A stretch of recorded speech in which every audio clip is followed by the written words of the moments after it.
to ECM. Contents. Foreword. Part 1. Revolutionary Origins of Capitalist Democracy. Chapter I. England and the Contributions of Violence to Gradualism. 1. Aristocratic impulses behind the transition to capitalism in the countryside. 2. Agrarian aspects of the Civil War. 3. Enclosures and the destruction of the peasantry. 4. Aristocratic rule for triumphant capitalism. Chapter 2. Evolution and Revolution in France. 1. Contrasts with England and their origins. 2. The noble response to commercial agriculture. 3. Class relationships under royal absolutism. 4. The aristocratic offensive and the collapse of absolutism. 5. The peasants' relationship to radicalism during the Revolution. 6. Peasants against the Revolution, the Vendée. 7. Social consequences of revolutionary terror. 8. Recapitulation. Chapter 3. The American Civil War, the last capitalist revolution. 1. Plantation and factory, an inevitable conflict. 2. 3 forms of American capitalist growth. 3. Toward an explanation of the causes of the war. 4. The revolutionary impulse and its failure. 5. The meaning of the war. Part 2. 3 Routes to the modern world in Asia. Note, problems in comparing European and Asian political processes. Chapter 4. The decay of imperial China and the origins of the communist variant. 1. The upper classes and the imperial system. 2. The gentry and the world of commerce. 3. The failure to adopt commercial agriculture. 4. Collapse of the imperial system and rise of the warlords. 5. The Kuomintang interlude and its meaning. 6. Rebellion, revolution, and the peasants. Chapter V. Asian fascism, Japan. 1. Revolution from above, the response of the ruling classes to old and new threats. 2. The absence of a peasant revolution. 3. The Meiji settlement, the new landlords and capitalism. 4. Political consequences, the nature of Japanese fascism. Chapter 6. Democracy in Asia, India and the price of peaceful change. 1. Relevance of the Indian experience. 2. Mughal India, obstacles to democracy. 3. Village society, obstacles to rebellion. 4. Changes produced by the British up to 5. Pax Britannica 1857 to 1947, a landlord's paradise. 6. The bourgeois link to the peasantry through nonviolence. 7. A note on the extent and character of peasant violence. 8. Independence and the price of peaceful change. Part 3. Theoretical implications and projections. Chapter 7. The democratic route to modern society. Chapter 8. Revolution from above and fascism. Chapter 9. The peasants and revolution. Epilogue, reactionary and revolutionary imagery. Appendix, a note on statistics and conservative historiography. Bibliography. Index. Foreword. F. or U.S., 2 students. Of the politics of peasantry who began teaching together in 1967 about revolution, the pleasure evoked by the publication in 1966 of Social Origins of Dictatorship and Democracy, Lord and Peasant in the Making of the Modern World was akin to how members of a small cargo cult might have felt when they finally saw ships on the horizon. Moore's was a work of enormous breadth and deep reflection that asked large moral questions about the creation of the modern world, including its inhumanities. What's more, it did so with a clarity of purpose, a certain intellectual modesty of execution, and a painstaking attention to the best historical evidence available, all woven into a lucid argument. The book raised compelling questions: was violence necessary for freedom? Could one calculate and judge the human costs of diverse paths to modernity so that rational evaluation was possible? With the entire country focused on America's military response to the armed struggle in Vietnam, senior scholars responded in scores of academic and popular journals to Moore's findings on Third World peasant revolutions. While their diverse answers are mostly forgotten, Moore's questions remain ethical and historical challenges. Reading and rereading his extraordinary work continues to bear fruit. Probing matters to their moral center, the book has outlasted the staying power of any one of its particular answers, theses, or explanations of how democratic and dictatorial states developed historically, more than a quarter century after its publication, when the works of his contemporaries who wrote on revolution as a romantic enterprise are long forgotten. More's work, with its pessimistic finding that progress comes only at an awful cost, remains a fundamental source for anyone who hopes to understand the historical origins and potential for good and evil of modern states. More begins with a question of obvious importance: can we explain, comparatively, the historical development of three alternative paths to the modern liberal democracy, fascism, and communism? A remarkable feature of More's analysis is the degree to which he takes the reader into his confidence as he mulls over the evidence. He does not provide theoretical linearity and closure, or imply that the evidence fits seamlessly together. All the jagged edges, gaps, and leaps in his argument are made manifest to the reader. More invites the reader to share the quest, to enjoy a dialogue with a learned, open, and generous teacher who, nevertheless, has not figured everything out. He raises many unanswered questions that require further investigation. More's discussion of exploitation is an example of this dialogic tone. He knows that most contemporary social scientists treat exploitation as a purely subjective concept. More, however, finds the subjectivist argument preposterous. How can 9/10 of the peasant's crop be no more and no less arbitrary an exaction than a third? An objective notion of exploitation makes better sense and at least provides the possibility of an explanation. More's peasant is capable of both economic and moral judgments.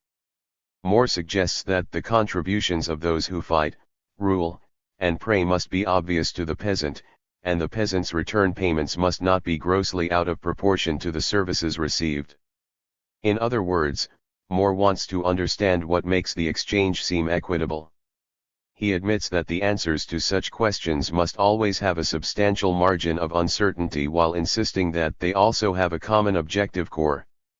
Better to accept the difficulty of researchable questions than to impose a definite answer full of unstated presuppositions or simply to throw up one's hands. The working concept of exploitation that results may seem messy to some, but it is as precise as yet possible in a comparative inquiry about modernity and its dynamics. More's definition of exploitation provides a powerful optic for understanding the decline of aristocratic authority.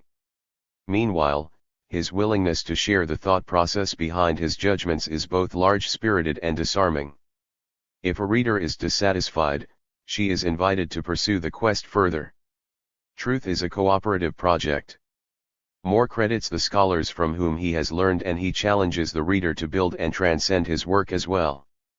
There is a deep skepticism and pessimism to More's view of what modernization costs. In contrast to those who would treat German and Japanese fascism as a moment that ended with World War II, More finds a pattern of fascist, militarist success whenever a traditional state is strong and commercialized agriculture is weak. Perhaps fascism is not quite modern and far from dead. In contrast to those who would simply celebrate democratic victories, More takes a somewhat darker view of the rise of the liberal democratic system in England, France, and the United States. His awareness of the price of progress is apparent in the title More gives to his opening chapter on England and the contributions of violence to gradualism. For More, the establishment of democratic institutions has depended on the elimination of the peasant problem. That is, democratic progress has always been predicated on the enormous suffering entailed in such processes as the Enclosure Acts and the Highland Clearances. Contrary to the popular Anglo-American historical account, which emphasizes a relatively sedate, peaceful process of democratic institution building stretching back to at least the Magna Carta, and perhaps to Athens, More directs attention to the cost of modern achievements. He does not doubt that democratic freedom is a cherished achievement. But, he writes, that the violence and coercion which produced these results took place over a long space of time. Must not blind us to the fact that it was massive violence exercised by the upper classes against the lower. More would have us confront truth in all its painful complexity. Those who simply celebrate democracy may obscure unhappy consequences that, were they clear, perhaps could be avoided or attenuated. As he subsequently put it, under close examination no political system turns out to be edifying one. Progress, Moore finds, has invariably and inevitably required a huge measure of human suffering. If this continues to be the case, and it is difficult to see why that nasty reality should suddenly disappear, then one must be wary of those who promise paradise from market economics plus parliamentarism, and one must instead ask who is bearing which burdens in any transition. What Moore teaches best is not a matter of particular facts. What he teaches is a way to ask questions so as to make the most informed moral judgments and choices. Moore does not take for granted the persistence of any social and political arrangements. Instead, he believes the costs of the status quo must always be weighed against the costs of changing it. The assumption of inertia, that cultural and social continuity do not require explanation, obliterates the fact that both have to be recreated anew in each generation, often with great pain and suffering. To maintain and transmit a value system, human beings are punched, bullied, sent to jail, thrown into concentration camps, cajoled, bribed, made into heroes, encouraged to read newspapers, stood up against a wall and shot, and sometimes even taught sociology. To the question what was the cost of the French Revolution? A question Moore considers in detail, he adds the question what is the cost of going without a revolution? Would France have become a stable democracy if violence had not weakened the social bases of reactionary forces? Would Germany or Spain have avoided fascism in the 1930s if democracy had first destroyed more of the old order? The comparative inhumanities of different political orders and of different revolutionary processes can only be comprehended over the long run and in terms of alternate futures. To analyze the most pressing ethical questions, Moore teaches, requires a willingness to ask large questions about what matters most. Moore is painfully aware, after his long study of the Soviet Union, of the gap between revolutionary promise and inhuman performance. But Moore reminds the beneficiaries of democracies that they too have no reason to be complacent, given the cost of all modernizing progress. It is well to recollect that there is no evidence that the mass of the population anywhere has wanted an industrial society, and plenty of evidence that they did not. At bottom, all forms of industrialization so far have been revolutions from above, the work of a ruthless minority.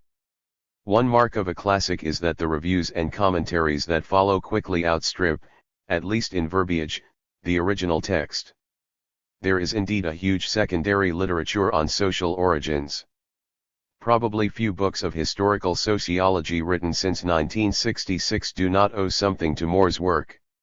One guide to the reviews and critical literature, at least for the first decade after publication, is Jonathan Weiner's Review of Reviews. Two evidence of how timely Moore's insistence on rethinking history still is can be found in the forthcoming Moore Festschrift Lessons of History, edited by Theda Skocpol and others. Critics of Moore's analysis claim that he pays insufficient attention to struggles among elites within relatively autonomous states and that he underestimates the role of ideology and culture. Moore indeed contends that to explain behavior in terms of cultural values is to engage in circular reasoning. He focuses on the social carriers of ideas and their interests and relations. He would not say that an Indian widow chooses to die on her husband's funeral pyre without first researching all the pressures and forces pushing her toward death. His study merely resists giving ideas a timeless and unproblematic purchase on a social group. Likewise, demographic factors are not decisive in Moore's account, in contrast to those of historians of the longue durée who imagine the key crises in modernization to have a prehistory in demographic trends. For Moore, different relations between lords and peasants shape different outcomes. At issue is what accounts for various paths to the modern, a process that creates urban, industrial society and reduces the peasantry. Some commentaries on social origins ask whether the forms of government Moore singles out market-oriented democracy, fascism, and communism represent comparable units. In retrospect, More seems prescient in his finding that a commercialized agriculture is required for the democratic path to succeed, in that socialist-oriented leaders who once nationalized agricultural markets in China, the former Soviet bloc, Algeria, Vietnam, and elsewhere have now rejected that path. The failure of the communist path has, of course, given market-oriented democracies a new elan in the postmodern age. More's historical pessimism leads him to worry, against a tide of mindless triumphalism as democracy has swept over many communist party-ruled dictatorships, that communism has left in place forces that previously and elsewhere made for fascism, such that Enlightenment secular rationalism could readily be swamped by anti-rationalism, fundamentalism and chauvinist religious beliefs. 3. More calls attention to the economic successes of dictatorships in 19th-century Germany and Japan, and also of a United States that allowed slave plantations, to stress that economic success can still be catastrophic for human liberation. More's methodology may, despite the recent and radical transformations in world politics and economics, provide clues as to how we might choose the least costly path for our future. As with the past age of modernity, so with our future. More finds the trail often faint. He declares honestly that educated guesses are required, pointing to gaps of evidence that could only be crossed by temporary bridges of logic. He explicitly asks what logic, what theories one should tentatively rely on to fill in gaps of knowledge. At points in the quest, More confesses to being stumped. Courageous, realistic, even pessimistic, More insists that scholars must grapple as best they can with moral issues that matter. How much professionally easier it would have been to write a scholarly book with lesser objectives, a summary certitude, and more formal rigor. If one compares social origins with much of social science, which exhibits impressive feats of technical virtuosity in pursuit of a very small game indeed and typically builds in assumptions in keeping with shared prejudices of the day, apparent loss of certitude turns out to be no loss at all. Meanwhile, headway is made on questions of great moment. Does More's perspective suggest that in a postmodern era the historical weight of fascism will increase? Whatever the answer, one excellent way to begin researching such a question is to stand on the achievement of social origins. More would wish his successors well. He never expected that his synthesis would be the last word. It is quite enough, indeed remarkable, that this comparative historical sociology invites us all to continue a dialogue, one that courageously confronts painful truths in order to lessen the unnecessarily inhuman costs of progress. Preface and Acknowledgements. His book endeavors to explain the varied political roles played by the landed upper classes and the peasantry in the transformation from agrarian societies to modern industrial ones. Somewhat more specifically, it is an attempt to discover the range of historical conditions under which either or both of these rural groups have become important forces behind the emergence of Western parliamentary versions of democracy, and dictatorships of the right and the left, that is, fascist and communist regimes. Since no problem ever comes to the student of human society out of a blue and empty sky, it is worthwhile to indicate very briefly the considerations behind this one. For some time before beginning this work in earnest more than 10 years ago, I had become skeptical of the thesis that industrialism was the main cause of 20th century totalitarian regimes, because of the very obvious fact that Russia and China were overwhelmingly agrarian countries when the communists established themselves. For a long time before that I had been convinced that adequate theoretical comprehension of political systems had to come to terms with Asian institutions and history. Hence it seemed at least a promising strategy to investigate what political currents were set up among the classes who lived off the countryside and to devote as much attention to Asian as to Western societies. The book presents first a discussion of the democratic and capitalist route to the modern age as this transformation worked itself out in England, France, and the United States. My original intention had been to complete this section with similar chapters on Germany and Russia in order to show how the social origins of fascism and communism in Europe differed from those of parliamentary democracy.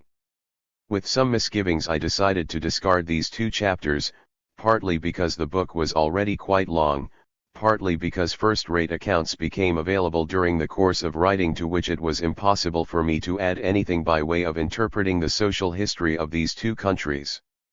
At the same time, I have still drawn freely on German and Russian materials for the purpose of comparative illustration and in the theoretical discussion of Part 3. The bibliography lists the sources that have formed the basis of my conception of German and Russian social history. Abandoning explicit accounts of Germany and Russia has at least the compensating advantage of permitting more extended discussion of the Asiatic versions of fascism, communism, and parliamentary democracy, in Japan, China, and India, where agrarian problems remain acute. Since the history and social structure of these countries is often quite unknown to educated Western readers, critics may show some indulgence to an author who writes more about what he knows less. Against such a selection of cases, it is possible to object that the range is too wide for effective coverage by one person and too narrow to yield sound generalizations. About the possibility that the undertaking was too big, it would be inappropriate for the author to say more than that there have been many times when he would have agreed heartily. Critics of the second type might point out that none of the smaller states, Switzerland, Scandinavia, or the Low Countries on the democratic side, the smaller areas of communist victory or control on the other, such as Cuba, the satellites of Eastern Europe, North Vietnam, North Korea, receive any consideration. How is it possible to generalize about the growth of Western democracy or of communism while excluding them? Does not the exclusion of the smaller Western democratic states produce a certain anti-peasant bias throughout the whole book? To this objection there is, I think, an impersonal answer. This study concentrates on certain important stages in a prolonged social process which has worked itself out in several countries. As part of this process, new social arrangements have grown up by violence and in other ways which have made certain countries political leaders at different points in time during the first half of the 20th century. The focus of interest is on innovation that has led to political power, not on the spread and reception of institutions that have been hammered out elsewhere, except where they have led to significant power in world politics. The fact that the smaller countries depend economically and politically on big and powerful ones means that the decisive causes of their politics lie outside their own boundaries. It also means that their political problems are not really comparable to those of larger countries. Therefore, a general statement about the historical preconditions of democracy or authoritarianism covering small countries as well as large would very likely be so broad as to be abstractly platitudinous. From this standpoint, the analysis of the transformation of agrarian society in specific countries produces results at least as rewarding as larger generalizations. It is important, for example, to know how the solution of agrarian problems contributed to the establishment of parliamentary democracy in England, and the failure as yet to solve very different ones constitutes a threat to democracy in India. Furthermore, for any given country one is bound to find lines of causation that do not fit easily into more general theories. Conversely, too strong a devotion to theory always carries the danger that one may overemphasize facts that fit a theory beyond their importance in the history of individual countries. For these reasons, the interpretation of the transformation in several countries takes up the largest part of the book. In the effort to understand the history of a specific country, a comparative perspective can lead to asking very useful and sometimes new questions. There are further advantages. Comparisons can serve as a rough negative check on accepted historical explanations. And a comparative approach may lead to new historical generalizations. In practice, these features constitute a single intellectual process and make such a study more than a disparate collection of interesting cases. For example, after noticing that Indian peasants have suffered in a material way just about as much as Chinese peasants during the 19th and 20th centuries without generating a massive revolutionary movement, one begins to wonder about traditional explanations of what took place in both societies and becomes alert to factors affecting peasant outbreaks in other countries, in the hope of discerning general causes. Or after learning about the disastrous consequences for democracy of a coalition between agrarian and industrial elites in 19th and early 20th century Germany, the much discussed marriage of iron and rye, one wonders why a similar marriage between iron and cotton did not prevent the coming of the Civil War in the United States, and so one has taken a step towards specifying configurations favorable and unfavorable to the establishment of modern Western democracy. That comparative analysis is no substitute for detailed investigation of specific cases is obvious. Generalizations that are sound resemble a large-scale map of an extended terrain, such as an airplane pilot might use in crossing a continent. Such maps are essential for certain purposes just as more detailed maps are necessary for others. No one seeking a preliminary orientation to the terrain wants to know the location of every house and footpath. Still, if one explores on foot, and at present the comparative historian does exactly that a great deal of the time, the details are what one learns first. Their meaning and relationship emerges only gradually. There can be long periods when the investigator feels lost in an underbrush of facts inhabited by specialists engaged in savage disputes about whether the underbrush is a pine forest or a tropical jungle. He is unlikely to emerge from such encounters without scratches and bruises. And if he draws a map of the area he has visited, one of the natives may well accuse him of omitting his own house and clearing, a sad event if the researcher has actually found much sustenance and refreshment there. The outcry is likely to be all the sharper if at the end of the journey the explorer tries to set down in very brief form for those who may come later the most striking things that he has seen. That is exactly what I shall try to do now, to sketch in very broad strokes the main findings in order to give the reader a preliminary map of the terrain we shall explore together. In the range of cases examined here one may discern three main historical routes from the pre-industrial to the modern world. The first of these leads through what I think deserve to be called bourgeois revolutions. Aside from the fact that this term is a red flag to many scholars because of its Marxist connotations, it has other ambiguities and disadvantages. Nevertheless, for reasons that will appear in due course, I think it is a necessary designation for certain violent changes that took place in English, French, and American societies on the way to becoming modern industrial democracies, and that historians connect with the Puritan Revolution, the French Revolution, and the American Civil War. A key feature in such revolutions is the development of a group in society with an independent economic base, which attacks obstacles to a democratic version of capitalism that have been inherited from the past. Though a great deal of the impetus has come from trading and manufacturing classes in the cities, that is very far from the whole story.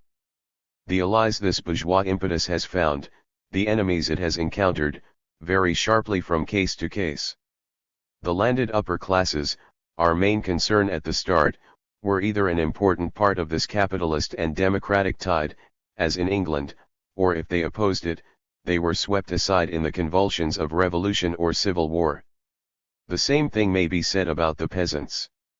Either the main thrust of their political efforts coincided with that toward capitalism and political democracy, or else it was negligible. And it was negligible either because capitalist advance destroyed peasant society or because this advance began in a new country, such as the United States, without a real peasantry. The first and earlier route through the great revolutions and civil wars led to the combination of capitalism and Western democracy. The second route has also been capitalist, but culminated during the 20th century in fascism. Germany and Japan are the obvious cases, though only the latter receives detailed treatment in this study for reasons given above. I shall call this the capitalist and reactionary form. It amounts to a form of revolution from above. In these countries the bourgeois impulse was much weaker. If it took a revolutionary form at all, the revolution was defeated.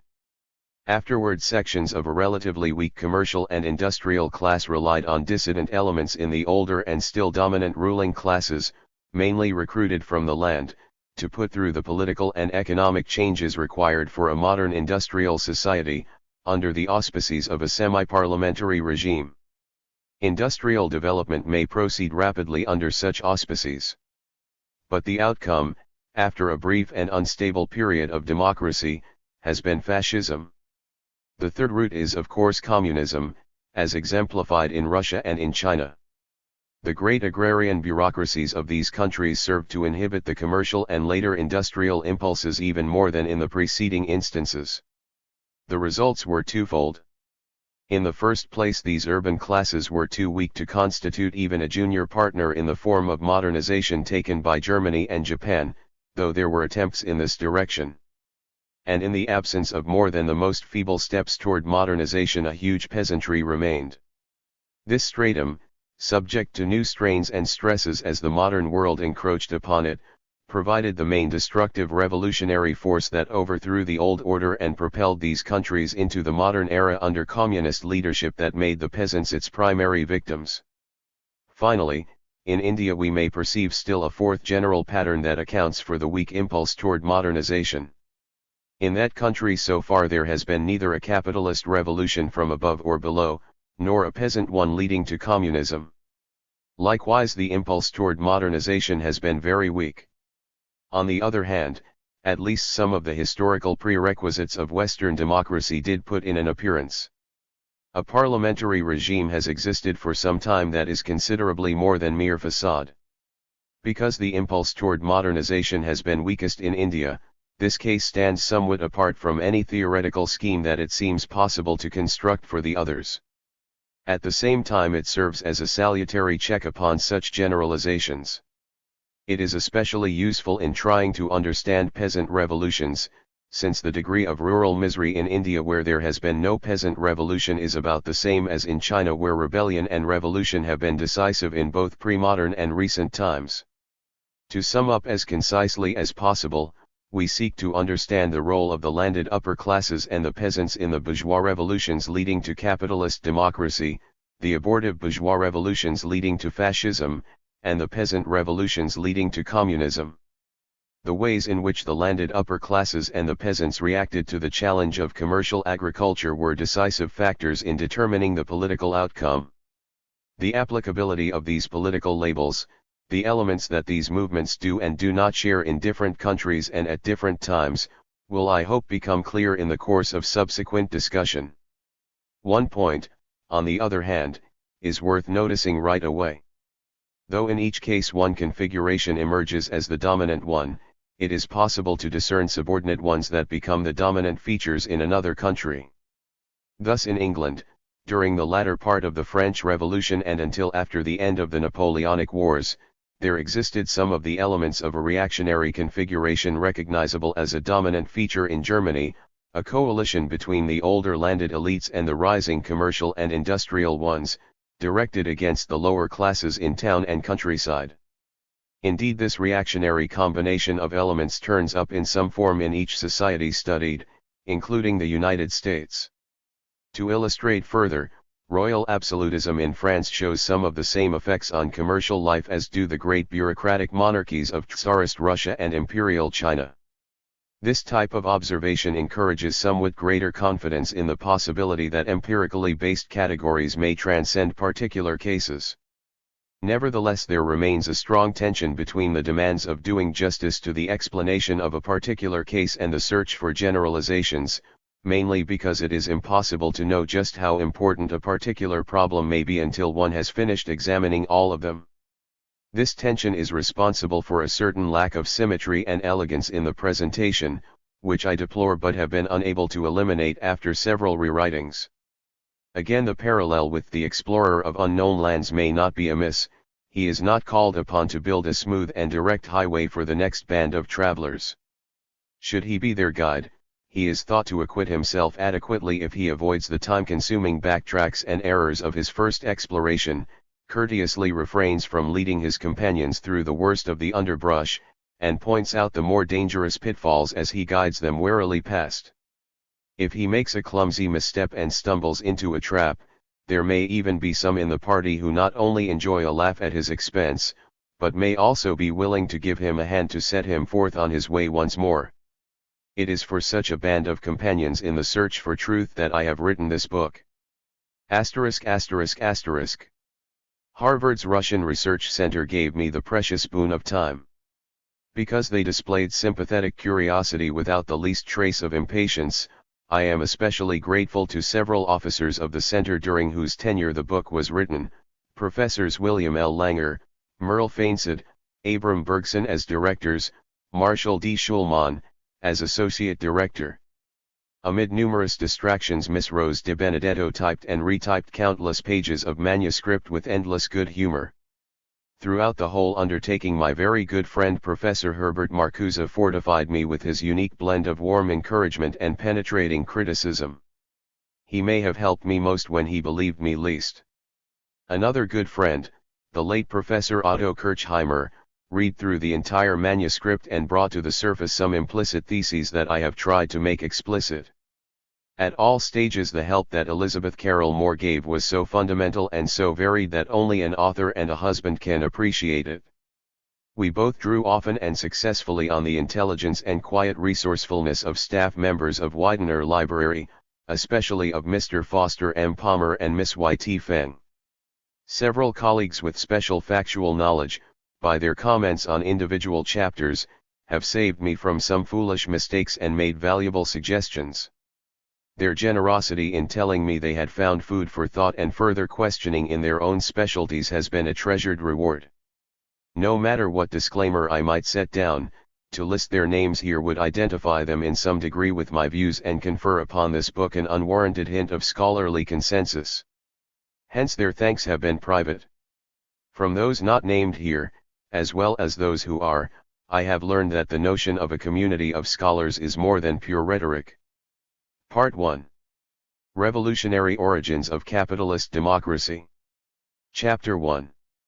England and the Contributions of Violence to Gradualism. 1. Aristocratic impulses behind the transition to capitalism in the countryside. S1 begins the story of the transition from the pre-industrial to the modern world by examining the history of the first country to make the leap. One question comes to mind almost automatically. Why did the process of industrialization in England culminate in the establishment of a relatively free society? That contemporary England has been such for a long time, perhaps even considerably more liberal than the United States in the crucial areas of freedom of speech and the tolerance of organized political opposition, seems plain enough. The aristocratic component in this toleration by the dominant classes is equally apparent. To suggest all the important reasons why this situation came about is a larger task than ours need be, even if it is necessary to keep in mind possible causes other than those pursued here in order to maintain a proper perspective. The focus in this chapter will be on the particular and very significant part that the classes in the countryside played in the transformation to industrialism. If the emphasis on the fate of nobles and peasants and the numerous gradations in between that were a distinctive feature of English society comes from the general plan of this book and the questions with which it started, another axis of inquiry emerges from examining the evidence.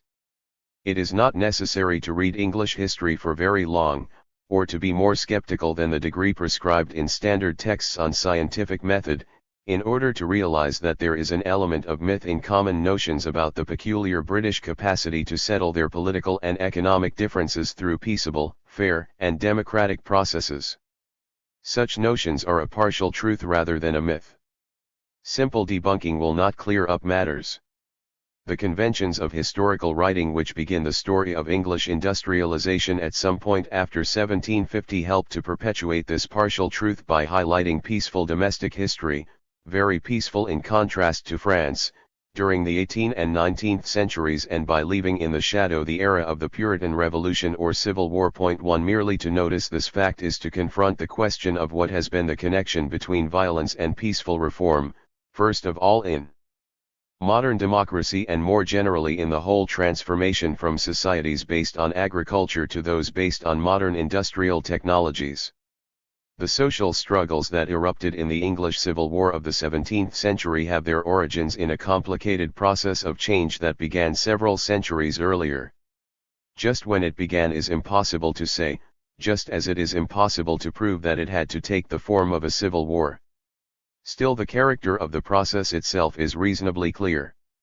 A modern and secular society was slowly pushing its way up through the vigorous and much tangled overgrowth of the feudal and ecclesiastical order. 2. More specifically, from the 14th century onward there are several signs pointing toward the increasing importance of commerce in both the countryside and the towns, the dismounting of feudalism and its replacement by England's relatively weak version of royal absolutism, both carried on within the framework of an increasingly bitter religious Struggle that was partly reflection and partly cause of the anxieties and bitterness that necessarily accompany the decline of one kind of civilization and the rise of a new one. Though the wool trade had long been known in England, by the late Middle Ages that country had become the largest and most important source of fine wool. 3 The reverberations of the wool trade were felt not only in the towns but in the countryside as well, possibly even more there, and certainly in politics. Since English markets for wool were on the continent, particularly in Italy and the Low Countries, it is to the growth of trading towns there that one would have to turn in order to find the beginnings of the strong commercial impulse that was eventually to rule English society. To analyze these would take us too far afield. It is only necessary to accept this decisive influence as a raw datum for our purposes. Other important factors were at work too. The Black Death in 1348 to 1349 cut a deep swathe in England's population and reduced the supply of labour. In Lollardy not long afterward there appeared the first ominous rumblings of religious revolt, to be followed in 1381 by a serious peasant rebellion. Later there will be occasion to examine these stirrings among the lower classes and their meaning. For the present we shall concentrate mainly upon the upper classes. During the latter part of the 14th century and much of the 15th, important changes in their position were working themselves out. The land and tenurial relations based on it had largely ceased to be the cement binding together lord and man. Though other aspects of feudalism remained powerful, the king had for a long time been attempting with varied success to turn these arrangements to his own purposes, working within them to strengthen his own power. Cut off from its roots in the soil, feudalism had become parasitic, deriving its strength from the maneuvers of powerful magnates and the countermoves of the monarch. 4. The Wars of the Roses were for the landed aristocracy a social rather than a natural catastrophe, a bloodletting that severely weakened them and enabled the Tudor dynasty which emerged from the struggle to resume with greater success the process of consolidating royal power. Under Henry VIII, political and religious considerations may have had the consequence of giving another push toward commercial agriculture. A Marxist historian has suggested that Henry VIII's confiscation of the monasteries in 1536 and 1539 may have helped to promote new and commercially minded landowners at the expense of the older aristocracy and its centrifugal traditions. 5 It seems more likely, however, that the main significance of Henry VIII's rule was to damage one of the pillars of the old order, the Church, and to set an example on this score that his successors were to regret. Deeper stirrings were already at work that needed no prompting from the crown, which more and more set its face against them as a menace to good order. Combined with the continuing stimulus of the wool trade, the Tudor peace generated a powerful stimulus to the growth of a commercial and even capitalist outlook in the countryside. Along with other works, R.H. Tawney's unsurpassed study of the economic life of England before the Civil War shows how these forces ripped apart the feudal framework long before the war. In the turbulent days of the 15th century, land had still a military and social significance apart from its economic value. Lords had ridden out at the head of their retainers to convince a bad neighbor with bows and bills, and a numerous tenantry had been more important than a high pecuniary return from the soil. The Tudor discipline, with its stern prohibition of livery and maintenance, its administrative jurisdictions and tireless bureaucracy, had put down private warfare with a heavy hand, and, by drawing the teeth of feudalism, had made the command of money more important than the command of men. Marks the transition from the medieval conception of land as the basis of political functions and obligations to the modern view of it as an income-yielding investment. Landholding tends, in short, to become commercialized. 6. Royal peace and wool had to combine in a specific way to set up one of the significant forces propelling England toward both capitalism and a revolution that would make capitalism eventually democratic. In other states, notably Russia and China, strong rulers made their writ to run over far-flung territories. Indeed, in England the fact that the ruler's success was very limited contributed heavily to the eventual triumph of parliamentary democracy. Nor is there any necessary connection between the wool trade as such and democracy. In Spain during the same period, the effect of sheep growing was if anything the reverse.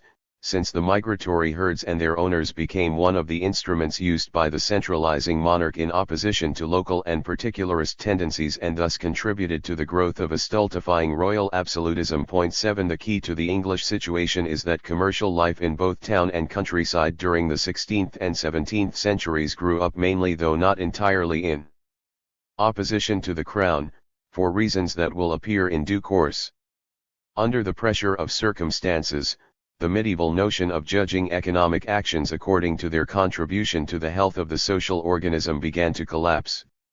Men ceased to see the agrarian problem as a question of finding the best method of supporting people on the land and began to perceive it as the best way of investing capital in the land. They began to treat land more and more as something that could be bought and sold, used and abused, in a word, like modern capitalist private property. Under feudalism too there had been, of course, private property in land. But in all parts of the world where feudalism grew up, the ownership of land was always burdened and hedged with a great variety of obligations to other persons. The way in which these obligations disappeared, and who was to win or lose by the change, became crucial political issues in every country that knew feudalism. In England the issues came to the surface early. There, long before Adam Smith, scattered groups of Englishmen living in the countryside began to accept self-interest and economic freedom as the natural basis of human society. 8 In view of the widespread notion that economic individualism arose chiefly among the bourgeoisie, it is worthwhile noticing that the enclosing landlords prior to the Civil War already provided at least as important a breeding ground for these subversive doctrines. One of the most striking signs of the changed outlook was a boom in the land market that began around 1580 and lasted for about half a century. Annual rentals climbed to a third of what estates had sold for a few decades earlier. 9 Such a boom would be most unlikely without far-reaching structural changes in the conduct of agriculture itself and may be interpreted as a consequence of these changes. The most important of these were the enclosures. The word itself has a variety of meanings describing quite different things, all of which were happening at the time and whose relative importance is not absolutely clear. During the 16th century the most significant were encroachments made by lords of manors or their farmers upon the land over which the monoreal population had common rights or which lay in the open arable fields. 10 Propelled by the prospect of profits to be made either in selling wool or by leasing their lands to those who did and thereby increasing their rents, the lords of the manors found a variety of legal and semi-legal methods to deprive the peasants of their rights of cultivation in the open fields and also their rights to use the common for pasture of their cattle, the collection of wood for fuel, and the like. While the actual area affected by such enclosures appears to have been small, less than 1/20th of the total area in the counties most heavily subject to enclosure, yet this fact, if it is indeed a fact, does not mean that the situation in those sections was not serious. One might as well argue, as Tawney points out, that urban overcrowding is of no importance in England because the total area of the country divided by the population yields a quotient of about 1.5 acres for every human being. The drifting away of one tenant from each of 50 manors, and the eviction of 50 tenants from one manor, yield precisely the same statistical results and very different social ones. Finally, the political and social turmoil of the time must have had a real basis. Governments do not go out of their way to offend powerful classes out of mere lightheartedness, nor do large bodies of men revolt because they have mistaken a plowed field for a sheep pasture. 11. Clearly a substantial amount of land formerly subject to customary rules prescribing the methods of cultivation was becoming land to be used at the discretion of the individual.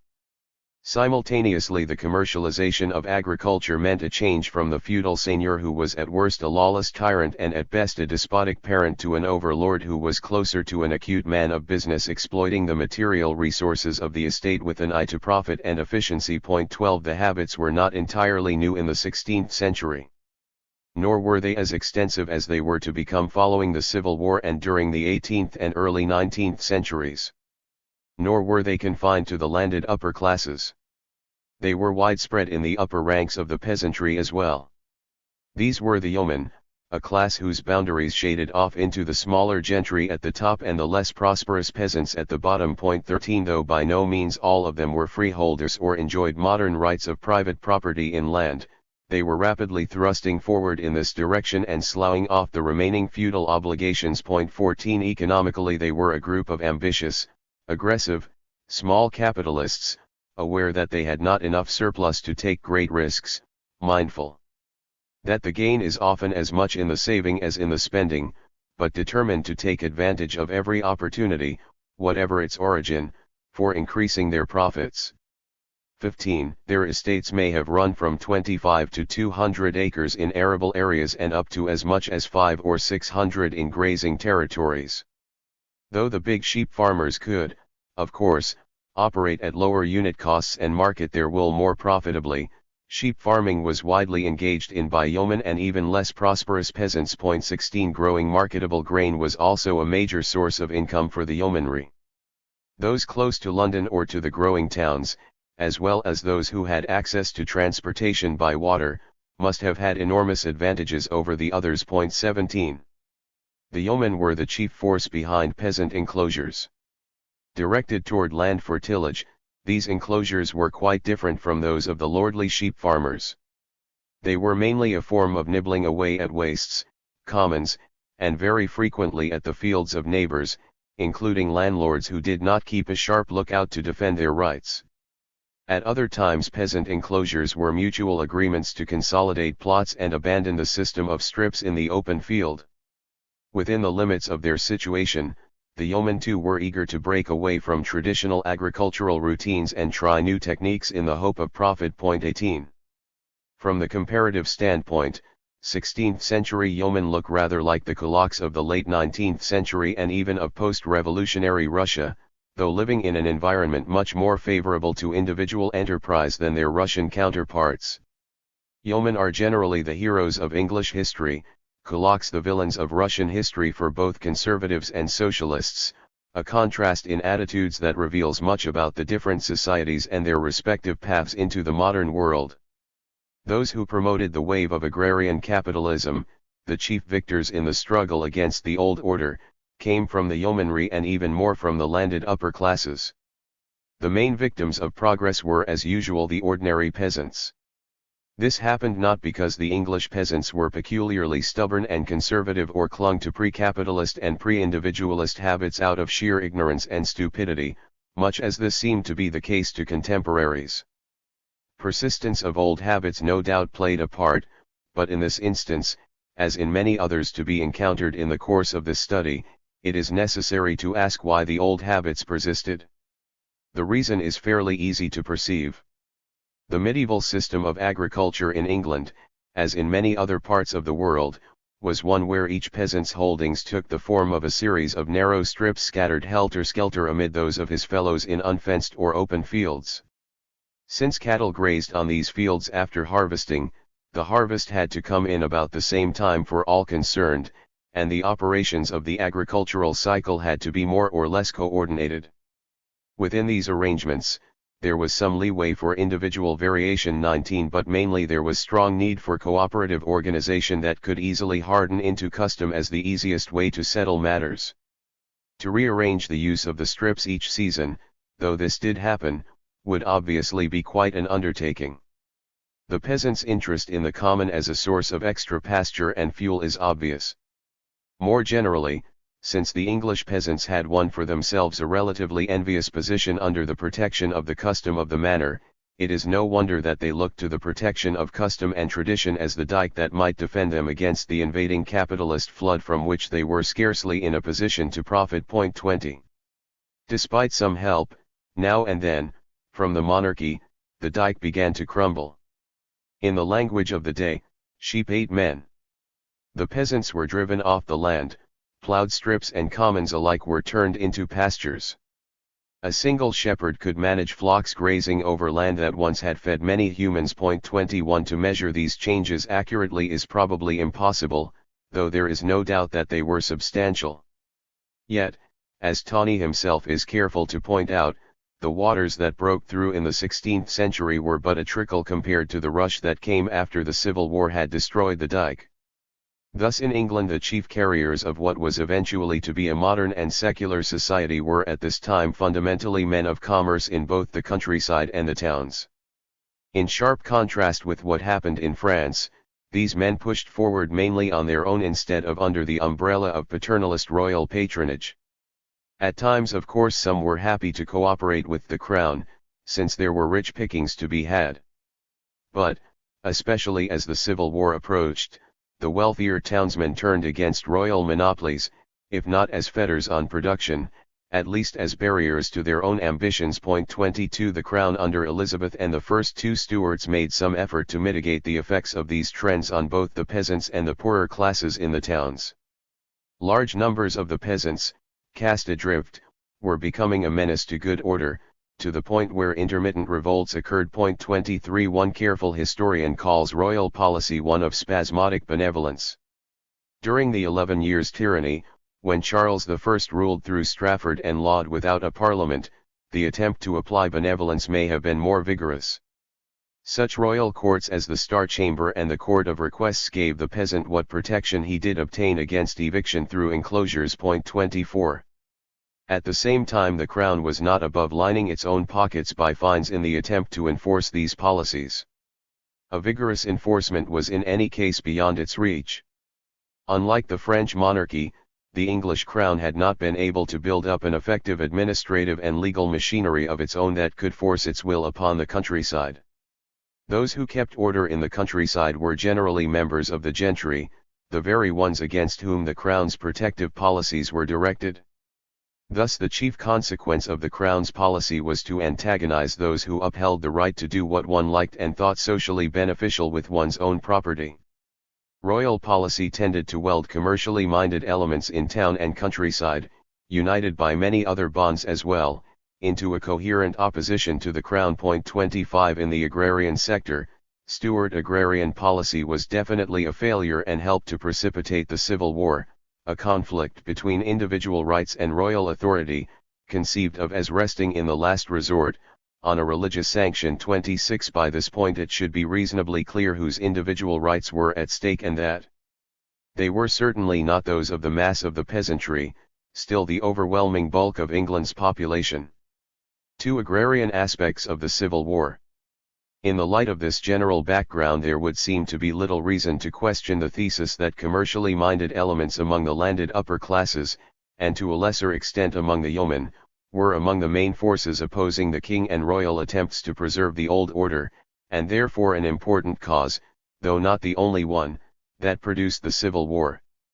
The growth of commerce in the towns during the 16th and 17th centuries had created in the English countryside a market for agricultural products, thereby setting in motion a process leading toward commercial and capitalist agriculture in the countryside itself. The intrusion of commercial influences created more and more extensively a new situation to which different groups within each of the agrarian classes, no one of which was sharply marked off from the others or from those in the towns, adapted in different ways and with varying degrees of success. Titled aristocrats with expensive habits of display and court connections were by and large less likely to make the shift, though some did adapt. 27 The main rural body whose more enterprising members adapted successfully was that large and somewhat diffuse body below the peerage and above the yeomanry, in other words, the gentry. But their success was not entirely due to agricultural activities alone. The gentry who looked ahead had all sorts of personal and business connections with the upper ranks of the townsmen or bourgeoisie in the accepted narrower sense of the term. 28 From the gentry as a class, then, came the main representatives of a decisive historical trend modifying the structure of English rural society.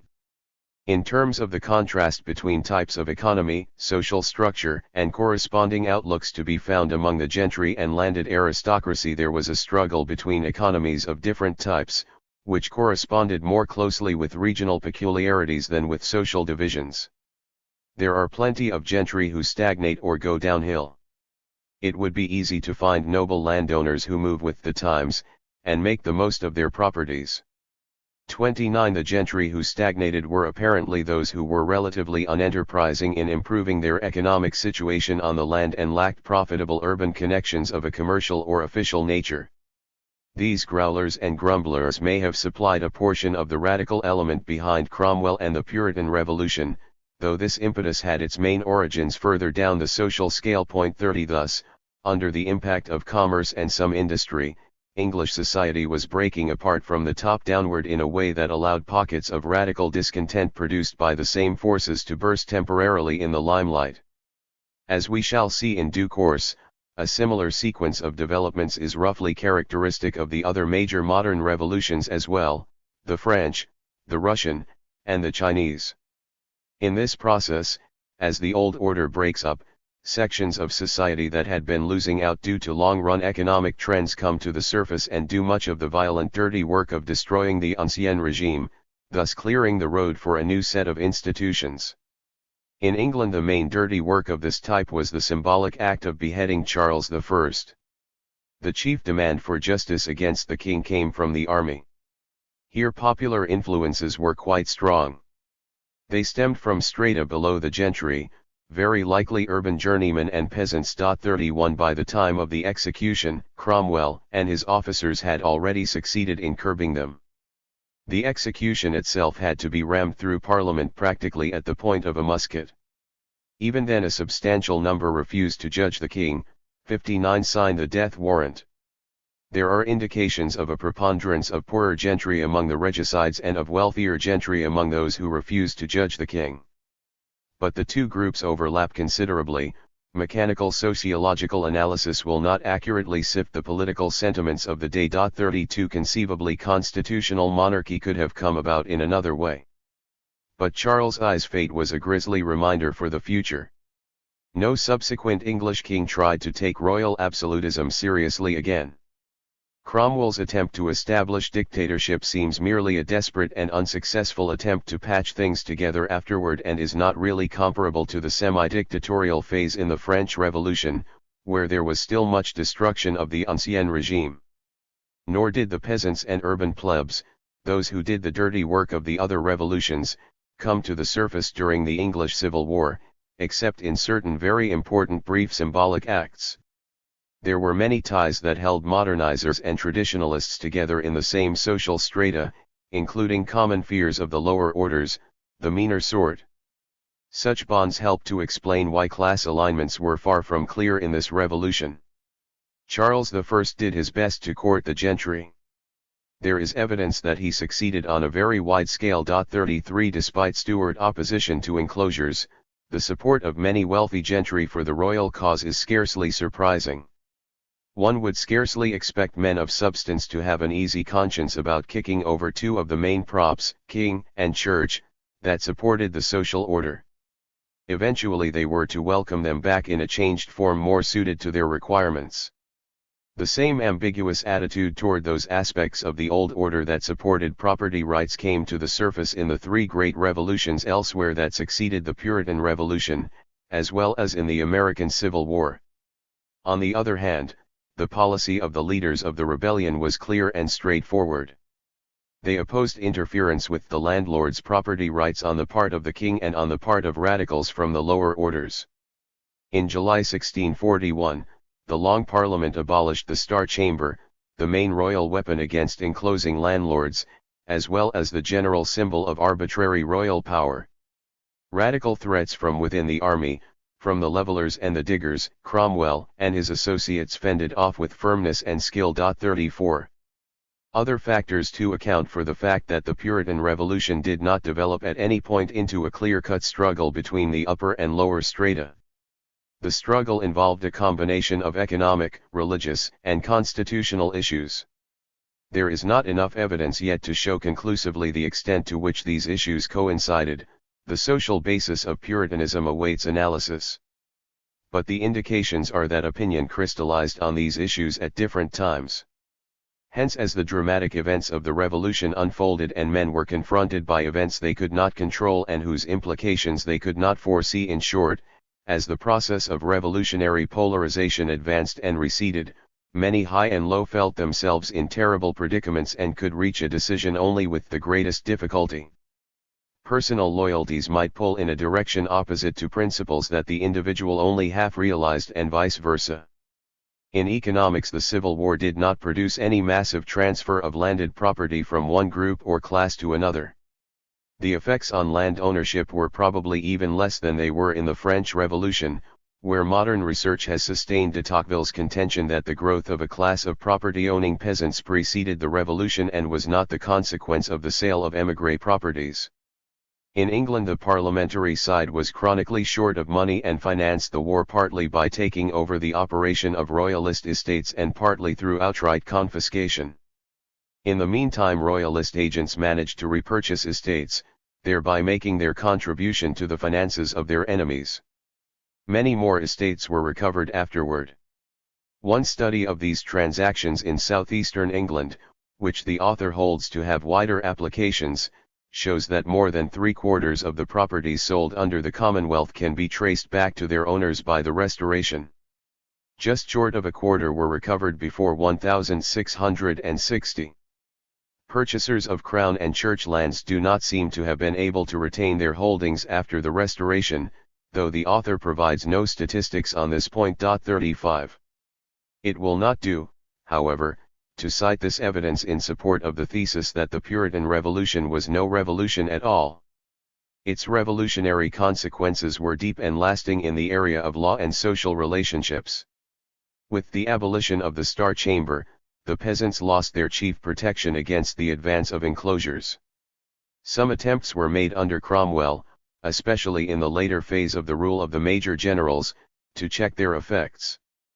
But this was the last effort of its kind. 36. Though there may be room for doubt about the social characteristics of those gentry who supported the revolution, it is clear who won the victory. With the Restoration, the encloser carried all before him, though the full effects were not to be felt for some time. 37. Through breaking the power of the king, the Civil War swept away the main barrier to the enclosing landlord and simultaneously prepared England for rule by a committee of landlords, a reasonably accurate if unflattering designation of Parliament in the 18th century. The critics of those who label the Civil War a bourgeois revolution are correct in their contention that the conflict did not result in the taking of political power by the bourgeoisie. The upper classes in the countryside remained in firm control of the apparatus of politics, as we shall see in due course, not only during the 18th century but even after the Reform Bill of 1832. But seen against the realities of social life, the point is a trivial one. Capitalist influences had penetrated and transformed much of the countryside long before the Civil War.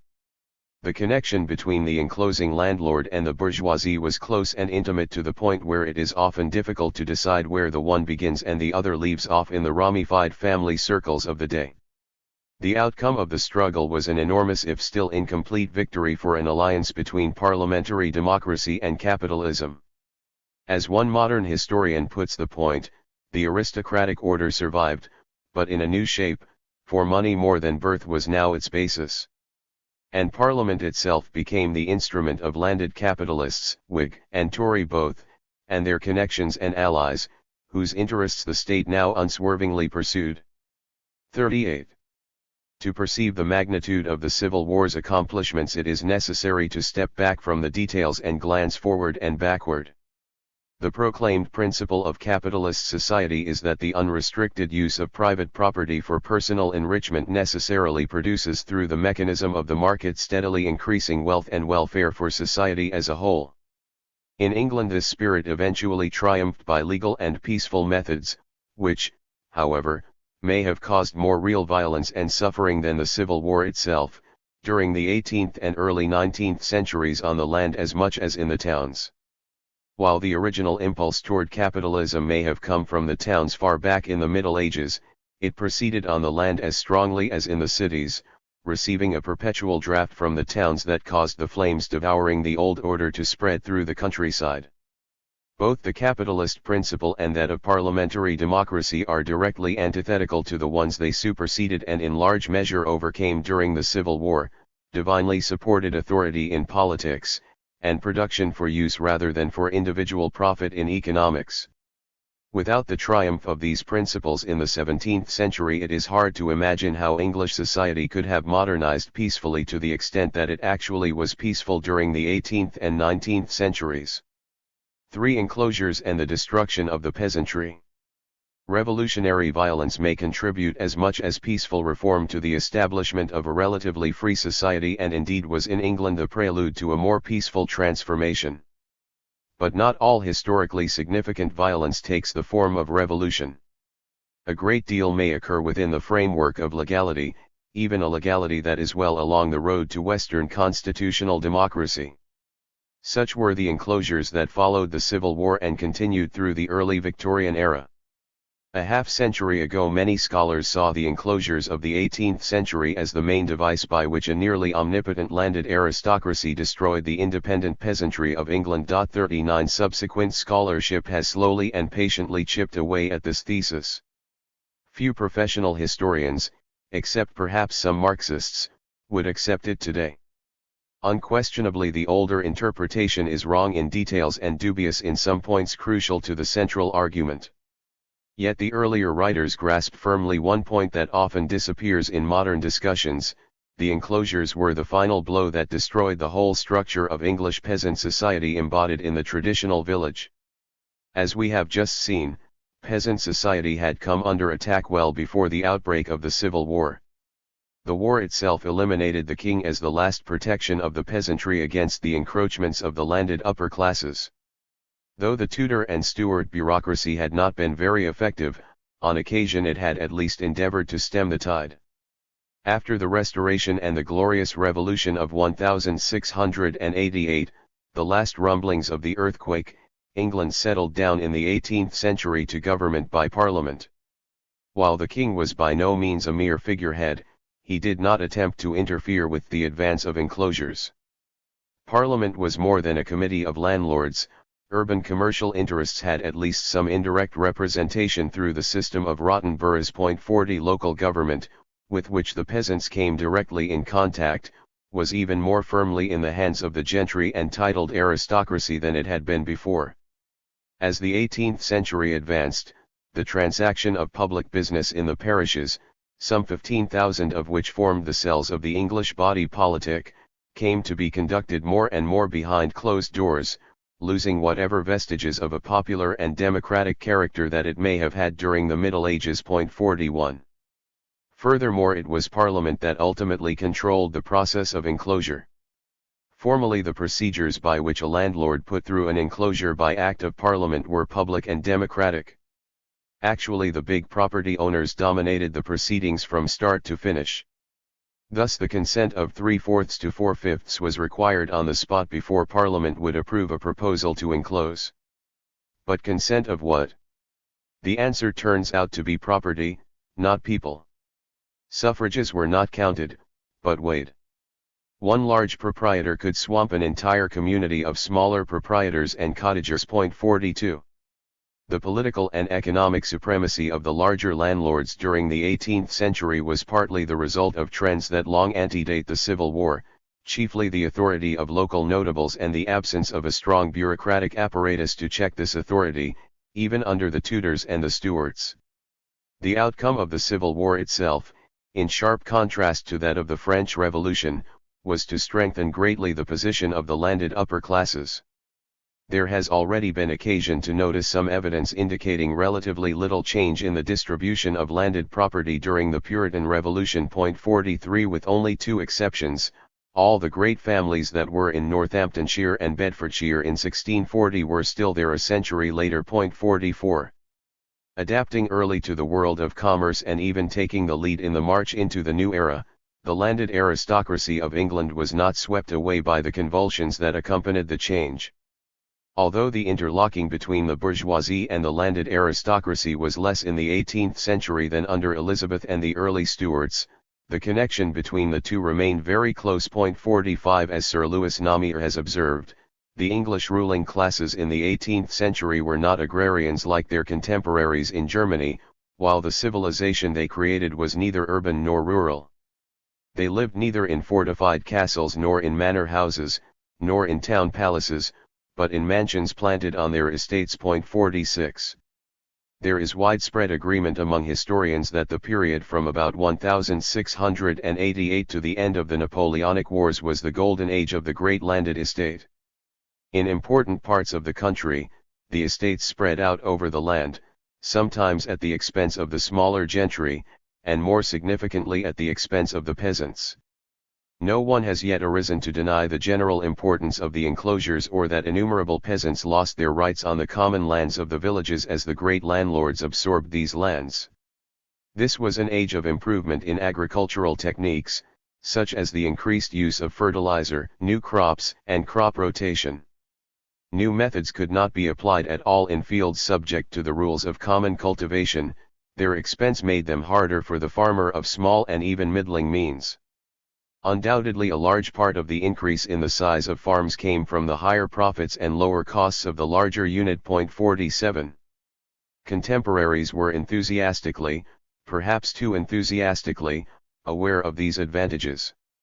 Like his counterpart in the towns, and indeed like all modern revolutionaries, the rural capitalist justified the misery he caused by appealing to the benefits he created for society at the same time that he made immense personal gains. Without these ideas of benefit to society and the substantial elements of truth they contained, it would be impossible to understand the ruthlessness of the enclosure movement. 48. I have spoken here as if the rural capitalist were one person. Actually he was two, the big landowner and the large tenant farmer. The large landlord was an aristocrat who did no work with his hands and often left the actual details of management to a bailiff, though he generally kept a sharp eye on this figure. Walpole read reports from his steward before he looked at state papers. The large landholder's contribution to the development of capitalist farming at this stage was mainly legal and political. It was usually he who arranged the enclosures. Lacking serfs to work the land, he generally let it out to large tenant farmers. Many of these used hired labor. Quite early in the 18th century landowners were clear as to what was a good estate. It was one tenanted by large farmers holding 200 acres or more, paying their rents regularly and keeping the holdings in repair.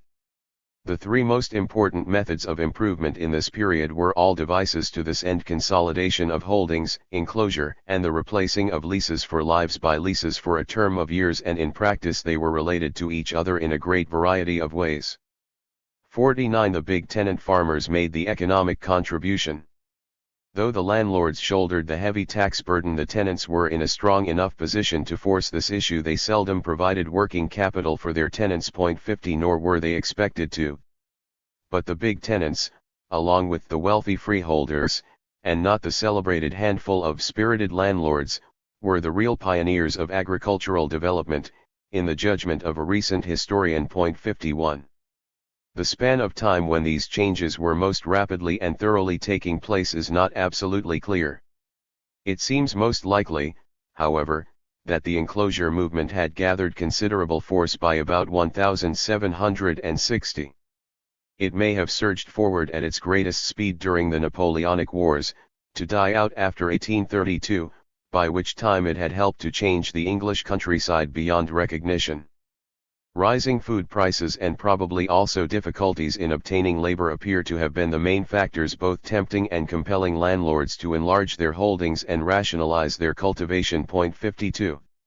Thus over substantial parts of England, as the large estate became larger and was operated more and more on commercial principles, it finally destroyed the medieval peasant community. It is rather likely, though not absolutely certain, that the wave of parliamentary enclosures during the 18th and early 19th centuries merely gave legal sanction to a process of eroding peasant property that had been going on for some time. 53. We know from the experience of other countries that the intrusion of commerce into a peasant community generally sets in motion a tendency toward the concentration of land in fewer hands. This tendency had been noticeable in England at least as early as the 16th century. In the heart of an area heavily hit by enclosure, 70% of the land in one village had been withdrawn from the peasant economy before the village was enclosed by Act of Parliament. By 1765 only 3 families in 10 occupied land in this area of advancing industry. The rest were laborers, knitters, small tradesmen. 70 small peasants out of less than 100 owned less than a fifth of all the land, while a dozen select families at the top owned 3/5.54. A similar situation probably prevailed over much of the area that was heavily subject to enclosure after the middle of the 18th century. If, in order to discover the area affected, one looks at a map of England shaded according to the total areas of counties in which the enclosure of common fields took place, one will notice that rather more than half the country had been subject to such enclosure. Perhaps half of this area in turn, mainly in the Midlands but with a broad tongue extending northwards, experienced the heaviest impact, running from just under a third to a half and more of these areas. 55. As is usually the case in such social upheavals, the fate of those who lost out by the change is very difficult to discern. Those who had property rights to defend in the course of enclosure proceedings tended by and large to make better weather of the storm than those who did not. Even at that, many small owners had heavy costs to bear connected with enclosure proceedings, as well as capital charges for hedging and ditching, that made their situation precarious. 56. The ones whose property rights were tenuous to non-existent fail to appear in the historical record because they lacked property rights to defend. These landless or semi-landless workers, together with the small tenants who disappeared through consolidation, represent the real victims of enclosure, and unless they are kept constantly in mind, they may also become the victims of statistical method. 57. Within these bottom layers, before enclosure, there had been some variety of economic and legal position. Most poor families, tenant cottagers, for example, had a small dwelling and the right to cultivate a few strips of land as well as to keep perhaps a cow, a few geese, or a pig or so. Men and beasts had generally scratched out an existence in which the rights of common played a large part. For cottagers, and certainly for the landless laborers who had only customary but not legal usage of the common, the loss of this right or privilege meant disaster. The appropriation to their own exclusive use of practically the whole of the common waste by the legal owners meant that the curtain which separated the growing army of laborers from utter proletarianization was torn down. It was, no doubt, a thin and squalid curtain. But it was real, and to deprive them of it without providing a substitute implied the exclusion of the laborers from the benefits which their intensified labor alone made possible. 58. The little men at the bottom of the rural heap were thus swept aside, either to swell the new army of rural laborers, needed for some time to put in enclosure hedges, ditches, roads, or to carry out new agricultural practices not yet possible to execute by labor-saving machinery, or to join the wretched workers in the disease-ridden towns. Modern scholars tend to believe that the dispossessed cottagers and landless laborers generally stayed on the soil, while the remaining unabsorbed surplus laborers and cottagers became industrial workers. 59. But generally only the young, the unmarried, or the village craftsmen were willing to leave home, and only such individuals were wanted by the new industrial employers. Mature men with families were not as trainable, nor could they as easily tear themselves completely out of the fabric of rural life. Remaining on the soil, they had recourse to their last right, the right of poor relief. 60. In one village in Leicestershire, as in thousands of other parishes in the Midlands and the South, the enclosures of common fields, together with the loss of commons and the requirements of a money economy, had resulted in a steady rise of poor rates. In order to support by 1832 nearly one-half the families in the village in regular receipt of poor relief and many more receiving intermittent relief. In the previous century these families had been self-supporting small farmers or not too badly off cottagers, able to obtain the necessaries of life in an open field economy. 61. Where the open field system worked at all well in terms of supplying enough of what was needed, it had been the basis of a rough degree of economic equality in the village. It had also served to bolster up the network of social relationships based on the division of labor that, in effect, was the society of the village. When, in the past, village society had been strong, the peasants had fought vigorously with some success to defend their rights. In the 18th century, with the final blow of enclosures and commercial influences, these small farmers generally failed to resist or to fight back. 62. Thus it seems quite clear that when the common fields disappeared and a new economic system began to win out in the countryside, the old peasant community finally gave way and disintegrated. 63. Looking back over the enclosure movement as a whole and taking account of the results of modern research, it still seems plain enough that, together with the rise of industry, the enclosures greatly strengthened the larger landlords and broke the back of the English peasantry, eliminating them as a factor from British political life. From the standpoint of the issues discussed here, that is, after all, the decisive point. Furthermore, for the surplus peasant it made little difference whether the pull from the towns or factories was more important than the push out of his rural world. In either case he was caught in the end between alternatives that meant degradation and suffering, compared with the traditional life of the village community. That the violence and coercion which produced these results took place over a long space of time, that it took place mainly within a framework of law and order and helped ultimately to establish democracy on a firmer footing, must not blind us to the fact that it was massive violence exercised by the upper classes against the lower. For aristocratic rule for triumphant capitalism. The 19th century itself was the age of peaceful transformation when parliamentary democracy established itself firmly and broadened down from precedent to precedent. Before examining what part agrarian changes played in this process, it is well to pause briefly and consider in what ways the violence of the 17th and 18th centuries, the first open and revolutionary, the second more concealed and legal but nonetheless violent, for that prepared the way for peaceful transition in the 19th.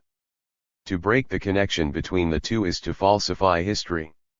To assert that the connection was somehow necessary and inevitable is to justify the present by the past with an argument that is impossible to prove. All that the social historian can do is point to a contingent connection among changes in the structure of society. Perhaps the most important legacy of a violent past was the strengthening of Parliament at the expense of the king. The fact that Parliament existed meant that there was a flexible institution which constituted both an arena into which new social elements could be drawn as their demands arose and an institutional mechanism for settling peacefully conflicts of interest among these groups.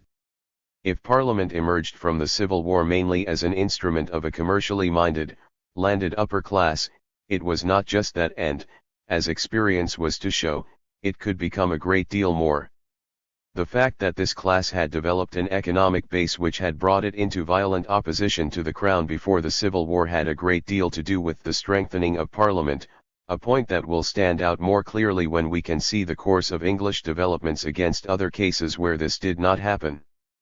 The strong commercial tone in the life of the landed upper classes, both gentry and titled nobility, also meant that there was no very solid phalanx of aristocratic opposition to the advance of industry itself.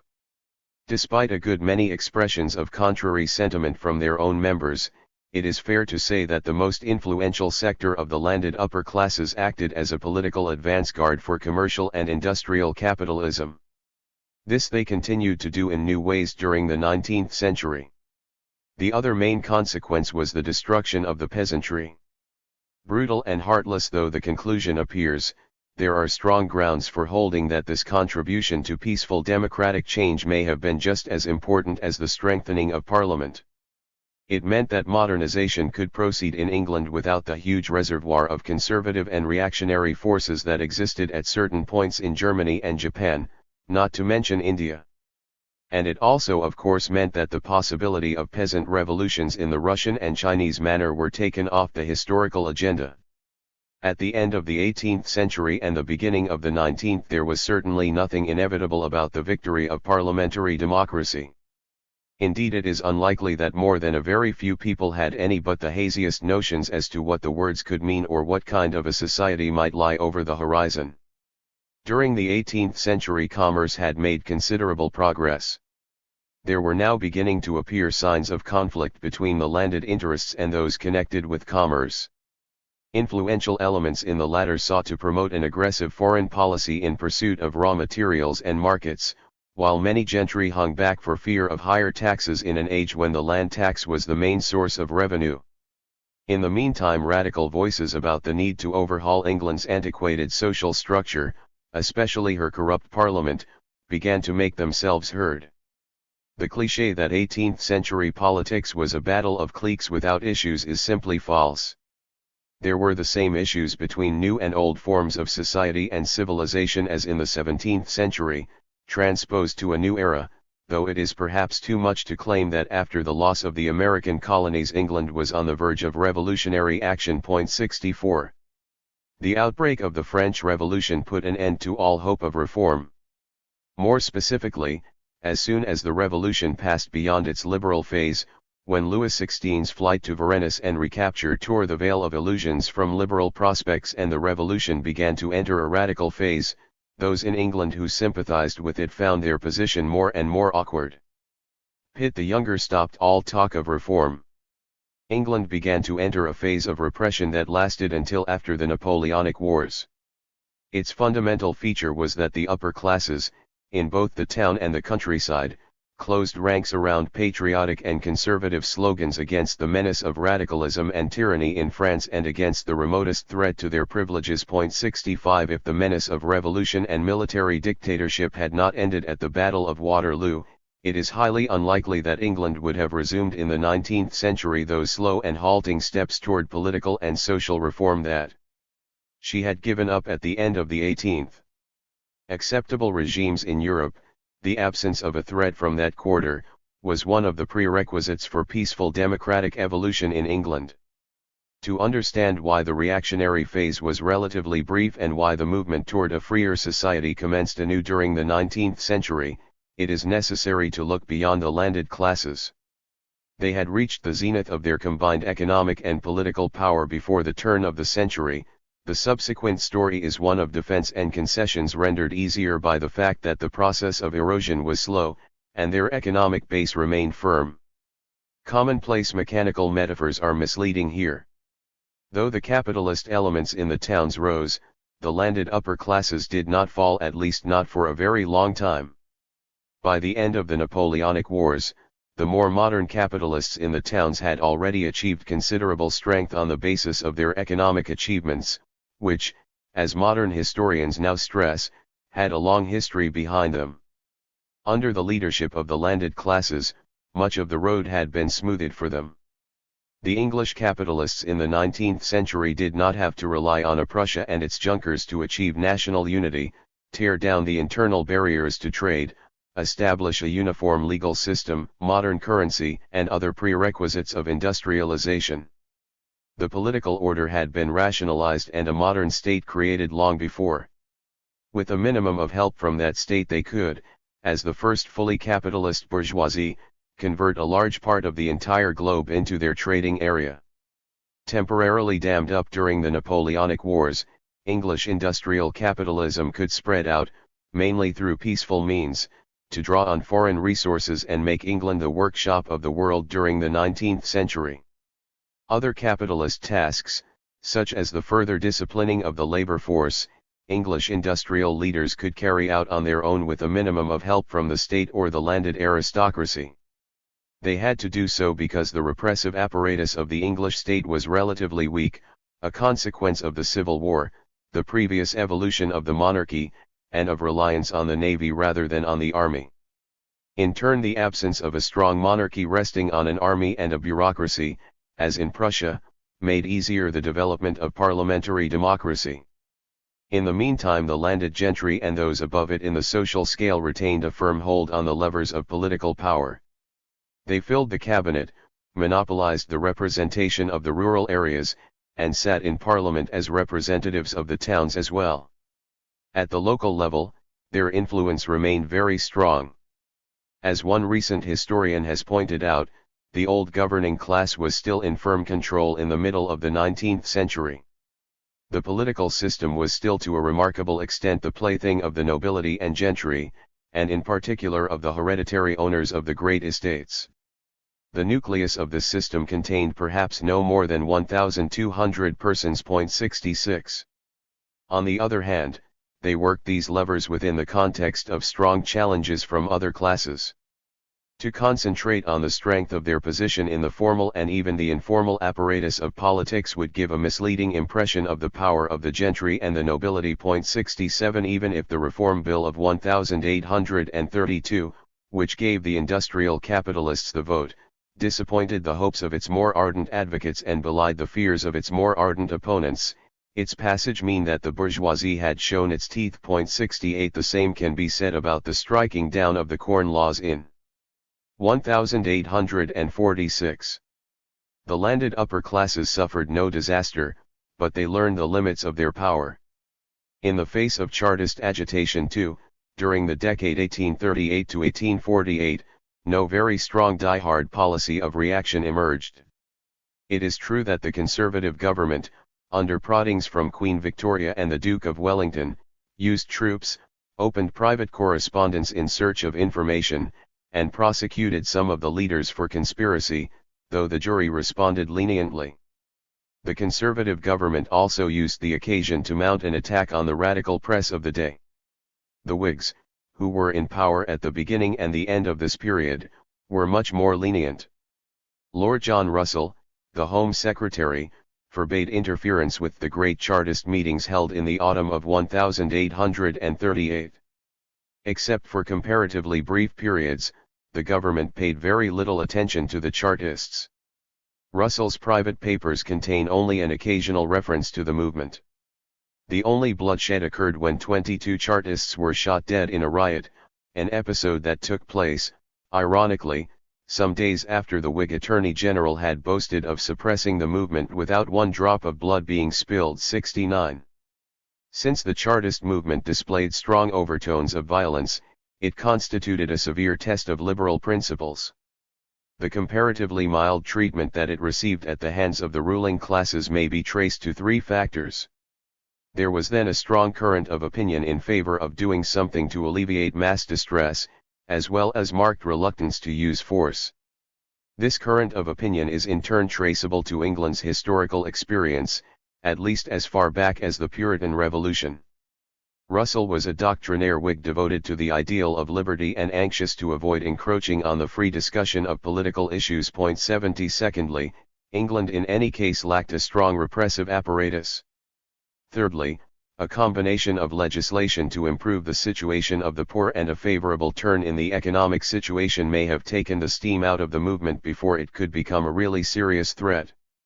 The situation during the first half of the 19th century and even considerably later contrasts very sharply with that found in Germany, where at that time a much weaker bourgeoisie leaned on the landed aristocracy to protect them against popular discontent and to carry through political and economic measures necessary for modernization. In England, the landed interest to some extent engaged in a popularity contest with the bourgeoisie for mass support. After 1840, the landowning class found in the support of factory laws a convenient way of answering manufacturers' attacks on the corn laws, though it should be noted that there were enlightened supporters of shorter hours among the manufacturers themselves. 71.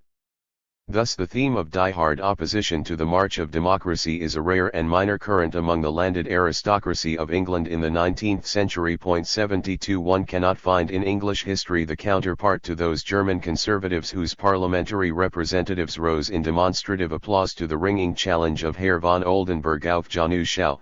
The King of Prussia and the German Emperor must always be in a position to say to any lieutenant, "Take 10 men and shoot the Reichstag." 73. One of the reasons why such a scene seems incongruous in England of the 19th century is that, unlike the Junkers, the gentry and nobility of England had no great need to rely on political levers to prop up a tottering economic position. Even the abolition of the corn laws failed to have the dire effects predicted by some. If anything, the condition of agriculture may have been better after 1850 than before. Prices continued to rise. Estate management took on more and more the attributes of running a capitalist business enterprise as the operators tried to take advantage of the great improvements in agricultural techniques developed in previous decades. Naturally, there was considerable variety on this score. At the upper reaches it was fairly common practice to turn over a great deal of responsibility to an agent. In this fashion the owner gained leisure for sport, culture, and politics, while the task of the agent took on many of the qualities of a profession. Still, the great landlord made the main decisions or took responsibility for them, leaving routine to the agents. Among the gentry the choice was more between careful management on their own or turning the matter over to lawyers in the town, who were often ignorant of rural ways and who became rich, so some gentry thought, through the poverty of the owner. 74 Sharing in the general Victorian advance and having continued to acquire bourgeois and capitalist traits, the landed upper classes had much less reason than their continental counterpart to oppose the advance of either capitalism or democracy. In the 19th century, as in earlier periods, the lines between wealthy nobility, gentry, and the upper reaches of business and the professions were blurred and wavering. 75 In numerous individual cases it is very difficult to decide whether a person belongs in one category or another. This difficulty, the despair of anyone undertaking a statistical analysis of English class structure, constitutes in itself one of the most important facts about this structure. 76. Quantitatively, the osmosis between business and the landed aristocracy may not have been very different in 19th century England and Germany. There is even some statistical evidence to suggest that it was, surprisingly enough, larger in Prussia. One investigator claims to have found that the Prussian House of Representatives included among its members in a long series of years prior to 1918 an average of slightly more than 78% drawn from the ranks of commoners and the new nobility. In diplomacy and administration, on the other hand, the real keys to power in Germany, the proportions of commoners were respectively 38 and 43%. For England, a study of Parliament for the years 1841 to 1847 uncovers only 40% of the members with business connections, the remaining 60% having no ties with the world of business at all. 77 There are thorny technical problems in the use of such evidence. For example, are the statistical piles for each country really comparable? Is it appropriate to set alongside one another the 40% of the English Parliament with business connections and the 78% of the Prussian House of Representatives drawn from the Burgerdom? I am skeptical about doing so, but believe that, even if the technical problems could be solved, we would not have made worthwhile progress. By itself, a quantitative measure of social mobility tells us little about social anatomy and its workings. In 19th century Prussia, the members of the bourgeoisie who became connected with the aristocracy generally absorbed the latter's habits and outlook. Rather, the opposite relationship held in England. Thus, if we did have a technically perfect measure of mobility that gave an identical numerical reading for the amount of fusion in England and Prussia, we would make a disastrous mistake in saying that the two countries were alike on this score. Statistics are misleading traps for the unwary reader when they abstract from the essence of the situation the whole structural context in which social osmosis takes place. As statistics are fashionable now, it is worthwhile stressing this point. Men who hold power do not necessarily exercise it simply in the interests of the class from which they arise, especially in changing situations. There was some tendency toward the adoption of aristocratic traits by the commercial and industrial elite in England. All accounts of England prior to 1914, and to some extent even beyond that date, give the strong impression that rolling green acres and a country house were indispensable to political and social eminence. But from about the 1870s onward, landed estates became more and more symbols of status rather than the foundations of political power. Partly because the end of the American Civil War and the rise of the steamship started to make American grain available in Europe, an agricultural depression set in at this time, which seriously commenced to erode the economic base of the landed upper strata. 78 Roughly the same thing happened in Germany, and once again it is instructive to view England against the German background. There the Junkers were able to use the state in the effort to preserve their position and also to form a united agricultural front with the peasant proprietors in the rest of Germany. At no point did Germany go through an experience comparable to the abolition of the Corn Laws. Instead, leading sectors of industry entered the marriage of iron and rye, gaining as their part of the bargain a program of naval construction. The whole coalition of Junker, peasant, and industrial interests around a program of imperialism and reaction had disastrous results for German democracy. In England of the late 19th century, this combination failed to put in an appearance. Imperialist policies in England already had a long history behind them.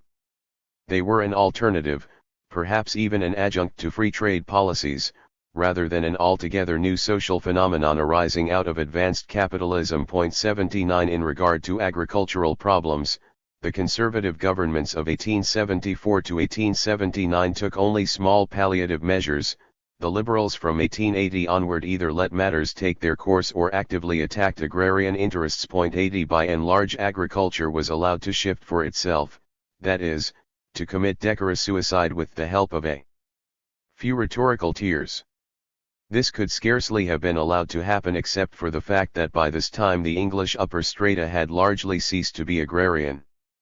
The economic base had shifted to industry and trade. Disraeli and his successors showed that, with some reforms, a popular basis for conservatism could be maintained and sustained within a democratic context. There were still struggles to come, as in Lloyd George's attack on titled landowners in his budget of 1909 and the constitutional crisis that grew out of it. But by this time, despite the furor, the agrarian problem and the question of the power of the landed aristocracy had receded into the background to give way to new questions, centering on ways to incorporate the industrial worker into the democratic consensus. As one looks back over the 19th century, what factors stand out as responsible for England's progress toward democracy? Those inherited from a violent past have already been mentioned: a relatively strong and independent parliament, a commercial and industrial interest with its own economic base, no serious peasant problem. Other factors are specific to the 19th century itself. Governing in the context of rapidly growing industrial capitalism, the landed upper classes absorbed new elements into their ranks at the same time that they competed with them for popular support, or at the very least avoided serious defeat by well-timed concessions. This policy was necessary in the absence of any strong apparatus of repression. It was possible because the economic position of the governing classes eroded slowly and in a way that allowed them to shift from one economic base to another with only a minimum of difficulty. Finally, policies that were necessary as well as possible became facts because influential leaders saw and handled problems accurately enough and in time. There is no need to deny the historical significance of moderate and intelligent statesmen. But it is necessary to perceive the situation within which they worked, one created in large measure by men who were also intelligent but scarcely moderate. Chapter 2. Evolution and Revolution in France. One contrasts with England and their origins. A. Among the decisive factors in the development of democracy in England were the independence of the landed gentry and nobility from the crown, their adoption of commercial agriculture partly in response to the growth of a trading and manufacturing class with its own strong economic base, and the disappearance of the peasant problem. French society entered the modern world by a very different path. Instead of thrusting its way through to a high degree of independence, the French nobility, or more specifically its leading sector, became a decorative appanage of the king. Though this trend was reversed in the latter part of the 18th century, the ultimate consequence was the destruction of the aristocracy. Instead of a landed upper class turning to commercial agriculture in the English manner, we find in France of the Bourbon monarchy mainly a nobility living from what it can extract through obligations resting upon the peasants. In the place of the destruction of peasant property we perceive its gradual consolidation both before and after the Revolution. Commerce and manufacturing in France lag behind that in England. All the main structural variables and historical trends in French society of the Ancien Régime differed sharply from those in England from the 16th through the 18th centuries. How and why there was any similarity at all in the final political outcome during the 19th and 20th centuries constitutes, along with some of the important differences, the central puzzle that I shall try to unravel in this chapter. Since without the Revolution it is most improbable that there would have been any similarity at all, this great event will be the central concern of the discussion. In comparison with their counterpart in England during the 18th century, the French nobility lived very largely from dues collected in kind or in cash from their peasants. The origins of this difference reach sufficiently far back into the mists of early French history to make it unwise for an amateur to try peering very far into them, especially since the great French historian Marc Bloch threw up his hands rather than suggest an explanation. Suffice it to say that, by the late 14th century and during the 15th, many of the basic features had already begun to appear. A seigneur who devoted relatively little attention to the cultivation of his own domain, which was rather small in size. The domain seems to have shrunk as the overlord granted out sections of it in small parcels to the peasants in return for a portion of the crop. Where possible, the seigneur preferred to let out his land en bloc, and in many cases on terms showing that he hoped to regain it at some future date. But this was not always possible. The nobleman was often far away at war, while hands to work the land were hard to come by. The best solution, at least for many, appears to have been to throw the burden of cultivation as much as possible on those tenants who would manage large units, or, more often, directly on the peasant. 1 Somewhat earlier, the French nobility had begun to acquire a more precise juridical status through rules strictly defined in law. 2. These two traits of a more definite legal status, even if a far from crystal clear one, and dependence on peasant dues, were to distinguish the French nobility from the English gentry for the remainder of its history. At quite an early date, the peasant had managed to escape from personal servitude, mainly by capitalizing on the demand for labor in the countryside that increased as the growing towns presented the possibility of another way of making a living. By the time of the Revolution, peasants possessed close to de facto property rights. 3. Underlying this continuity were also important elements of change. The system of large land holdings worked by serfs began, as we have just seen, to undergo modification at least as early as the latter part of the 14th century. At the end of the Middle Ages and during the early modern period, perhaps especially during the 16th century, when an increase in the supply of gold and silver seems to have driven up prices, there are indications of something approaching a crisis in seigneurial incomes. Large sections of the old fighting nobility, the noblesse d'épée, lost out heavily. The disappearance of their economic underpinnings may have made it easier for the kings and their talented ministers to extend the royal authority, a process that culminated in the long reign of Louis XIV. Naturally, the nobility did not accept their fate passively. Faced with catastrophe, many attempted to backwater, to cease being rentiers and to reconstitute the domain. 4 But by and large they lacked the economic basis, such as the wool trade, that made such a policy possible in England. Members of the bourgeoisie who had made money in the towns and begun to acquire land from distressed nobles had somewhat greater success. The process began in the 15th century and continued on through the 18th. Through this influx of urban wealth there was some reconstitution of estates.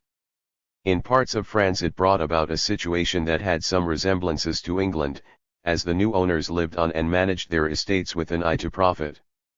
But the resemblance is superficial. In 17th century France, as well as later, the profit came not from selling produce on the market but still from collecting rents from peasants. As Bloch observed, the fortune to be gained from a big estate came from collecting a series of small dues, some of them in kind, from a series of small units. Though the task might be turned over to an intermediary, the best prospect of success came from careful, detailed, and rather pettifogging administration. 5. The situation was an ideal one for lawyers, and in more than one respect. The spreading tentacles of the royal bureaucracy needed lawyers in its struggle against the older nobility. And the rich bourgeois who acquired land moved into higher social circles either through being granted nobility or through purchase of a bureaucratic position. 6 Though the noblesse de robe was often troublesome to the king, only Louis XIV was able in time to treat them with deliberate contempt. They furnished one of the main instruments of absolutism in its struggle with localist tendencies and with the older fighting nobility. As there were often good pickings in the royal bureaucracy, especially in the 18th century as royal control slackened, its attractions may have served to diminish any tendency to operate an estate along English lines. In any case, the return of the big estate was a relatively limited affair. They were not nearly as common in France as in England or Eastern Germany. Large sections of the country were in the hands of the peasants. Thus the system as a whole was one where large and small units coexisted. 7 France did not undergo an extensive enclosure movement. By and large, the large proprietor was interested in preserving peasant tenures because they provided the basis of his own existence. 8 Only in the latter part of the 18th century did the situation begin to change. The decline of the noblesse d'épée was part of the same process by which the king consolidated and extended his authority.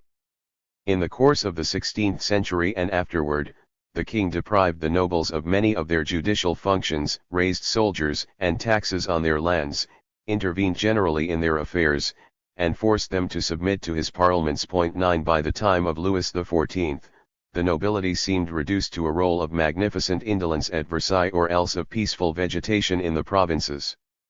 However, this impression is somewhat deceptive. To be sure, the Sun King had rendered them largely harmless. But he had to pay certain costs that were only partly advantageous to the crown. He could get good positions for many in the church, which had enormous revenues, at that time much larger than those of the state. In return for the church's assistance in taking care of a sector of the nobility, the king protected the church against heresy. 10 One consequence was the revocation of the Edict of Nantes. A second form of the cost to the crown was war. Though Louis drove the nobility away from the center of government, he gave over to them the army as well as the church. 11 Perpetual war was the perpetual topic of conversation among the nobility at court and helped to create an atmosphere of loyalty to the king. 12 The system of compulsory conspicuous consumption at Versailles ruined many nobles. In the provinces too, Colbert's inquiry, conducted through the intendants, revealed widespread poverty. 13 Hence it is tempting to make a connection between royal absolutism and a failure of commercial agriculture to take hold, both factors mutually reinforcing one another over a long period of time.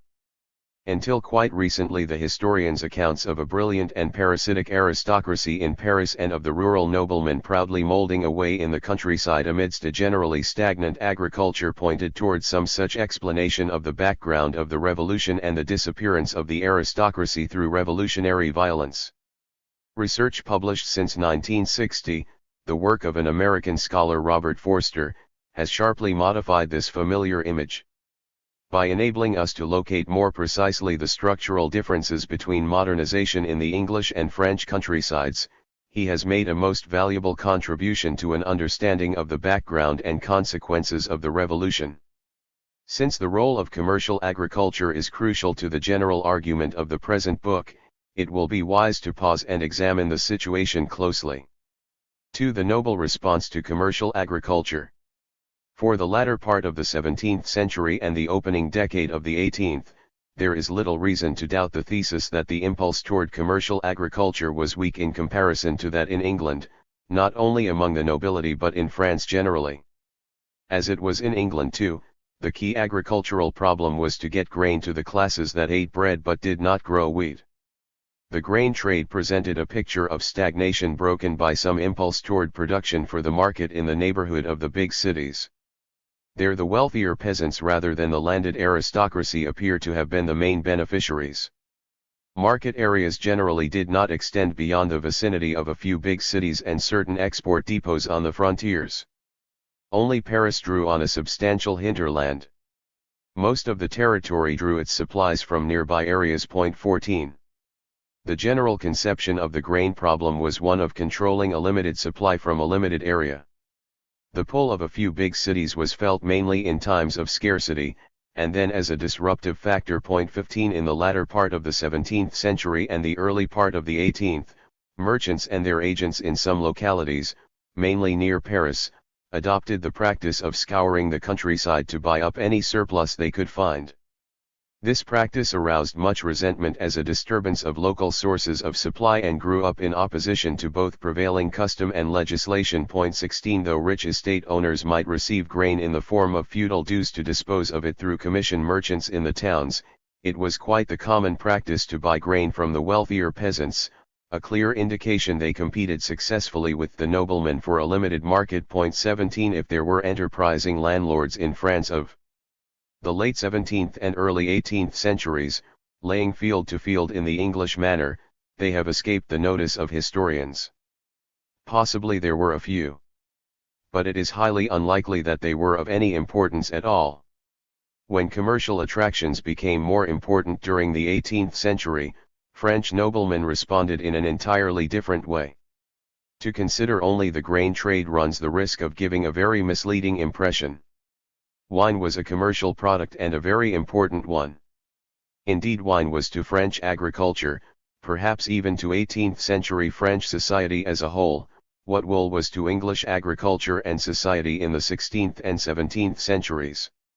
One statistically inclined scholar has calculated that in an ordinary year during the latter part of the Ancien Regime, France produced enough wine, some 30 million hectoliters, to provide cargo for the entire British merchant fleet of the day. 18 It was just as impossible for one man to drink all the wine he could produce in a year as to wear all the wool he could raise. Hence, to grow grapes or to raise sheep meant to be propelled into the market, to become dependent on the acts of kings and chancellors and to try to influence them, to find business-like methods and account books more congenial than the beau geste, the sword, largesse, and other aristocratic ways. But the similarities stop there and short of what really matters. The economic and political consequences of the wine trade and sheep raising are quite different. In what seems to have been a burst of Gallic enthusiasm, coupled with an American statistical mania, the distinguished French economic historian C.E.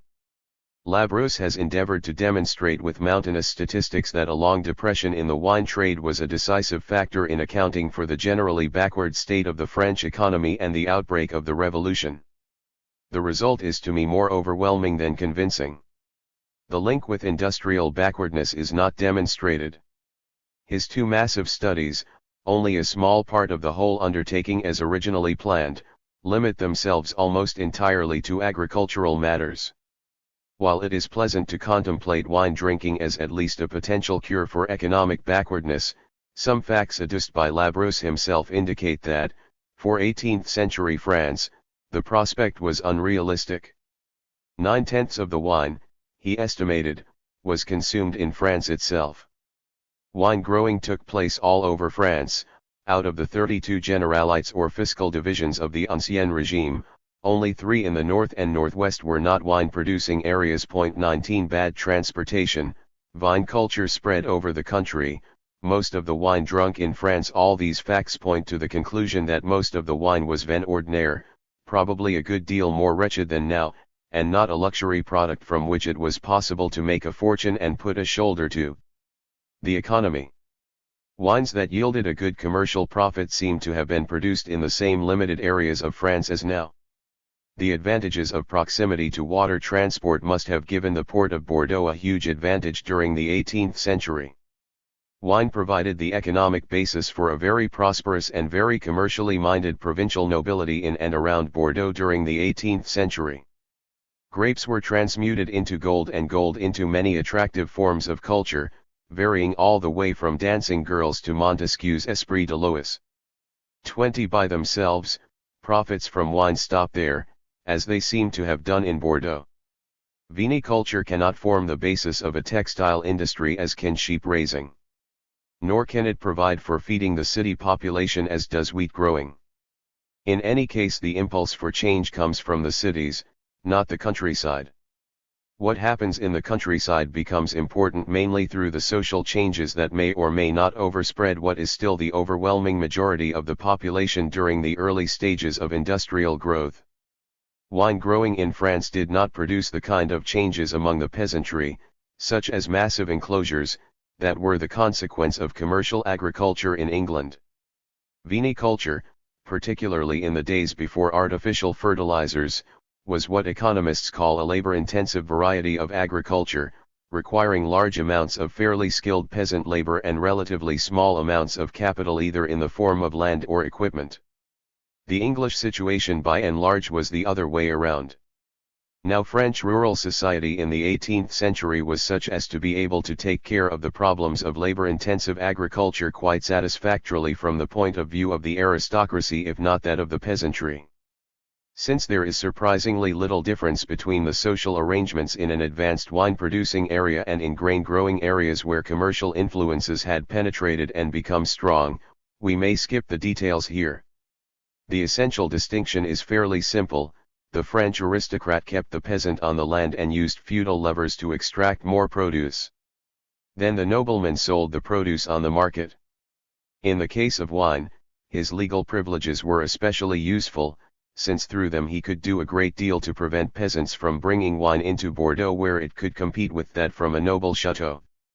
Lacking the privilege of bringing wine into the city, as well as the resources to postpone sale until the most favorable moment, the smaller producers found it necessary to sell their wine to the noble landlord. 21. In 18th century Bordeaux, good-sized fortunes based on wine were to be found only among the noblesse de robe, the judicial nobility whose origins were mainly bourgeois, though, in many 18th century robe families in France as a whole, the bourgeois origin might be a matter that belonged to the remote past. The old military nobility, the noblesse d'épée, was neither rich nor illustrious. And they seem to have constituted the overwhelming mass of the 400-odd noble families in the Bordeaux area. Only a few cut good figures in Bordeaux society. Most lived in or near sleepy townships, often in chateaux screened by poplar trees or hidden away in the villages. Wheat domains of about 100 acres and royal pensions of a few hundred livres provided the basis of a life that was neither austere nor affluent, but provincial in the extreme. Parish seigneurs, many of them retired army officers, had an income of no more than 3,000 livres a year, near indigence by the standards of a well-to-do nobleman with vineyards to support his affluence. 22 At least in this area the contrast between the old military nobility and the newer noblesse de robe was striking. And there must have been many nobles throughout France who resembled these parish seigneurs. Very likely unenterprising nobles were a majority, I suspect an overwhelming majority, though there is no evidence yet that would clinch the point. As one notices such a contrast, certain questions spring to mind almost automatically for a present-day sociologist. Were there some sort of legal and cultural barriers that prevented the noblesse d'épée from making a success of commerce? How important were such barriers in explaining the economic and political characteristics of the French nobility, or the fact that a great revolution overwhelmed them? Cumulative evidence leads me to offer a very firm negative to the question and to argue that it is the wrong question to ask if one wishes to understand the connection between economic changes and political ones.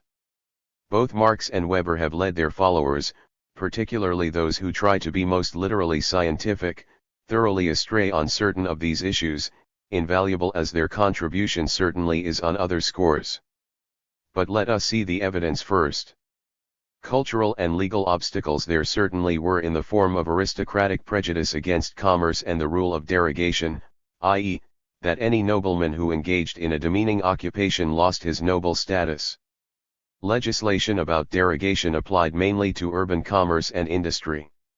It tried to draw a line between large-scale activities such as wholesaling and international trade, which the monarchy actively encouraged, sometimes over the objections of the Third Estate, and petty ones, such as operating a retail shop, which were prohibited. In agriculture there was a definite rule renewed in 1661 against a gentleman's working more than a small amount of his own land, 4 charrues, or 4 times the area that could be worked with a single plough. 23 The main force that maintained these laws and the public opinion that supported them was the monarchy. Nevertheless, even under Louis XIV, its policy in this area was ambivalent and confused. The monarchy wanted a prosperous nobility as a decorative adjunct to the crown and as help in keeping the people in their proper place, and expressed concern on frequent occasions when it came across evidence of poverty among the nobility. But the crown did not want the nobility to establish an independent economic base that could enable it to challenge royal power. The prejudice against trying to make money out of farming was probably very influential among the highest nobility and those subject even less directly to the mores of court life. A life of strenuous indolence and intrigue at Versailles would certainly be vastly more exciting than superintending cows and peasants, and would soon teach a man to be embarrassed at the smell of manure on his boots. On the other hand, a good many aristocrats evaded the rules by making their fortunes in the West Indies, often working with an axe in their hand at the head of their own bands of Negroes. Then they would come back to Versailles or Paris to take part in court life. In other words, successful commercial farming for the high aristocrat involved a temporary escape from French society. 24 In the first quarter of the 18th century, the general prejudice against mean occupations seems to have been quite strong. Kerr cites some material from contemporary letters, including the case of a duke who opened up a store selling spices, by which he aroused the jealousy of the Spice Corporation. When the matter became public, street youngsters ran after the duke crying, "Il lit." 25 Later in the century a strong current of opinion ran in the opposite direction, favorable to commercial activities for the aristocracy. England and everything English, including their agricultural practices, became very fashionable in high circles and had for a brief time some influence on policy. There was a vigorous war of pamphlets about the propriety of commerce for the nobility. In the course of time there came to be widespread evasion of the rules against it. Many aristocrats were involved in commercial enterprises, hiding their presence behind fronts and dummies. 26. All these facts indicate that the cultural and legal barriers were becoming much less important during the 18th century. For the provincial noblemen, in whom we are mainly interested here, they were largely a dead letter. As a contemporary pamphlet pointed out, when the country nobleman had his wheat, wine, cattle, or wool sold, no one accused him of derogation. 27. Where they had the opportunity, or perhaps one should say the temptation to do so, the nobility of the sword showed no reluctance to make money out of commerce. Near Toulouse, an area where there were fine profits to be had from wheat farming, the habits and mores of the older nobility became thoroughly businesslike and indistinguishable from the quasi-bourgeois nobility of the robe. 28. Speaking of the provincial nobility generally, Forster has put forth the following thesis. Far from an idle, dull, and impoverished hobereau, the provincial noble was as likely to be an active, shrewd, and prosperous landlord. These adjectives are meant to suggest more than a swollen pocketbook. They imply an attitude toward the family fortune characterized by thrift, discipline, and strict management, usually implied by the term bourgeois. 29. From such evidence it is perfectly clear that legislation and prejudice as such were not significantly hindering the spread of a commercial outlook and commercial behavior among the French landed aristocracy. That is not the place to look for any explanation of the supposed backwardness of French agriculture in relation to that of England. Was it so backward then? How representative was the kind of nobleman just sketched by Forster?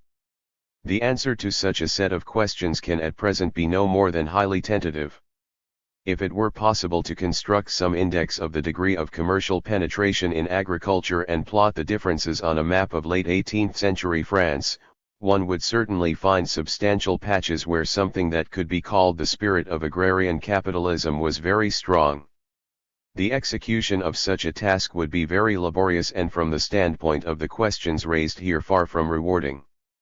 Statistics alone will not solve our problem because it is mainly a qualitative one. Much more is at issue here too than the emergence of a new psychological attitude and its possible causes. Those who follow Weber, especially those who speak in terms of some abstract drive for achievement, neglect the importance of the social and political context in which such changes manifest themselves. The problem is not merely whether French rural nobles tried to run their estates efficiently and sell their produce on the market. Nor is it simply how many nobles developed such an outlook. The key question is whether or not in so doing they altered the structure of rural society in a way similar to what took place in those parts of England where the enclosure movement was strongest. The answer to this question is simple and decisive. They did not. Those nobles who represented the leading edge of commercial advance in the French countryside tried to extract more from the peasants. Fortunately, Forster has presented us with a detailed study of the nobility in a part of France, the Diocese of Toulouse, where the commercial impulse was strong and where grain growing for the market was a noble occupation par excellence. His account makes it possible to put one's finger rather precisely on the similarities and differences between the improving gentry in England and their no less businesslike counterpart in France. In southern France, and perhaps more widely in other parts of France than is realized, the incentive to grow grain for the market was quite strong. Population in the kingdom and locally was rising rapidly. So were grain prices in this area. Local political pressures had produced great improvement in transportation, making it possible to sell grain at a considerable distance from Toulouse and in quantities that were substantial by 18th century standards. On all these counts the situation was basically similar to that in England. The nobles of Toulouse, those of the sword as well as those of the robe as we have already noticed, made just as successful an adaptation to circumstances they had helped to create as did the hardy squires of England. 30 Perhaps a larger share of Toulousan income came in the form of rents. Since a large part of these were rents on the estates of Languedoc, and since the area was primarily agricultural with a weak and backward bourgeoisie, most of the money that flowed into their pockets was still based on wheat. 31. The way in which the Toulousan nobility took up farming for the market was, on the other hand, entirely different from that of the English gentry. Except for the introduction of maize during the 16th century as a forage crop for animals, which increased greatly the amount of wheat that could be marketed, there were no important technical innovations.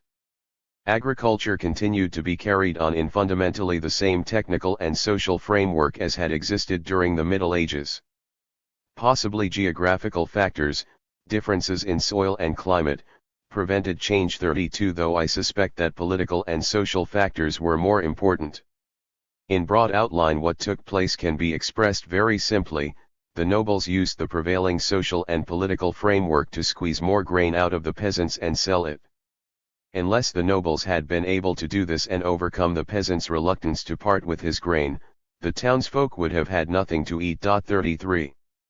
In a way that resembles what took place more than a century later in parts of China and Japan, the peasants were left in occupation of the soil but under a series of obligations enabling the nobles, who became in effect commercial landlords, to take a large share of the crop. Here lies the principal difference from the English situation. The Toulousan nobles, unlike those in many other parts of France, owned almost half of the land and derived the overwhelming portion of their strictly agricultural revenues from the domain. But the domain itself was broken into a series of small plots. 34 On these small plots the peasants continued to live. Some known as maîtres valets received a cottage, oxen, a few primitive tools, and an annual wage in grain and coin. The entire grain harvest went into the lord's storage bin. To the undiscriminating observer, the maître valet with his cottage may have looked like a peasant as he worked his small farm with the help of his family. Possibly he even felt like a peasant. Forster tells us that he had a certain prestige because often his family had worked the lord's farm for generations. In strict economic terms, nevertheless, he was a wage laborer. 35 Other peasants worked the land for the lord as sharecroppers. In theory, lord and tenant divided the harvest between them equally. In practice, the contract became weighted more and more in favor of the lord, partly because the lord managed through the manipulation of seigneurial rights to capture the lion's share of the livestock, the principal farm capital of the area. Rising population, too, favored the lord by increasing the competition for holdings. 36. In practice, too, the difference between maître valet and sharecropper was slight. The basic unit of production was the métairie, a farm of 35 to 70 acres, worked by a single peasant family either as a wage laborer or sharecropper. In the case of the wealthier nobles, the unit of property might be larger and contain several métairies. The overwhelming majority of noble estates were administered in this way. Leasing land to a large farmer for money rents, the English practice, existed in the area but was rare. 37. This system of keeping the peasants on the land as a labor force was buttressed by legal and political institutions inherited from feudalism, but these rights were of minor importance as a source of income in the Diocese of Toulouse.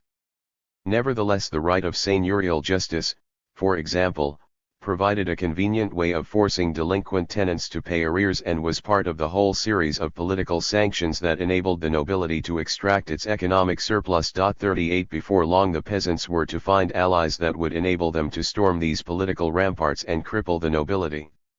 In contrast to England, commercial influences as they penetrated into the French countryside did not undermine and destroy the feudal framework. If anything, they infused new life into old arrangements, though in a way that ultimately had disastrous consequences for the nobility. That is the lesson one can derive from Forster's detailed studies, as well as from older standard sources and more general descriptions if one looks at them with the insights that come from more detailed descriptions. If we try to visualize the situation in France as a whole toward the end of the Ancien regime, what we are likely to see is a series of peasants on the one side working the land, and the noblemen collecting a share of what they produced either directly in the form of produce or indirectly in the form of cash. Quite possibly the older standard descriptions underemphasize the extent to which the nobleman was making what economists would call a managerial contribution to the total output. But he was caught in an awkward situation. Whatever political and social contribution he may have made under feudalism in the form of providing political order and security had been taken over by royal officials, though he was able to retain certain rights of local justice and exploit these for economic purposes. Nor was he yet a full-blown capitalist farmer. Essentially what the landed proprietor possessed were certain property rights, whose essence were claims, enforceable through the repressive apparatus of the state, to a specific share of the economic surplus. Though in formal and legal terms the burden of property rights rested on the land, and land was what the nobleman's carefully preserved title deeds described, land was useful to the nobleman only insofar as the peasants on it produced an income for him. Thus he might collect his income in sharecropping arrangements, which covered somewhere between 2/3 and 3/4 of France. Sharecroppers were often identical with small peasant proprietors who, if fortunate, were able to lease small bits of land on a sharecropping basis in order to add to the insufficient yield of their own tiny plots. 39 Usually the land was let out to peasants whose holdings were seldom more than 10 to 15 hectares. 40 In some areas nobles scraped together an income from the peasantry through their right to collect a series of feudal dues, without owning any substantial estate. 41 The main forces that created the economic relationships just described were capitalist influences radiating out from the towns and the monarchy's long efforts to hold the nobility in check. As in England, relationships with commercial and industrial elements and with the king were decisive influences in determining the characteristics of the nobility. Again, as in England, the response to the new world of commerce and industry included a very substantial fusion between the landed upper classes and the bourgeoisie. But if these abstract variables, king, nobility, and bourgeoisie, were the same in both countries, their qualitative character and relationship to each other were very different. In England the fusion between countryside and town was in the main directed against the crown, not only before the Civil War but for much of the subsequent period. In France the fusion took place through the crown with very different political and social consequences. 3 Class relationships under royal absolutism. A glance at commerce, manufacturing, and town life at the apogee of French royal absolutism in the 17th century is sufficient to make one wonder where the strength could come from to generate a bourgeois and capitalist revolution in the 18th, and whether those who thus characterize the French Revolution may have fallen victim to a doctrinal mirage, a point best discussed later. Under the 17th century monarchy, the French bourgeoisie was not the spearhead of modernization, taking the countryside along with it toward the still invisible world of industrial capitalism that their English counterpart had already become. Instead, it was heavily dependent on royal favor, subject to royal regulation, and oriented toward the production of arms and luxuries for a restricted clientele. 42 Except for the much greater degree of control and higher level of technology, especially in the military arts, the situation resembles late Tokugawa Japan or even India of Akbar's day somewhat more than it does England of the same period. Politically too, municipal life was subject to royal controls that had been increasing intermittently since the re-establishment of peace and order under Henry IV. Though there was a brief municipal revival during the Fronde at Bordeaux, Marseille, Lyon, and Paris, Louis XIV decided not to tolerate any more opposition from his bonnes-villes. In the older portions of France, royal controls developed rapidly in his reign. Through the cities the king held the provinces, though there was much local variation, with the king sometimes allowing municipal elections to continue but appointing the mayor directly or indirectly. 43. From the foregoing it is evident that, under Louis XIV, the impulse toward establishing the bases of a modern society, i.e., a unified state and even some of the habits of precision and obedience, came much more from the royal bureaucracy than from the bourgeoisie. That, however, was scarcely the deliberate intention of the crown. At the time its real function in the French polity was to maintain order, supervise the economy, and squeeze out of French society whatever resources it could to sustain the royal policy of war and magnificence. Of the two, war was far more expensive than magnificence, though exact measurements are impossible. That the royal bureaucracy of Louis XIV's day was far less effective in performing these tasks than the administrative apparatus of a 20th century state goes without saying. The French royal administration faced the same difficulty that plagued other agrarian bureaucracies such as those of Tsarist Russia, Mughal India, and Imperial China. In pre-industrial societies it was practically impossible to generate and extract enough of an economic surplus to pay the members of the bureaucracy a salary that would ensure their real dependence on the crown. Other methods of payment are possible, such as the grant of revenues from specified lands or the Chinese device of allowing corruption to make up the difference between an income appropriate to official status and what the monarch can afford to pay in salaries.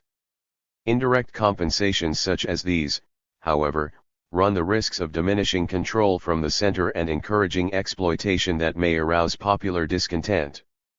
The French monarchy tried to solve this problem by selling positions in the bureaucracy. Though the practice was not unique to France, the extent to which French kings resorted to it and the way in which the practice not only permeated the entire royal bureaucracy but also influenced the character of French society as a whole distinguish France quite sharply from other countries.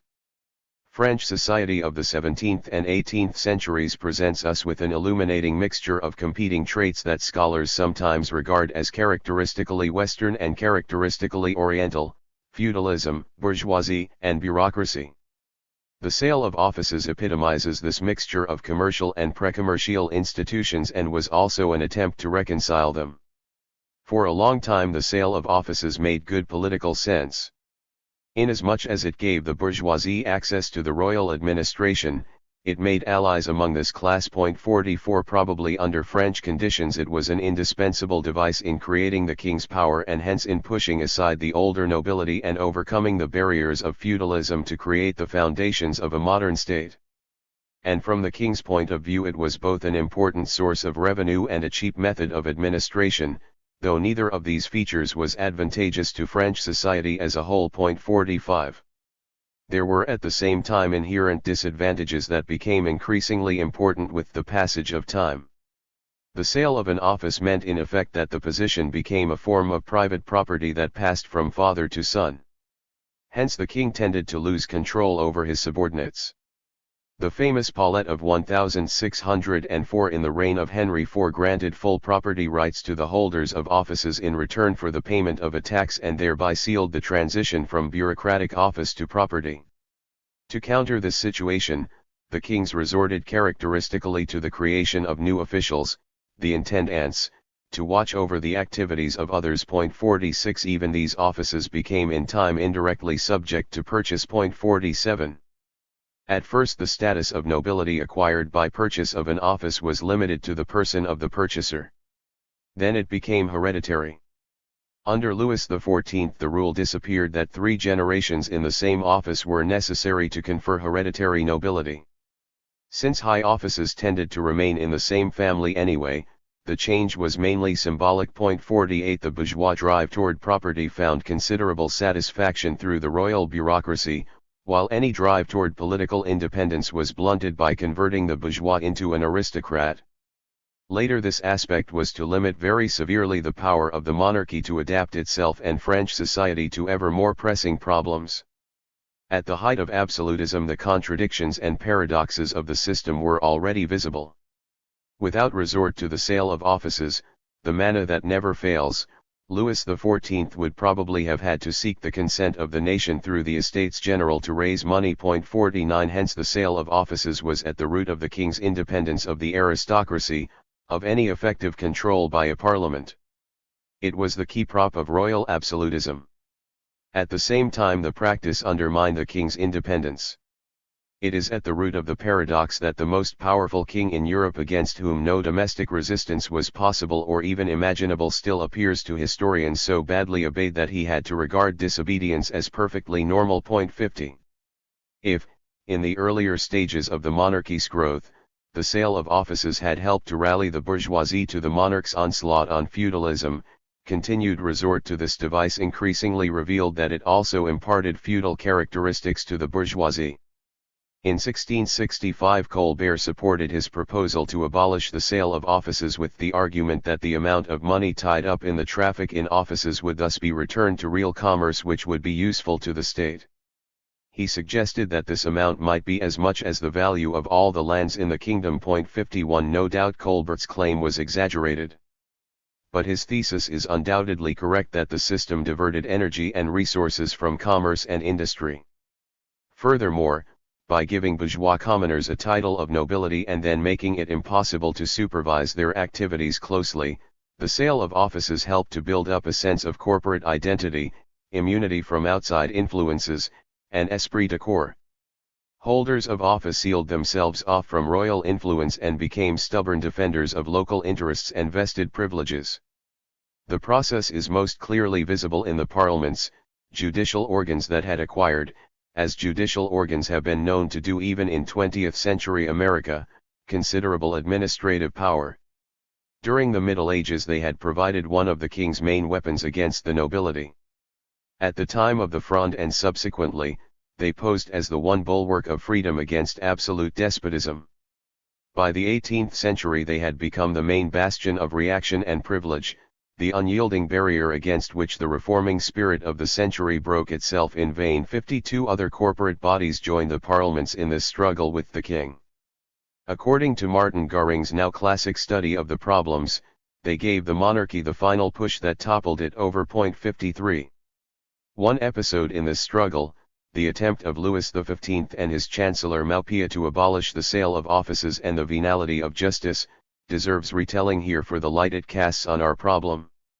The incident took place in 1771, shortly before the death of Louis XV, and at once stirred up a hornet's nest of opposition. Led by the nobility, the opposition expressed itself in terms of the natural rights of man, freedom of the individual and political liberty, even the social contract. Voltaire saw through the sham and supported Maupeou. In any case he detested parliaments as the persecutors not only of callers but also of literary men such as himself. 54. It would be a mistake to dismiss the appearance of revolutionary slogans in the service of a reactionary cause as no more than an instance of selfish privilege seeking to justify itself by any convenient argument. For one thing, no less a mind than Montesquieu's defended the sale of offices as part of his famous theory of intervening powers.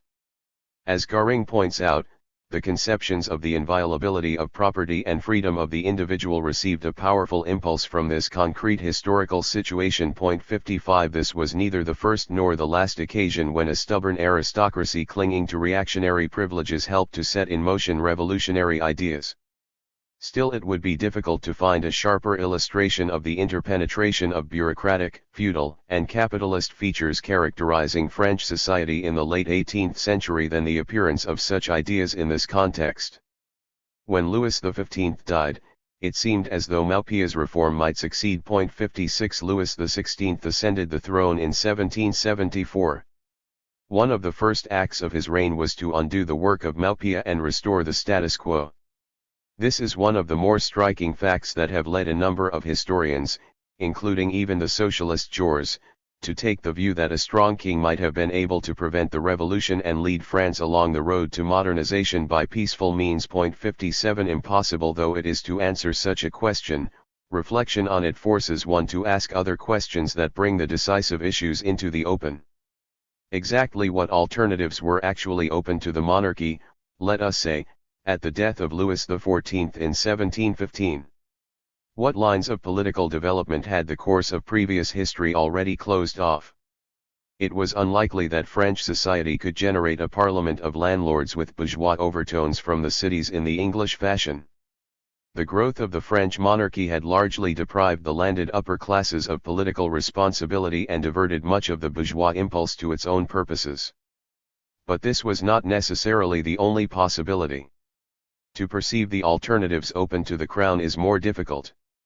Clearly, if the king were going to pursue any active policy at all, he would have had to reforge an effective instrument of rule, a renovated bureaucracy. That would have meant the abolition of the sale of offices and venal justice and a reform of the tax system to distribute the burden more evenly and to collect the revenue more efficiently. It would also have been necessary to reduce, at least for a time, the expensive policy of war and magnificence. The very large remaining internal barriers to trade would have had to go, and the legal system to be considerably modernized to allow room for the growth of commerce and industry that began to show some signs of independent vitality toward the end of the 18th century. Distinguished statesmen from Colbert to Turgot put forward large parts of this program. As an explanation for the monarchy's failure, we can quickly rule out any argument to the effect that in the intellectual climate of the time nobody in a position of influence could see the problem. They saw it very clearly. That there would have been strong resistance from vested interests is blatantly obvious. Still, it would be difficult to argue that such obstacles were insurmountable. Would they have been any more severe than those faced by Henry IV in forging French unity? For the present it is enough to indicate the direction in which such considerations lead. Conceivably France might have followed the conservative path of modernization in the manner of Germany or Japan. Then, on the other hand, and for reasons that can be brought out only gradually in the course of the whole book, it is likely that the obstacles to democracy would have been even greater.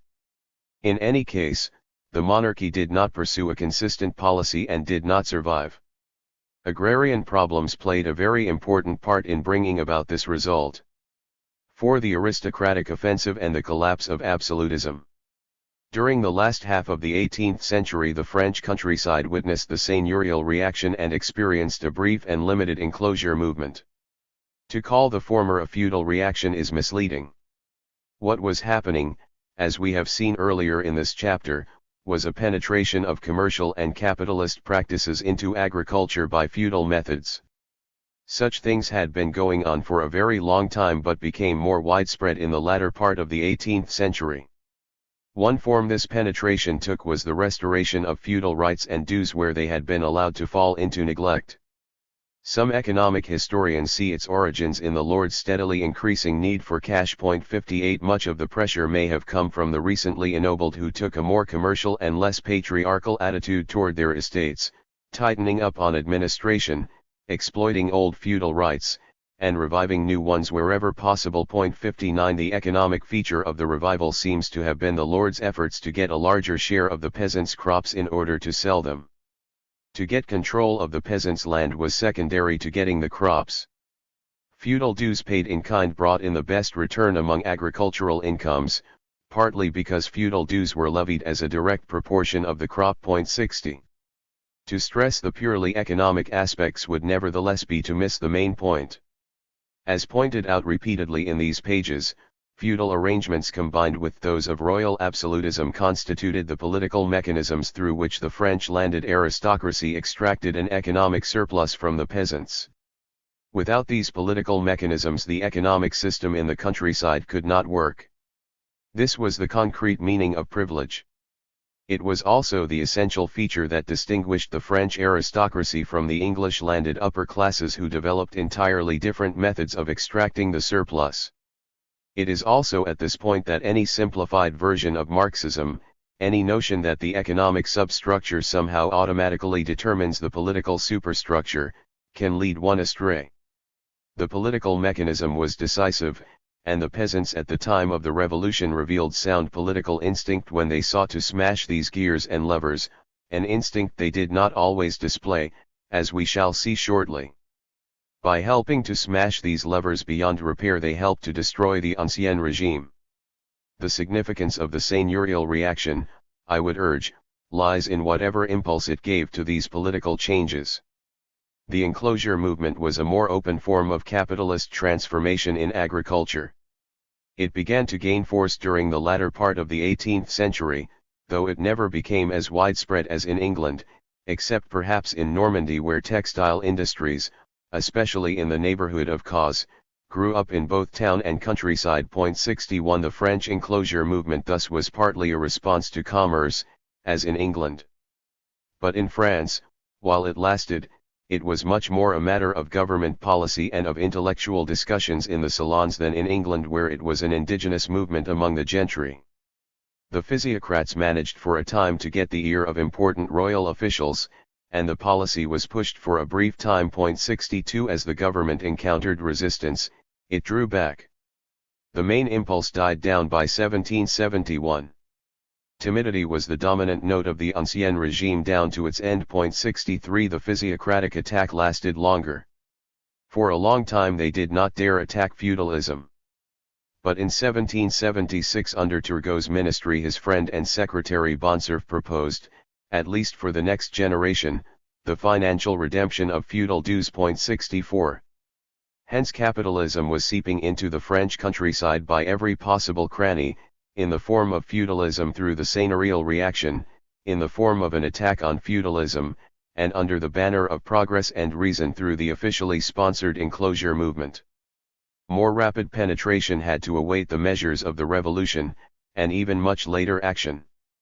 Certain rights of common pasture, for instance, were not abolished until 1889.65. Though limited capitalist penetration failed during the 18th century to revolutionize agriculture or eliminate the peasantry, it came in such a way as to increase very sharply peasant hostility to the Ancien regime.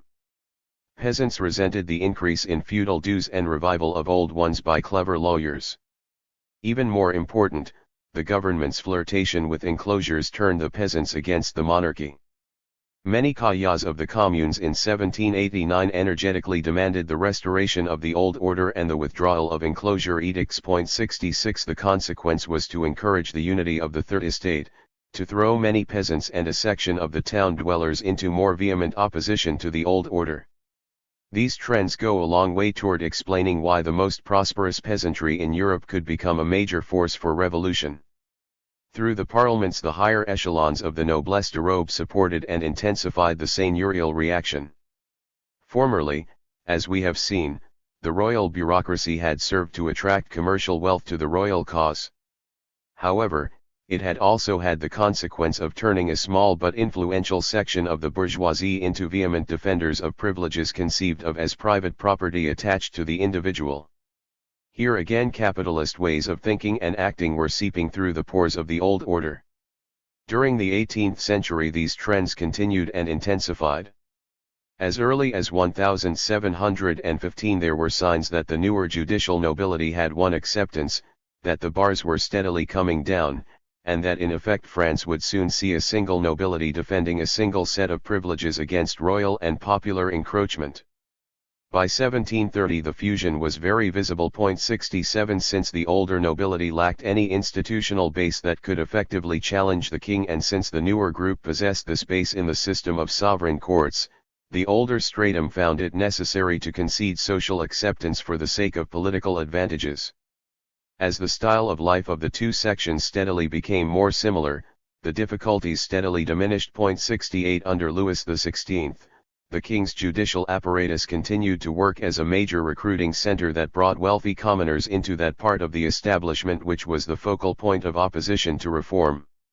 Of 943 parliamentaries recruited during the period 1774 to 1789 and still in office in 1790, no less than 394 or 42% were former roturiers who became noble by virtue of their new position. 69. As its share of the bargain in the rough working coalition we have been discussing, the older nobility managed to reserve certain key positions for itself. Toward the end of the Ancien regime it managed to raise more and more barriers to the power of money. High offices and the army constituted preserves where the power of money found its frontier. 70 By the 1780s the aristocratic coalition as a whole had ruined Maupeou and Turgot, reconquered every bishopric in the realm, imposed the rule of 4 quarterings of nobility for high army appointments, and forced the monarchy into a cowed, ultimately fatal solicitude for privileged interests. 71.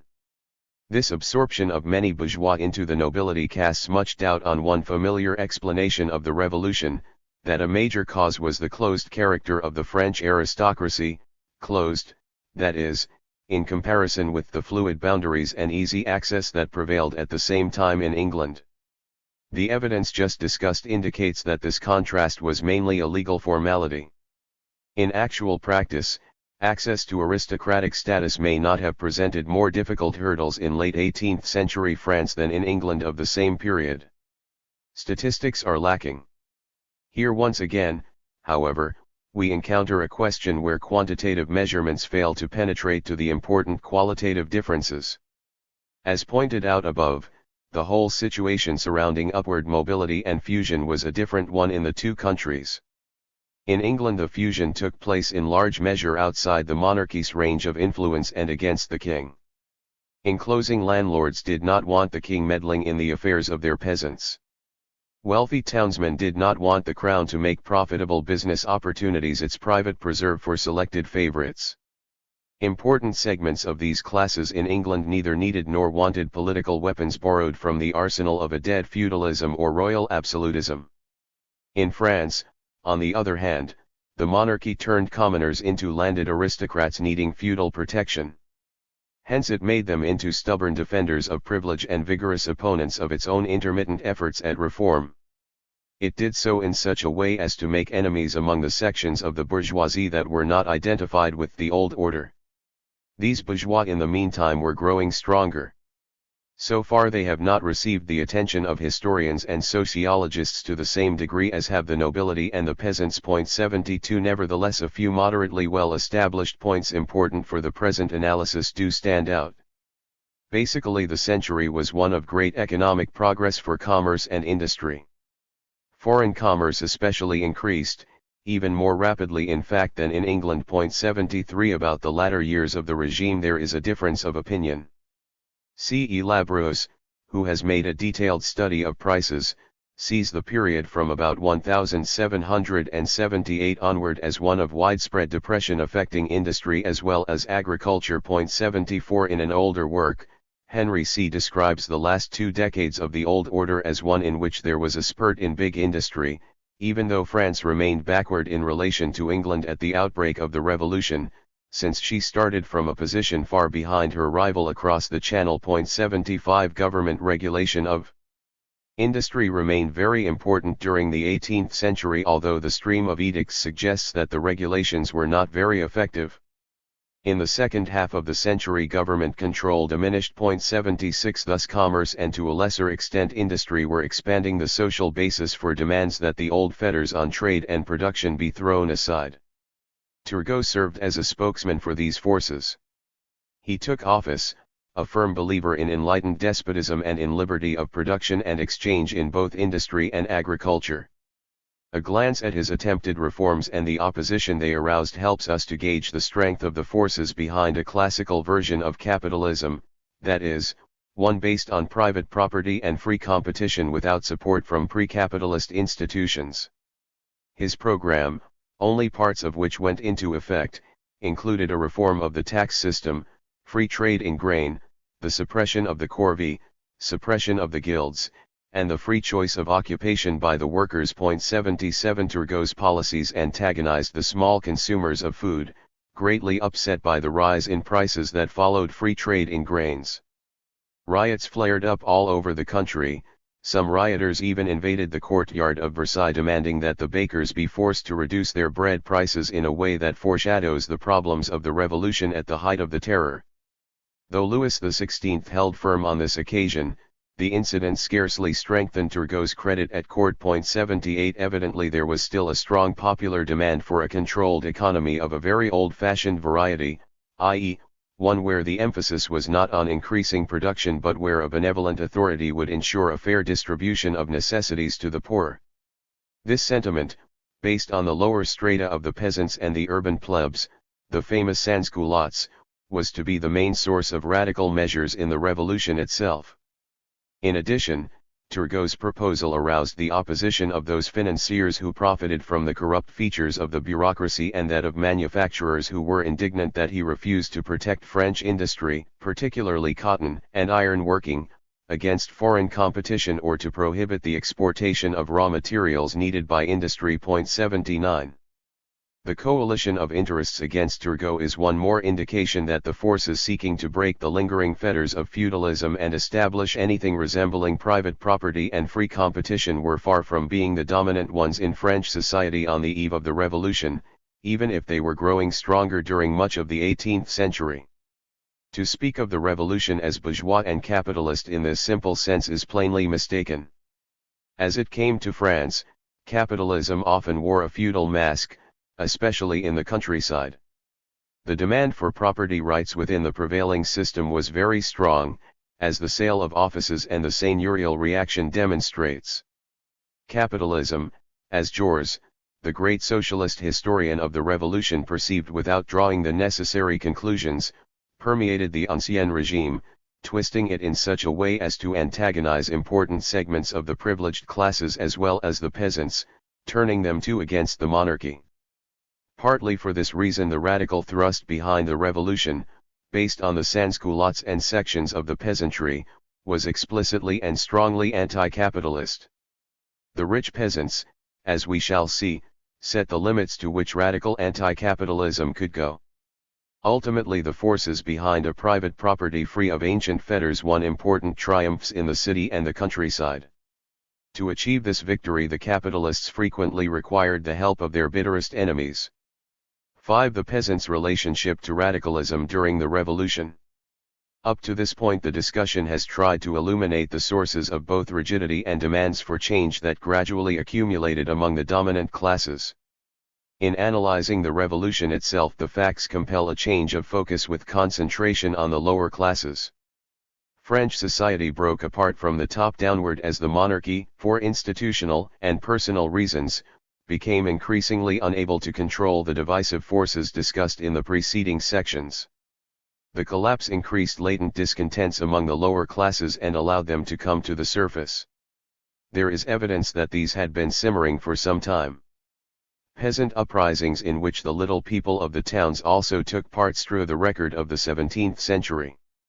They occurred in different parts of France in 1639, 1662, 1664, 1670, 1674, and 1675.80 by itself. However, popular resentment could not make a revolution. Whether it increased just before the revolution is not absolutely clear, very likely it did. Nevertheless, only when popular grievances could coalesce even briefly with those of more powerful groups would they help to bring the monarchy crashing down amid fire, blood, and smoke. The causes of earlier outbreaks, the nature of the peasants' world, the problems of those who constituted the great bulk of the French population appear but dimly in studies of the great days of royal absolutism. 81 As the revolution approaches, more details appear until at least some of the main outlines of peasant society become reasonably distinct. In the absence of the kind of commercial revolution that took place in England or of a monoreal reaction such as that which happened in Prussia and also in Russia for quite different reasons, many French peasants had become in effect small property owners. Though it is impossible to give precise numbers of these coqs de paroisse, their counterpart will be called kulaks at a later stage in Russia, they were certainly a substantial and very influential minority. The large majority of the peasants trailed off beneath them by imperceptible gradations, through those who had tiny lopins de terre, down to those who had none at all and lived as agricultural laborers. One gets the impression, but it is no more than an impression, that the number of the land short and the landless had been slowly and steadily growing for at least 2 centuries. Lefebvre asserts that by 1789 the large majority of rural proprietors did not have enough land to live on and had to work for others or find some auxiliary trade. Again, general figures are not to be had. But in many parts of the country families without any land at all may have run from 20 to as high as 70% of the peasant population. 82. One may discern 2 major demands among the poorer peasants. First, and perhaps above all, they wanted a plot of land if they had none, a slightly larger plot if they had any at all. Secondly, they were anxious to preserve those specific customs of the village community that served their own interests. The poor peasants had no generalized attachment to the village community. When they caught a glimpse of the opportunity to get a plot of land out of dividing up the common lands of the village during the revolution, they were loud in their cries to do so. It was mainly the rich peasants who prevented the breaking up of the commons, partly because the rich peasants were often the only ones to use the commons for pasture for the stock with which they worked their farms. 83 On the other hand, certain collectivist practices were important to poor peasants. The most valuable was the right of vein patcher. On cultivated territory, this right was part of the ancient open field system that prevailed through much of France in the absence of a powerful movement toward enclosures. The cultivated fields lay in strips, surrounding the cluster of dwellings that was the village.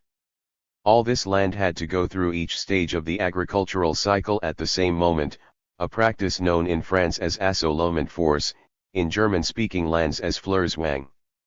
After the harvest had been gathered in, the rights of the proprietor, as Bloch vividly remarks, went to sleep, and cattle wandered freely over unfenced fields. In meadows used for hay growing, which by this time might be the property of a seigneur, of the village as a whole, or of a well-to-do peasant, a similar arrangement prevailed in many areas. After the hay had been gathered, the meadows would be thrown open for the cattle to graze and eat the second growth. To the poorer peasants, the right of vein patcher was important because they were liable to be prevented from making much use of communal lands. Even if they often lacked horses and plows, they were likely to possess a cow or sheep and a few goats that they used for meat or to raise a bit of cash. Gleaning rights, when hordes of poor peasants might swarm over the fields for a specified number of days under the anxious eyes of the owners of the fields, and rights to collect fuel and pasture animals in the woods, were also significant to them. 84. The political consequence was a split within the peasantry and a very marked disintegration of the peasant community. Like those in many other parts of the world, the poorer peasants in France were the main victims as the forces of modernization pried apart the ancient village society that had governed the division of labor and had provided them a modest but recognized place within their small world for as long as anyone could remember. Though French villages, of which there were many different types, by and large suffered later and less and for different reasons than their English counterparts, still this society was under very visible attack as the 18th century drew toward its close. 85. The situation of the rural poor drove many toward violent egalitarian theories. For them, modernization meant mainly that the prosperous peasants were blocking them from dividing up the land and starving them out by restrictions on gleaning and pasture rights as part of the drive toward modern forms of private property in land. At the height of the revolution, radicalism in the cities and the countryside could join hands, a fact that helps to explain the depth and violence of the French Revolution in comparison with its English precursor. There was not just a single peasant revolution going its own way, sometimes joining, sometimes opposing the revolution in the cities and the capital. There were at least two peasant revolutions, that of the peasant aristocracy and that of the larger and more diffuse majority, each following its own course and also from time to time fusing or opposing revolutionary waves in the cities. Turning now to the upper ranks of the peasantry, it seems at least moderately clear that their discontents came from their halfway position. They possessed the land without really owning it. 86. As is well known, the legal and social position of the French peasantry, at any rate at its upper levels, was subject to fewer repressive restraints than in any other large country on the continent. Most of them were personally free. To the extent that we can glimpse their demands through the refractions of the cahiers, we can see that they wanted mainly to eliminate the arbitrary aspects of the feudal system that had been increasing in the last years of the old order. In sharp contrast with the bourgeoisie, they did not attack the social position and special privileges of the nobility. Instead, they often expressly acknowledged them. 87. A fact which suggests that they could not understand any general connection between the privileges of the nobility and their own problems. Evidently in 1789 it would still take serious shocks to turn the peasants into an active revolutionary force. These shocks were not long in coming. One impulse came from the actions of the nobility and the vacillations of the king preceding and following the meeting of the Estates General. Certainly the peasants neither understood nor cared much about such questions as voting by order or voting by head, which agitated the rest of France. Nor were they very likely to be deeply concerned about the rickety character of Bourbon finances and the prospect of bankruptcy. The distribution of the tax burden among the various orders could not have been much more exciting. The peasant was interested in his share of the tax in his village, which varied from place to place in too bewildering a fashion for all but specialists to understand. 88. On the other hand, all these questions very definitely agitated a large portion of educated townsfolk. The nobility was trying to take over the state through the mechanism of the Estates General, a natural continuation of what they had been trying to do during the so-called feudal reaction. Their reluctance to compromise on these issues made for the moment what was no more than a legal label for all that was neither noble nor clergy, the tiers-état, into something resembling a single political mind. Many of the wealthier and especially the liberal nobles who played conspicuous parts in this early phase of the revolution were quite willing to make substantial concessions. On agrarian questions they were even willing to sacrifice some of the more oppressive feudal rights without indemnity. The reactionary pressure that temporarily fused the tiers-état very likely came in large part from the crowd of rural petty seigneurs who lived off their dues and had neither willingness nor capacity nor opportunity to manage their affairs as commoners even if they were indemnified for the loss of feudal rights. 89. Other impulses were more fortuitous. In 1786 the French government had reduced sharply its duties on English manufactures, which threw many people out of work. It affected the peasants in some areas by reducing or eliminating outside employment. A decree of 1787 removed restrictions on the grain trade, including those requiring the cultivators to bring their grain to the local market. The harvest in the autumn of 1788 was disastrously short. The winter that followed was unusually harsh, while spring brought severe storms and floods. 90 Natural disasters combined with political uncertainties and anxieties by the summer of 1789 to set off a series of panics and peasant uprisings in many parts of France. The radical potential of the peasantry began to show. Though the troubles lumped under the Grande Père took different forms in different parts of France, opposition to feudalism came to the surface everywhere. Even where the peasants did not rise, they refused their feudal obligations. 91 All sorts of rumors flew thick and fast, fears of an aristocratic plot, not by any means altogether unfounded, made it easy for the peasants to get the support of the poorer classes in the towns. As the authority of the central government deteriorated, France seemed to be breaking up into a network of little towns and communities. The disintegration of public order made solid and substantial citizens among the bourgeoisie welcome the liberal nobles into their ranks. The poorer classes, on the other hand, distrusted them and tried to push them out.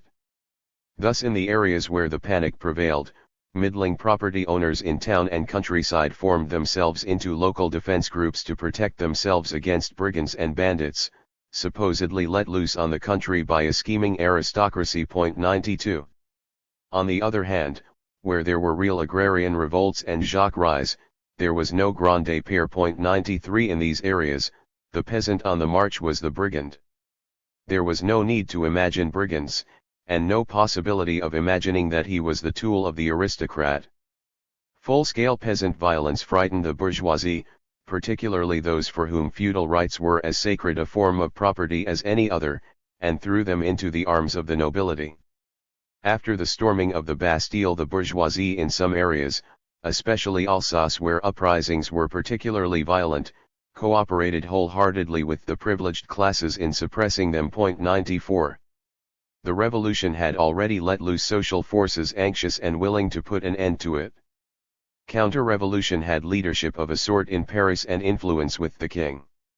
Momentarily, success seemed possible. On July 11, 1789, Necker was hastily discharged and banished from France. The nobility had shown signs that it was unwilling to accept the victory of the tiers-état, which had split off from the Estates General, taking the clergy and 47 nobles with them to form the Constituent Assembly, formally established on July 7, 1789. Troops were gathering around Paris. The countryside was agitated for the reasons we have seen. Famine threatened. There were suspicions that the king planned a coup. The Constituent Assembly expected the worst. At this moment a popular uprising saved the moderate revolution from capitulation and propelled it forward. The population of Paris had no intention of saving the Assembly, they did so by ricochet and in the form of a defensive reaction. Panics were continuous in those days, the first expressions of the Grande Père. Seeing Paris surrounded by royal troops and brigands, fearing they would be bombarded and delivered over to pillage, masses of citizens erected barricades and sought out arms, taking 32,000 rifles at the Invalides. The morning of the 14th they went to find more arms at the Bastille and ended by storming the famous symbol of arbitrary authority. 95. In the capture of the Bastille and the brief wave of popular vengeance that followed it, there already appeared, as Lefebvre points out, certain major traits of the radical component in the French Revolution: the fear of counter-revolutionary plots, the defensive uprising among the masses, mainly poor artisans and journeymen, and the will to punish and destroy their enemies. 96. These characteristics reappeared in each of the main popular surges of the revolution. It is well known that the revolution began with an offensive by the nobility and became more radical as it proceeded. More radical sections of the bourgeoisie came to power and followed more radical policies until shortly before the fall of Robespierre on 9 Thermidor or July 27, 1794. Each time that the conservative forces, who were of course less conservative and a different group on succeeding occasions, tried to halt the revolution, a radical offensive from below propelled them forward. Three great popular upheavals, three famous journées, marked this series of leftward lurches. The first was the storming of the Bastille on July 14, 1789. The second was the storming of the Tuileries on August 10, 1792, which led to the execution of Louis XVI. The third uprising, that of May 31, 1793, took place in similar but more serious circumstances and was part of the chain of events leading to the Reign of Terror and Robespierre's brief supremacy. The main impulse behind each surge came from the Parisian sans-culottes. Each surge succeeded as long as it could draw on active support from the countryside. When this support dried up, when the demands of the sans-culottes came to conflict with those of property-owning peasants, the impulse behind the radical revolution petered out, and its urban remnants were easily repressed. It is fair, therefore, to hold that the peasantry was the arbiter of the revolution, though not its chief propelling force. And even if it was not the main propelling force, it was a very important one, largely responsible for what in retrospect seems the most important and lasting achievement of the revolution, the dismantling of feudalism. To resume the narrative, the taking of the Bastille was significant in a symbolic sense rather than as a concrete political or military victory. The mortal blow given to feudalism a few weeks later on the famous night of August 4, 1789, turned out to be more important and, as just indicated, was directly traceable to peasant disturbances. The Constituent Assembly was in a ticklish position. Its members were mainly men of law and order who had been saved by a popular uprising. Substantial property owners in general had no desire to see peasants on the rampage. But if they turned to the king and what was left of the royal apparatus to restore order, they would play into the hands of the intransigent elements in the aristocracy and forfeit the gains of the revolution. In this situation a minority managed to maneuver the assembly into passing the decrees. Though the text of the declaration begins with the assertion that the assembly entirely destroyed feudalism, this was an exaggeration. The abolition of those feudal dues that rested on the land was subject to redemption payments, which would have meant their survival for quite some time. Other remnants, including honorific prerogatives, survived too. Only later in more radical phases of the revolution did subsequent legislation finish most of the work of dismounting the remains of the feudal structure, in this way of course continuing, as de Tocqueville emphasized, the work of royal absolutism. Nevertheless the assembly voted equality before the law, the abolition of feudal obligations that rested on persons, equality of punishments, the admission of all to public services, the abolition of the sale of offices, and suppression of the tithe. These were enough to justify the results of this famous occasion as the death certificate of the Ancien Régime 97. Let it be emphasized that this was no sudden act of spontaneous generosity. The assembly acted with a pistol at its head, in the form of popular disorders. 98 To take occasions such as this, when the upper classes showed a willingness to make concessions, out of their context in order to argue that revolutionary radicalism was therefore unnecessary would be to falsify the situation completely.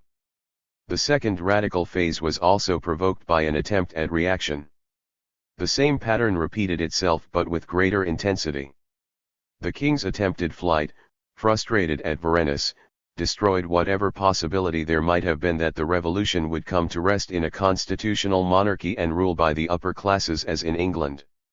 War broke out in the spring of 1792.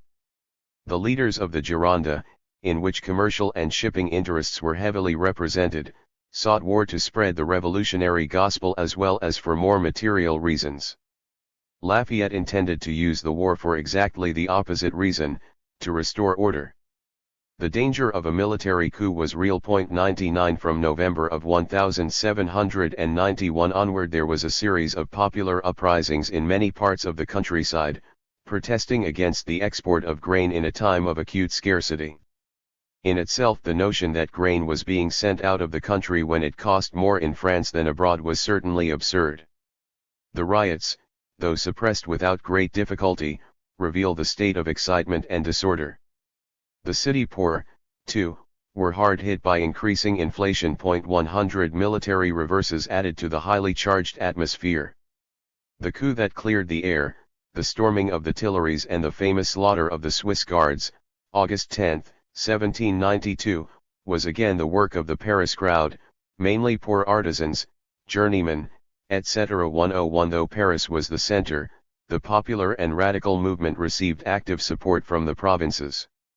This was the occasion of Rouget de Lisle's Song of War and Revolt, sung by the Jacobin battalions on their march from Marseilles to come to the aid of their comrades in Paris.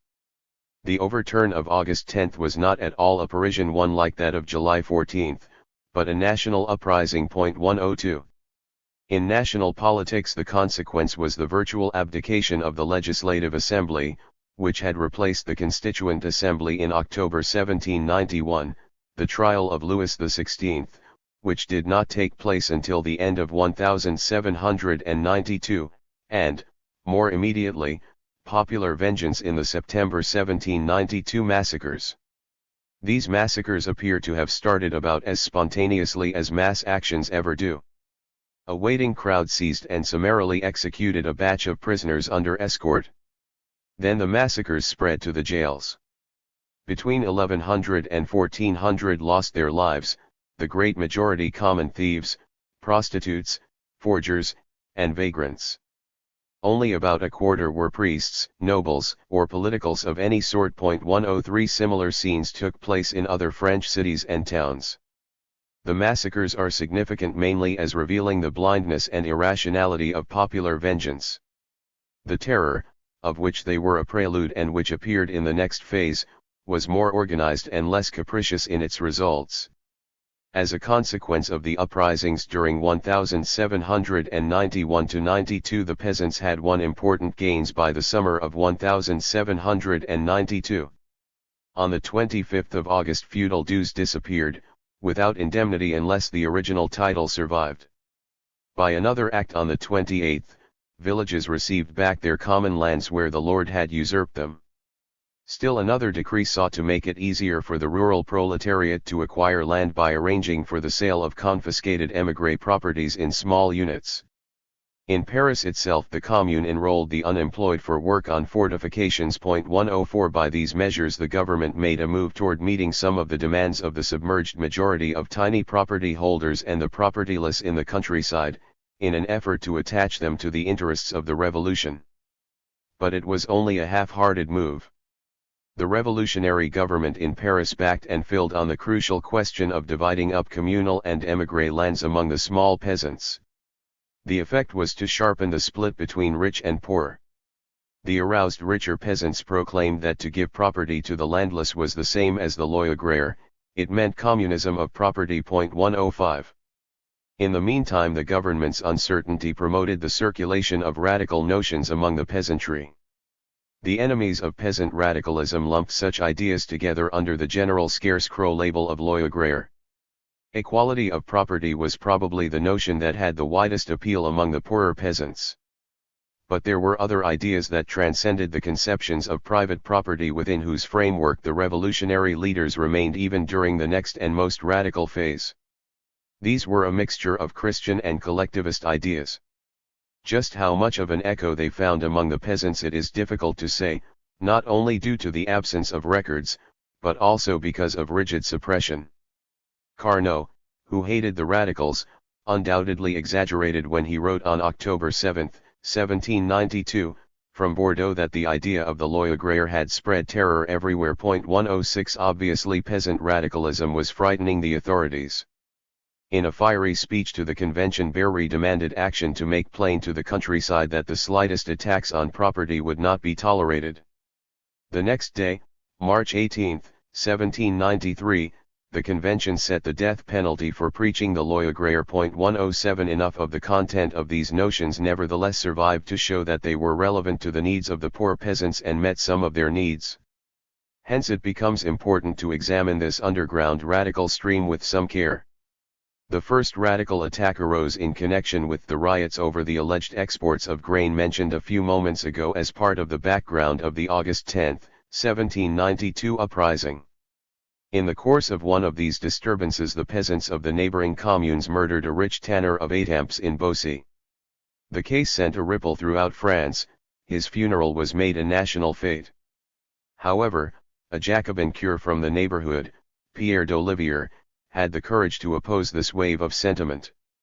In May 1792 he presented to the Legislative Assembly a petition attacking the murdered victim as a rich and greedy figure, suggesting that he was a speculator in grain and that he roundly deserved his fate.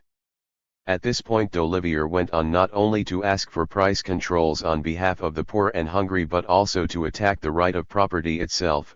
La nation seule est véritablement propriétaire de son terrain. 108 Mathies correctly points out the archaic element in d'Olivier's thinking. Louis XIV had claimed to be the master of the property of his subjects. Now the nation had succeeded to the king. On the other hand, there is also a note in d'Olivier and his successors that strikes the present-day reader as very modern. The state has the obligation to see to it that the less fortunate majority of its citizens do not starve, and this obligation overrides the selfish rights and interests of property.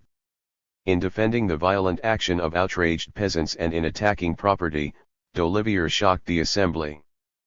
But Robespierre spoke up for the cure in a way that both foreshadows and contrasts with his later behavior during the Terror. He attacked the entire class of avid bourgeoisie who had seen in the revolution nothing but a means to succeed the nobility and the clergy, and who defended wealth with the same harshness as the privileged classes had defended birth. 109 Thus the ideas of the extreme radicals were not altogether ungenial to those of the small property holders epitomized by Robespierre.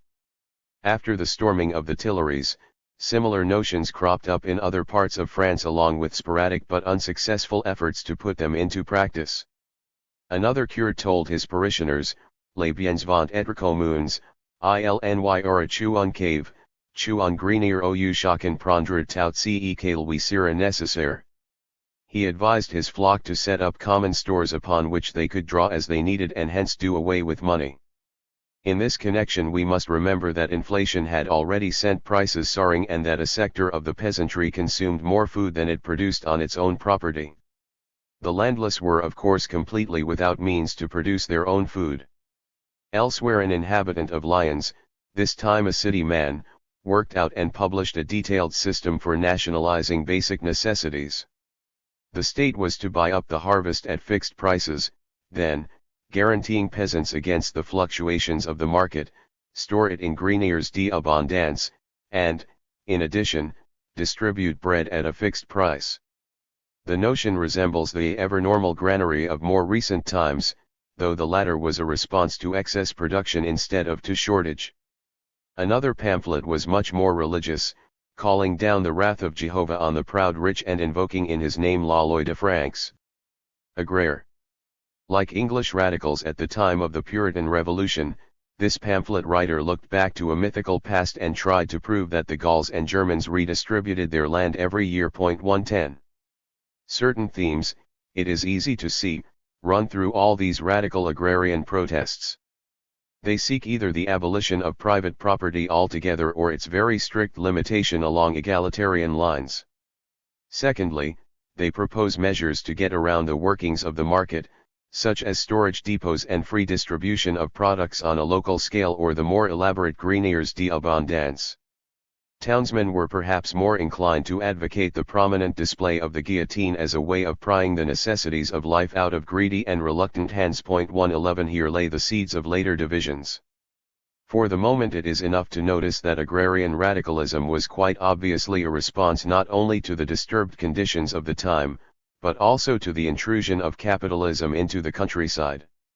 The whole thrust of these ideas is against those who got rich by working the market. What people needed was, it seemed, just too expensive and too hard to come by. Poor peasants and even those not so poor could agree with the sans-culottes in the towns on these simple opinions. As long as the interests of these groups converged, the radical revolution could keep a fire under the revolution on behalf of private property and the rights of man. Also, the bourgeois revolution needed the help of the radical revolution, as we have already seen in connection with the events of July 14 and August 4, 1789. Up to a point the two revolutions, actually a fusing of several smaller ones into two major and easily distinguishable currents, could work together and reinforce each other. But the two were fundamentally incompatible due to incompatible attitudes toward property, the incompatibility of those who have property and those who don't. 112 When the radical stream split and the property holders had no more use for their help, the revolution would lurch to a halt. The final convergence and separation of the radicals and men of property is the process we have to analyze in the third phase. The final radical thrust, like its predecessors, began with a popular uprising in Paris at the end of May 1793. Again it was a punitive response to real danger.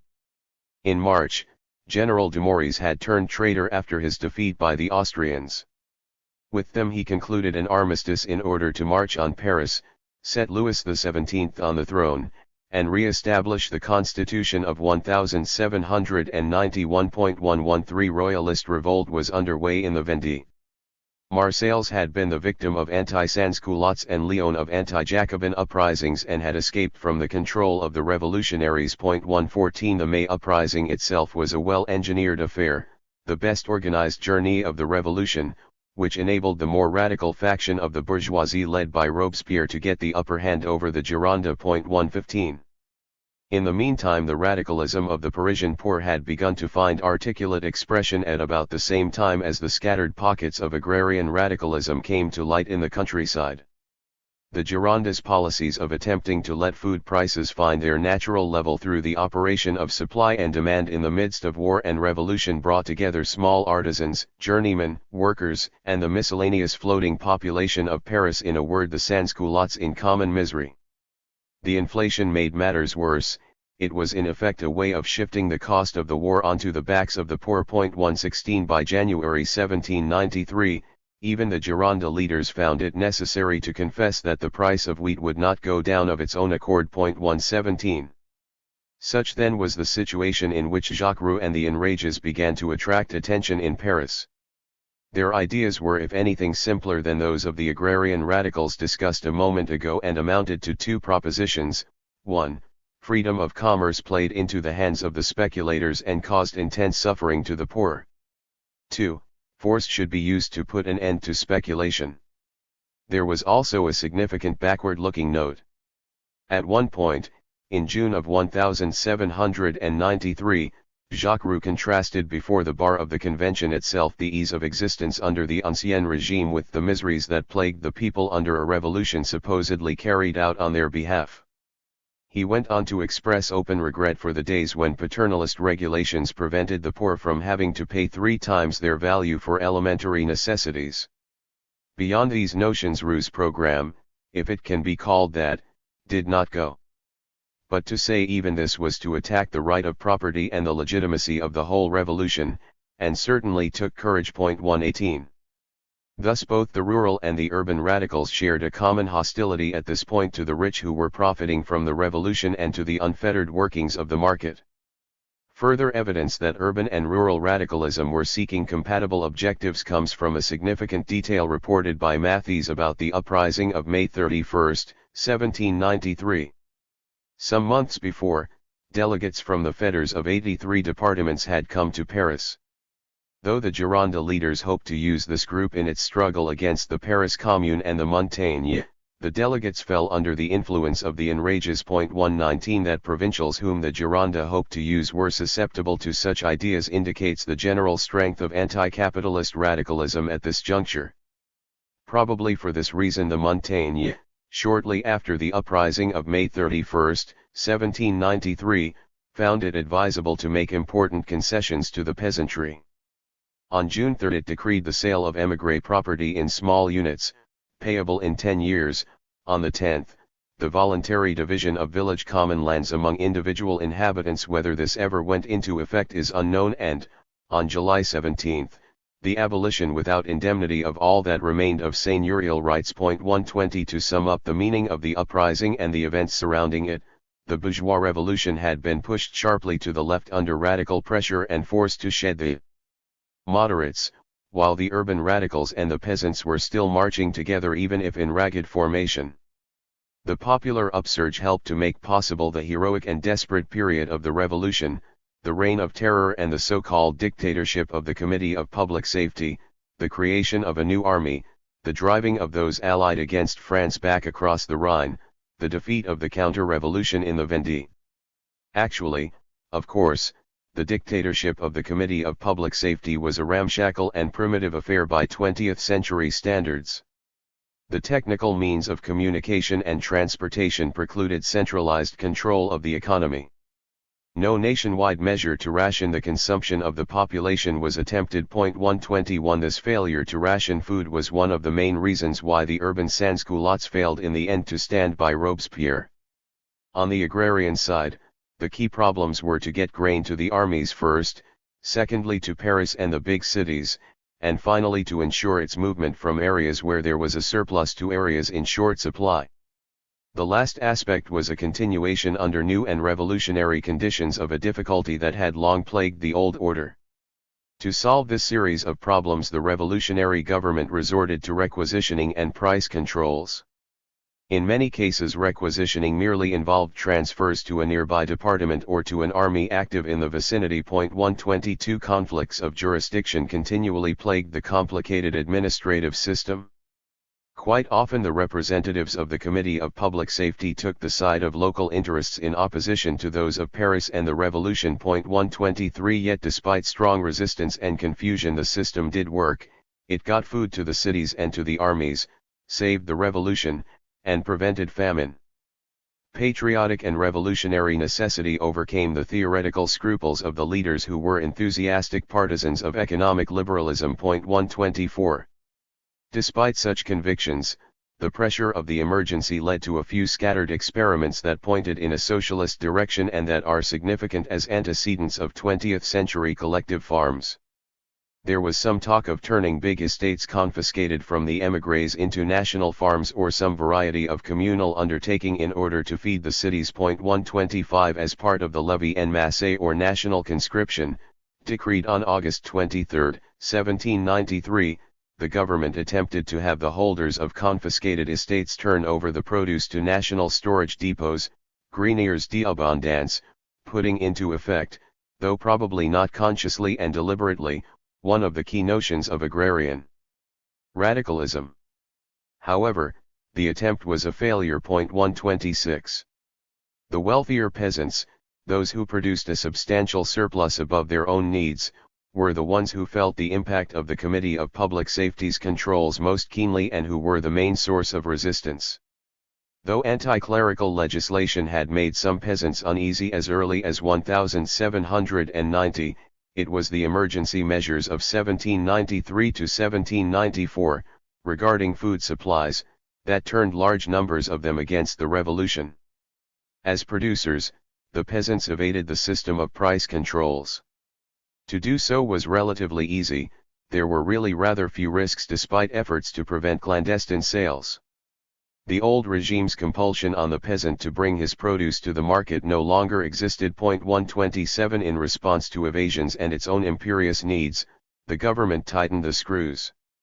Requisition began by allowing peasants to retain enough for their families and for seed, an elastic regulation that peasants stretched when they could.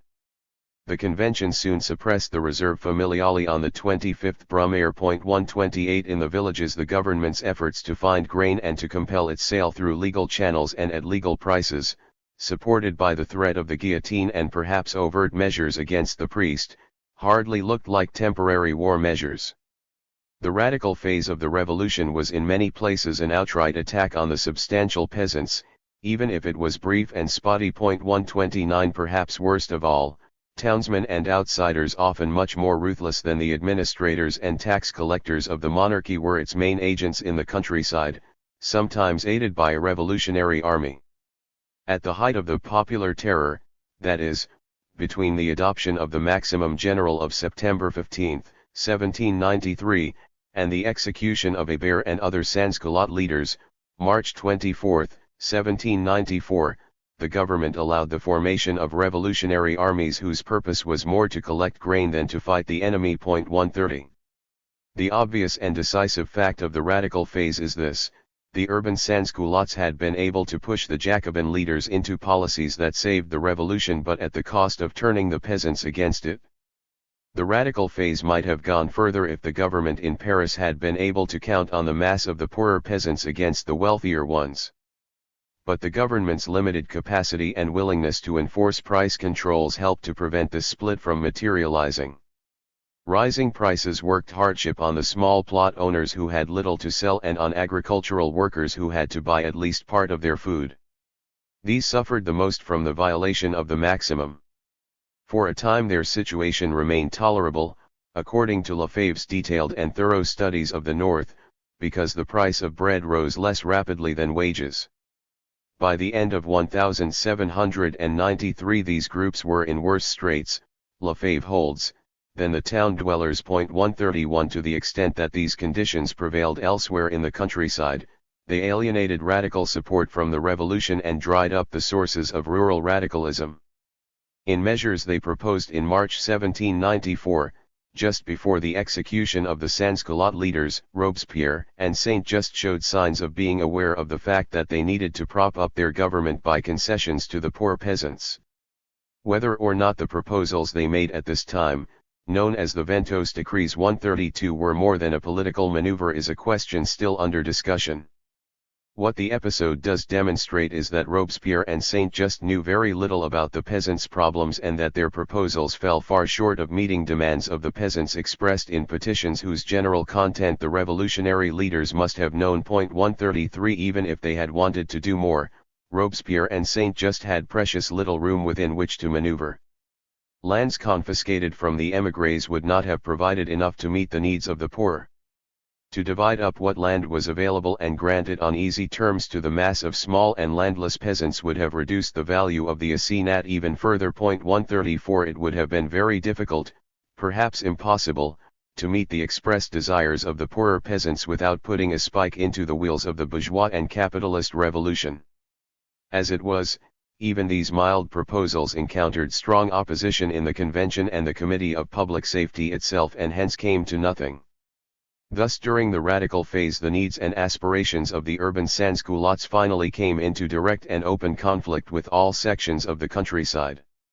The main symptom was the deterioration of exchanges between the city and the countryside, especially the provisioning of the city, a problem that was to have great influence on the course and consequences of the Russian Revolution as well.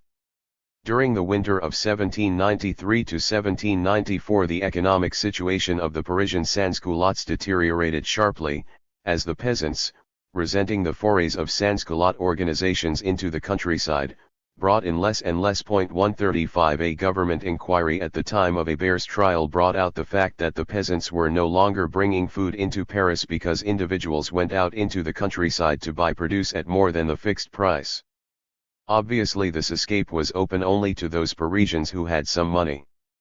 The peasants, on the other hand, complained that there was no use going to Paris since they could not get what they needed there. 136 Nor was the situation confined to Paris. Elsewhere in France the city closed itself off from strangers while village merchants found they could not procure what they needed. 137. Marxist historians explain the failure of the radical revolution and Robespierre's dramatic fall by the assertion that a bourgeois revolution could not meet the demands of the Parisian sans-culottes. 138. Though partially enlightening, this explanation seems to me metaphysical and one-sided. It is true that the sans-culottes did not rise to Robespierre's defense and that Robespierre himself did not really seek their help during the crisis, though others did try to rouse them. Sans-culotte disgust was clearly enough the immediate cause of Robespierre's downfall. His mass support had evaporated. But why did this mass support evaporate? At this point, to speak of a conflict between a bourgeois revolution and a more radical one confuses the issue. Robespierre and the Committee of Public Safety had shown themselves quite willing to go well beyond the limits of a revolution on behalf of private property. The trouble was that this policy, though it worked well enough to ensure military victory, brought the countryside into direct conflict with the urban poor and did so in such a way as to aggravate, rather than alleviate, the misery of the city dweller. Actually, the revolutionary élan of the sans-culottes did not dissipate itself with Robespierre's execution. After Thermidor and the dismounting of the remaining economic controls, the material situation of the Parisian poor, if anything, deteriorated still further. They responded with riots in the spring of 1795, perhaps even more violent than the great revolutionary days of July 14, 1789, August 10, 1792, and May 31, 1793.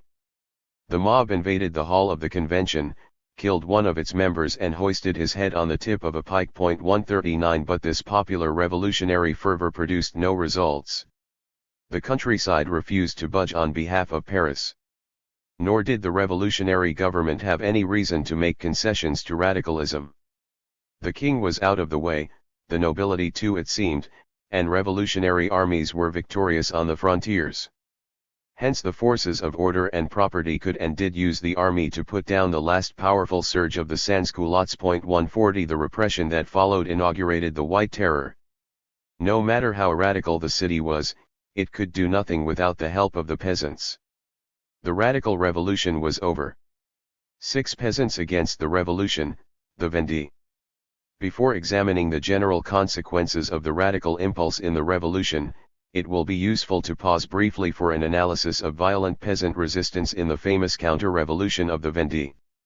Simmering beneath the surface for some little time, it flared into open warfare in March 1793 and lasted off and on until 1796. Weakened imitations occurred again in subsequent political crises, Napoleon's downfall in 1815 and in an ill-conceived legitimist uprising in 1832. The counter-revolution in the Vendée is a particularly piquant topic today because it is the only major peasant uprising directed against what is loosely called the left. The rebels fought under the cries of "Long live the king and our good priests. We want our king, our priests, and the old regime." 141. It may be significant that in these spontaneous moments they omitted to ask for the return of the nobles, though the peasants accepted noble leaders. In looking a little more closely we see that the paradox of an apparently conservative peasant revolution dissolves.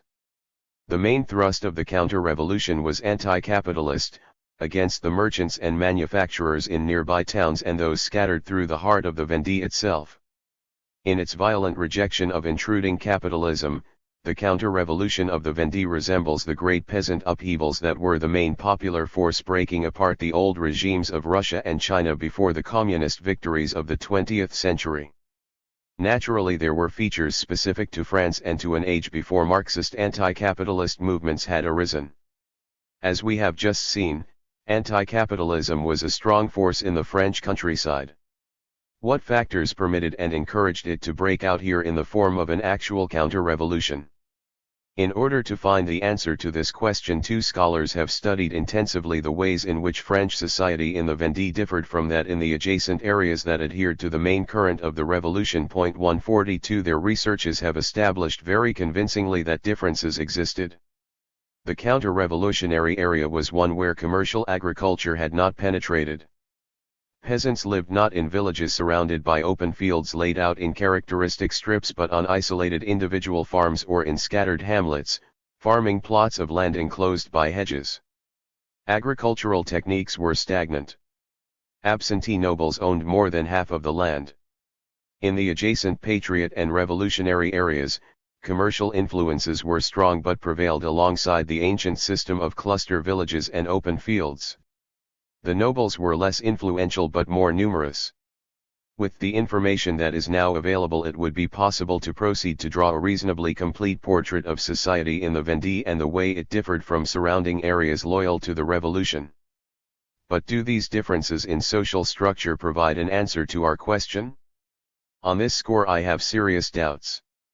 They would if the literature demonstrated that there was some kind of conflict inherent in their relationship to each other.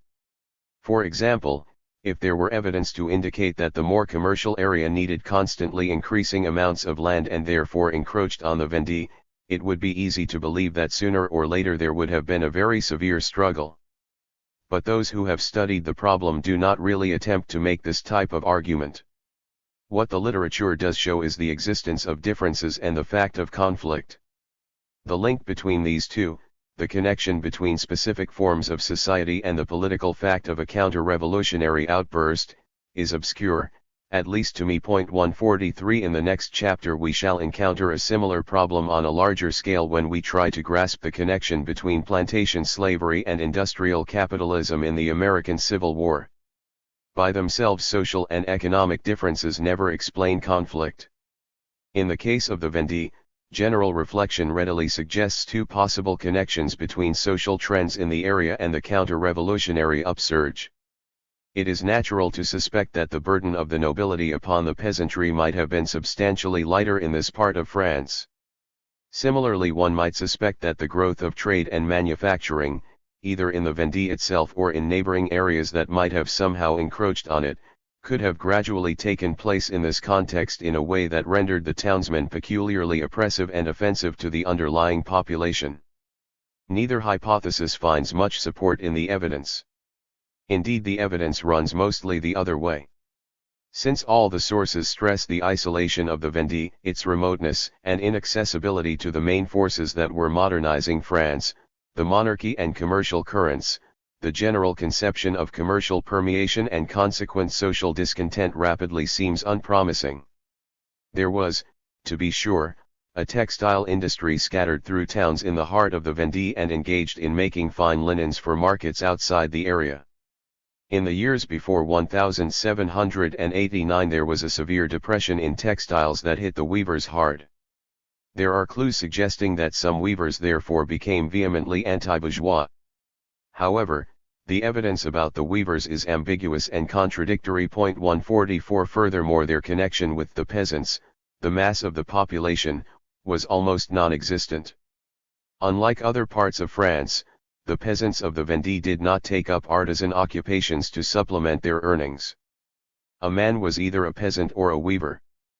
By and large, the commercial economy, such as it was, existed alongside the rural one without having much of any contact with it. To speak of a bourgeois exploitation of the countryside for this area would stretch the evidence beyond all recognition. At most there was a certain amount of acquisition of land by prosperous bourgeois families in the towns. In some parts of the Vendée the acquisition was indeed considerable. 145 On the other hand, this process went on in many parts of France without generating a counter-revolution. All in all, the relationship between the townsmen and the peasants prior to the outbreak of the revolution yields very little that accounts for the bloody events of 1793. Those that come afterward are another story. The weight of the seigneurial regime on the peasants is more difficult to assess. In this part of France the nobles owned a great deal of the land in the heartland of the counter-revolution, the lion's share, around 60%. 146 Most of the nobles were absentees. Modern research has demolished the notion that loyalty to the aristocrats who lived in their midst, sharing their rustic life, moved the peasants to raise the flag of counter-revolution. 147 The income of the nobility came from leasing out their land to the peasants. Many nobles hired full-time intermediaries who were bourgeois. Whether rents increased in the latter years of the Ancien regime is unclear. Though the absentee nobles are said to have been mainly interested in a fixed income, it is difficult to see why they should have been less exposed to the temptations of conspicuous consumption than other absentees. There are also some signs of a seigneurial reaction and a general tightening up toward the end. 148. One piece of evidence might indicate that the burden was lighter. There are in the Kayas of 1789 rather fewer complaints about strictly feudal questions from the counter-revolutionary areas than from neighboring ones. On the other hand, as Tilly is careful to point out, this fact merely means that groups critical of noble privilege carried little weight in the public deliberations that led up to the drafting of the Kayas. In other words, critical voices might have been unwilling to speak up under the long shadow of the Lord and his agents.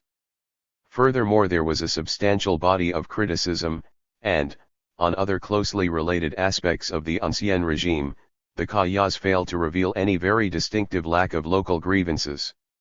Nearly all the standard complaints turned up. 149. So far there is very little to suggest that agrarian relationships were any easier on the peasants in the counter-revolutionary areas, at least in the matter of the strictly economic burden. As we have noted above, one major alleged difference often stressed by older authors, the supposed residence of the nobility among the peasants and the sharing of a common cultural outlook, has turned out to be a myth. There was nevertheless one aspect of agrarian relationships that was sufficiently distinctive in the counter-revolutionary area to make it a worthwhile candidate for bearing a substantial part of the explanatory load. In contrast to the adjacent patriot countryside, where the peasants lived in good-sized villages and farmed open fields laid out in strips, the core of the counter-revolutionary territory was a land of enclosures. When and why enclosure took place does not appear in the literature I have examined, though it is clear that the system of separate farms had been part of the established order for as long as anyone could remember by the time the revolution broke out. Peasants rented farms from the nobility, in size generally of 20 to 40 hectares, rather large by French standards, though there were smaller units too. Rye for subsistence was generally the main crop. The leases ran for periods of 5, 7, or 9 years. Despite the fact that they were renters, not owners, the larger farmers, those who could be expected to set the political tone in the countryside, were able to renew quite easily. Often they held the same land in their family for generations. 150. The political meaning of this fact, I would suggest, is that the leading peasants in the areas that were to become counter-revolutionary already had some of the major benefits of private property in land. They were not subject to the collective decisions of the village about the times of plowing, sowing, and harvesting, and of turning the cattle into the fields after the harvest had been gathered up. These decisions the occupying farmer could make for himself. And, if a good tenant, he could pass the land to the next generation. The stubborn individualism and independence of the Vendee peasant is probably not just a literary stereotype, since it had strong roots in the social order of the countryside, with its near private property and widely scattered homes. In many instances a man would not see his neighbors for long stretches of time. 151 If a revolutionary wave on behalf of unfettered private property came upon these peasants from the outside in such a way as to mean no more rents for the nobles, it is not unreasonable to suggest that they would have welcomed it. But what else could they expect from such a revolution? Beneath them, it is worth noticing, there was no land-hungry near proletariat of agricultural laborers to help propel the revolution leftward once it arrived. 152 On the other hand, what might be expected to happen if the revolution failed to abolish rents and took more taxes out of the peasants than had been the case under the old order?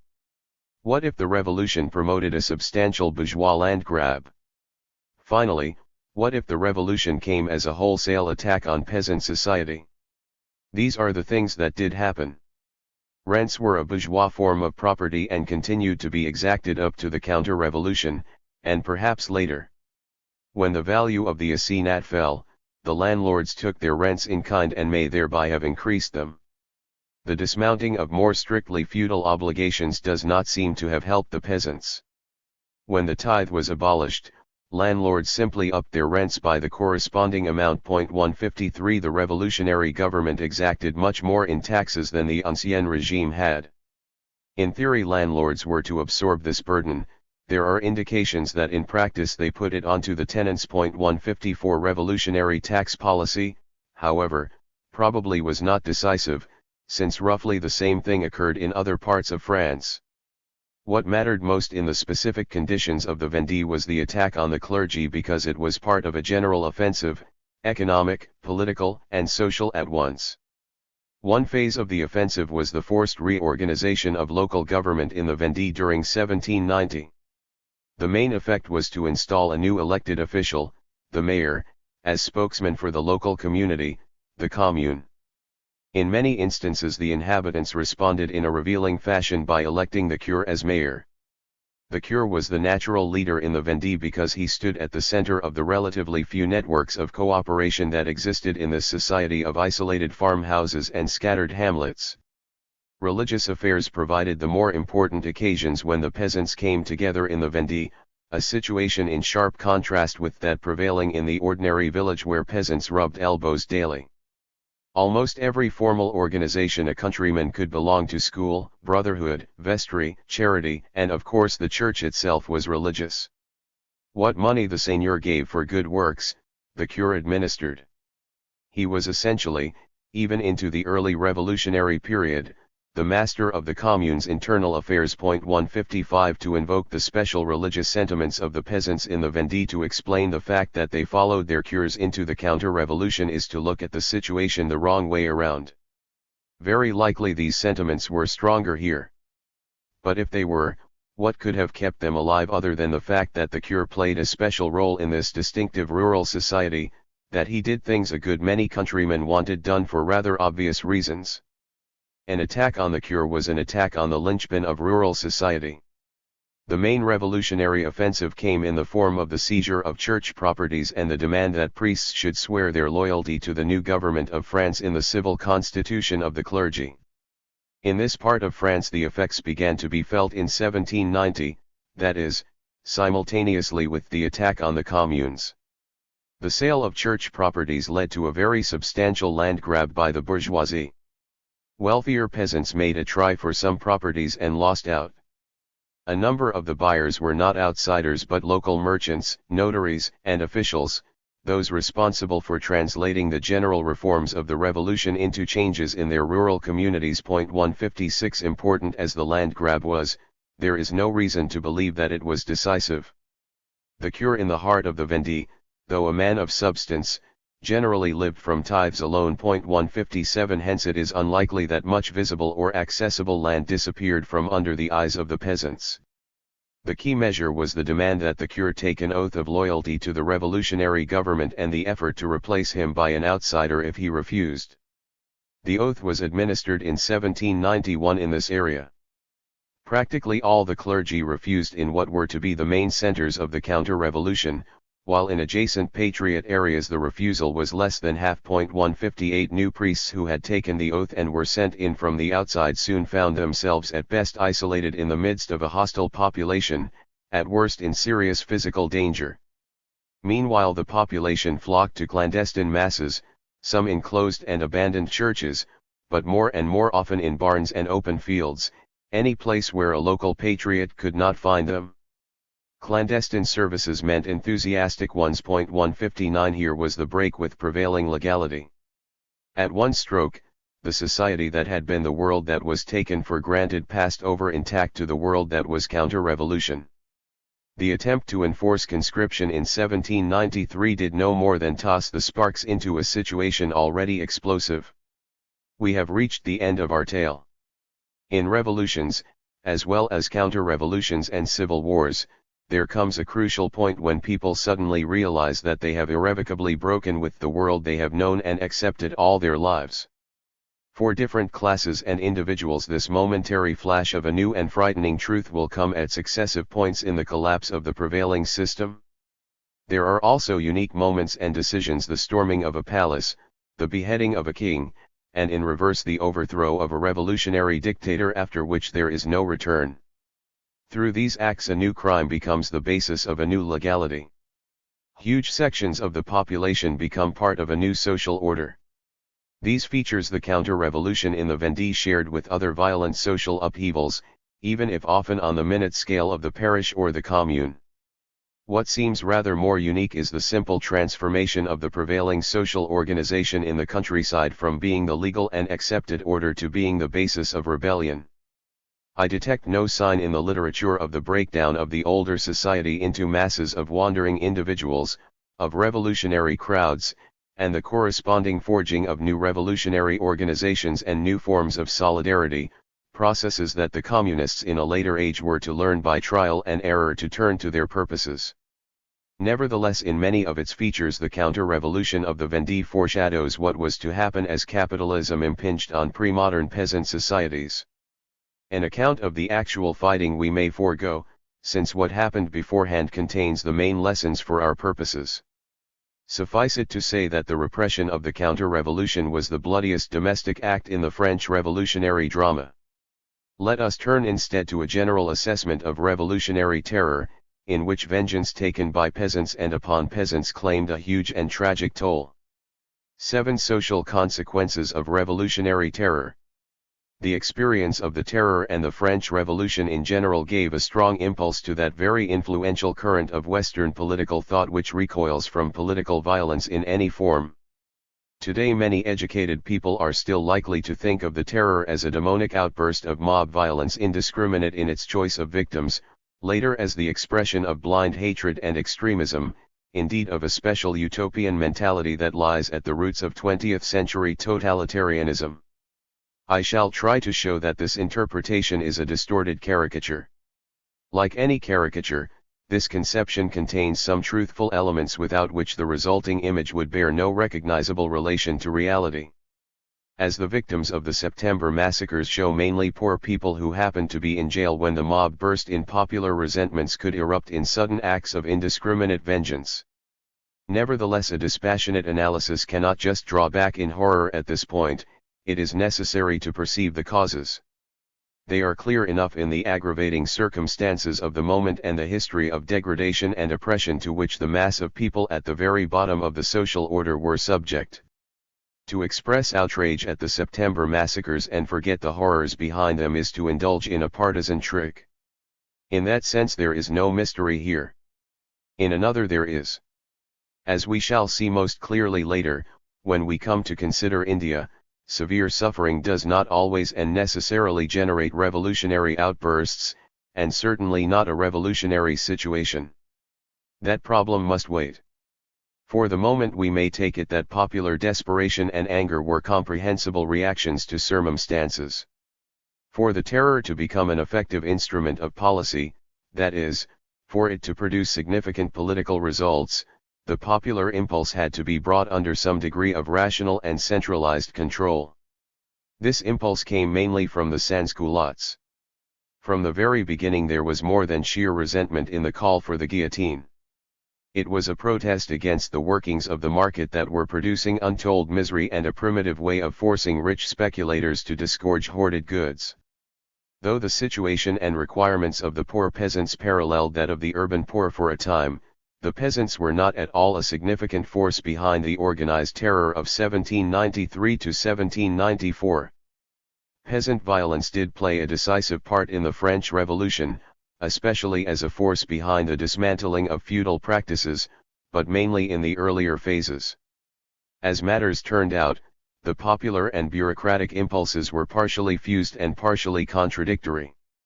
Essentially what happened was that Robespierre and the Montaigne took over a large part of the program of the sans-culottes, including the terror on a massive scale, tried to use it for their own purposes, and in time turned the weapon back against popular forces. 160 By and large the consequences were rational.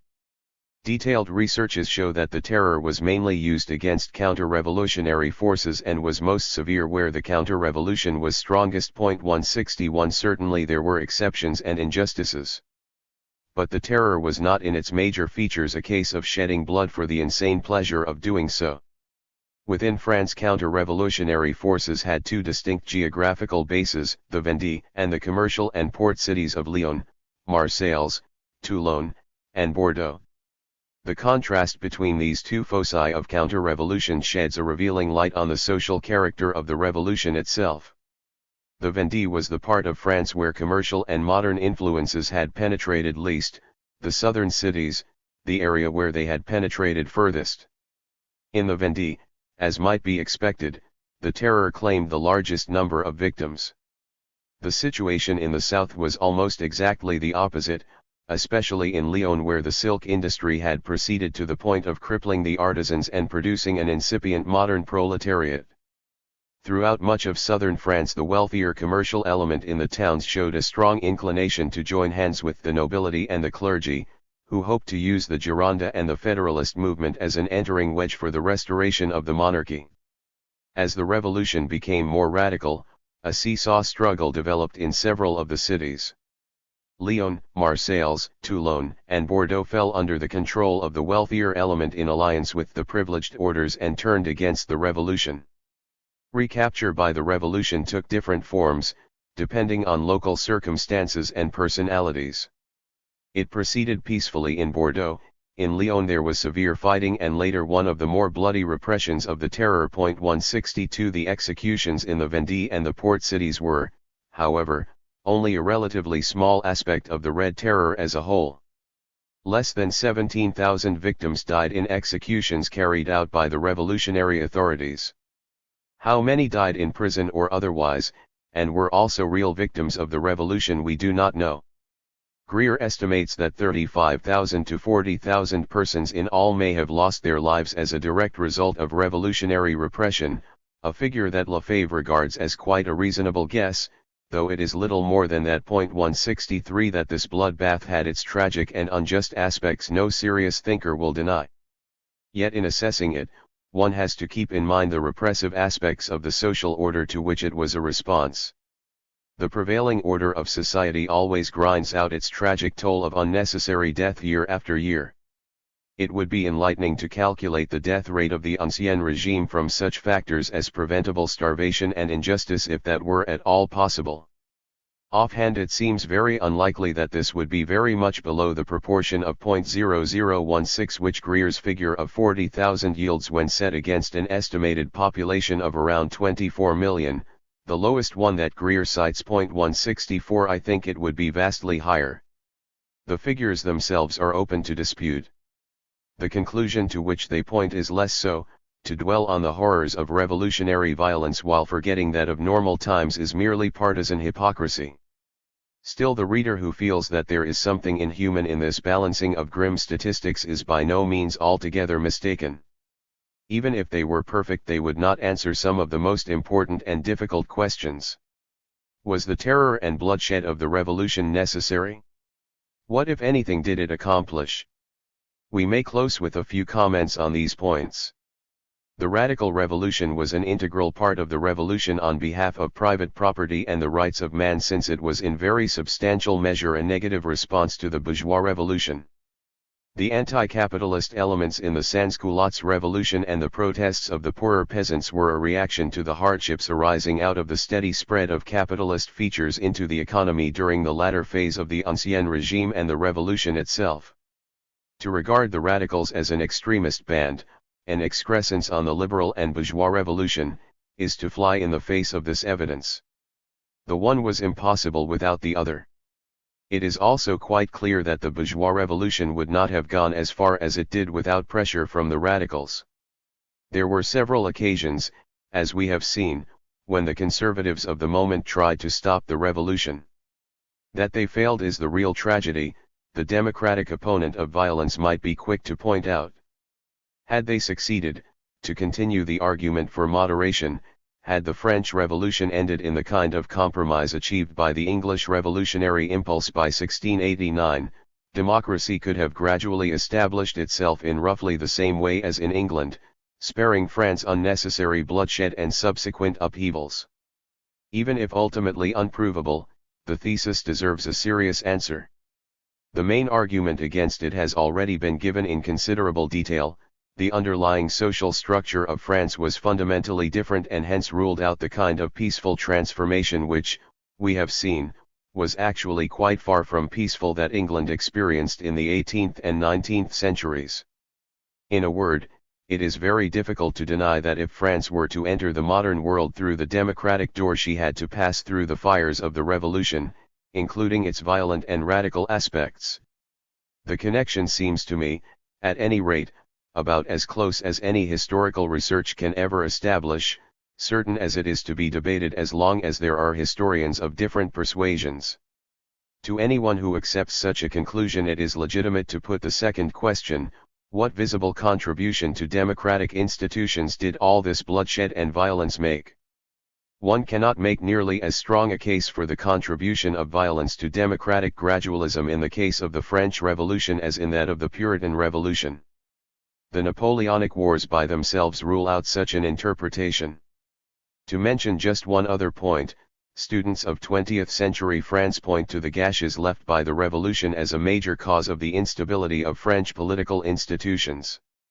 Nevertheless, certain changes in French society wrought through the Revolution were ultimately favorable to the development of parliamentary democracy. The Revolution mortally wounded the whole interlocking complex of aristocratic privilege, monarchy, landed aristocracy, and seigneurial rights, a complex that constituted the essence of the Ancien regime. It did so in the name of private property and equality before the law. To deny that the predominant thrust and chief consequences of the revolution were bourgeois and capitalist is to engage in a trivial quibble. What is questionable in the view that it was a bourgeois revolution is any argument to the effect that a relatively solid group of commercial and industrial interests had achieved enough economic power in the last quarter of the 18th century to throw off feudal shackles mainly by its own efforts in order to initiate a period of industrial expansion. Put this way, the thesis greatly overemphasizes the independent influence of such interests. That the ultimate outcome of all the forces at work was a victory for an economic system of private property and a political system based upon equality before the law, the essential features in Western parliamentary democracies, and that the revolution was a crucial feature in this general development, are truths undeniable even if they are familiar. During the Restoration, it is quite true, a Bourbon king reigned for another decade and a half, from 1815 to 1830, and the old landed aristocracy regained temporarily a great deal of what it had lost. Some scholars estimate that it recovered about half the landed property lost in the Revolution. Certainly it was the dominant, indeed the only, political group in France. That indeed was its undoing. The failure to share power with the haute bourgeoisie, or to make this class its ally instead of its enemy, was an important cause of the Revolution of 1830. At this point the old aristocracy disappeared from the political arena as a coherent and effective political group, even if it retained considerable social prestige for a long time afterward. 165. From the standpoint of the questions raised in this book, the destruction of the political power of the landed aristocracy constitutes the most significant process at work in the course of French modernization.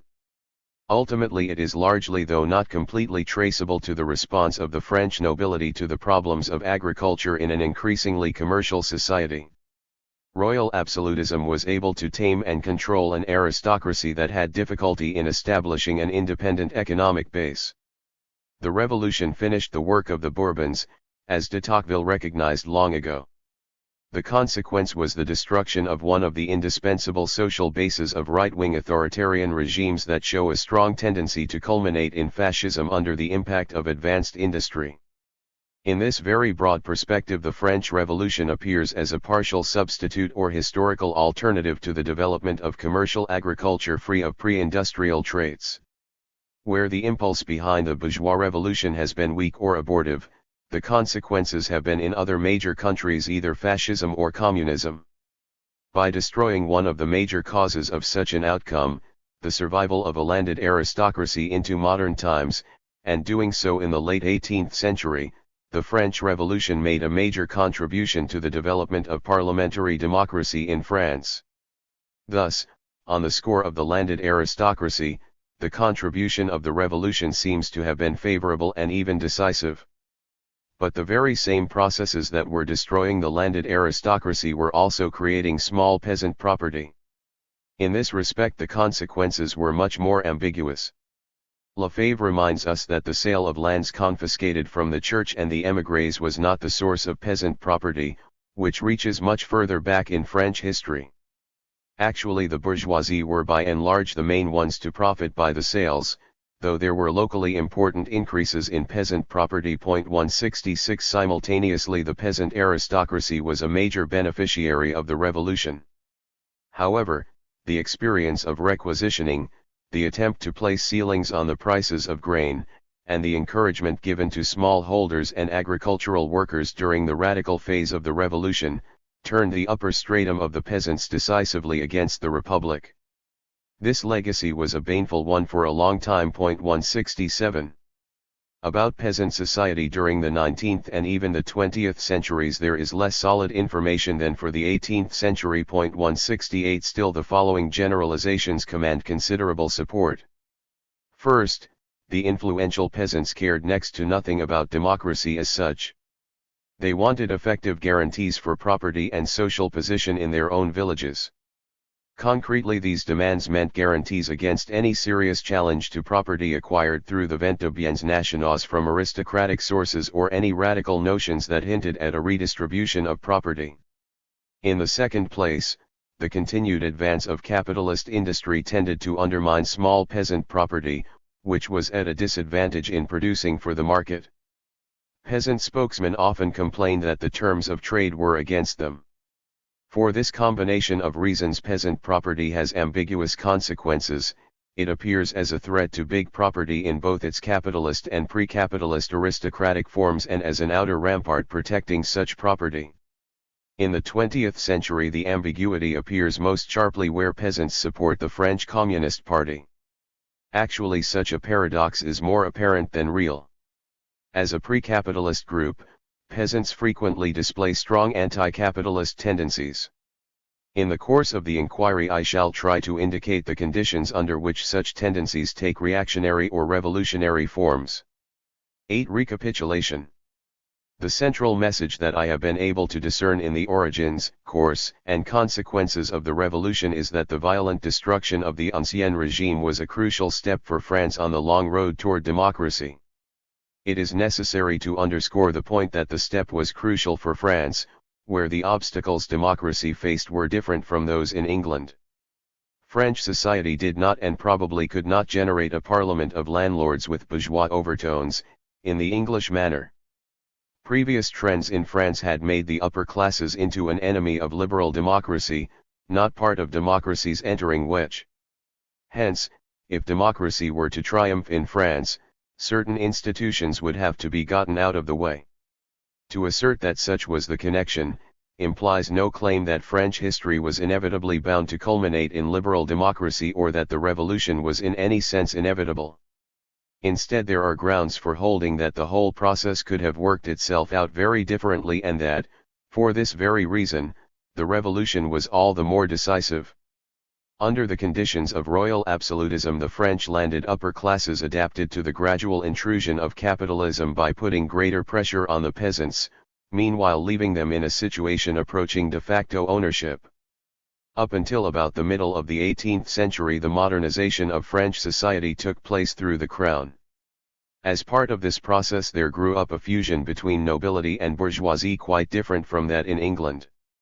This fusion took place through the monarchy rather than in opposition to it and resulted, to speak in what may be here a useful if inaccurate shorthand, in the feudalization of a considerable section of the bourgeoisie, rather than the other way around.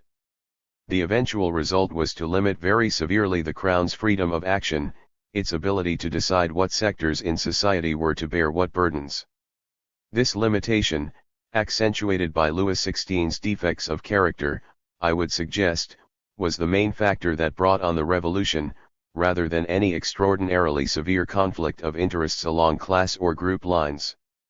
Without the revolution, this fusion of nobility and bourgeoisie might have continued and carried France forward into a form of conservative modernization from above, similar in its main outlines to what took place in Germany and Japan. But the revolution did prevent all that. It was not a bourgeois revolution in the restricted sense of the seizure of political power by a bourgeoisie that already had won the commanding heights of economic power. There was a group of this variety within the ranks of the bourgeoisie, but the previous history of royal absolutism had prevented its growing strong enough to accomplish much on its own.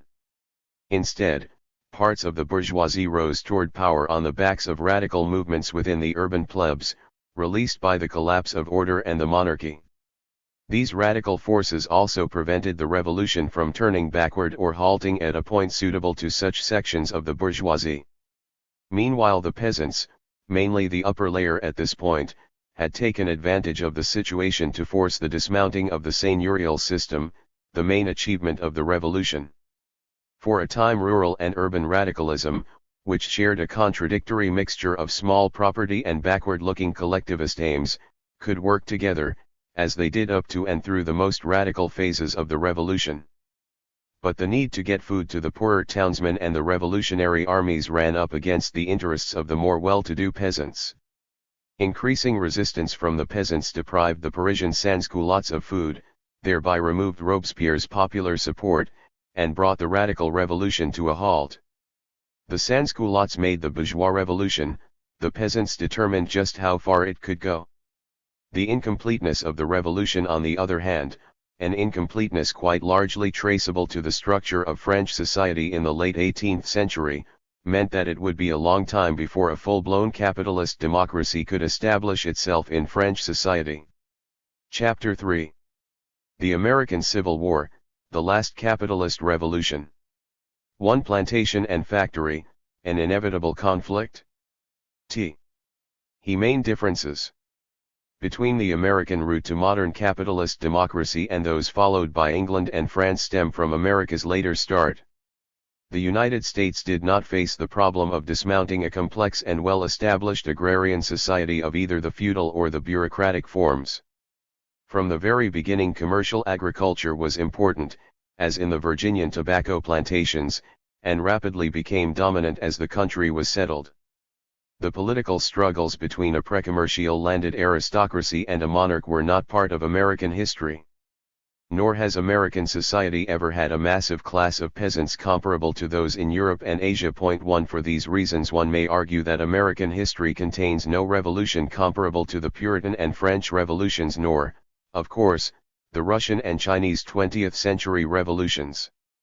Still, there have been two great armed upheavals in our history, the American Revolution and the Civil War, the latter one of the bloodiest conflicts in modern history up to that time.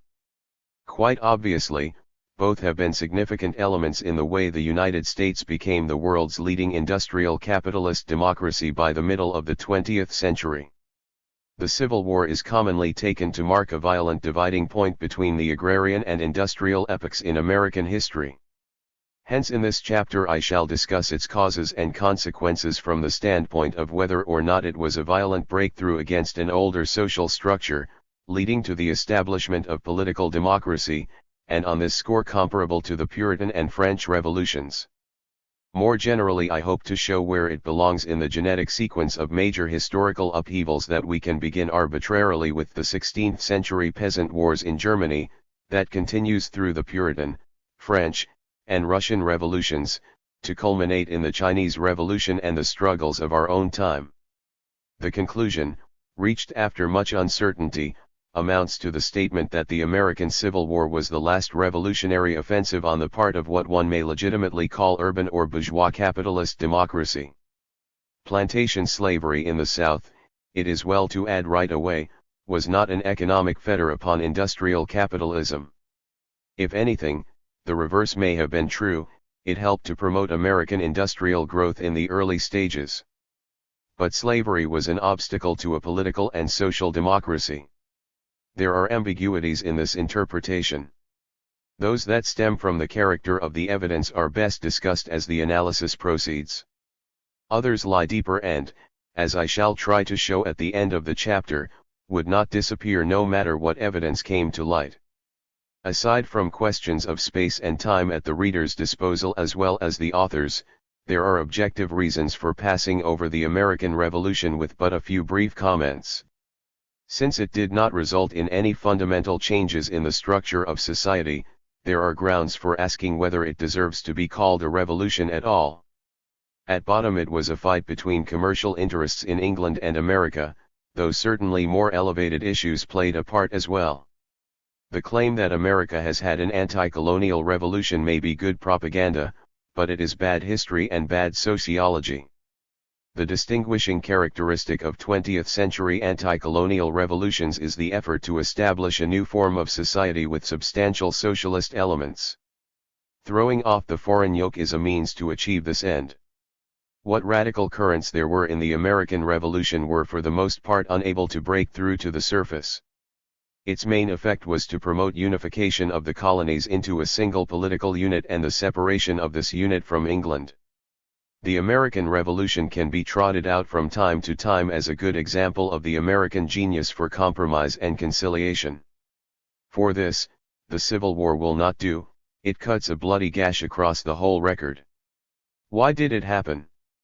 Why did our vaunted capacity for settling our differences fail us at this point?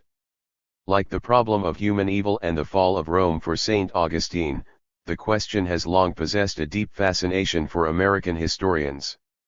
An anxious if understandable concern seems to underlie much of the discussion. For some time, it often took the form of whether or not the war was avoidable. The present generation of historians has begun to show impatience with this way of putting the problem. To many the question seems merely a semantic one, since if either side had been willing to submit without fighting there would have been no war. Point 2 To call it a semantic problem dodges the real issue. Why was there an unwillingness to submit on either side or both?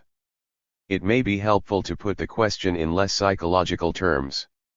Was there in some objective sense a mortal conflict between the societies of the North and the South?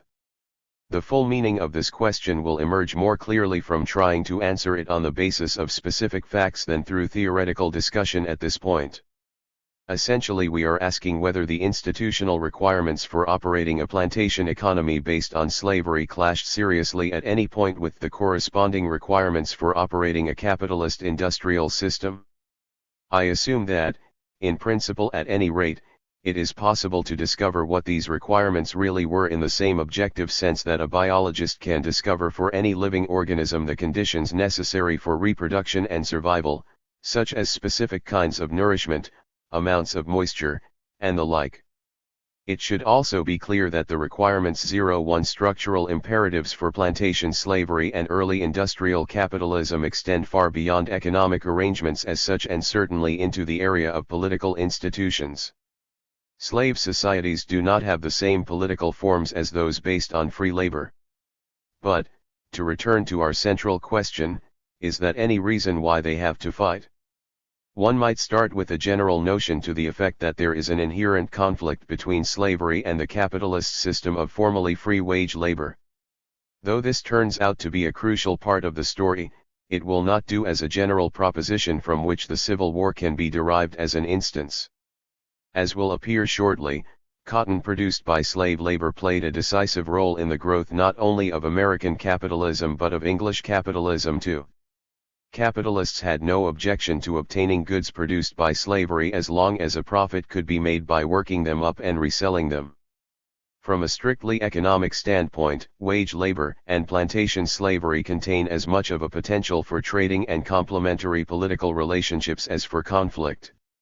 We can answer our question with a provisional negative: there is no abstract general reason why the North and South had to fight. Special historical circumstances, in other words, had to be present in order to prevent agreement between an agrarian society based on unfree labor and a rising industrial capitalism. For clues as to what these circumstances might have been, it is helpful to glance at a case where there was an agreement between these two types of subsocieties within a larger political unit. If we know what makes an agreement possible, we also know something about circumstances that might make it impossible. Once again, the German record is helpful and suggestive. 19th-century German history demonstrates quite clearly that advanced industry can get along very well with a form of agriculture that has a highly repressive system of labor. To be sure, the German Junker was not quite a slave owner. And Germany was not the United States. But where precisely did the decisive differences lie? The Junkers managed to draw the independent peasants under their wing and to form an alliance with sections of big industry that were happy to receive their assistance in order to keep the industrial workers in their place with a combination of repression and paternalism. The consequence in the long run was fatal to democracy in Germany. German experience suggests that, if the conflict between North and South had been compromised, the compromise would have been at the expense of subsequent democratic development in the United States, a possibility that, so far as I am aware, no revisionist historian has explored. It also tells us where we might look with profit. Why did Northern capitalists have no need of Southern junkers in order to establish and strengthen industrial capitalism in the United States? Were political and economic links missing in the United States that existed in Germany? Were there other and different groups in American society, such as independent farmers, in the place of peasants? Where and how were the main groups aligned in the American situation? It is time now to examine the American scene more closely. 2-3 forms of American capitalist growth. By 1860 the United States had developed 3 quite different forms of society in different parts of the country: the cotton-growing South, the West, a land of free farmers, and the rapidly industrializing Northeast. The lines of cleavage and cooperation had by no means always run in these directions. To be sure, from the days of Hamilton and Jefferson there had been a tug-of-war between agrarians and urban commercial and financial interests. The expansion of the country westward made it seem for a moment, under President Jackson in the 1830s, that the principles of agrarian democracy, in practice an absolute minimum of central authority and a tendency to favor debtors over creditors, had won a permanent victory over those of Alexander Hamilton. Even in Jackson's own time, however, agrarian democracy had severe difficulties. 2 closely related developments were to destroy it: the further growth of industrial capitalism in the Northeast and the establishment of an export market for Southern cotton. Though the importance of cotton for the South is familiar, its significance for capitalist development as a whole is less well known. Between 1815 and 1860 the cotton trade exercised a decisive influence upon the rate of growth in the American economy.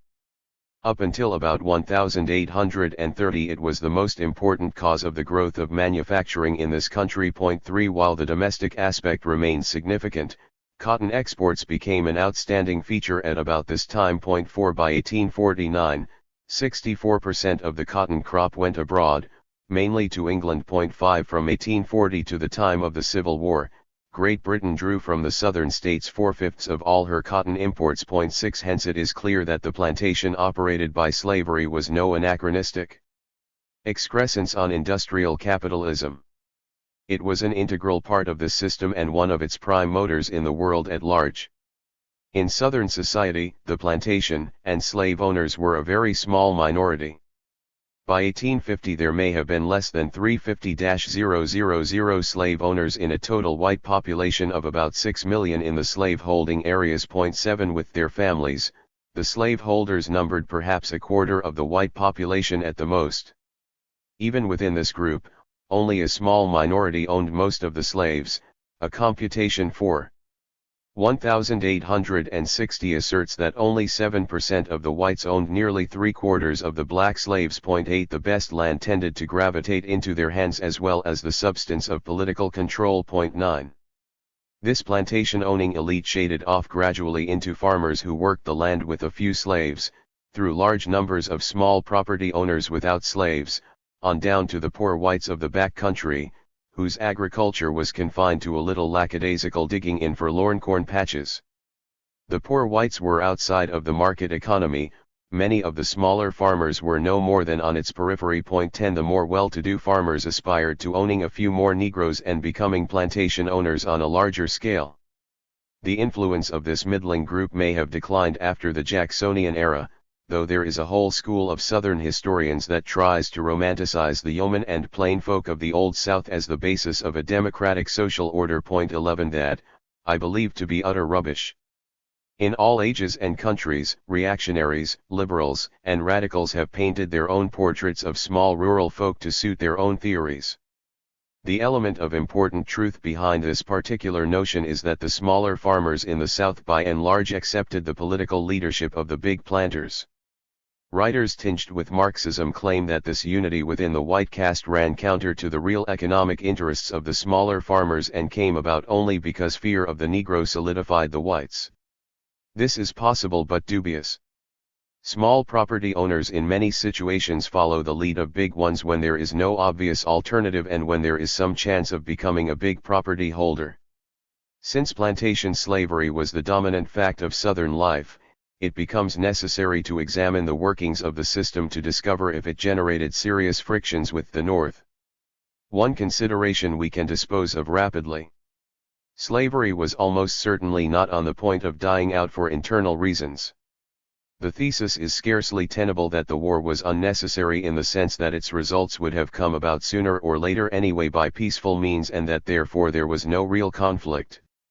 If slavery were to disappear from American society, armed force would be necessary to make it disappear. On this question the best evidence actually comes from the North, where peaceful emancipation during the Civil War faced nearly insuperable difficulties. Union states that had slavery dragged their feet and expressed all sorts of apprehension when Lincoln tried to introduce a moderate scheme of emancipation with compensation for the former owners. Lincoln had to drop the Plan. 12 The Emancipation Proclamation, as is well known, excluded slave states in the Union and those areas of the South within Union lines, that is, it emancipated slaves, in the words of a contemporary English observer only where the United States authorities cannot exercise any jurisdiction. 13 If peaceful emancipation faced these difficulties in the North, those in the South scarcely require comment. These considerations point strongly toward the conclusion that slavery was economically profitable. The author of a recent monograph argues cogently that slavery persisted in the South primarily because it was economically profitable. Southern claims that they were losing money on the operation he dismisses as part of the rationalizations through which Southern spokesmen tried to find a higher moral ground for slavery, an early version of the white man's civilizing burden. Ashamed to justify slavery on crude economic grounds, which would have made them resemble money-grubbing Yankees, Southerners preferred to claim that slavery was the natural form of human society, beneficial both to the slave and the master. 14 More recently still, two economists dissatisfied with the evidence upon which previous studies rested, mainly fragmentary and incomplete accounting records from early plantation activities, have tried to find the answer by examining more general statistical information.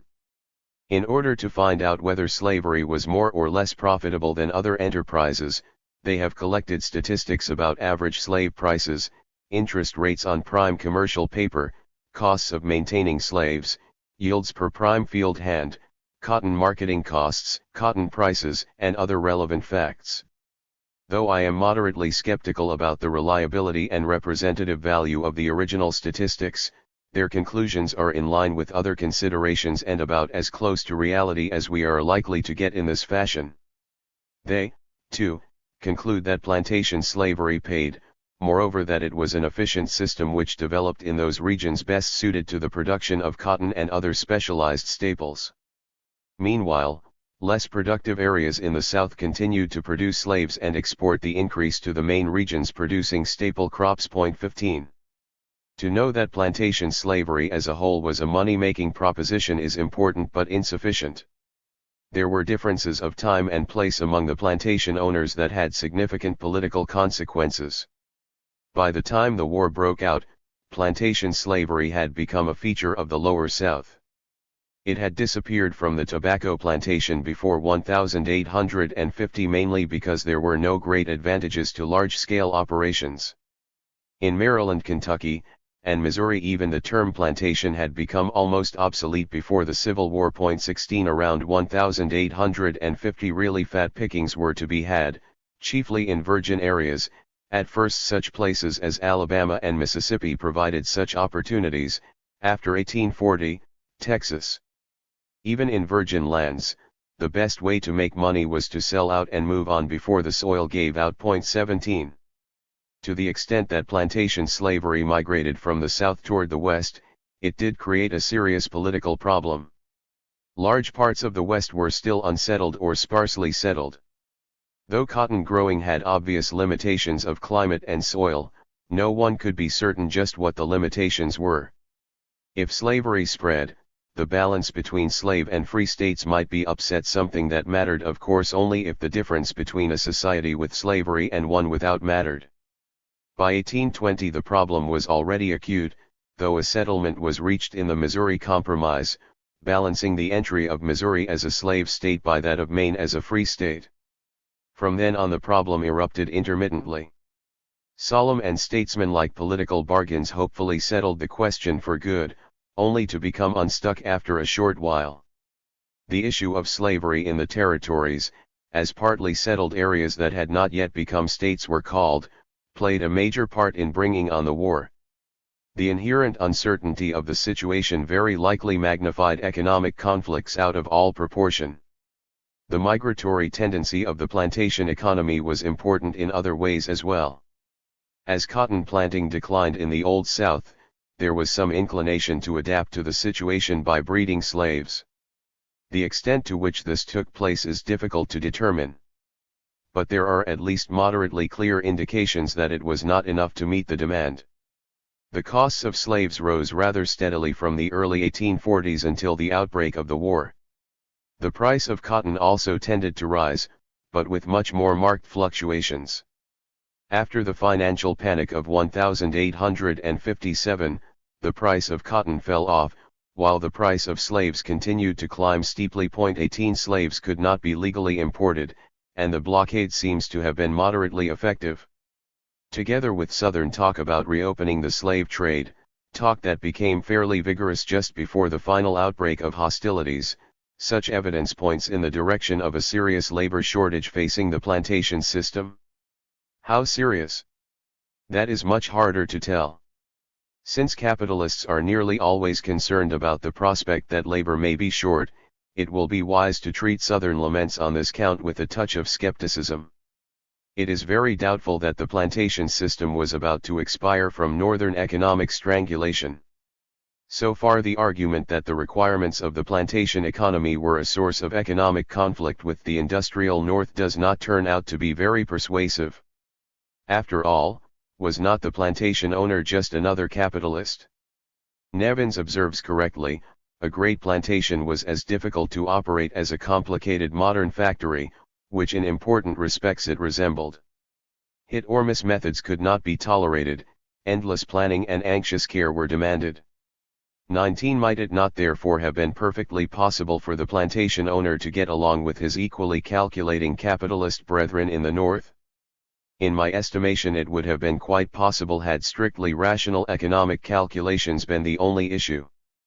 But, pace Max Weber, the rational and calculating outlook, the viewing of the world in terms of accounts and balances, can exist in a wide variety of societies, some of which may fight one another over other issues. 20 As we have already noticed in examining the French nobility, this type of outlook is not by itself enough to generate an industrial revolution. Certainly it did not in the South, where urban growth, outside of a few major entrepôts such as New Orleans and Charleston, remained far behind that in the rest of the country. The South had a capitalist civilization, then, but hardly a bourgeois one. Certainly it was not based on town life. And, instead of challenging the notion of status based on birth, as did the European bourgeoisie when they challenged the right of aristocracies to rule, Southern planters took over the defense of hereditary privilege. Here was a real difference and a real issue. The notion that all men were created equal contradicted the facts of daily experience for most Southerners, facts that they had themselves created for good and sufficient reasons. Under the pressure of Northern criticism and in the face of worldwide trends away from slavery, Southerners generated a whole series of doctrinal defenses for the system. Bourgeois conceptions of freedom, those of the American and the French revolutions, became dangerously subversive doctrines to the South, because they struck at the key nerve of the Southern system, property in slaves. To grasp how a Southern planter must have felt, a 20th-century Northerner has to make an effort. He would do well to ask how a solid American businessman of the 1960s might feel if the Soviet Union existed where Canada does on the map and were obviously growing stronger day by day. Let him further imagine that the communist giants spouted self-righteousness at the seams and continually sent insults and agents across the border. Southern bitterness and anxiety were not just the expressions of a fire-eating minority. In his appeal for compromise among the sections, Henry Clay, the most famous of Southern moderates, made this revealing and much-quoted statement: "You Northerners are looking on in safety and security while the conflagration I have described is raging in the slave states. In the one scale, then, we behold sentiment, sentiment, sentiment alone; in the other, property, the social fabric, life, and all that makes life desirable and happy." 21. As industrial capitalism took more and more hold in the North, articulate Southerners looked about themselves to discover and emphasize whatever aristocratic and pre-industrial traits they could find in their own society: courtesy, grace, cultivation, the broad outlook versus the alleged money-grubbing outlook of the North. Shortly before the Civil War, the notion took hold that the South produced in cotton the main source of American wealth upon which the North levied tribute. As Nevins points out, these ideas parallel physiocratic doctrines to the effect that the profits of manufacture and trade come out of the land. 22 Such notions crop up everywhere as industrialization takes hold, even to some extent without industrialization. The spread of commercial agriculture in a pre-commercial society generates various forms of romantic nostalgia, such as Athenian admiration of Sparta or that of late Republican Rome for the supposed virtues of early days. Southern rationalizations contained a substantial portion of truth. Otherwise they would have been too hard to believe. There were differences between Northern and Southern civilizations of the type suggested. And Northerners did make profits, big ones too, in marketing cotton. There was no doubt a much larger proportion of sheer fake in the Southern rationalizations. The supposed aristocratic and pre-commercial or anti-commercial virtues of the plantation aristocracy rested on the strictly commercial profits of slavery. To try to draw the line between what was true and what was fake is extremely difficult, probably impossible. For our purposes it is not necessary. Indeed, to do so may darken counsel by obliterating important relationships. It is impossible to speak of purely economic factors as the main causes behind the war, just as it is impossible to speak of the war as mainly a consequence of moral differences over slavery. The moral issues arose from economic differences. Slavery was the moral issue that aroused much of the passion on both sides. Without the direct conflict of ideals over slavery, the events leading up to the war and the war itself are totally incomprehensible. At the same time, it is as plain as the light of the sun that economic factors created a slave economy in the South, just as economic factors created different social structures with contrasting ideals in other parts of the country. To argue thus is not to hold that the mere fact of difference somehow inevitably caused the war. A great many people in the South and the North either did not care about slavery or acted as if they did not care.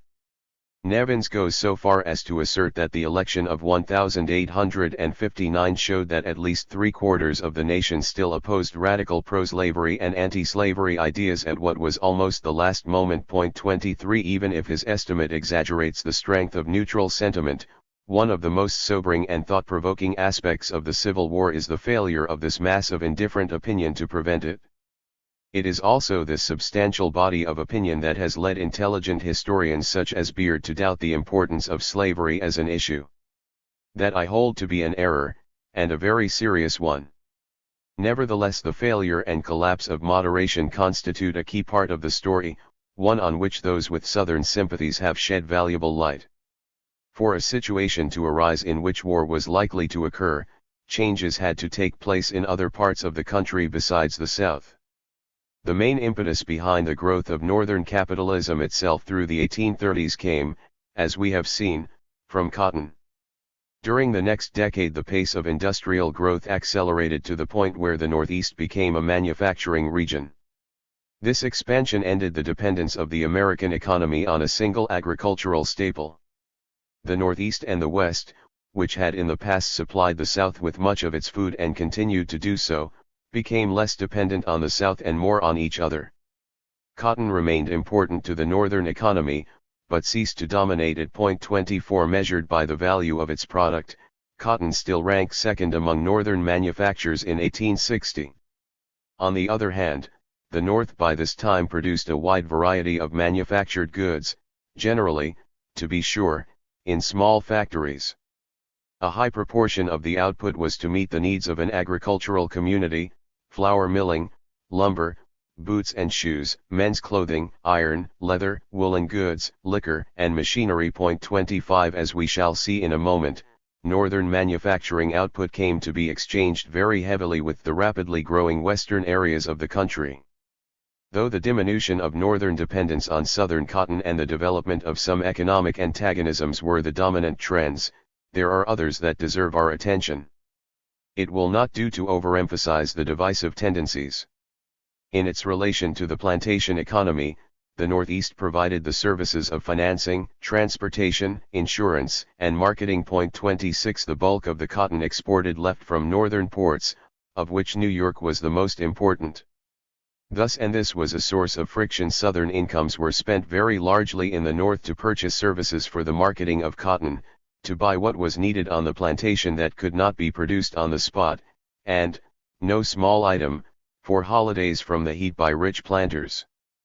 Furthermore, both the North and the West still sold manufactured goods and food to the South. The 1850s were the heyday of the Mississippi steamboat trade. 27 Most important of all, the relative efficiency of New England cotton textile mills in relation to foreign competition improved between 1820 and the outbreak of the war. From 1830 onward, they enabled the United States to enter the export market. 28 Had this push been stronger, northern and southern interests might have come closer, and conceivably the war might not have taken place.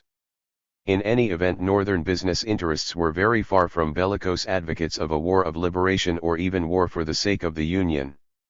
An adequate study of the political attitudes and activities of northern industrialists remains to be written. 29 It seems wide of the mark, however, to entertain any notion to the effect that northern industrialists were itching to work the levers of the federal government on behalf of their purely economic interests. What northern capitalism needed from any government was the protection and legitimation of private property. It took some very special circumstances, however, to make the owners of southern plantations and slaves appear as a threat to this institution.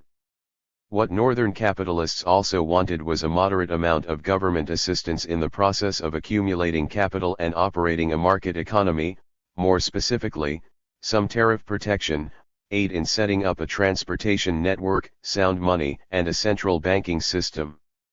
Above all, the ablest northern leaders wanted to be able to do business without bothering about state and regional frontiers. They were proud of being citizens of a large country, as of course others were too, and in the final crisis of secession reacted against the prospect of a balkanized America. 30. The economic issue that aroused the most excitement was the tariff. Since American industry made remarkable progress under relatively low tariffs after 1846, the northern demand for a higher tariff and southern opposition to it look at first like a false issue, one that people quarrel about when they are really mad about something else. If northern industry was booming, what earthly need did it have for political protection? The whole thesis that the South was trying to exercise some sort of veto on northern industrial progress begins to look very dubious as soon as one asks this question. A closer look at the time sequence dispels much of the mystery, though it will be necessary to discuss the point again after other relevant facts have appeared.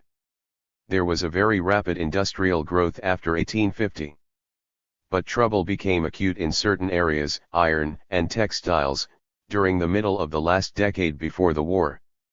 By the end of 1854, stocks of iron were accumulating in every market of the world, and the majority of American mills had shut down. In textiles, Lancashire had learned to produce low-priced goods more cheaply than New England mills. Between 1846 and 1856, imports of printed dyed cotton leaped from 13 million yards to 114 million, those of plain calico from 10 million to 90 million. In 1857 came a serious financial crash. A tariff passed in that year, reflecting southern pressures, gave no relief and actually reduced duties in these two areas. 31 Partly because they followed a period of prosperity and rapid growth, it seems, these events aroused sullen indignation in northern industrial circles. Northern capitalists also needed a reasonably abundant force of laborers, to work at wages they could afford to pay. Here was a serious sticking point. Free land to the west tended to draw off laborers, or at least many people thought so. And a major thrust behind the Jacksonian system had been a working coalition of planters, mechanics, or workers, and free farmers on the one hand against finance and industry in the Northeast. Where then was the labor to come from? And how was Northern capital to break out of its economic and political encirclement? Northern political and economic leaders found a solution that enabled them to detach the Western farmers from the South and attach them to their own cause. Significant alterations in the economy and social structure of the West made these changes possible. It will be necessary to examine them more closely in a moment. But we may perceive their significance at once. By making use of these trends, the Northern capitalists freed themselves from any need to rely on Southern junkers in order to keep labor in its place. Perhaps more than any other factor, these trends set the stage for armed conflict and aligned the combatants in such a way as to make possible a partial victory for human freedom. Between the end of the Napoleonic Wars and the outbreak of the Civil War, what is now known as the Midwest, but was then simply the West, grew from the land of pioneers to that of commercial farming.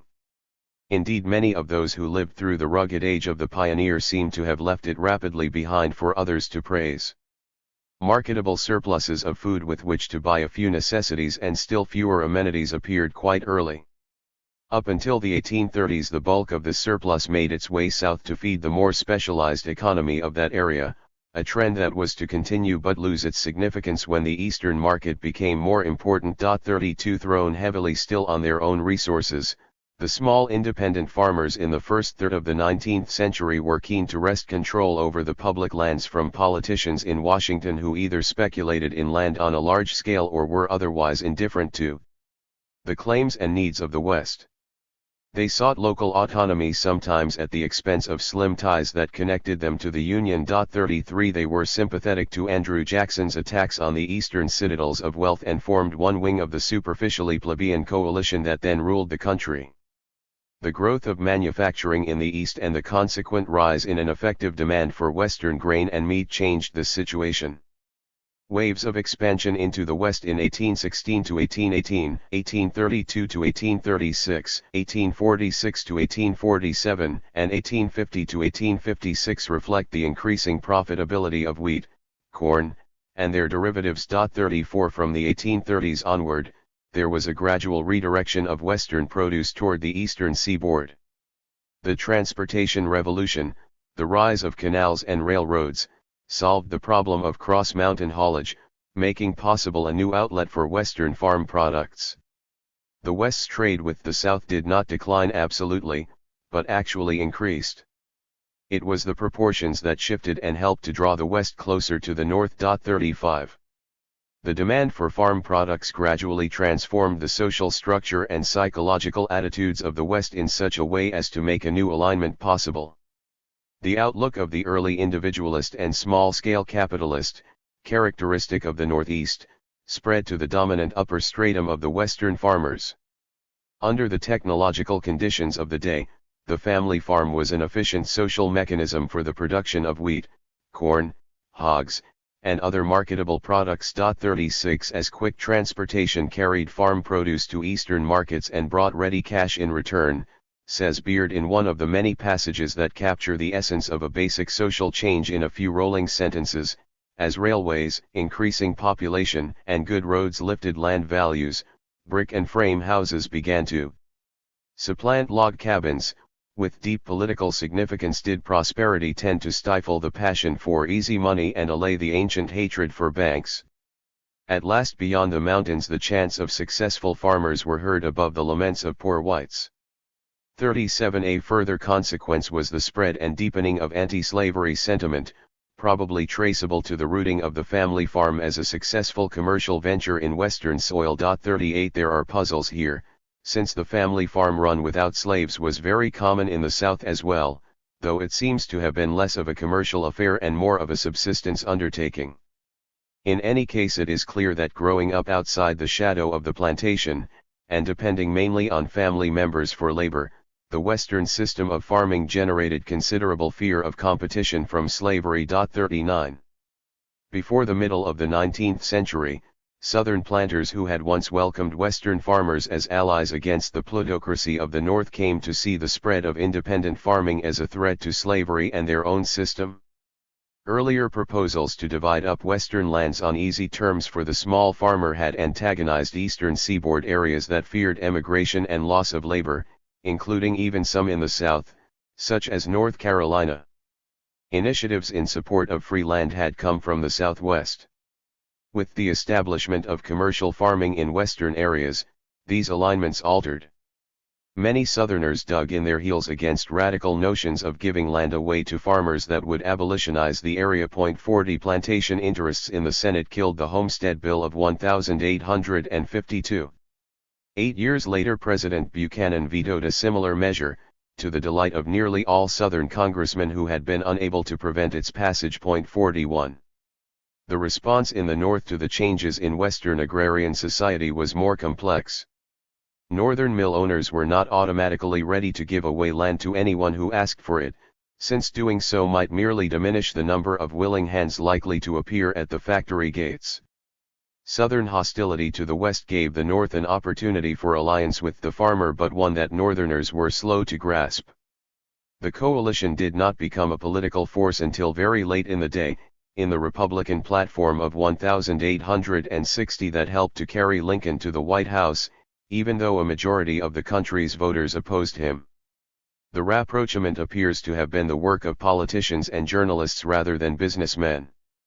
The proposal to open up Western lands for the smaller settlers provided a way that a party attached to the interests of those with property and education could use to attract a mass following, especially among urban workers. 42. The essence of the bargain was simple and direct. Business was to support the farmers' demand for land, popular also in industrial working-class circles, in return for support for a higher tariff. Vote yourself a farm, vote yourself a tariff became Republican rallying cries in 1860.43. In this fashion there came to be constituted a marriage of iron and rye, to glance once more at the German combination of industry and junkers, but with Western family farmers, not landed aristocrats, and hence with diametrically opposite political consequences. On into the Civil War itself, there were objections to the wedding and calls for a divorce. In 1861 C.J. Vallandigham, an advocate of the small farmers, could still argue that the planting South was the natural ally of the democracy of the North and especially of the West, because the people of the South were an agricultural people. 44. But these were voices from the past. What made the realignment possible, in addition to the changes in the character of Western rural society, were the specific circumstances of industrial growth in the Northeast. The existence of free land gave a unique twist to the relations between capitalists and workmen in the beginning stages of American capitalism, stages which in Europe were marked by the growth of violent radical movements. Here energies that in Europe would have gone into building trade unions and framing revolutionary programs went into schemes providing a free farm for every workman whether he wanted it or not. Such proposals sounded subversive to some contemporaries. 45 The actual effect of the westward trek, nevertheless, was to strengthen the forces of early competitive and individualist capitalism by spreading the interest in property. Beard is too colorful when he speaks of the Republicans flinging the national domain to the hungry proletariat as a free gift more significant than bread and circuses, after which the socialist movement sank into the background. 46 There was hardly time for all that to happen. The Civil War itself, as he remarks a few sentences later, cut short the drift to radicalism. And just how much help Western land may have been to the Eastern working man before the Civil War remains a very open question. Already speculators were getting their hands on big chunks of it. Nor is it likely that the really poor in eastern cities could leave the mine shaft and the factory bench to buy a small farm, equip it even with simple tools, and run it profitably, even if they benefited from the prospect that others might be able to do so. Despite all these qualifications, there is a vital remnant of truth in the famous Turner thesis about the importance of the frontier for American democracy. It lies in the realignment of social classes and geographical sections that the open West produced, at least temporarily. The link between northern industry and the free farmers ruled out for the time being the classic reactionary solution to the problems of growing industrialism. Such an alignment would have been one of northern industrialists and southern planters against slaves, smaller farmers, and industrial workers. This is no abstract fantasy. Quite a few forces pushed in this direction before the Civil War, and it has been a prominent feature in the American political landscape ever since the end of Reconstruction.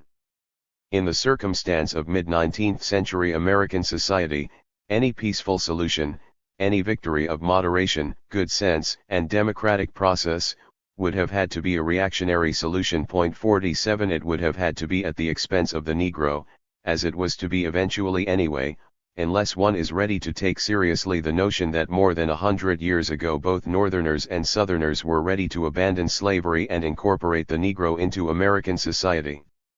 The link between Northern industry and Western farmers, long in preparation if sudden in its arrival, for the time being did much to eliminate the prospect of a straightforward reactionary solution of the country's economic and political problems on behalf of the dominant economic strata.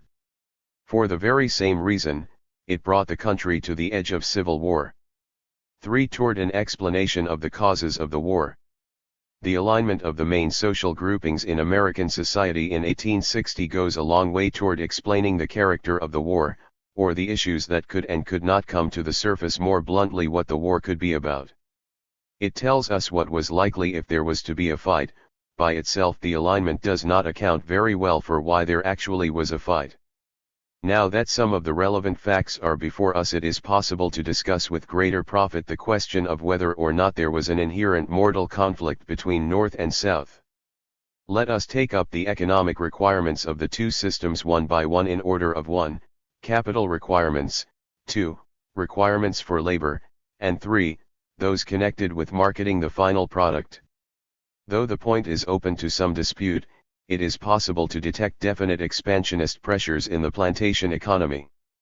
Fresh virgin lands were necessary for the best profits. Thus there was some pressure on the side of capital requirements. There are corresponding indications that the labor supply was tight.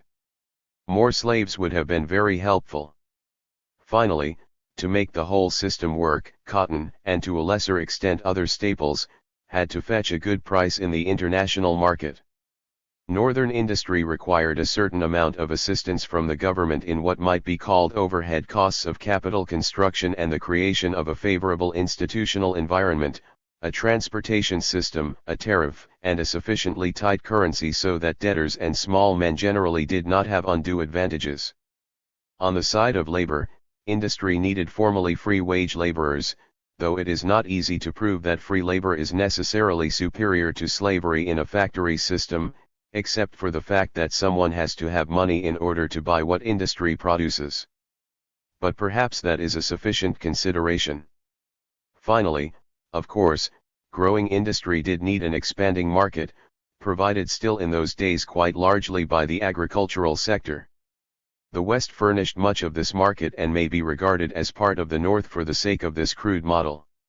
It is difficult to perceive any really serious structural or mortal conflict in this analysis of the basic economic requirements, even though I have deliberately tried to bias the model in that direction. Here it is indispensable to remember, as revisionist historians of the Civil War correctly point out, that any large state is full of conflicts of interest. Tugging and hauling and quarreling and grabbing, along with much injustice and repression, have been the ordinary lot of human societies throughout recorded history. To put a searchlight on these facts just before a violent upheaval like the Civil War and call them the decisive causes of the war is patently misleading. To repeat, it would be necessary to show that compromise was impossible in the nature of the situation. From the analysis so far this does not seem to be the case. The most one can say along this line is that an increase in the area of slavery would have hurt the free farmers of the West badly. Although the areas where each kind of farming would pay were determined by climate and geography, no one could be sure where they were without trying. Still, this factor alone does not seem sufficient to account for the war. Northern industry would have been as happy with the plantation market in the West as with any other, if such considerations were all that mattered, and the conflict could very likely have been ironed out. The other points of potential and actual conflict seem less serious. Northern requirements in the area of capital construction, the demand for internal improvements, a tariff, etc., cannot be regarded as threatening a crushing burden for the Southern economy. To be sure, quite a number of marginal planters would have suffered, a factor of some importance. But if Southern society was run by the more successful planters, or if this influence was no more than very important, the smaller fry could have been sacrificed for the sake of a deal. In the question of slave labor versus free, there was no real economic conflict because the areas were geographically distinct.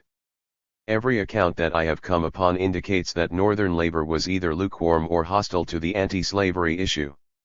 In addition to the conflict between free farmers in the West and the plantation system, about the strongest case one can make in strictly economic terms is that for the South secession was not an altogether unreasonable proposal, mainly because the South did not need much that the North really had to offer.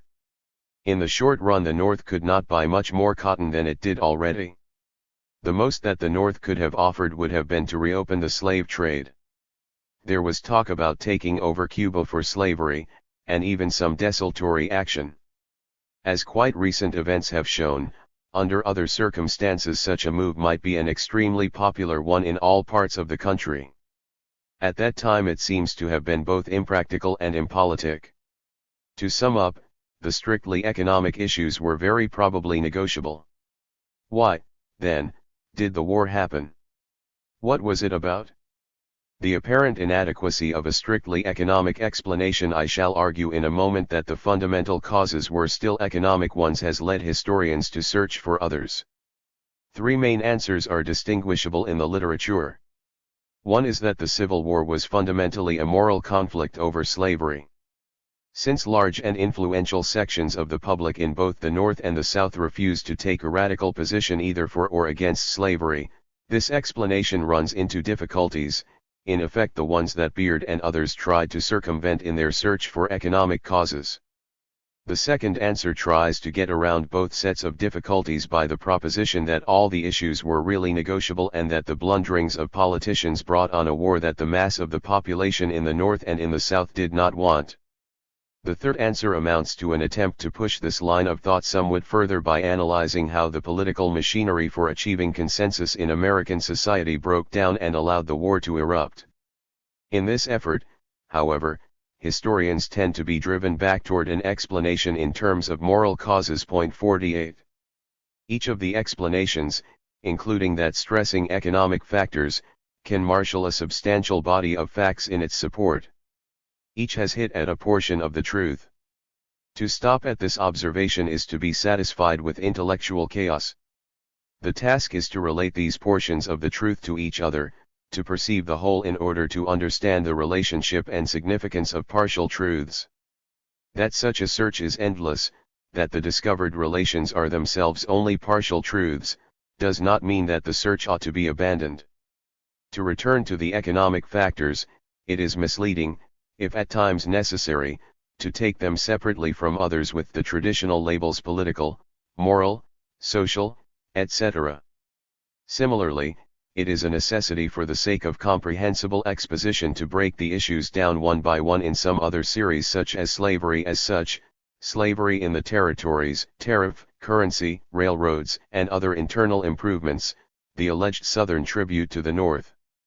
At the same time, the breakdown into separate categories partially falsifies what it describes because individual people were living through all these things at once, and persons who were apathetic about one issue could become excited about another. As the connection among issues became apparent, the concern spread among articulate people. Even if each individual issue had been negotiable, a debatable point, collectively and as a unit they were almost impossible to negotiate. And they were a unit, and so perceived by more than a few contemporaries, because they were manifestations of whole societies. Let us begin the analysis afresh with this viewpoint in mind. Primarily for economic and geographical reasons, American social structure developed in different directions during the 19th century. An agrarian society based on plantation slavery grew up in the South. Industrial capitalism established itself in the Northeast and formed links with a society based on farming with family labor in the West. With the West, the North created a society and culture whose values increasingly conflicted with those of the South. The focal point of the difference was slavery. Thus we may agree with Nevins that moral issues were decisive. But these issues are incomprehensible without the economic structures that created and supported them. Only if abolitionist sentiment had flourished in the South, would there be grounds for regarding moral sentiments as an independent factor in their own right. The fundamental issue became more and more whether the machinery of the federal government should be used to support one society or the other. That was the meaning behind such apparently unexciting matters as the tariff and what put passion behind the Southern claim that it was paying tribute to the North. The question of power at the center was also what made the issue of slavery in the territories a crucial one. Political leaders knew that the admission of a slave state or a free one would tip the balance one way or another. The fact that uncertainty was an inherent part of the situation due to unsettled and partly settled lands to the west greatly magnified the difficulties of reaching a compromise. It was more and more necessary for political leaders on both sides to be alert to any move or measure that might increase the advantages of the other. In this larger context, the thesis of an attempted Southern veto on Northern progress makes good sense as an important cause of the war. This perspective also does justice, I hope, to the revisionist thesis that it was primarily a politicians' war, perhaps even an agitators' war, if the terms are not taken to be merely abusive epithets. In a complex society with an advanced division of labor, and especially in a parliamentary democracy, it is the special and necessary task of politicians, journalists, and only to a somewhat lesser extent clergymen to be alive and sensitive to events that influence the distribution of power in society. They are also the ones who provide the arguments, good and bad alike, both for changing the structure of society and for maintaining things as they are. Since it is their job to be alert to potential changes, while others keep on with the all-absorbing task of making a living, it is characteristic of a democratic system that politicians should often be clamorous and intensify division. The modern democratic politician's role is an especially paradoxical one, at least superficially. He does what he does so that most people do not have to worry about politics. For that same reason he often feels it necessary to arouse public opinion to dangers real and unreal. From this standpoint too, the failure of modern opinion to halt the drift to war becomes comprehensible. Men of substance in both North and South furnished the core of moderate opinion. They were the ones who in ordinary times are leaders in their own community, opinion makers, a modern student of public opinion would be likely to call them. As beneficiaries of the prevailing order, and mainly interested in making money, they wanted to suppress the issue of slavery rather than seek structural reforms, a very difficult task in any case. The Clay-Webster Compromise of 1850 was a victory for this group.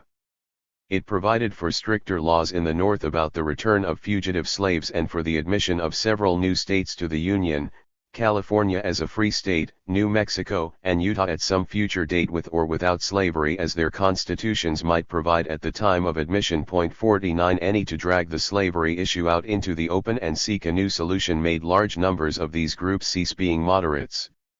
That is what happened when Senator Stephen A. Douglas put an end to the Compromise of 1850 only 4 years later by reopening the question of slavery in the territories.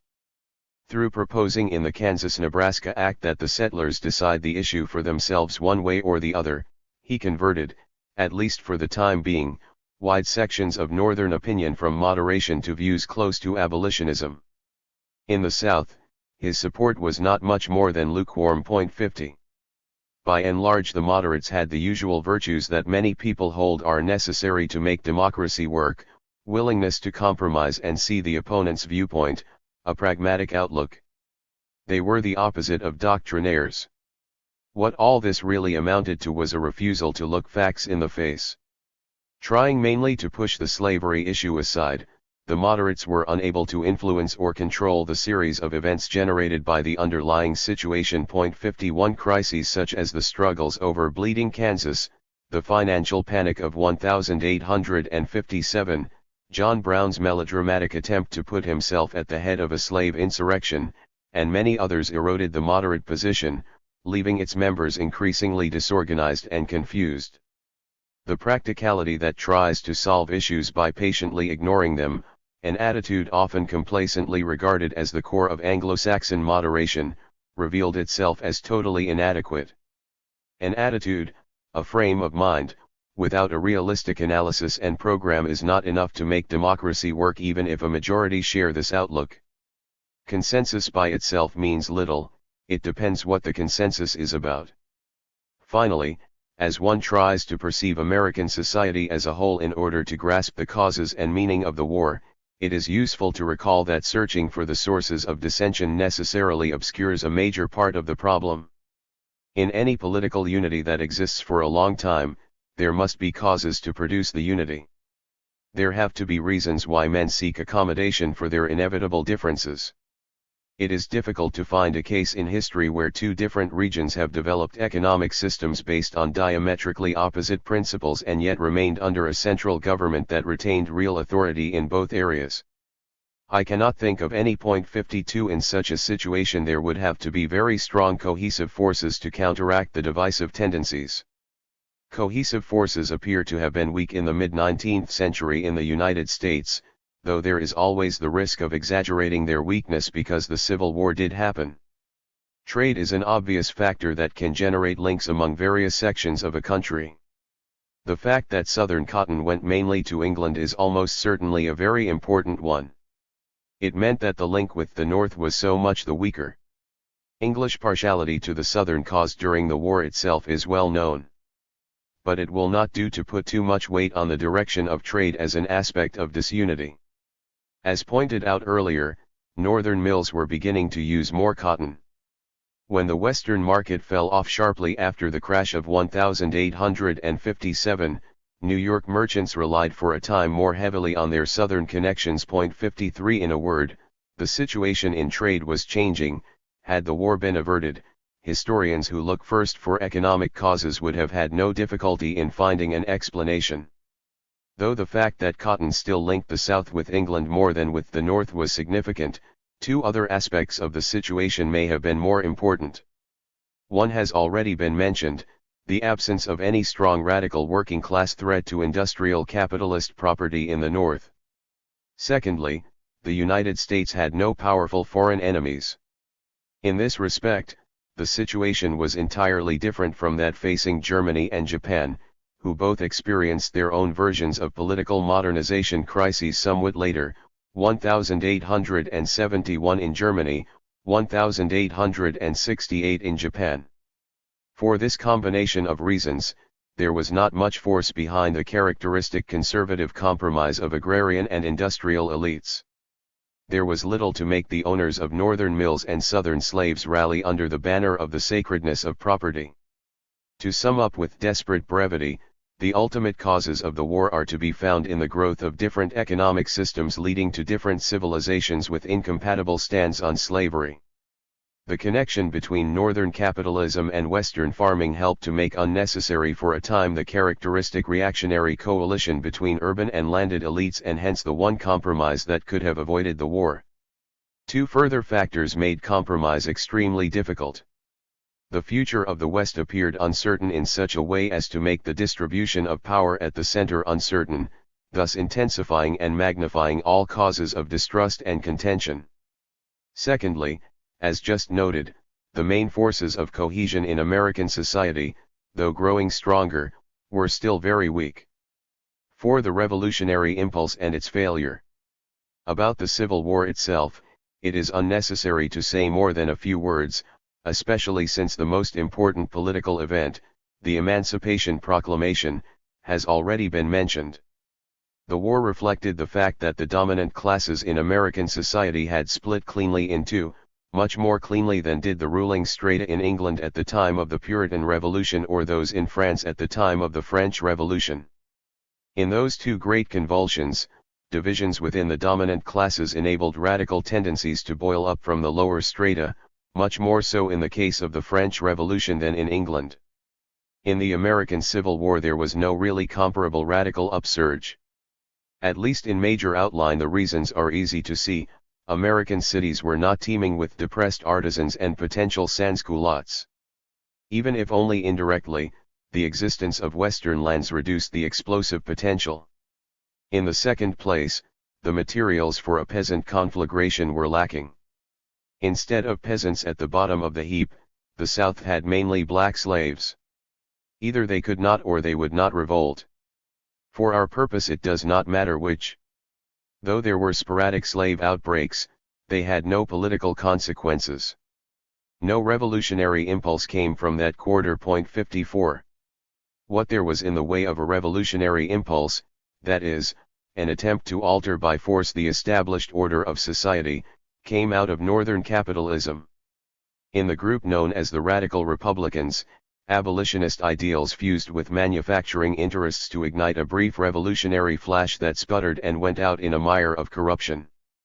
Though the radicals were a thorn in Lincoln's side during the war, he was able to fight the war to a successful military conclusion mainly on the basis of preserving the Union, that is, without any serious offensive against Southern property rights. For a brief time, about 3 years after the end of the fighting, 1865 to 1868, the Radical Republicans held power in the victorious North and mounted an offensive against the plantation system and the remnants of slavery. Leading members of this group perceived the war as a revolutionary struggle between a progressive capitalism and a reactionary agrarian society based on slavery. To the extent that the conflict between the North and the South really had such a character, a conflict some of whose most important struggles came after the actual fighting stopped, this was due to the Radical Republicans. From the perspective of 100 years later, they appear as the last revolutionary flicker that is strictly bourgeois and strictly capitalist, the last successors to medieval townsmen beginning the revolt against their feudal overlords.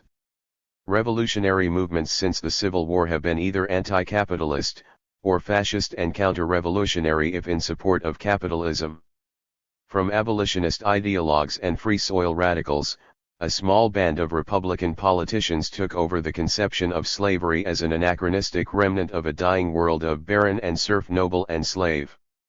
The Civil War itself they perceived as an opportunity to root out and destroy this oppressive anachronism in order to rebuild the South in the image of the democratic and progressive North, based on free speech, free toil, schoolhouses, and ballot boxes. Though his public statements were somewhat milder, the leader of the Radical Republicans in the House of Representatives, Thaddeus Stevens, wrote privately to his law partner during the year that what the country needed was someone in power with sufficient grasp of mind, and sufficient moral courage, to treat this as a radical revolution, and remodel our institutions. It would involve the desolation of the South as well as emancipation, and a repeopling of half the continent.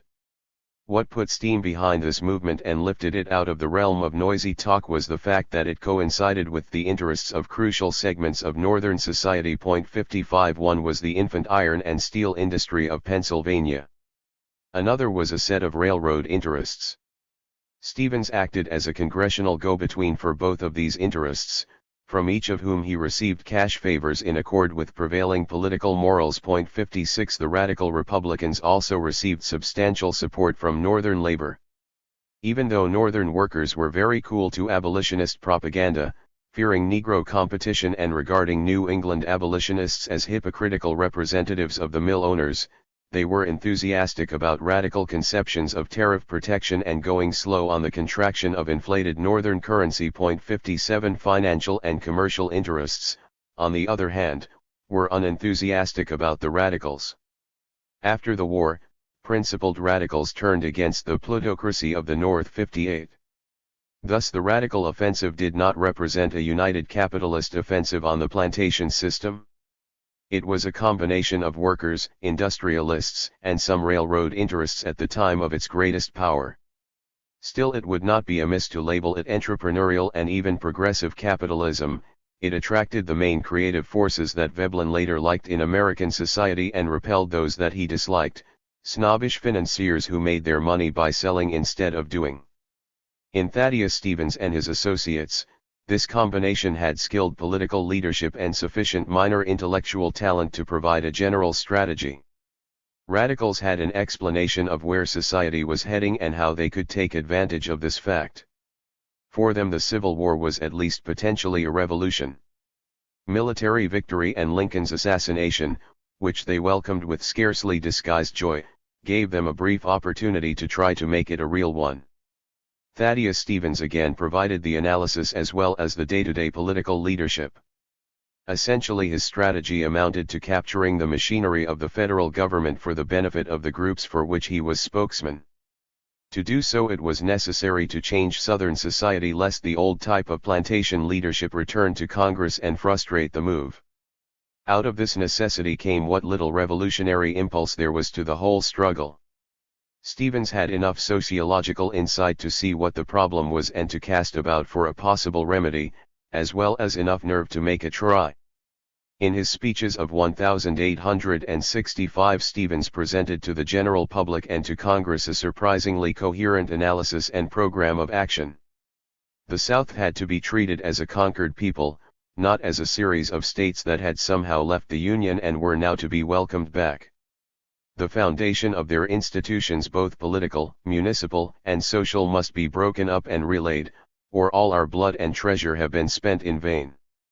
This can only be done by treating and holding them as a conquered people. 59 They should not be allowed to return, he asserted, until the Constitution shall have been so amended as to make it what its framers intended, and so as to secure perpetual ascendancy to the party of the Union, that is, the Republicans. 60. If the Southern states were not reconstructed, the revealing euphemism for revolution from above has passed from contemporary usage into all subsequent histories. They might easily overwhelm the North, Stevens calculated carefully and openly, and thus enable the South to win the peace after losing the war. 61. Out of these considerations, came the program to rebuild Southern society from top to bottom. Stevens wanted to break the power of the plantation owners by confiscating estates over 200 acres, even though it drive nobility into exile. In this way, he argued, citing statistics, the federal government would obtain enough land to give each Negro household some 40 acres. 62 40 acres and a mule became in time the catchword slogan to discredit the supposedly utopian hopes of the newly freed Negroes. But the radical Republicans were no utopians, not even Stevens. The demand for sweeping land reform reflected realistic awareness that nothing else would break the power of the planters. These had already set about to recover the substance of their old power by other means, something they were able to do because the Negroes were economically helpless. All this, at least a few radicals saw quite clearly. And there are indications that dividing up the old plantations to give the Negroes small farms was feasible. In 1864 and 1865, Northern military authorities made 2 experiments along these lines in order to take care of the troublesome problem of thousands of destitute Negroes. They turned over confiscated and abandoned lands to more than 40,000 Negroes who are said to have been successful in working the land as small farmers until President Johnson returned the estates to their former white owners. 63 Still the experience of slavery was scarcely one to prepare Negroes to manage their own affairs as small rural capitalists. Stevens was aware of this and felt that the Negroes would need supervision by his friends in Congress for a long time to come. At the same time he saw that, without minimal economic security and minimal political rights, including the right to vote, they could do little for themselves or for Northern interests. 64. In a nutshell, the radical version of Reconstruction came down to using the North's military power to destroy the plantation aristocracy and create a facsimile of capitalist democracy by ensuring property and voting rights for the Negroes. In the light of Southern conditions at the time, it was indeed revolutionary. A century later, the movement for civil rights for the Negroes seeks no more than this, indeed not quite all that, since the economic emphasis remains muted. If being ahead of the times is revolutionary, Stevens was that. Even sympathetic Northerners professed shock. Horace Greeley, editor of the New York Tribune, long sympathetic to the abolitionist cause, wrote in response to Stevens's speech of September 6, 1865. We protest against any warfare on Southern property. Because the wealthier class of Southerners, being more enlightened and humane than the ignorant and vulgar, are less inimical to the blacks. 65 Greeley's misgivings give a hint of what was to come when men of substance North and South were to bury their differences and, by another famous compromise, leave the Negroes to make what they could of their freedom. It is not surprising therefore that defeat came soon to the Radicals, or more precisely to what was radical in their program, as soon as it encountered Northern property interests. The Radicals were unable to force confiscation into the Reconstruction Acts of 1867 against the wishes of more moderate Republicans. In the House, Stevens's 40 acres measure received only 37 votes. 66 Influential Northern sentiment was in no mood to tolerate an outright attack on property, not even rebel property and not even in the name of capitalist democracy. The nation warned that a division of rich men's lands amongst the landless would give a shock to our whole social and political system from which it would hardly recover without the loss of liberty. The failure of land reform was a decisive defeat and removed the heart of the radical program. Without land reform the rest of the program could be no more than palliatives or irritants, depending on one's viewpoint. To say that this failure cleared the way for the eventual supremacy of Southern white landholders and other propertied interests may nevertheless be an exaggeration. 67 The Radicals had never even really managed to bar the way. Their failure at this moment revealed the limits American society imposed upon the revolutionary impulse. In the absence of confiscation and redistribution of land, the plantation system recovered by means of a new system of labor. At first there were attempts with wage labor. These failed, at least partly because Negroes were inclined to draw their wages in slack months and abscond when the cotton had to be picked. Hence there was a widespread turn toward sharecropping which gave the planters superior control of their labor force. The change was significant. As we shall see in due course, sharecropping in many parts of Asia has constituted one way of extracting a surplus from the peasant through economic rather than political methods, though the latter are often necessary to buttress the former. Hence it is instructive to see fundamentally similar forms appear in America without the prior existence of a peasantry. The country merchant gave a local twist to the American situation, though similar devices occurred also in China and elsewhere. The country merchant was often the large planter. By making advances of groceries to tenant and sharecropper, charging much higher rates for them than ordinary retail prices, he kept control of the workforce. Tenants and sharecroppers could trade at no other store, since they had credit at no other and were usually short of cash. 68 In this fashion economic bonds replaced those of slavery for many Negroes. How much real improvement, if any, the change meant is very difficult to say. But it would be a mistake to hold that plantation owners prospered greatly under the new system. The main effect appears to have been to make the South even more of a one-crop economy than before, as banker pressed planter, and planter pressed cropper to grow crops that could be quickly turned to cash. 69. Political recovery proceeded along with economic recovery, reinforcing each other rather than in any simple relationship of cause and effect.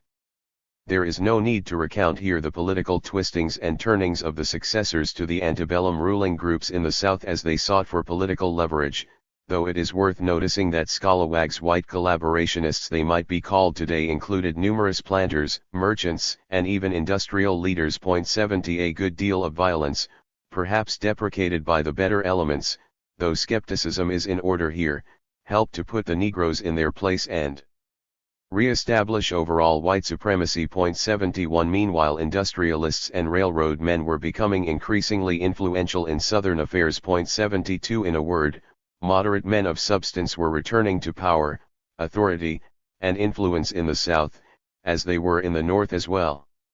The stage was being set for an alliance of these across the former battle lines.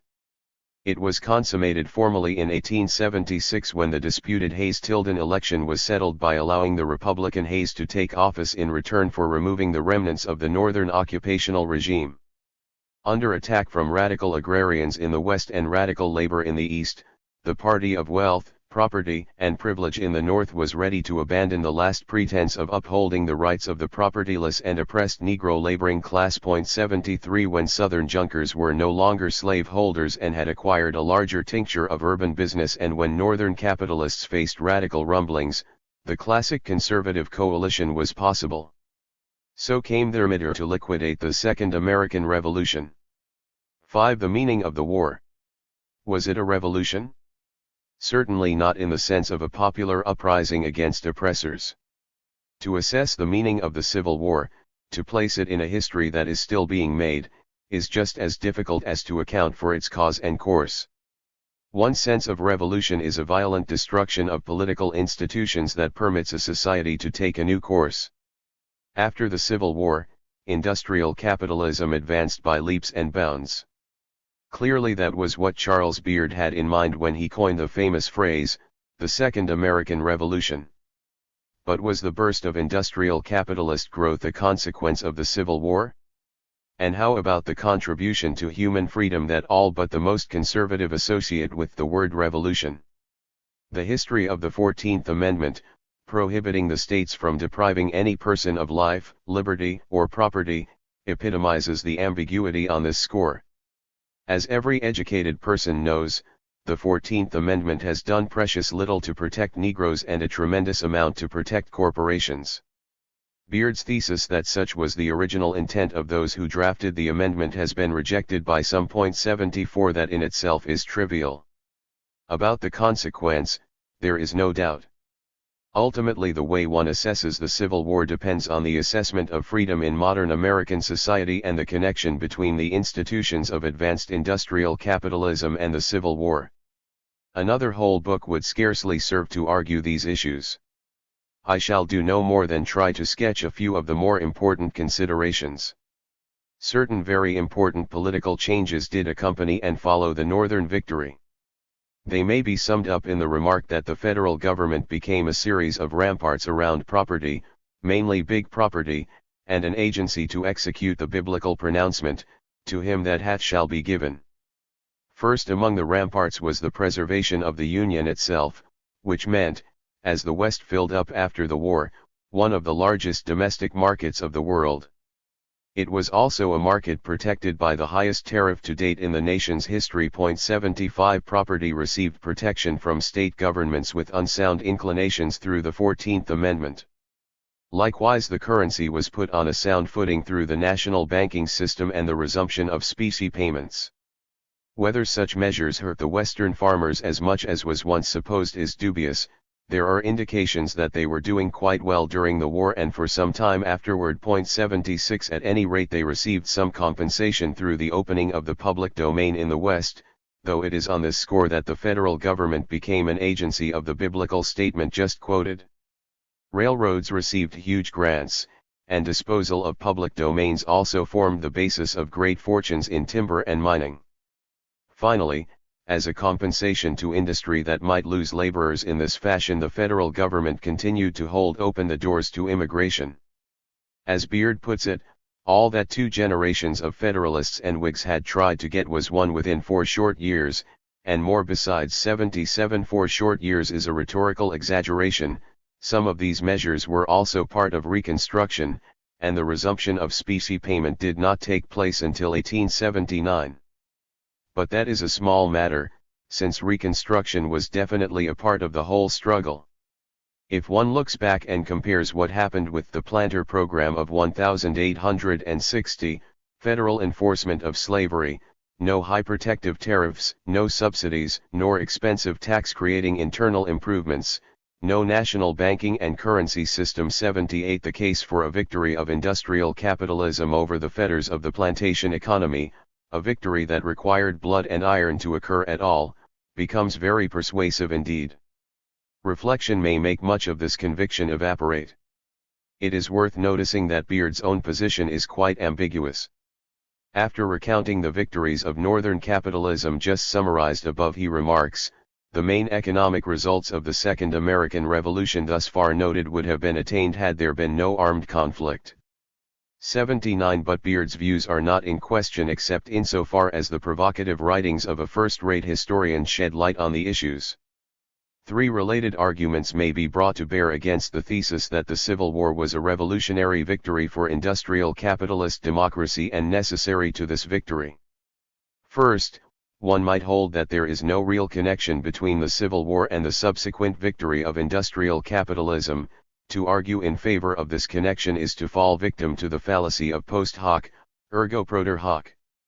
Second, one might hold that these changes were coming about of their own accord through the ordinary processes of economic growth and needed no civil war to bring them about. Point 80. Finally, one could argue on the basis of evidence discussed at some length earlier in this chapter that the economies of North and South were not really in serious competition with one another.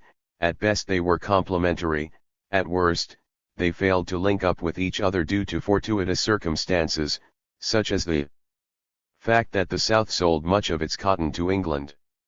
All such arguments would receive an effective answer only if it were possible to demonstrate that Southern society, dominated by the plantation, constituted a formidable obstacle to the establishment of industrial capitalist democracy. The evidence indicates very clearly that plantation slavery was an obstacle to democracy, at least any conception of democracy that includes the goals of human equality, even the limited form of equality of opportunity, and human freedom. It does not establish at all clearly that plantation slavery was an obstacle to industrial capitalism as such. And comparative perspectives show clearly that industrial capitalism can establish itself in societies that do not profess these democratic goals or, to be a little more cautious, where these goals are no more than a secondary current. Germany and Japan prior to 1945 are the main illustrations for this thesis. Once again the inquiry leads back toward political questions and incompatibilities between two different kinds of civilizations, in the South and in the North and West. Labor-repressive agricultural systems, and plantation slavery in particular, are political obstacles to a particular kind of capitalism, at a specific historical stage. Competitive democratic capitalism we must call it for lack of a more precise term. Slavery was a threat and an obstacle to a society that was indeed the heir of the Puritan, American, and French revolutions. Southern society was based firmly on hereditary status as the basis of human worth. With the West, the North, though in the process of change, was still committed to notions of equal opportunity. In both, the ideals were reflections of economic arrangements that gave them much of their appeal and force. Within the same political unit it was, I think, inherently impossible to establish political and social institutions that would satisfy both. If the geographical separation had been much greater, if the South had been a colony for example, the problem would in all probability have been relatively simple to solve at that time at the expense of the Negro. That the Northern victory, even with all its ambiguous consequences, was a political victory for freedom compared with what a Southern victory would have been seems obvious enough to require no extended discussion. One need only consider what would have happened had the Southern plantation system been able to establish itself in the West by the middle of the 19th century and surrounded the Northeast. Then the United States would have been in the position of some modernizing countries today, with a latifundia economy, a dominant anti-democratic aristocracy, and a weak and dependent commercial and industrial class, unable and unwilling to push forward toward political democracy. In rough outline, such was the Russian situation, though with less of a commercial emphasis in its agriculture in the second half of the 19th century.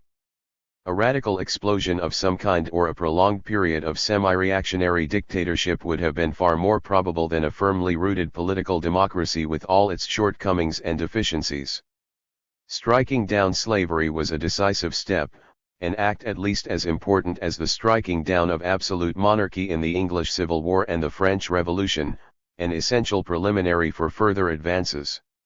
Like these violent upheavals, the main achievements in our Civil War were political in the broad sense of the term. Later generations in America were to attempt to put economic content into the political framework, to raise the level of the people toward some conception of human dignity by putting in their hands the material means to determine their own fate. Subsequent revolutions in Russia and China have had the same purpose even if the means have in large measure so far swallowed up and distorted the ends. It is in this context, I believe, that the American Civil War has to be placed for its proper assessment. That the federal government was out of the business of enforcing slavery was no small matter. It is easy to imagine the difficulties that organized labor would have faced, for example, in its effort to achieve legal and political acceptance in later years, had not this barrier been swept away. To the extent that subsequent movements toward extending the boundaries and meanings of freedom have faced obstacles since the end of the Civil War, they have done so in large measure because of the incomplete character of the victory won in 1865 and subsequent tendencies toward a conservative coalition between propertied interests in the North and the South. This incompleteness was built into the structure of industrial capitalism. Much of the old repression returned to the South in new and more purely economic guises, while new forms appeared there and in the rest of the United States as industrial capitalism grew and spread. If the federal government no longer concerned itself with enforcing the fugitive slave laws, it either acquiesced or served as an instrument for new forms of oppression. As far as the Negro is concerned, only in quite recent times has the federal government begun to move in the opposite direction. As these lines are being written, the United States finds itself in the midst of a bitter struggle over the Negro's civil rights, a struggle likely to ebb and flow for years to come. It involves a great deal more than the Negroes. Due to the peculiarities of American history, the central core of America's lowest class are people with dark skins. As the one major segment of American society with active discontents, the Negroes are at present almost the only potential recruiting ground for efforts to change the character of the world's most powerful capitalist democracy. Whether this potential will amount to anything, whether it will splinter and evaporate or coalesce with other discontents to achieve significant results, is quite another story. At bottom, the struggle of the Negroes and their white allies concerns contemporary capitalist democracy's capacity to live up to its noble professions, something no society has ever done. Here we approach the ultimate ambiguity in the assessment and interpretation of the Civil War. It recurs throughout history. There is more than coincidence in the fact that two famous political leaders of free societies chose to express their ideals in speeches for their fallen dead given more than 2,000 years apart. To the critical historian, both Pericles and Lincoln become ambiguous figures as he sets what they did and what happened alongside what they said and in all likelihood hoped for. The fight for what they expressed is not over and may not end until mankind ceases to inhabit the earth. As one peers ever deeper to resolve the ambiguities of history, the seeker eventually finds them in himself and his fellow men as well as in the supposedly dead facts of history. We are inevitably in the midst of the ebb and flow of these events and play a part, no matter how small and insignificant as individuals, in what the past will come to mean for the future. Part 2. 3 Routes to the Modern World in Asia. Note: Problems in comparing European and Asian political processes. Here was a time in the still recent past when many intelligent thinkers believed there was only one main highway to the world of modern industrial society, a highway leading to capitalism and political democracy. The experience of the last 50 years has exploded this notion, although strong traces of a unilinear conception remain, not only in Marxist theory, but also in some Western writings on economic development. Western democracy is only one outcome, and one that arose out of specific historical circumstances. The revolutions and civil wars discussed in the 3 preceding chapters were an important part of the process leading to liberal democracy. As we have just seen, there were sharp divergences within the same general line of development that led to capitalist democracy in England, France, and the United States. But there are differences far greater than those which exist within the democratic family. German history reveals one type of development culminating in fascism, Russian history a third. The possibility of an eventual convergence among all 3 forms is not one to be dismissed offhand. Certainly there are some ways in which all industrial societies resemble one another and differ from agrarian societies. Nevertheless, if we take the 7th decade of the 20th century as our point of observation, while continuing to realize that like all historical vantage points it is arbitrarily imposed, the partial truth emerges that non-democratic and even anti-democratic modernization works. For reasons that will become clearer in subsequent chapters, this claim may be less true of forms of modernization culminating in fascism than in communism. That remains to be seen and is not the issue here. What is beyond all doubt is that by very different means both Germany and Russia managed to become powerful industrial states. Under Prussian leadership, Germany was able to carry out in the 19th century an industrial revolution from above. What impulse there was toward a bourgeois revolution and what was revolutionary was not bourgeois petered out in 1848. Even the defeat of 1918 left essential features of the pre-industrial social system intact. The eventual if not inevitable result was fascism. In Russia the impulse toward modernization prior to 1914 was very much less effective. There, as everyone knows, a revolution whose main destructive force came from the peasants destroyed the old ruling classes, still mainly agrarian as late as 1917, to make way for the communist version of an industrial revolution from above. All these familiar facts serve to press home the point that such words as democracy, fascism, and communism arose in the context of European history. Can they be applied to Asian political institutions without being wrenched beyond all recognition? At this moment it is not necessary to take a position on the general question of whether or not it is possible to transfer historical terms from one context and country to another beyond remarking that, without some degree of transferability, historical discussion breaks down into a meaningless description of unrelated episodes. On a strictly philosophical plane these questions are sterile and insoluble, leading only to tiresome word games as a substitute for the effort to see what really happened. Objective criteria, it seems to me, do exist for distinguishing between superficial and meaningful historical resemblances, and it may be helpful to say just a few words about them. Superficial and accidental resemblances are those unconnected with other significant facts or that lead to a misapprehension of the real situation. For example, a writer who stressed similarities in the political styles of General de Gaulle and Louis XIV, let us say their punctilious enforcement of the etiquette of deference, would be setting out misleading trivialities if he were doing this as more than a joke. The different social bases of their power, the differences between 17th and 20th century French society, are far more significant than these superficial resemblances. Point 1. On the other hand, if we find that in both Germany and Japan prior to 1945 there was a whole series of causally related institutional practices whose structure and origins are similar, we are justified in calling this complex unit by the name fascism in both cases. The same is true of democracy and communism. The nature of the connections has to be established by empirical investigation.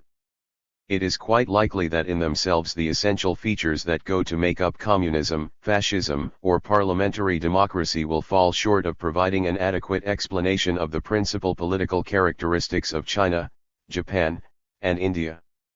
Specific chains of historical causation that do not fit into any recognizable family of sequences may have to bear a substantial share of the explanatory burden. This has been the case in the study of Western societies. There is no reason to expect it to be otherwise as we turn to Asia. 1. If it were possible to demonstrate that the resemblances between de Gaulle and Louis XIV were indeed symptoms and consequences of a deeper and more significant connection, they would cease to be superficial. One cannot in advance rule out the possibility of such discoveries. Slips of the tongue seemed trivial until Freud uncovered their connection with serious human concerns. Once again it is necessary to stress that such questions can be settled only through studying the facts. Chapter 4. The Decay of Imperial China and the Origins of the Communist Variant. 1. The Upper Classes and the Imperial System. A long time ago, there was a school of philosophers in China whose tenets called for a rectification of names. They apparently believed that the beginning of political and social wisdom was to call things by their right names. Those who study China today are busy on a similar task. The names that they bandy about are words such as gentry, feudalism, and bureaucracy. The issue beneath this terminological debate is the decisive one with which our inquiry must begin. How were the upper classes connected with the land in this society where the overwhelming majority were tillers of the soil? Did their power and authority rest ultimately on control of landed property, or was it an outcome of their near monopoly of bureaucratic posts? If it was a combination of the two, what was the nature of this combination? Since the debate carries a heavy freight of contemporary political implications, it will be well to bring these out into the open first, in the hope of clearing the way toward an accurate grasp of the way imperial Chinese society actually worked. Some Western scholars stress the bureaucratic character of the Chinese Empire and emphasize the link between the imperial service and landed property. Such an interpretation serves the dual purpose of suggesting grounds for criticizing the Marxist derivation of political power from economic power, and for criticizing modern communist states as a throwback to an alleged form of Oriental despotism. 1 Marxists, and especially the Chinese communists, on the other hand, treat the imperial era and even the Kuomintang period as a form of feudalism, meaning a society in which most of the land is owned by landlords whose main income derives from rent. 2. By de-emphasizing its bureaucratic character, Marxists conceal uncomfortable resemblances to their own practices. Feudalism is, if anything, an even less apt characterization than bureaucracy. There was no system of vassalage in imperial China, and only very limited grants of land in return for military services. Nevertheless, the Marxist stress on landlordism is thoroughly justified, as we shall see. In sum, it seems to me that Western scholars are struggling desperately to deny the connection between landholding and political office, while Marxists try equally desperately to establish such a connection. What, then, was the connection? What were the decisive characteristics of Chinese society during the last great dynasty, the Manchus? How did these structural features impart a direction to the subsequent development of China that culminated in the middle of the 20th century in the communist victory?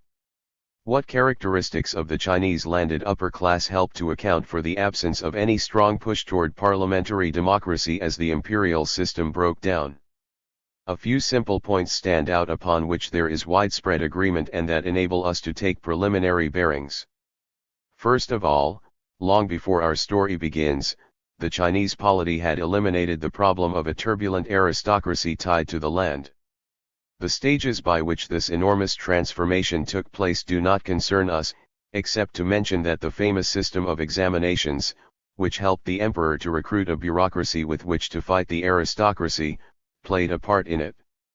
The examination system was in working order during the Tang dynasty, which ended in 907 AD.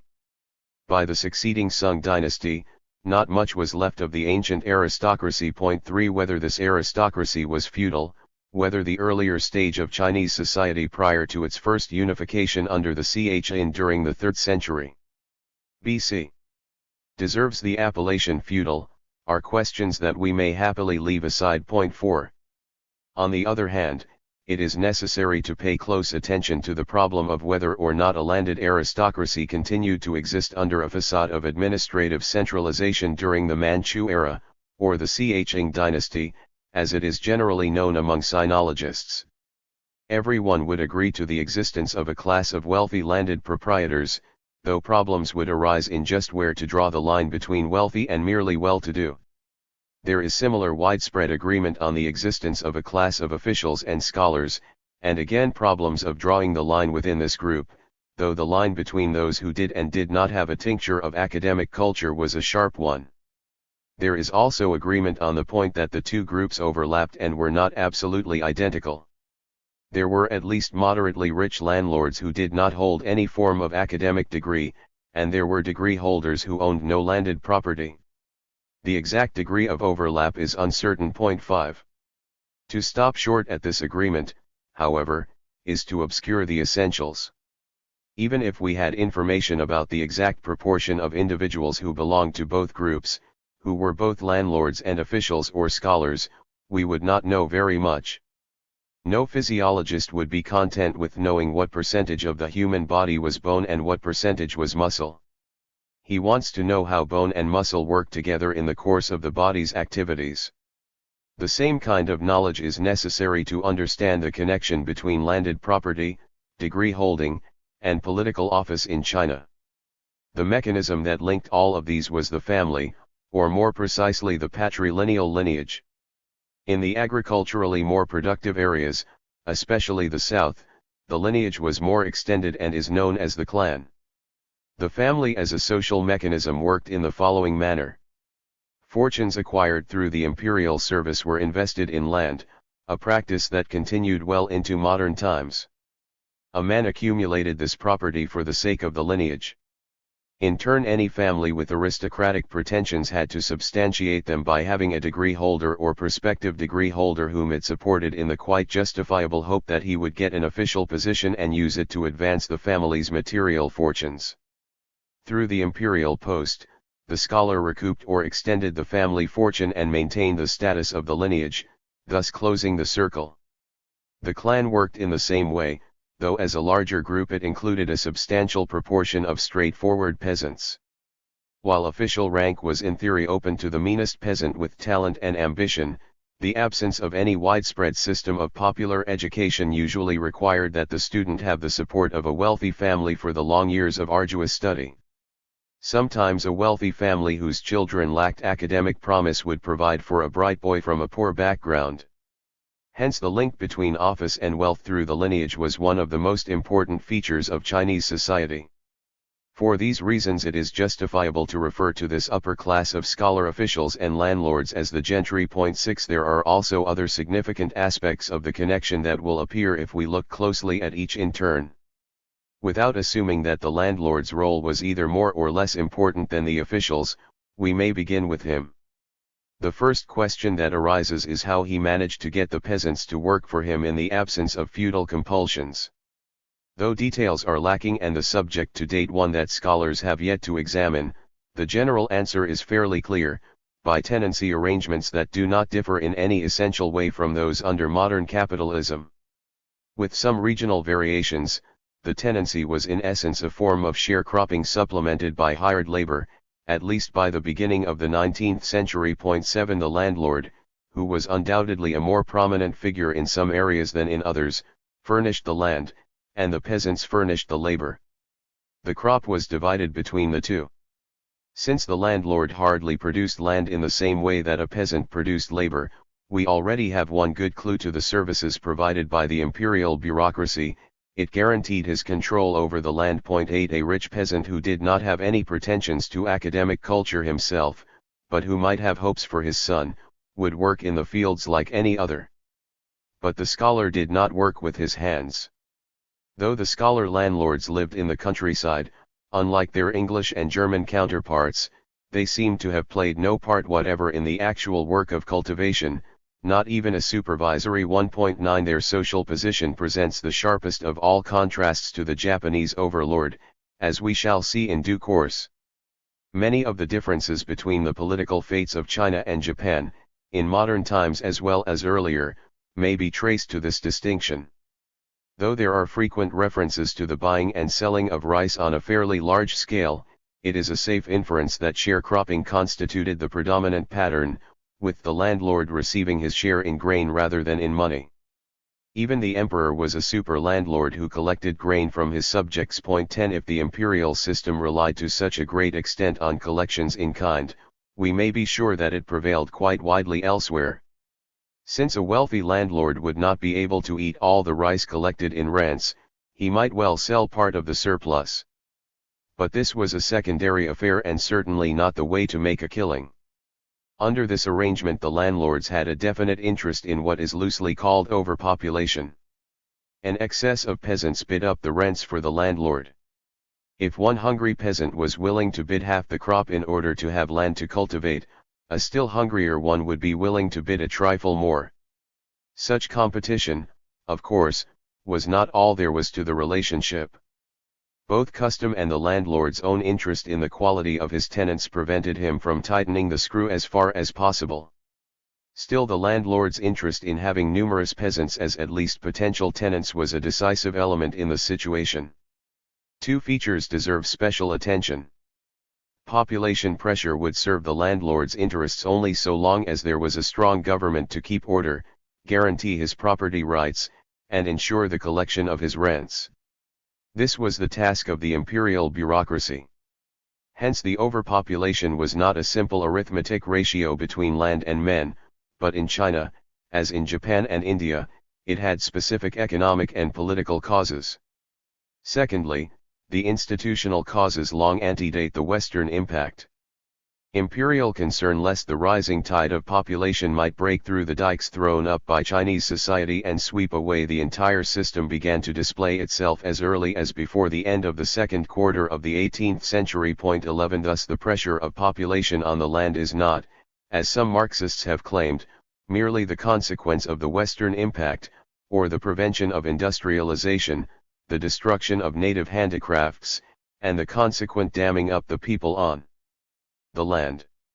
All these things happened and greatly intensified a situation that already existed. Still the parasitic landlord, whom we shall encounter in different forms and at different stages of development in Japan and India, originated in China, too, prior to the Western impact. As already indicated, the landlord depended on the imperial bureaucracy to guarantee his property rights and to enforce the collection of rents in kind or in cash. 12 The bureaucracy served his purposes in several other important ways. The landlord had a strong interest in proper irrigation in order to enable his tenants to grow good crops. Hence local landlord families were constantly pressuring the government to construct water control systems, something they could do effectively only if some member had an academic degree and the official contacts that such a degree made possible. 13 This type of wire pulling appears to be the main economic contribution of the landlord, taking the place of direct supervision in the course of the agricultural cycle. Larger projects on a provincial scale were the work of provincial landlord cliques. Imperial projects were the work of still more powerful cliques with a national vision. As Owen Lattimore has remarked, behind each imperial project was a powerful minister, and behind each minister a powerful body of landlords.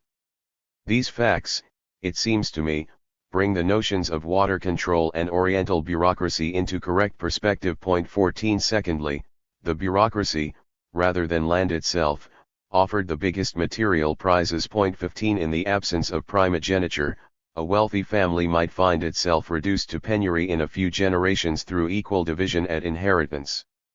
The main way to prevent this misfortune was to send someone with academic aptitudes into the bureaucracy. Making his fortune in this way, through formally illegal but socially accepted corruption, this member could add to the family fortunes. The practice of buying land as an investment and retiring to it after a career in office was quite common. Thus the bureaucracy constituted an alternative way of squeezing an economic surplus out of the peasants and city dwellers as well, about whom we shall have more to say shortly. By and large, bureaucracy seems to have been a more powerful and effective instrument than land holding, though the one could not exist without the other. Landed wealth came out of the bureaucracy and depended on the bureaucracy for its existence. On this score, the critics of a simplified Marxist view have a strong point. Finally, for the landlord, Confucian doctrines and the system of examinations gave legitimacy, at least in his own eyes, to his superior social status and freedom from manual labor as long as some member of the family, or an adopted bright youngster, could manage to acquire a degree. In addition to the public works, mainly the irrigation projects already mentioned, the chief task of the imperial bureaucracy in actual practice was keeping the peace and collecting taxes that became transmuted into books, painting, poetry, concubines, and similar paraphernalia that in other civilizations also make life rather bearable for the upper classes. The problem of keeping the peace was in China mainly a domestic one before the Western intrusion, which began in earnest during the middle of the 19th century when internal decay had already made one of its periodic reappearances. 16 On the whole, the foreign threat was limited to periodic conquests by barbarians. When these had conquered enough territory and established themselves as a new dynasty, they adapted themselves to the prevailing social pattern. During the imperial era, Chinese rulers did not face the problem of continuous military competition on more or less equal terms with other rulers. Hence the standing army did not absorb a large proportion of the society's resources nor impose a bias on the development of the state as it did in France and even more in Prussia. Nor was the problem of keeping the peace one of checking powerful barons at home, though there were some similarities in a time of decay. Rather, it was one of not squeezing the peasants so hard that they would run off and become bandits or feed an insurrection led by dissatisfied elements in the upper class. The absence of any effective mechanism to prevent such a squeeze may have been one of the fundamental structural weaknesses of the system. It was in the interests of the dynasty to collect taxes fairly and efficiently. But it had few means to ensure that this was done, and very limited personnel. On the other hand, the individual official had a strong incentive to line his pockets as best he could, merely refraining from such flagrant corruption and extortion as to cause a scandal and hence damage his career. This point deserves closer examination. In any pre-industrial society, the attempt to establish a large-scale bureaucracy soon runs into the difficulty that it is very hard to extract enough resources from the population to pay salaries and thereby make officials dependent on their superiors. The way in which the rulers try to get around this difficulty has a tremendous impact on the whole social structure. The French solution was the sale of offices, the Russian one, suitable to Russia's huge expanse of territory, was the granting of estates with serfs in return for service in Tsarist officialdom. The Chinese solution was to permit more or less open corruption. Max Weber cites an estimate that the extra-legal income of an official amounted to about 4 times his regular salary. A modern investigator comes up with the much higher figure of some 16 to 19 times the regular salary. 17 The exact amount will probably remain an historical secret, we may be content with the assurance that it was large. Naturally, this practice substantially reduced the effectiveness of control from the center, which varied a great deal at different historical periods. The officer at the lowest rung in the ladder, administering a xian, ordinarily comprising one walled city and the surrounding countryside, was theoretically in charge of at least 20,000 people and often many more. 18 As a temporary sojourner in the area, the usual term being about 3 years, he could not possibly get to know local conditions. If anything were to be done, it would have to be with the consent and support of local notables, that is, substantial land-holding scholars, who were after all his kind of people. Direct contact with the peasants seems to have been almost non-existent. Runners from the magistrate's office, a low class of people debarred from taking the examinations and improving their lot, did the legwork of collecting taxes, taking their share en route. 19 It seems fair to say that the system was highly exploitative in the strictly objective sense of taking more out of the society in resources than it put back in the form of services rendered. On the other hand, because it had to be exploitative in order to work at all, it also had to leave the underlying population very much to its own devices. There was simply no possibility of reordering the daily life of the people in the way modern totalitarian regimes do, or even as formally democratic ones to a lesser extent do in the course of prolonged national emergency. There were futile attempts to control the life of the people, as will be discussed shortly. But deliberate cruelty on a massive scale, as compared with neglect and selfishness, was beyond the range of the system. 20. Before discussing more specific problems connected with the final agony of the system, it will be well to notice one further structural feature, partly because of its comparative interest in relation to Japan. The examination system tended to breed an oversupply of prospective bureaucrats, particularly in its later years. 21 At the bottom of the official system of ranking was a large number of degree candidates, a transitional group between those qualified to hold office and the commoners. Whether they should be counted as regular members of the gentry or not is a matter of dispute among specialists. Their difficult position at the bottom of the ladder of privilege recalls that of the lower ranks of the samurai in Japan during the 19th century. Both contributed nuclei of opposition to the prevailing system.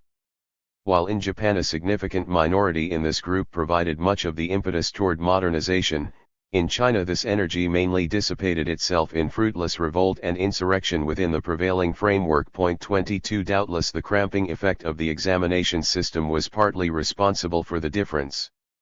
Still, the reasons run much deeper. They have to do with the way in which Chinese society choked off modernization until it was too late for piecemeal adoption.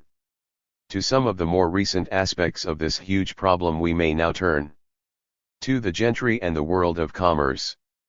Imperial Chinese society never created an urban trading and manufacturing class comparable to that which grew out of the later stages of feudalism in Western Europe, though at times there were some starts in this direction.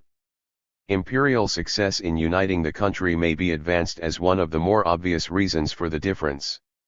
In Europe, the conflict between Pope and Emperor, between kings and nobles, helped the merchants in the cities to break through the crust of the traditional agrarian society because they constituted a valuable source of power in this many-sided competition. It is noteworthy that in Europe the breakthrough occurred first in Italy, where the feudal system was generally weaker. 23 The Chinese examination system also deflected ambitious individuals away from commerce.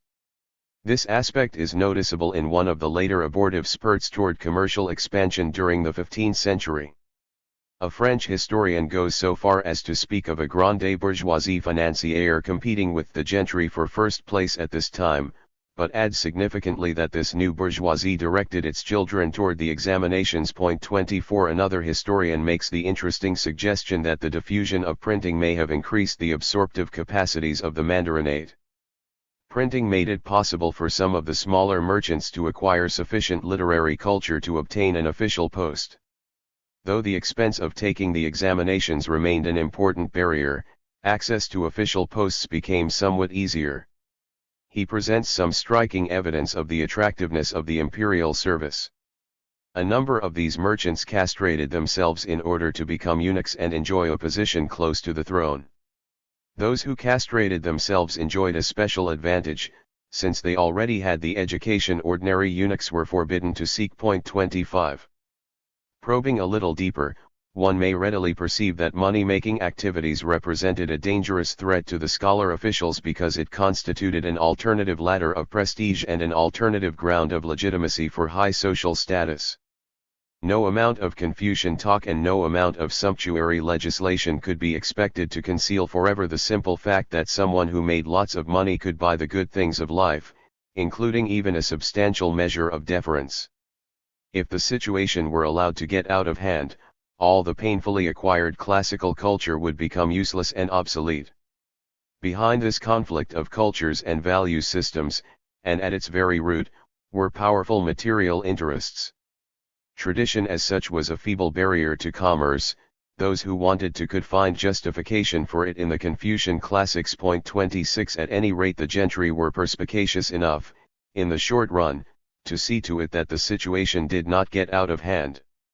They taxed commerce to absorb the profits for themselves. Or they turned it into a state monopoly and kept the most lucrative positions for themselves. The salt trade was the most important monopoly. The attitude of the officials was mainly exploitative. Commerce, like the land, was something to be milked for the benefit of a cultivated upper class. Once again we see that the imperial bureaucracy served as an instrument for pumping resources out of the population and into the hands of the rulers, who remained careful in the meantime to control any developments that might threaten their privileges. With the decay of the imperial apparatus, noticeable before the end of the 18th century, its capacity to absorb and control commercial elements inevitably declined. Even if the imperial system had been in full vigor, it could scarcely have resisted the new forces undermining it. For behind these forces came the military and diplomatic thrust of the West, blunted only as the greed of one power checked the cupidity of its rivals.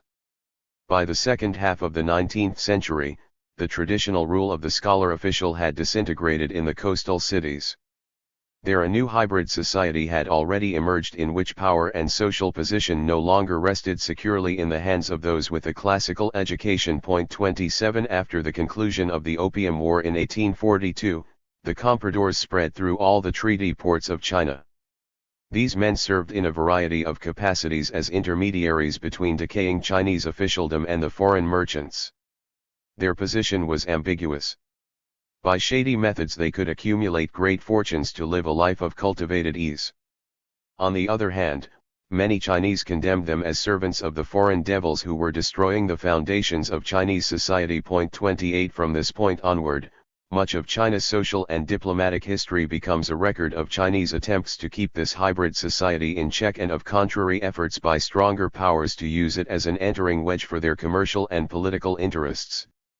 When Chinese industry began on its own in a modest way in the 1860s, it did so under the long shadow of provincial gentry, who hoped at this time to turn modern technology to their own separatist purposes. Military problems were in the forefront, and the early plants were exclusively military affairs, such as arsenals, navy yards, and the like. Superficially, the situation recalls the mercantilist era in Western social history because of the rulers' interest in forms of industry that would enhance their power. The differences are far more important. In Europe, the governments were strong and getting stronger. In China, the Manchu dynasty was weak. A mercantilist policy in the manner of a Colbert was impossible because the commercial and industrial element was foreign and largely outside imperial control. The main Chinese push toward industrialization came from provincial foci of power, with very little from the imperial government. 29 Hence it was more of a disruptive than a unifying factor. Commercial and industrial elements on the make can be expected to turn for protection to whatever political groups have real power. If it is the king, well and good, his power will wax. If it is a local official, the opposite will be true. Marxists make too much of the way Western imperialists stifled industrial development in China. None of this could have happened without prior stifling by purely domestic forces. Not until 1910 did the Chinese business class begin to show some definite signs of emerging from official influence and domination. 30 A recent study even gives the impression that the Chinese merchant was well on the way toward emancipation from dependence on the foreigner by the end of the 19th century. 31 Still, the decisive areas remained in foreign hands for much longer. The whole indigenous commercial and industrial impulse remained puny. By the end of the imperial regime, there were said to be some 20,000 factories in China. Of these, only 363 employed mechanical power. The rest used only human or animal power. 32. Thus China, like Russia, entered the modern era with a numerically small and politically dependent middle class. This stratum did not develop an independent ideology of its own as it did in Western Europe. Nevertheless, it played an important part in undermining the Mandarin state and creating new political groupings in the attempt to replace it. The growth of this class along the coast combined with the breakup of the empire into regional satrapies in a way that foreshadowed the combination of bourgeois and militarist roles in the heyday of the warlords and on into the Kuomintang era. An early example of this general development is Li Hongqiang, who for 25 years moved toward single-handed control over foreign affairs, domination of the maritime customs revenue, monopoly of armaments production, and complete control of the military forces in the northern half of the empire. 33 Furthermore, a substantial amalgamation gradually took place between sections of the gentry and urban leaders in trade, finance, and industry. 34 This amalgam provided the chief social underpinning of the Kuomintang, an attempt to revive the essence of the imperial system, that is, political support of landlordism with a combination of gangsterism indigenous to China and a veneer of pseudo-Confucianism that displays interesting resemblances to Western fascism, to be discussed in more detail later. This combination arose in very large measure out of the gentry's failure to make the transition from pre-industrial to commercial forms of farming. The reasons for this failure will now occupy our attention. 3. The failure to adopt commercial agriculture. A cultural and psychological explanation, to the effect that the methodical pursuit of profit even in agriculture was incompatible with the Confucian ideal of stylized leisure, rapidly runs into difficulties. Western scholarship, it seems to me, has overemphasized the significance of the condescending attitude of the Chinese upper stratum toward the Western barbarians.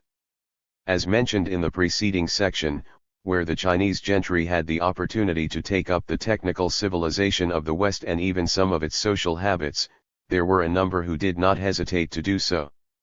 Writing about the early stage of the Western impact, one careful scholar noticed that a conspicuous phase of the period before 1894 was the initiation of industrial and mechanical enterprises by prominent members of the official class, that group ordinarily thought of in the West as composed of arch-conservatives. 35 A more recent student has commented that, among serious Chinese thinkers of the 1890s, the study of Western technology was considered almost a panacea for China's economic Backwardness. 36 If there was some cultural barrier to technical improvement, it does not seem that it could have been an insuperable one. Since the Chinese upper class did display considerable interest in technology for military and industrial purposes, one might expect a fortiori that they would display an even greater interest in regard to agriculture because it was so central to their whole way of life. Instead, with a few random exceptions, confined to programmatic statements, they displayed no such interest. 37.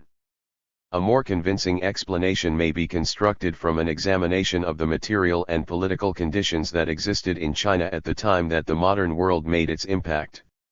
Although cities existed in China, there was no rapidly growing urban population with at least moderately diffused and increasing prosperity that could act as a stimulus to rationalized production for the market. To judge from the situation at a later date, the proximity of a town or city mainly served to stimulate peasant truck gardening, the cultivation of fruit and vegetables that could be taken into the market by hand. Imperial policy in the early and vigorous days of the dynasty may have opposed the formation of large landed estates. In the second half of the 19th century, such big estates did dominate parts of the empire. 38 Although the point would bear further investigation, it seems that a big estate was often simply an agglomeration of small properties, that is, composed of more peasants who therefore gave the proprietor a larger aggregate rent. Here we approach the nub of the matter. The Chinese landlord-tenant relationship was a political device for squeezing an economic surplus out of the peasant and turning it into the amenities of civilization. In the absence of a big urban market, there was little reason to change it, perhaps even less possibility of doing so. Ambitious and energetic individuals under the empire got themselves a bureaucratic post in order to add to the family acres. Chinese agriculture did not, of course, remain entirely static during the latter part of the 19th century and the first decades of the 20th. As urban life increased, it had far-reaching effects on the agrarian sector, some of which have already come to our attention, while others will do so subsequently. Here we need to notice only one salient point. Under the conditions of a simple technology and abundant labor, there was no need for a Chinese landowner to rationalize production on his farm to produce for the urban market.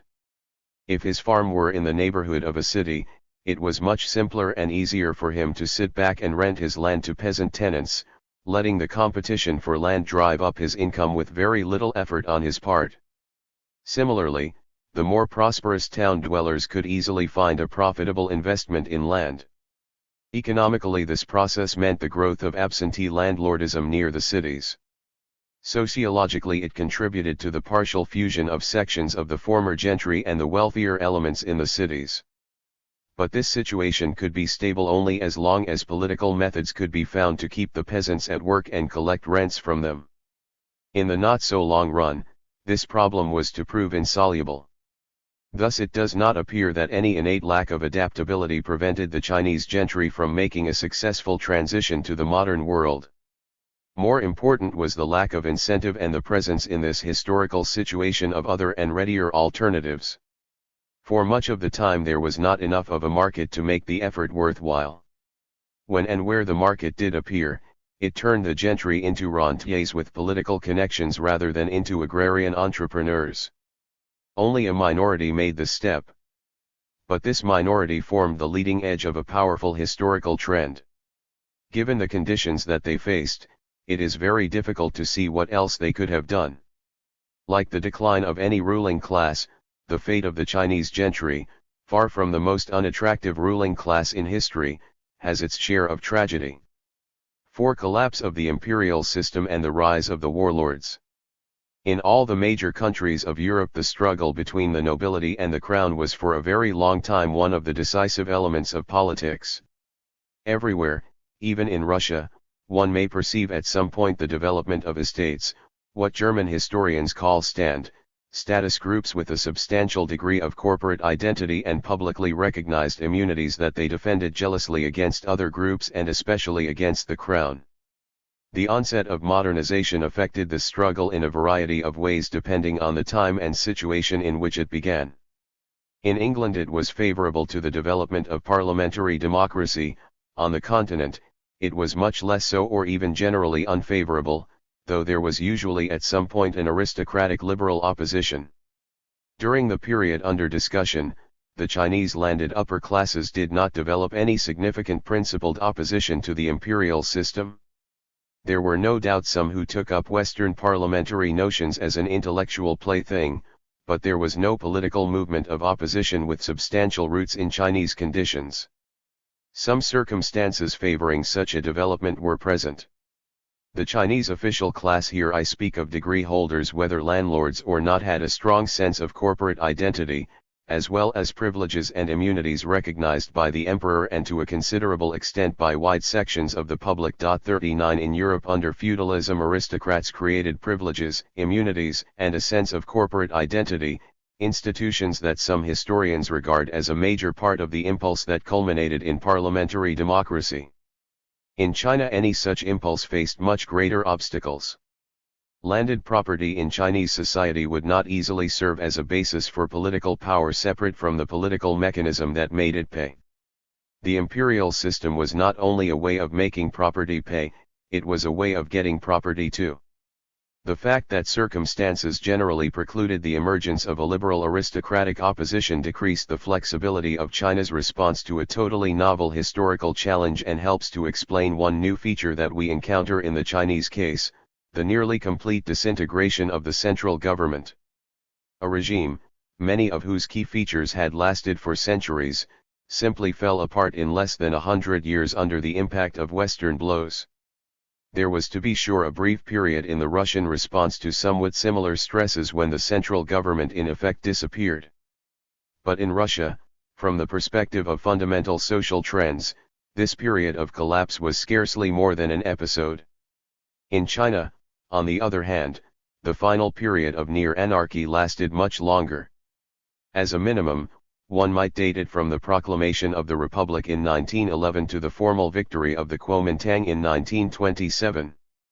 The latter initiated a weak reactionary phase, to be discussed in more detail below, that also differs from the Russian experience since it followed rather than antedated the collapse.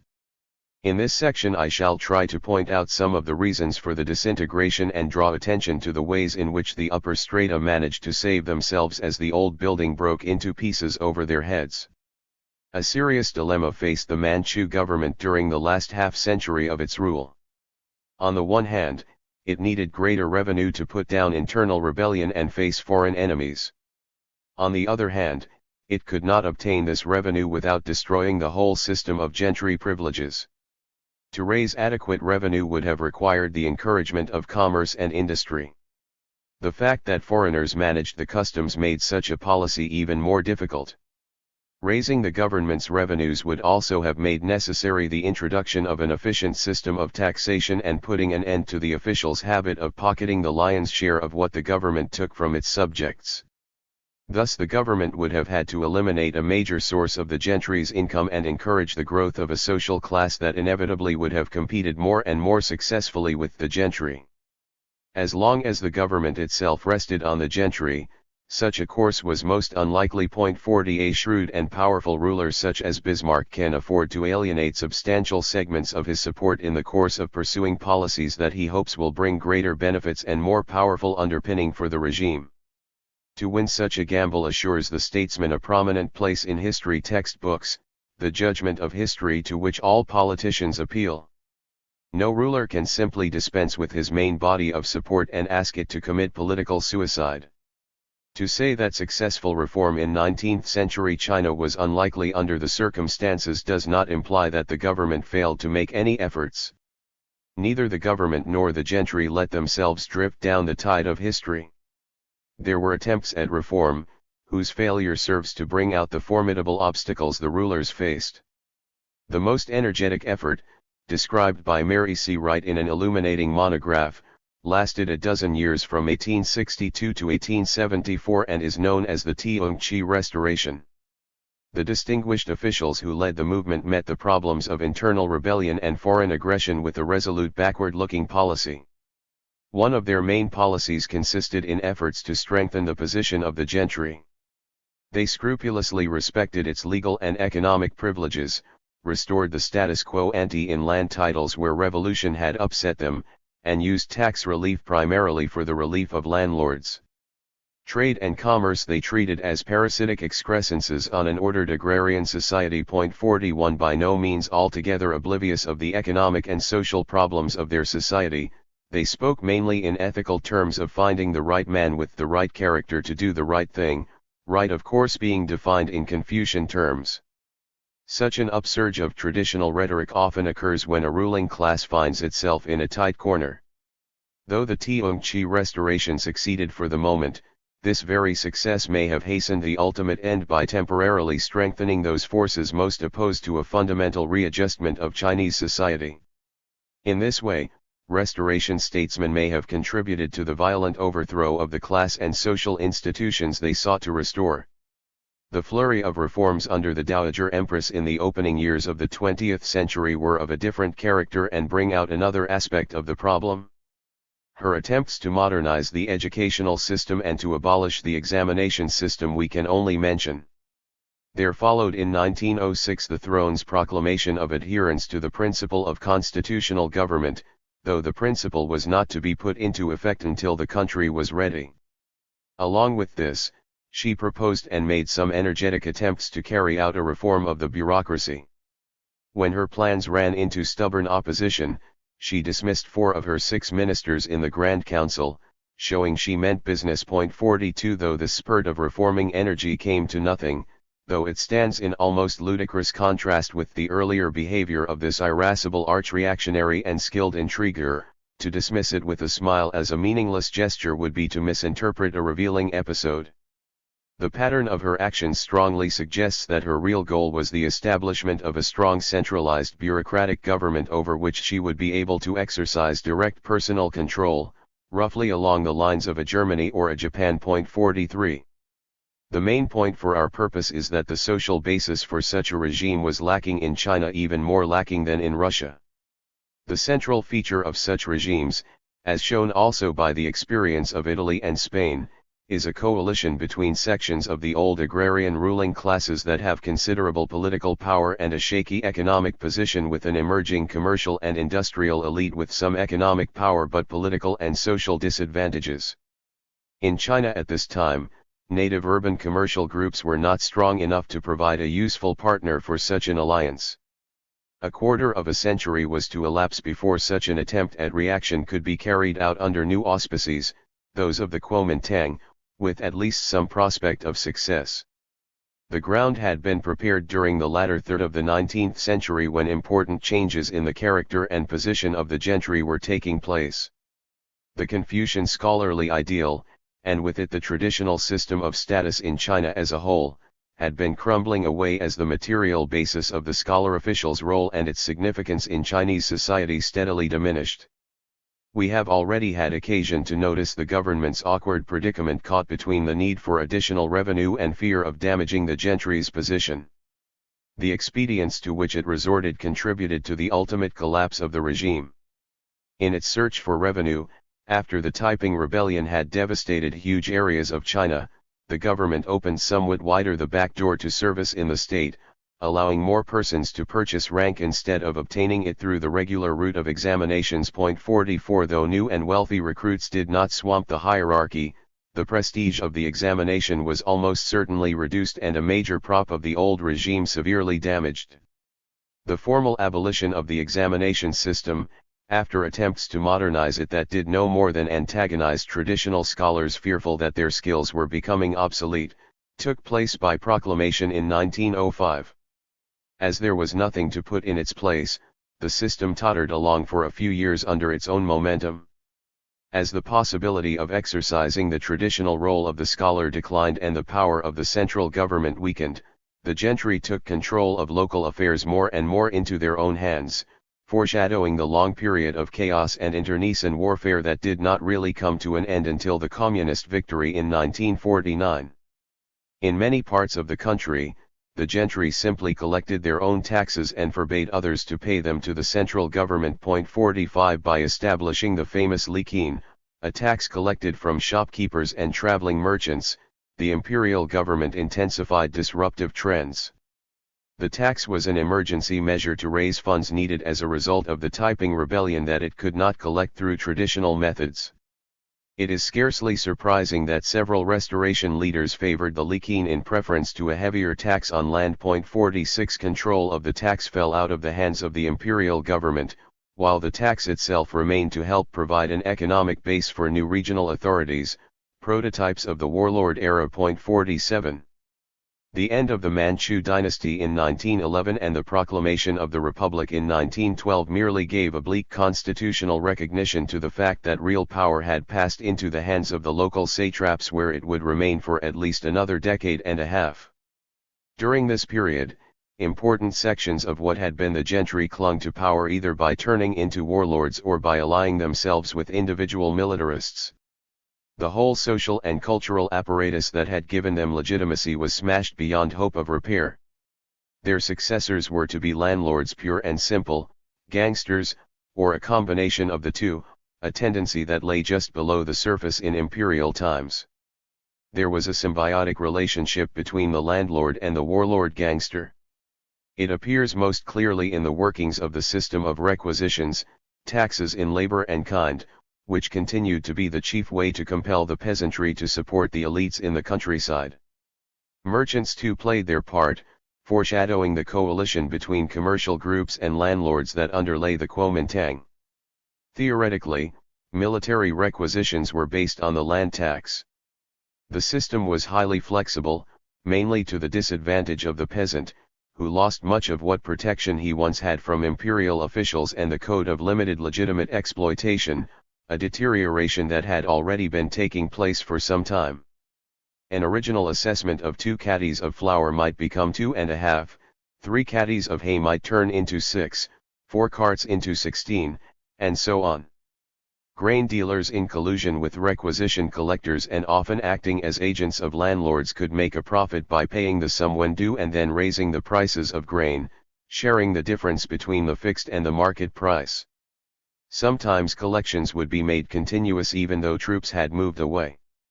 Larger landholders, often militarists themselves, generally made their tenants pay the requisitions for them. 48 Though I suspect that the sources from which this information has been gleaned may exaggerate peasant distress, there can be no doubt about the existence of appalling man-made suffering. Leaving the position of the peasantry aside for discussion at an appropriate point, we may notice certain more general features of the warlord era. The system of requisitions represented a continuation of the gentry's relation to politics under the Mandarinate, whereby political power begot and supported economic power to generate political power once more. With the disappearance of the central government, the landed upper class lost one of the main mechanisms that had helped to keep Chinese society in its ancient mold, if by no means unmarred by serious cracks and rifts. In earlier ages, according to some authorities, the society had recovered as the gentry and the peasants worked out a new modus vivendi and a new and vigorous dynasty came to power. In the 20th century new forces were at work, and the successors to the old ruling class would turn without success to new allies. That is the tale of the Kuomintang, to whose fate we may now turn. 5. The Kuomintang interlude and its meaning. By the 1920s, commercial and industrial interests had become a significant factor in Chinese political and social life, though their continuing dependence upon both the foreigner and their subordination to agrarian interests forced them to play a very different role from their Western European counterpart. In the meantime, as will appear in more detail shortly, a numerically small but politically significant sector of the landlords near the port cities had begun to amalgamate with this class and turn into rentiers. The urban workers too had made their appearance on the historical stage in a stormy and violent fashion. It was in this situation that the Kuomintang became active. The story of its rise to power has been told too often to bear detailed repetition here. 49 Though still somewhat clouded in controversy, the essential points for our purpose appear to be the following ones. With important native communist and Soviet assistance, the Kuomintang by late 1927 had won control of a substantial part of China, working out from its base in the south. Up to this moment, its success had been mainly due to its ability to harness and ride the tides of discontent among the peasants and the workers. Thus the Kuomintang's social program distinguished it from the warlords and gave it an advantage over them. For a time, hopes ran high that the Kuomintang's military force might overcome the warlords and unify China on the basis of a revolutionary program. Such was not to be the case, though formal unification did occur. The Kuomintang's partial success brought to the surface latent conflicts among the disparate elements that a program of nationalist unification had temporarily brought together. The landed upper classes, who provided officers for the military force, became increasingly nervous lest the peasants might get out of hand. Ironically enough, the Chinese communists, under some prodding from Moscow, supported the successors to the gentry at this juncture on the ground that the national revolution took precedence over the social one. 50 The role of the urban merchants and financiers is less clear. 51 But they could scarcely have been any happier than the gentry about the prospect of a Kuomintang victory with a left-wing program. In these circumstances, Chiang Kai-shek, who had firm control over an important section of the military forces, managed to disassociate himself from the revolution, amid a welter of intrigue and by a series of military coups. Toward the end of this disengagement, Chiang turned upon the workers in the classic pattern of the agrarian-bourgeois alliance. On April 12, 1927, his agents, together with others on the spot, including French, British, and Japanese police and military forces, carried out a mass slaughter of workers, intellectuals, and others accused of sympathizing with the communists. 52 Chiang and his military machine were not, however, a mere passive instrument of this alliance. He also turned on the capitalist elements themselves, subjecting them to confiscation and compulsory loans, amid threats of prison and execution. 53 Chiang's victory inaugurated a new phase in Chinese politics. Both in word and deed, the Kuomintang gave priority to national unification as something that had to precede political and agrarian reform. In reality, this meant the search for a solution to the agrarian problem through military force, that is, the suppression of banditry and communism. It is too much to assert that this prospect was hopeless from the start. Modernization did take place under reactionary auspices and with a substantial dose of repression in Japan as well as in Germany, the latter a country that also faced the task of national unification. Nevertheless, the problems facing China were vastly more difficult. To specify the agrarian aspects in any detail soon runs into gaps in the data, especially the almost complete absence of dependable statistics, lacunae far wider in the case of China than the other countries studied for this book. Nevertheless, the main outlines of the problem are quite clear. The first point that deserves to be made is a negative one. Except perhaps in some areas, China, after the First World War, was not a country where a class of aristocratic owners of huge latifundia exploited a mass of poor peasants and landless laborers. To emphasize this fact, however, would seriously distort the image of what was actually taking place. Under the impact of advancing commerce and industry, China was steadily moving toward a system of absentee ownership with increasing differences in wealth. This change was most marked in the coastal areas, especially near large cities. In many parts of the interior, too, tenancy problems were acute, though there they seem rather the legacy of former practices than the consequences of new forces. 54 That Chinese agriculture involved tremendous amounts of human labor and very little in the way of expensive implements or livestock. A few rich families in the wheat-growing north did have horses is a fact so well known as scarcely to bear repeating. As usual, Tawney puts the point in its political and social context, in rolling classical prose. The distinctive note of Chinese agriculture, he observes, was economy of space, economy of materials, economy of implements, economy of fodder, economy of fuel, economy of waste products, economy of everything except of forests, which have been plundered, with prodigal recklessness, to the ruin of the soil, and of the labor of human beings, whom social habits have made abundant and abundance cheap. 55. In the absence of a tradition of privileged feudal estates, the relationship between landlord and tenant contains strong elements of a business contract. But it was still a pre-industrial business contract heavily flavored by local custom. Thus the statistical category of tenancy covered a wide variety of situations. Some landlords who had overburdened themselves with debt in buying land might be worse off than many tenants. On the other hand, those who rented land might be either well-to-do persons with spare cash and implements, or else poor peasants with little or no land, whose least misfortune might put them under conditions approaching slavery. 56 Considerations such as these show the difficulty of connecting the specific terms landlord and peasant to any general notion of social classes. Still, one must not fall victim to the opposite illusion, that one cannot speak of social classes because the statistical data fail to bring them out clearly. The extent to which there was an explosive class struggle in the countryside is a more complicated problem to which we shall come in due course. A few statistical estimates are worth bringing to the reader's attention. By the end of the first quarter of the 20th century, land in China had become almost entirely private property. The state held only about 7%. Almost all of the remaining 93% was in the hands of individuals. Of this, about 3/4 was owned by the farmer himself, and about 1/4 rented. 57 At first glance, such figures would seem to indicate that tenancy was not a serious problem. A breakdown by regions tells a different story. In the wheat-growing regions of the north, ownership accounted for about 7/8 of the land, according to the most dependable estimate. 58 Such tenancy as there was often took the form of share renting, generally preferred by tenants in areas where there was great risk from flood or drought. 59 In the light of subsequent communist entrenchment in many parts of the north, I am suspicious of these statistics but unable to do more than state the existence of the problem.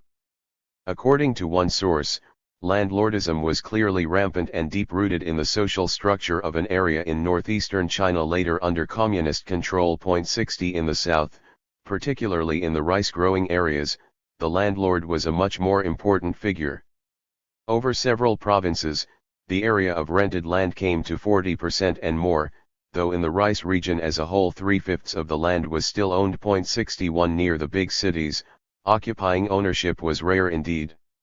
Here the absentee landlord, collecting rents chiefly in cash, had become the characteristic figure by the late 1920s if not earlier. 62 Thus the map tells a familiar historical story, that of a society in which commercial influences were eating away at the peasant proprietorship and concentrating wealth in the hands of a new social formation, a fusion between parts of the old ruling class and new elements rising in the cities.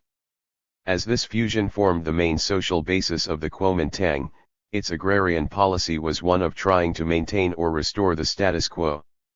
In addition, the presence of the communist rival with de facto independence tended to polarize the situation and make Kuomintang policy more reactionary and oppressive. An American scholar sympathetic to the Kuomintang offers this general characterization: the communists act as the inheritors to temporarily fanatical peasant rebellions, the national government and the Kuomintang to ascendant mandarin. At 63 Certainly not the whole story, the appraisal is nevertheless an accurate one. Elsewhere the same scholar writes on the basis of direct observation: since does not promote rural class warfare, pre-existing class relationships continue. The party and the government have sought, not always efficiently or faithfully to the nth degree, to carry out the programs of land reform. The Kuomintang has tolerated widespread sharecropping, land destitution, usury, and rural despotism because it found these in existence, and was preoccupied with building a national government, a modern army, adequate finance, and with eradicating some of the worst evils, such as opium, bandits, and communists. 64. In this passage the author accepts at face value the Kuomintang's statements about the reasons for their policy. Nevertheless, the passage is important testimony from a witness friendly to the Kuomintang to the effect that their policy was one of maintaining the status quo in the countryside, in itself a form of class warfare. The Kuomintang's inability to carry out a serious overhauling of agrarian relations does not mean that there was no improvement at all. From time to time, the Kuomintang issued decrees and pronouncements aimed at improving the condition of the peasantry. 65 In some areas, such as Sichuan, there was probably real improvement, as the rule of the Kuomintang replaced the exact ions of the warlord. 66 In a number of areas, According to an American official report, landlords received an average of one-third of the gross farm receipts, or slightly less than the 37.5% set at one time as a ceiling by the Communists and by the Kuomintang in its legislation. 67 Liberal elements were able to promote efforts at gradual reform, such as the rural reconstruction movement, that were tolerated as long as they remained politically innocuous.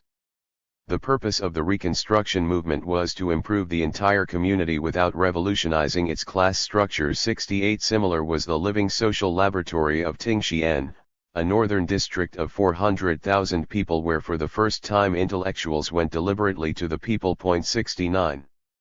The point that emerges most clearly from both friendly and hostile testimony is that the Kuomintang's reforms were window dressing inasmuch as they stopped short of altering the elite's control of local life. In areas untouched by attempted reform, there was no question about their retention of power. Even as friendly a source as Linebarger observes that many Xi'an are under local machines which permit wealthy conservatives to evade tax payments, steal government funds, and repress genuine farmer organizations. 70 Over wide areas of China, the end of the imperial regime did not produce fundamental changes in the political and economic role of the landed upper classes. They continued to behave in the same fashion in the loosely unified satrapies of the Kuomintang as they had under the warlords and under the Manchus. Sources critical of the Kuomintang bring this point out even more clearly. Discussing a revision of land legislation issued by the Kuomintang in 1937, whose purpose was the encouragement of peasant farms, one Chinese writer observes that political power in the village remained in the hands of the former gentry. It cannot therefore be expected that these gentlemen will carry out with any degree of faithfulness the rental policies of a new law which would tend to loosen the economic strong stranglehold they have on the peasantry. 71 Similarly, a study of local government showed that elective procedures had not been put into effect at the Xi'an level in most provinces, due not only to the continuing turbulence of the times, but also to sabotage of the procedures by both local and higher officials of the government. 72 Often landlords, according to another source, threatened to accuse tenants who insisted on rent reduction of being communists, for which they could be arrested. 73. The situation, of course, almost certainly was not as bad everywhere as these scattered criticisms might suggest. That they could be published at all in the early to mid-30s is in itself a significant fact, especially when one recalls Jiang's bloody repression a few years before.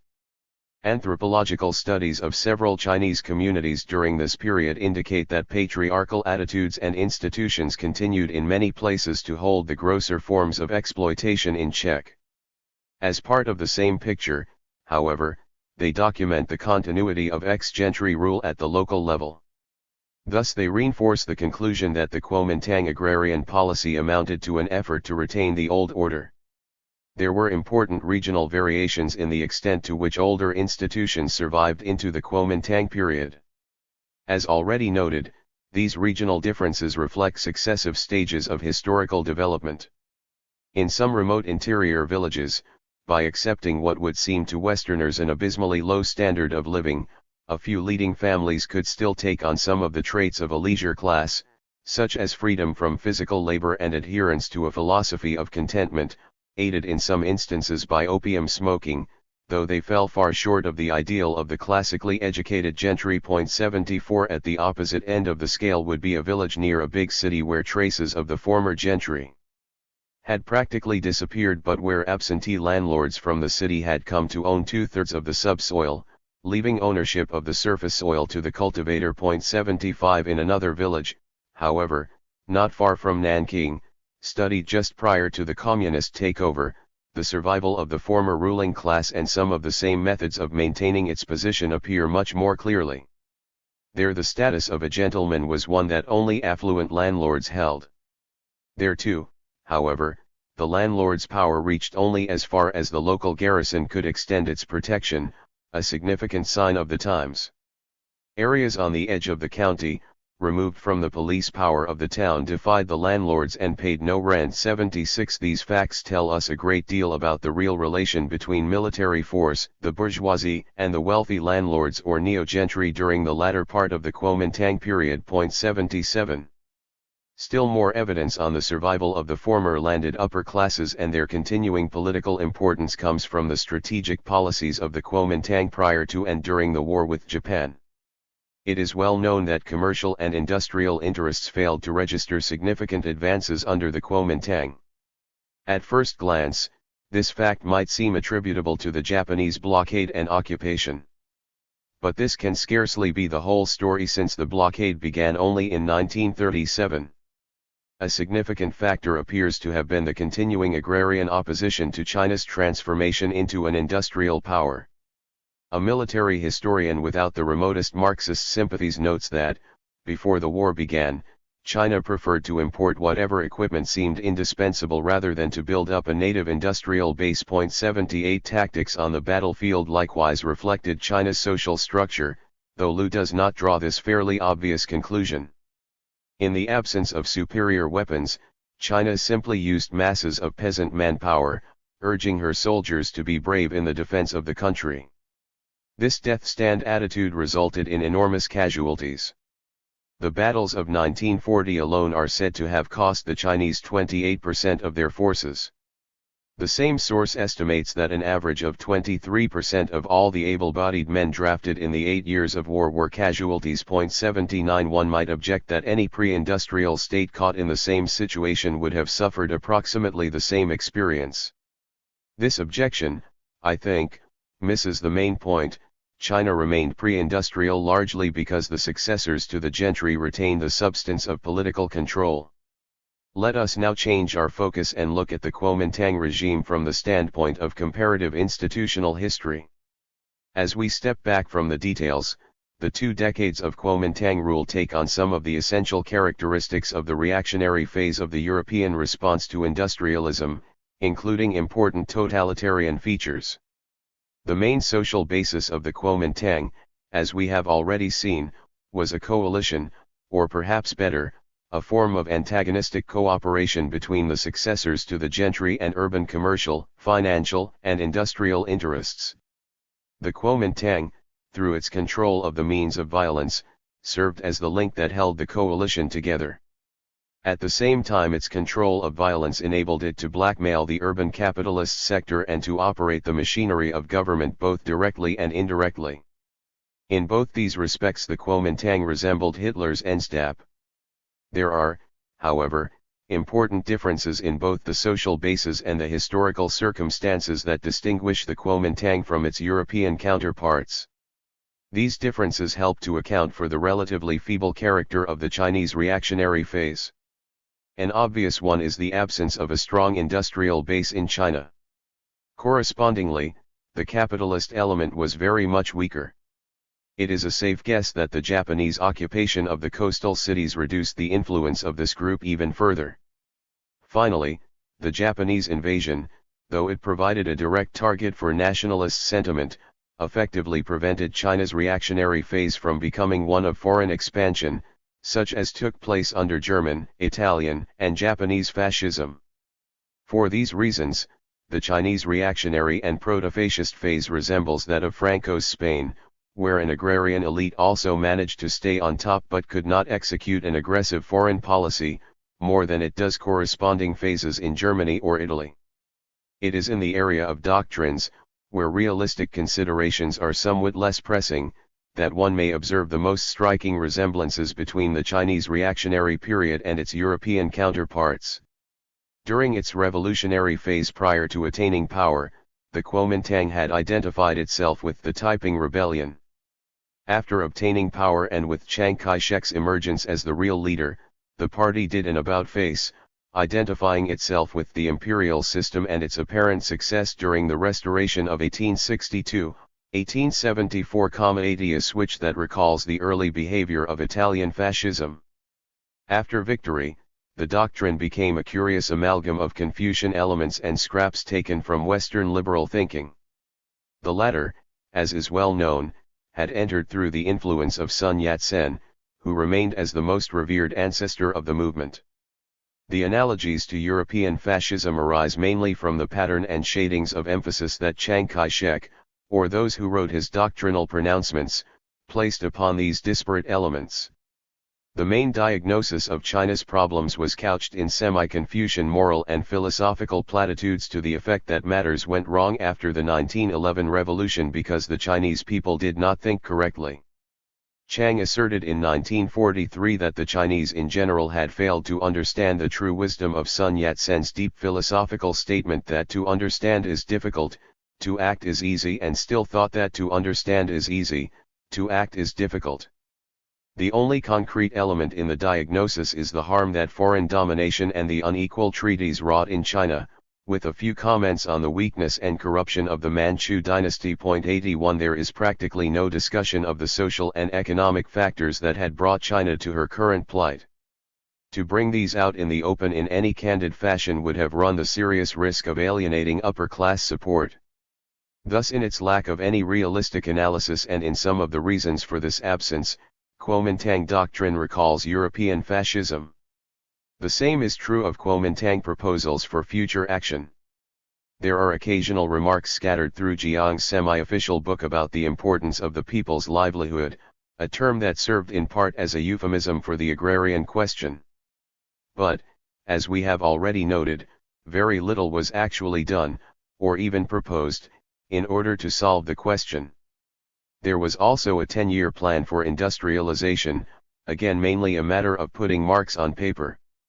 Instead, the stress was on moral and psychological reform from above, but without social content. Both the diagnosis and the plan of action are summed up in these sentences by Chiang Kai-shek.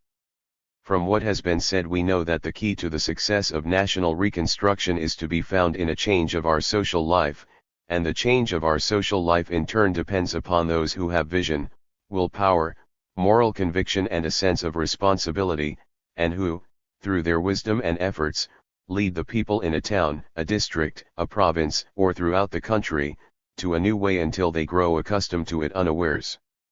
As I have also pointed out, national and social reconstruction could be easily accomplished, provided the youth throughout the nation resolve to perform what others dare not perform, to endure what others cannot endure.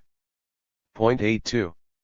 Here the Confucian theory of a benevolent elite has, under the pressure of circumstances, taken on a martial and heroic character. The combination is already familiar to the West in fascism. The resemblance becomes still stronger as we see the organizational form that this heroic elitism is supposed to take, namely the Kuomintang itself. There is an important difference nevertheless. The Kuomintang was closer to the concept of the nation in arms. Everybody was supposed to be equally excited by the force of its ideals and the moral example of its leaders. Though the idea of an all-embracing party went back to Sun Yat-sen, it had a certain tactical advantage. Chiang was carefully keeping the door open for the communists in the hope that they might merge with his organization. 83 Actually, of course, the Kuomintang, like European totalitarian parties of both right and left, remained a very small minority in the population at large. 84. The avowed purpose of this moral and psychological reform and its ostensible organizational embodiment was of course military power. In turn, military power was to achieve national defense and national unification. Over and over again, Chiang put military unification first as the prerequisite for any other reform. Jiang's main justification for this point of view has a definite totalitarian ring. He cites Sun Yat-sen's judgment that Rousseau and the French Revolution could not serve as models for China because the Europeans at that time did not have liberty while the Chinese at present had too much. The Chinese, according to a favorite metaphor of both Chiang and Sun, resembled a heap of loose sand, ready victims of foreign imperialism.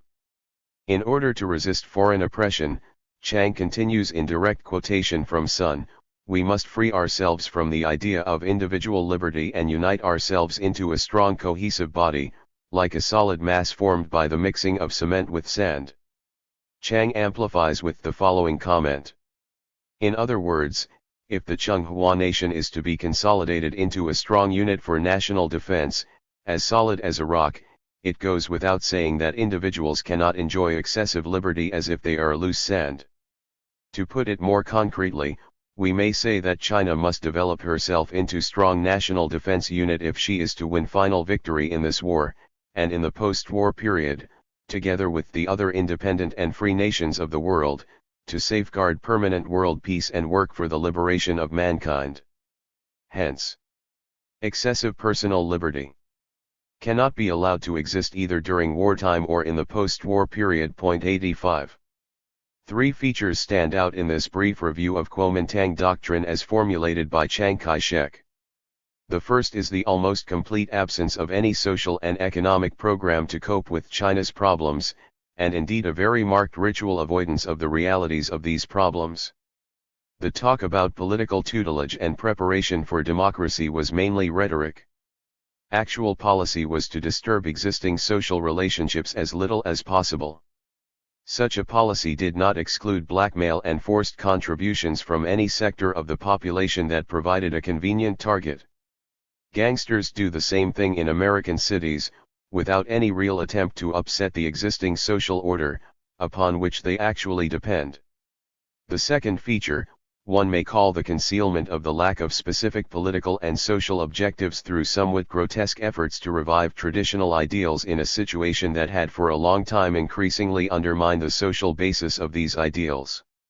Since Professor Mary C. Wright has argued this point cogently and with abundant concrete evidence in The Last Stand of Chinese Conservatism, we need only remind ourselves here that this distorted patriotic idealization of the past is one of the main stigmata of Western fascism. The third and last feature is the Kuomintang's effort to resolve its problems through military force, again a major characteristic of European fascism. To stress these three traits is not to say that the Kuomintang was identical with European fascism or earlier reactionary movements. Identity never occurs in history and is not the issue here.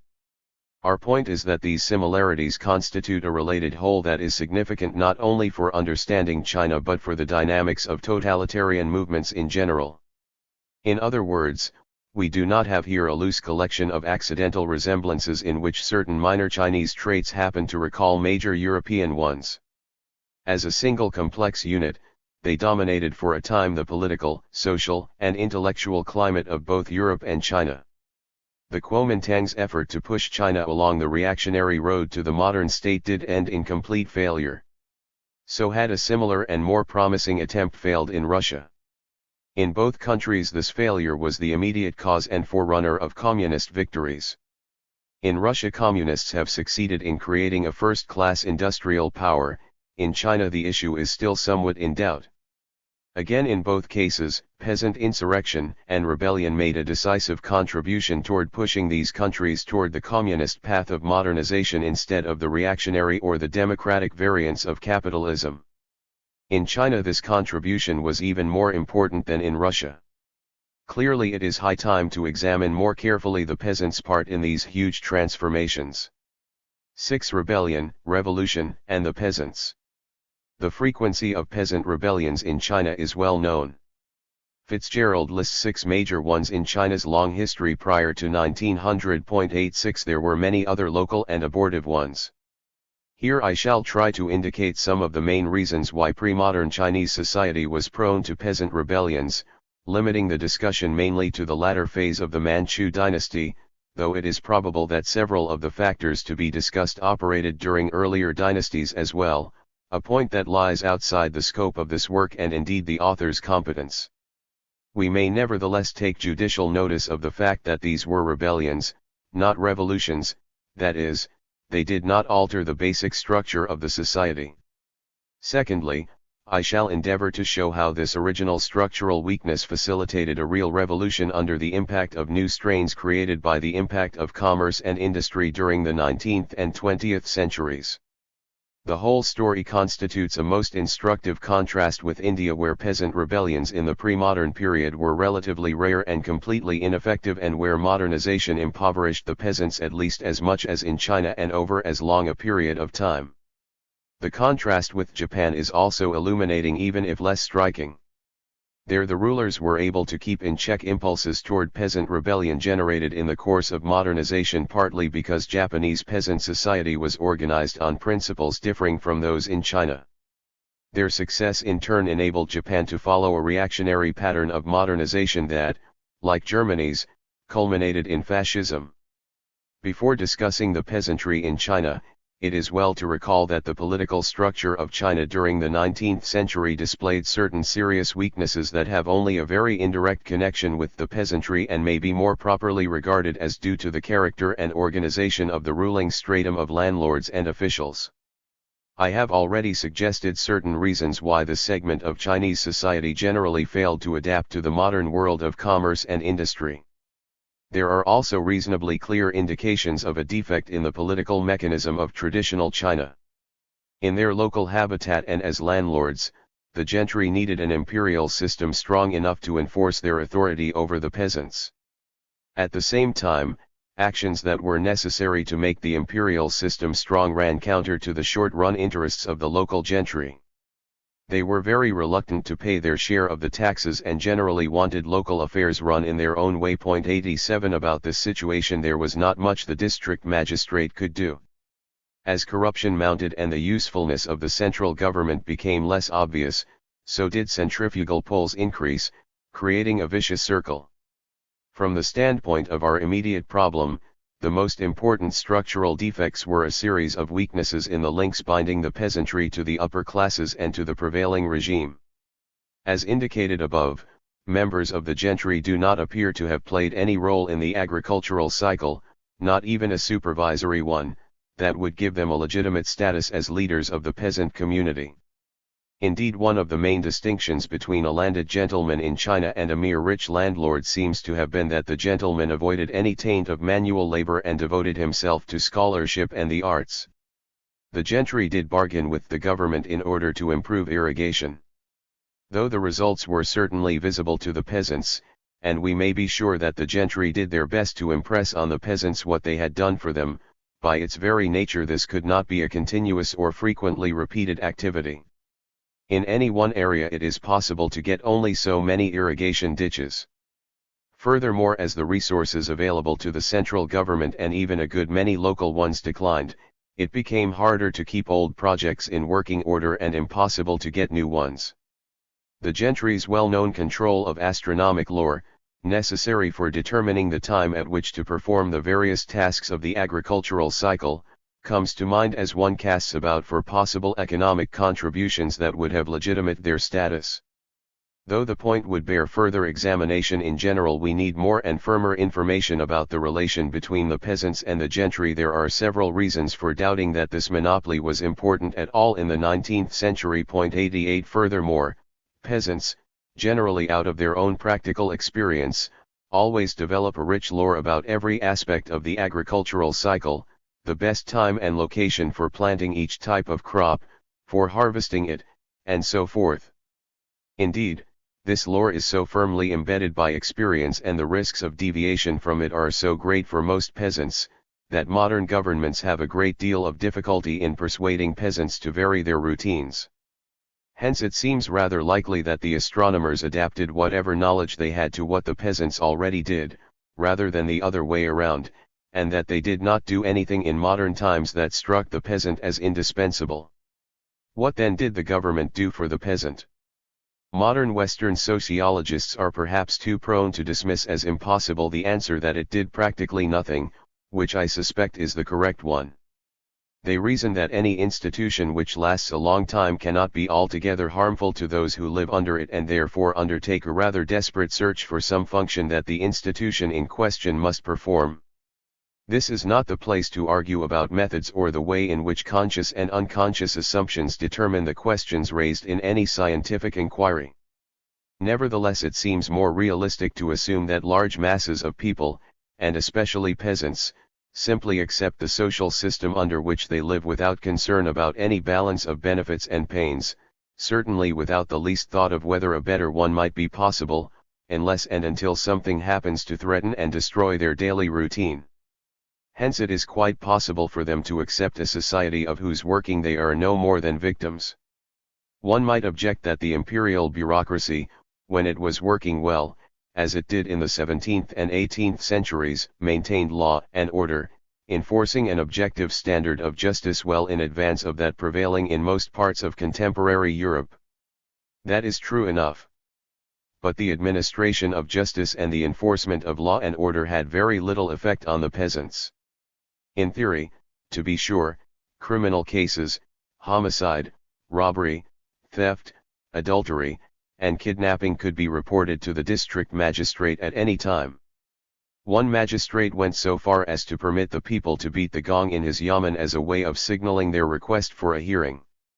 The busy season for farmers was set aside as a time when no civil cases would be heard. 89 Such facts do make it look as though the magistrate played an important role in the life of the people. Looking further, one quickly sees how unlikely this would be. He was responsible for the administration of justice, even its pettier forms, over many thousands of persons. His yamen was located in the walled town that served as the seat of a district. Normally he had no direct contact with peasants at all. 90 What contact there was took place through the government runners, the dregs of the population in league with the criminal elements, and was largely exploitative. It seems likely that from time to time a case of homicide among the peasantry would come to the magistrate's attention. Otherwise contact was evidently minimal. The peasants in the family and the clan had their own arrangements for keeping order and administering justice according to their own lights. They had no need for the imperial apparatus except to keep marauders and bandits away from their crops. But banditry on a large enough scale to be a serious menace to the peasants was in itself very largely the consequence of exploitative officialdom. During the 19th century the imperial bureaucracy became less and less able to keep even a minimum of order over wide areas of China as its own policies helped to generate peasant outbreaks. To sum up the discussion so far, the evidence points strongly toward the conclusion that the government and the upper classes performed no function that the peasants regarded as essential for their way of life. Hence the link between rulers and ruled was weak and largely artificial, liable to snap under any severe strain. There were three ways in which the imperial regime tried to compensate for the artificial character of this link. One was the system of granaries, local and imperial storage depots for grain that could be distributed to the population in times of shortage. The rulers recognized very clearly the connection between hunger and peasant rebellion, though hunger was not the only cause of rebellion, as we shall see clearly enough in due course. However, the system of public granaries broke down and was largely abandoned in the 19th century, when it was most needed. Probably the main reason was the absence of any short-run profit for the gentry and prosperous landlords in selling grain to the government or in turning it over free. Also periods of shortage were times when those who had grain could make a killing. 91 A second arrangement was the famous Pauchia system of mutual surveillance, which resembles and long antedates modern totalitarian procedures. 10 households were grouped into a POW, with a chief responsible for reporting the conduct of its members. A number of these POWs were put into a similar group with similar responsibilities, and so on upward in an ascending hierarchy. It was an attempt to extend the government's power of observation and supervision below the district magistrate. Modern students of China judge the POW system to have been quite ineffective. 92 Mutual surveillance became tangled up with the collection of taxes, which would scarcely endear it to the peasantry. Any such arrangement depends for its effectiveness on a substantial scattering of ordinary individuals who have both a sufficient stake in the system to make it possible to force them to play the unenviable role of tale-bearers and enough respect among the population so that they will learn what is going on. These conditions, one may infer, were not widely met in Manchu China. The third arrangement also recalls modern totalitarian practices, the Shangyue system of periodically lecturing the population on Confucian ethics. Apparently the practice began in the 17th century. Several emperors took it quite seriously. There is abundant evidence that the population did not and even regarded the lectures as unctuous nonsense. Though it lasted as late as 1865, the lecture system degenerated into empty formalism, taken seriously neither by the officials who had to give them nor by the people who had to listen to them. 93. The whole combination of welfare policies, police surveillance, and popular indoctrination constitutes a revealing precursor of modern totalitarian practices. To my mind, they demonstrate conclusively that the key features of the totalitarian complex existed in the pre-modern world. But, in agrarian societies before modern technology made totalitarian instruments vastly more effective and created new forms of receptiveness to its appeals, the totalitarian complex was little more than an ineffectual embryo. A fourth link between the peasants and the upper class was the clan, which seems to have been rather more effective in tying the peasants to the prevailing order. The clan, as the reader may recall, was a group of people claiming descent from a common ancestor. Though clan affairs were run by its gentry members, the clan included a large number of peasants. It had rules of conduct that were repeated orally at the colorful ceremonies when all members gathered and visibly reasserted their membership in a collective unit. Through the clan a certain number of Confucian notions, such as respect for elders and ancestors, filtered down to the peasantry. At least such notions did as were compatible with the structure of peasant society. Respect for age was certainly one of these because of the value of cumulative experience in a world of very slow social change. Here we may observe one of the stronger forces creating peasant conservatism. The ritual land, held in collective ownership, provided the clan with its essential economic base. The land might be rented out to poorer members at less than the going market price. In some cases this land provided the means by which apt but indigent members of the clan could obtain a classical education and go forth to the world of officialdom, thereby to enrich the collective resources of the clan. Villages in which the clans were strong, especially those where the inhabitants constituted a single clan, are reported to have been much more cohesive and solidary units than others. Though clans existed in the north, they were much stronger in the agriculturally richer south and were generally a phenomenon of greater agricultural wealth. 94 Thus clans did not exist everywhere. On the other hand, the clan was no more than an enlarged version of the patrilineal and patrilocal lineage with strong patriarchal features which was widespread among the upper classes. Therefore it seems safe to assume that in the other parts of China where clans were not prominent there were numerous smaller lineages that included both gentry and peasant households and that also served the same purpose, to bind rulers and ruled. By and large then, the clan and patrilineal lineage emerge as the only important link between the upper and lower strata in Chinese society. As such their importance should not be underestimated, though, as will appear in due course, the clan was double-edged. It could also serve as the key mechanism holding rebellious groups together. The general weakness of the link between rulers and ruled, in comparison with other societies, except Russia which was equally subject to peasant insurrection, seems reasonably well established at least for the Manchu era and, I would suggest, accounts in considerable measure for the fact that peasant rebellion was endemic in Chinese society. Were there, however, also structural aspects of the peasant community as such, that might explain this noticeable characteristic of Chinese politics?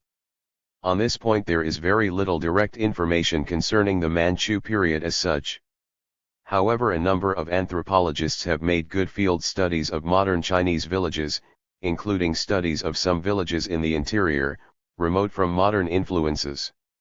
From these we can draw inferences about the earlier period, after omitting any facts that are clearly due to recent influences. The Chinese village, the basic cell of rural society in China as elsewhere, evidently lacked cohesiveness in comparison with those of India, Japan, and even many parts of Europe.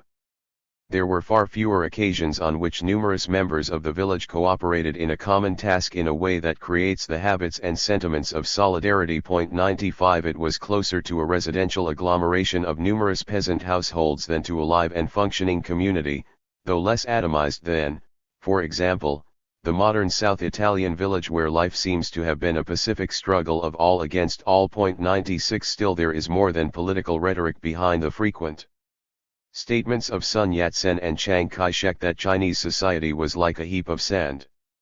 In the village the primary unit of economic production was the household, a man with his wife and children. 97 The distinguished anthropologist Fei has claimed that using the hoe in cultivating rice fields has made most of the work very individualistic. Group work yields no more than the sum total of individual efforts. It also does not increase efficiency very much. 98 Though less detailed information is available about the wheat growing north, Basically the same system of intensive human labor on a series of small scattered plots, and the same type of village society prevailed there as well. 99 Hence it is rather unlikely that the technology alone accounts for the relatively weak development of cooperative practices. Some cooperation did exist, and the brief comments on it in the sources suggest an explanation of why there was not more. Rice culture, to be most efficient, requires large amounts of labor at the time when the young seedlings are transplanted and again at harvest time. In due course we shall see the very effective organization that the Japanese village reached to meet this problem, and the very inefficient one that prevails still in large parts of India. The Chinese met this need in several ways. They might exchange labor among themselves, staggering the dates of planting so that crops would not reach the same stage of maturity simultaneously and hence allow time to help out one's kin. Exchanges of labor within kinship groupings were considered most desirable. 100 If the kin could not supply enough labor at crucial points in the agricultural cycle, extra hands were hired. Surplus labor came from three sources. One was from local peasants who had too little land to support their families. 101 The existence of this group made it possible for those with enough land to compel the others to work for them within the framework of the prevailing social and political system. A second source of labor came from those without any land, and a third from men who could not eke out a living from insufficient land in a poorer, distant area. As late as the mid-1930s, many migrant workers were of different ethnic origin, drifters who would accept very low pay, keeping local wage rates down. At times a few landless Chinese from another district might settle in the village, but, without clan membership and access to a plot of land, they lived alone, outside the stream of village life. 102. As long as labor was abundant and surplus because of the situation just described, it is not surprising that economic cooperation among any set of individuals in the Chinese village lacked permanence or the institutional basis that still exists in India under the caste system and in Japan in a different form. In pre-modern China, arrangements for the exchange or hiring of extra labor were fluid, temporary, and unhurried affairs. This was true in the north as well as in the rice-growing south. 103 Even among close kin, exchanges of labor were discussed and arranged anew each year, and, at peak periods of work, landowners could afford to wait until the last moment to hire extra workers at lowest wages. The only frequently recurring activity that demanded cooperation was the management of the water supply. This was more a question of sharing a scarce resource than of working together on a common task, and often resulted in fights within the village or among several villages. 104 In sharp contrast again with Japan and also pre-modern Europe, the main decisions in the agricultural cycle were made by the individual household. There is no trace of anything remotely resembling Flurszwang, the practice under which the European village community decided when all its member fields should become pasture for the winter, common land available to all, and when the separate strips should return to private responsibility for plowing and seeding. Chinese property too was held in strips scattered throughout the territory of the village.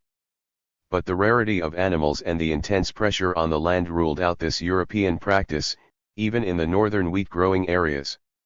Since historians of Russia and Japan have stressed the importance of collective responsibility for taxes in producing the solidary villages characteristic of these countries, it is worthwhile drawing attention to the fact that the imperial system in China also imposed collective responsibility. 105 So far as evidence from a later time indicates, the Chinese system did not produce similar results. Evidently, taxation practices are insufficient by themselves to create cohesive village communities, though they are undoubtedly an important factor. For its own purposes, as we have seen, the empire tried to create solidarity through the Paochia. The generally admitted failure of the Paochia in China, and the greater success in Japan of a similar arrangement based on the Chinese model, considerably strengthened the thesis that cohesiveness was weak in the traditional Chinese villages of imperial times. Quite possibly the impression of casual individualism and minimal organized cooperation may be somewhat exaggerated, due to the need to rely on anthropologists' accounts from fairly recent times. Still, it is highly unlikely that the basic structural patterns of village life were fundamentally different in imperial times from those recently observed. The system of sharecropping and the devotion of the upper class to stylized leisure, with its need for a labor force that it did not have to supervise directly, all point toward arrangements roughly similar to those just sketched here. Thus the political needs of the upper classes combined with agricultural practices to generate a combination of peasant individualism and surplus labor, leading to a relatively atomistic peasant society. By these observations I do not mean to imply that the Chinese village at any time was a miniature war of each against all. There was at least a limited sense of community. The village usually had a temple and numerous festivals in which all bona fide villagers could participate to some degree. Also in the local oligarchy of notables the village had a generally effective means of settling disputes among inhabitants and preventing explosions from the aggressions that arise in any group of people living in close proximity. One indication of this sense of community is the fact that many villages rigidly excluded outsiders from membership. The reason was simple: there was not enough land to go around. In this fact we encounter another basic principle of Chinese society: the possession of land was absolutely necessary if one were to be a full-fledged member of the village. We have already noticed how land provided the basis for the activities of the clan. The same is true on a smaller scale of the family. Since the family was the chief unit of economic production, occupation on the soil was uniquely conducive to strong and stable kinship ties. 106 The whole Confucian ethic of filial respect was impossible without property and was very much weaker among the poor peasants. Indeed, family life itself was often impossible for them. In contrast with the situation that prevailed for a long time in Western society, the poorer peasants in China had fewer children and of course fewer of them survived to maturity. 107 Many could not marry at all. Modern Chinese villages had a number of bare sticks, bachelors too poor to marry. They were objects of pity and ridicule in the eyes of the villagers, whose life centered on the family. 108 And, of course, it was the poor who sold their children, mainly girls but occasionally also boys, because it was impossible to bring them up. In a word, no property, no family, no religion. That is a bit too extreme. There was a place, if only a small and precarious one, for the landless agricultural laborer in the Chinese village, though the situation that prevailed more widely was for land-short peasants to eke out their resources by working for their wealthier neighbors. Nevertheless, the older conception among scholars of the patriarchal ethic uniting Chinese society through millions of peasant families is largely nonsense. This patriarchal image was an aristocratic costly ideal beyond the reach of most peasants. To the extent that it existed among the peasants, it did little more than provide a rationale for the petty despotism within the peasant family, made necessary by a brutally cramped existence. The Chinese peasant family had built into it a highly explosive potential to which the communists in due course were to set the spark. 109. To sum up, the cohesiveness of Chinese peasant society appears to have been considerably less than that of other peasant societies and to have depended very heavily on the existence of a sufficiency of landed property. In India, to anticipate again, the caste system provided a niche for landless laborers and tied them into the division of labor within the village, while its sanctions depended for their operation less directly on the existence of property. The political significance of such differences presents puzzling problems of assessment, especially as one recalls the fact that in Russia peasant revolts were endemic to Tsarist society, although the peasants had developed strong solidary institutions. Evidently there are forms of solidarity that promote peasant insurrection and those that oppose it, a larger question best postponed for later discussion. In China the structure of peasant society, together with the weakness of the links that bound the peasantry and the upper classes, helps to explain why China was especially subject to peasant insurrection as well as some of the obstacles and limitations to these insurrections. It indicates the lines of fracture in Chinese society that would become increasingly evident during the 19th century and on into the 20th as poverty pressed harder and harder on many sections of the country. Then the bonds would snap. Peasants would break with their homes, wander off, and become bandits. Later they would become recruits for warlord armies. Chinese society was such as to make possible the creation of huge masses of human debris, tinder easily ignited by an insurrectionary spark. On the other hand, rebellion requires more than the destruction of prevailing social bonds, it also requires the forging of new forms of solidarity and loyalty. This was difficult in China since the peasants were not used to cooperating with each other beyond the limits of the family or clan. The task is even more difficult in the case of a revolution that attempts to introduce a new kind of society. Had not certain fortuitous circumstances intervened, fortuitous in the sense that they did not derive from anything taking place in China itself, the communists might never have solved the problem. An examination of the concrete forms that violence took, in late imperial times and subsequently, will help to give greater meaning to these necessarily general observations. Even in normal times, the inadequacy of the imperial system for maintaining peace and security in the countryside left the inhabitants easy victims to what, for lack of a better word, we can call simply gangsterism, the use of violence to prey on the population indiscriminately without the slightest interest in altering the political system, not even in substituting a new set of rulers for an old one. It is necessary to beware of romanticizing the robber as a friend of the poor, just as much as of accepting the official image. Characteristically, the local inhabitants would bargain with the bandits in order to be left in peace. Quite often local gentry leaders were on cordial terms with bandits. Professional and hereditary bandits existed. 110 As such, there is nothing remarkable here. Gangsterism is likely to crop up wherever the forces of law and order are weak. European feudalism was mainly gangsterism that had become society itself and acquired respectability through the notions of chivalry. As the rise of feudalism out of the decay of the Roman administrative system shows, this form of self-help which victimizes others is in principle opposed to the workings of a sound bureaucratic system. A bureaucracy to survive must obtain a monopoly on the making of victims and do it according to a rational principle, which was supplied in China by Confucianism. As the imperial system decayed into warlord satrapies, feebly and temporarily united under the Kuomintang, the entire system took on more and more gangster attributes and became increasingly unpopular. In Manchu times, the line between merely predatory banditry and organized rebellion was in any event a thin one. Still, it is not enough for a rebellion to be able to draw off a steady stream of individuals from peasant villages, relatively easy as that was under the conditions of China's rural social structure. That might be indispensable as a beginning.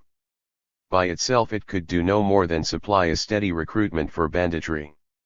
If a rebellion is to amount to a serious threat, it must acquire a territorial base independent of the government, and the territory must be continually extended. The acquisition of a territorial base in turn involves getting whole villages to change their allegiance. In China that meant getting the local notables, including resident gentry, to cooperate as well as offering better conditions to the peasants. Unfortunately, there is no good monograph on the Great Taiping Rebellion of the 1850s written by a scholar sensitive to problems of social structure. There is, however, an instructive study of the Nian Rebellion which temporarily cooperated with the Taiping rebels. This account allows us to perceive some of the causes and limitations of traditional rebellion in the 19th century. A few comments on this case will therefore be useful. Like other rebellions of the 19th century, that of the Nian was the consequence of imperial decay and served to intensify and accelerate the process. Maladministration and hunger, sometimes intensified by great natural disasters in the form of floods that sent many peasants wandering from their homes, were among the immediate causes of such outbreaks. To some extent the floods were not merely natural disasters, they had a political and social origin in the widespread neglect of dikes and systems of river control. 111 Since the imperial government was unable to protect the local communities against marauders, these took local defense into their own hands, taxed the people, and took over the administration. In the Nian region, the rebels set up earth walls around the villages. Secret societies played an important part in this connection, using the pretext of assisting the villagers' defense when villages quarreled among themselves. In the meantime, the local gentry gained control of regional military forces. The central government found it necessary to use one local military force against another that was in open rebellion, by this compromise eventually weakening its power and authority still further. These two factors, the secret societies and the existence of military units under the gentry, took rebellion out of the category of mere banditry. 112. The Nian extended their base by taking villages surrounded by earth walls, that is, already largely detached from the central government's authority. They persuaded local notables to cooperate, leaving them in power as long as they were willing to do so, which seems to have been the usual case. If officials who were loyal to the government remained in an area, they were publicly humiliated. The clan, it is worth noticing, formed the basis of the rebel organization. Only wealthy and influential families commanded enough support and clientele to make their adherence worthwhile. This was not all, however. Clan loyalties formed the basis of passionate allegiance to their rebel leaders on the part of the peasantry. 113 Though the rebels worked mainly through the prevailing social organization, they had a rudimentary economic and social program. Relief of starving people, they recognized, was the key to gaining their loyalty. They emphasized the production of wheat and barley in their homeland. Struggles over harvests became an important item in campaigns along the margins of their territory. 114 Possibly under the influence of the typings, they put into effect a crude version of land reform, dividing crops equally and limiting the authority of the larger landowners. 115 Here we encounter some of the limitations of rebellion under the traditional system, which the communists were to overcome, though not without difficulty. Gentry participation and leadership limited the possibility of any real change.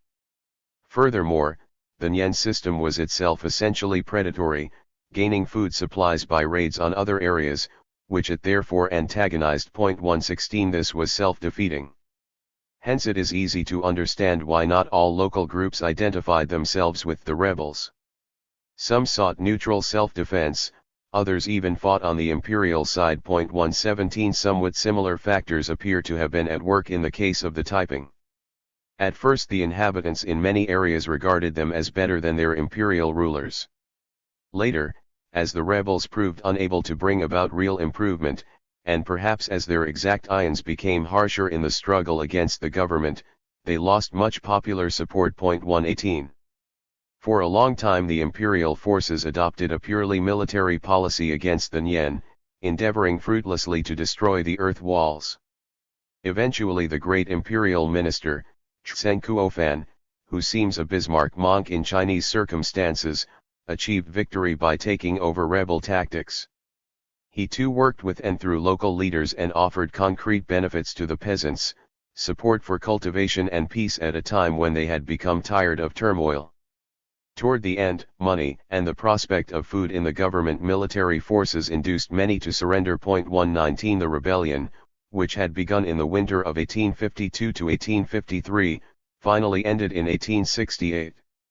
One of the more striking features, from the point of view of our problems, is that both rebels and imperial authorities could manipulate the local social structure with about the same degree of ease or difficulty. Organizational weapons, it appears, were not decisive. Much more basic were the grievances of the peasantry. Shifts in their loyalty, manipulated and accelerated to be sure by both sides, determined both the outbreak and the end of the rebellion. Thus the framework of traditional Chinese society both encouraged rebellion and put severe limitations on what it could accomplish.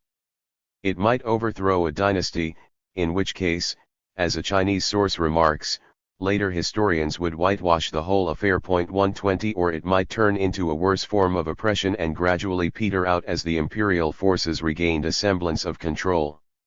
Only when the impact of the modern world had eaten away the superstructure in ways indicated earlier, did a real revolutionary attempt become possible.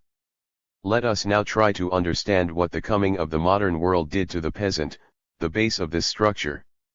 During the 19th century there appeared scattered but unmistakable signs of a decline in the peasant's economic situation, abandonment of tillage, deterioration of irrigation systems, increasing agricultural unemployment. Those signs of the peasant's plight were to be found in practically every part of the empire, perhaps more in the northern provinces than elsewhere. The regional diversity of China produces exceptions to any generalization. Some provinces continued to enjoy prosperity and abundance, while others suffered famine and near-famine conditions. 121 Peasant handicrafts, an important supplement to the peasants' meager resources and a way of using surplus labor power during the slack times of the agricultural cycle, suffered severe blows at the hands of cheap Western textiles. Standard accounts until quite recent times have emphasized and possibly overemphasized this fact. It is conceivable that the peasants in time found other employment. Anthropological accounts of modern villages frequently stress the importance of artisan occupations as a small but vital addition to the subsistence of the peasants. 122 In any event, the impact was undoubtedly severe for a time in many areas. The spread of opium, encouraged at first by the West and at a later date by the Japanese, spread further demoralization as well as reluctance to seek improvement. In the meantime, near the coastal cities and along large rivers, the local village market gave way to the large urban market, while the effects of a market economy penetrated more and more deeply into the rural areas. As an institution, the market and a money economy had long existed in China. These changes did not bring about something totally new. In the 1930s, the lion's share of the produce still went no further than the local market town or at most the district city. 123 Still, the increasing importance of the market was sufficient to produce many of the same social and political dislocations that occurred during an earlier phase of European history. As the market evolved toward a more efficient and centrally organized institution, the peasant was left behind and his bargaining position deteriorated. Without reserves and operating close to the margin of subsistence, the peasant often had to sell immediately after the harvest when prices were falling. As might be expected in China, where transportation and storage facilities were poor, seasonal variations in prices were violent. The peasant's plight favored the dealer and speculator, generally in league with the landlord. Dealers had larger reserves, wider sources of information, and better opportunities for combination than the peasant. Sometimes they were strongly organized in a guild that fixed prices and forbade overbidding among its members. In the light of the circumstances, it is no wonder that the dealer generally got the better of the peasant. 124. As the peasants fell into debt, they had to borrow, often at very high rates. When they could not repay, they had to transfer title to the land to a landlord, remaining on the soil to work it more or less indefinitely. All these processes had their heaviest impact in the coastal provinces. There too sprang up the Peasants' Rebellion of 1927, the greatest since the days of the long-haired Taipings, according to its historian, Harold Isaacs. 125. In the light of the connection between property and social cohesion, perhaps the most important aspect of the changes under discussion was the growth of a mass of marginal peasants at the bottom of the social hierarchy in the village. Local modern studies indicate that they amounted to about half or more of the inhabitants. 126 How much of an increase, if any, this may represent over the 19th century, we have no way of knowing as yet. That they represented potentially explosive material is, on the other hand, reasonably clear. 127 They were marginal, not only in the physical sense of living close to the edge of starvation, but also in the sociological sense that the reduction of property meant that the ties connecting them to the prevailing order had worn thinner and thinner. Indeed, their connections with the village were probably less than one might conclude on the basis of anthropological accounts, since these studies had to be carried out in areas where law and order and stability still prevailed. Wide areas of the country were in the throes of active revolution or else under bandit control.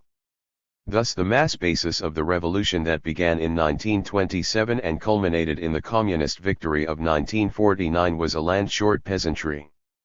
Neither in China nor in Russia was there a huge agricultural proletariat working on modern capitalist latifundia, the source of much rural upheaval in Spain, Cuba, and possibly elsewhere.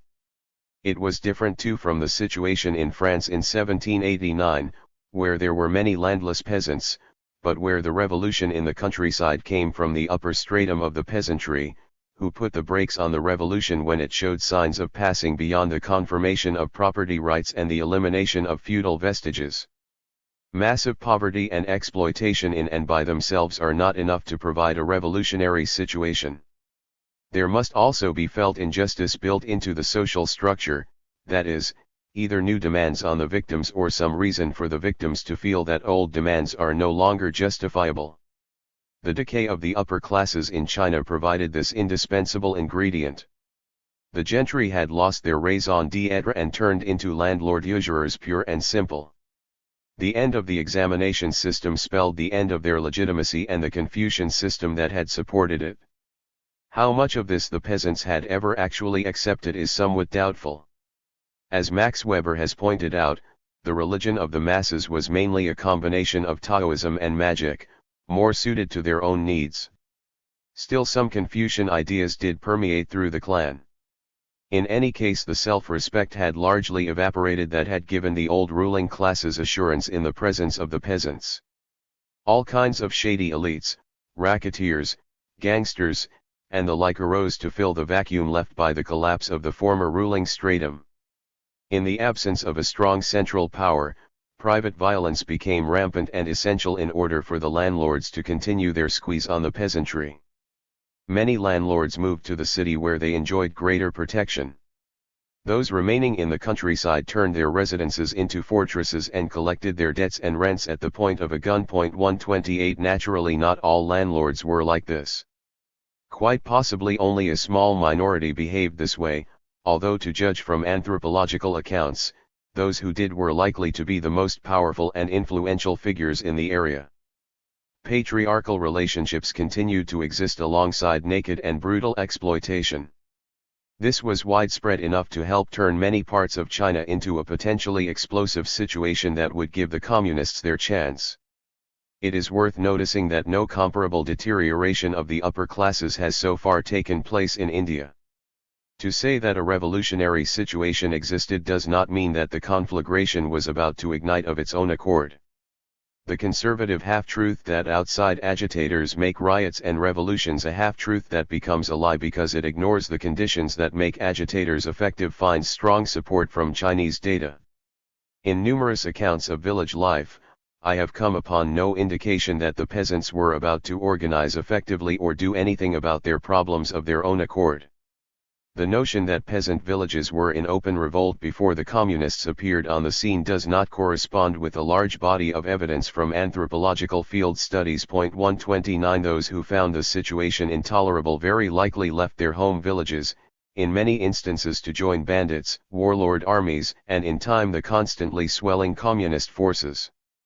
Within the old framework of the village, there was little spontaneous attempt to do anything.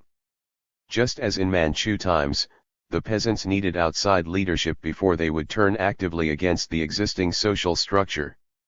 As far as the village itself is concerned, the situation almost certainly could have gone on deteriorating until most of the inhabitants simply died in the next famine.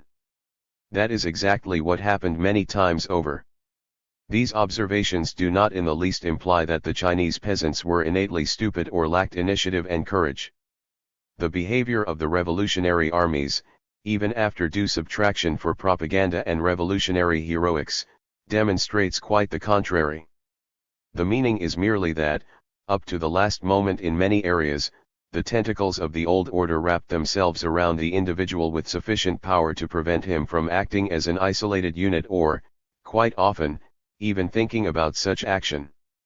The lack of cohesiveness of the Chinese village, discussed earlier in another connection, may have helped the communists by enabling a steady stream of recruits to slip away to communist areas. It also probably made their task of breaking down and altering the old village structure easier. More precise information is necessary for any firm appraisal. Rickety as it was, the old order would not disappear through spontaneous action in the village as such. That, of course, has been the case in all the major modern revolutions.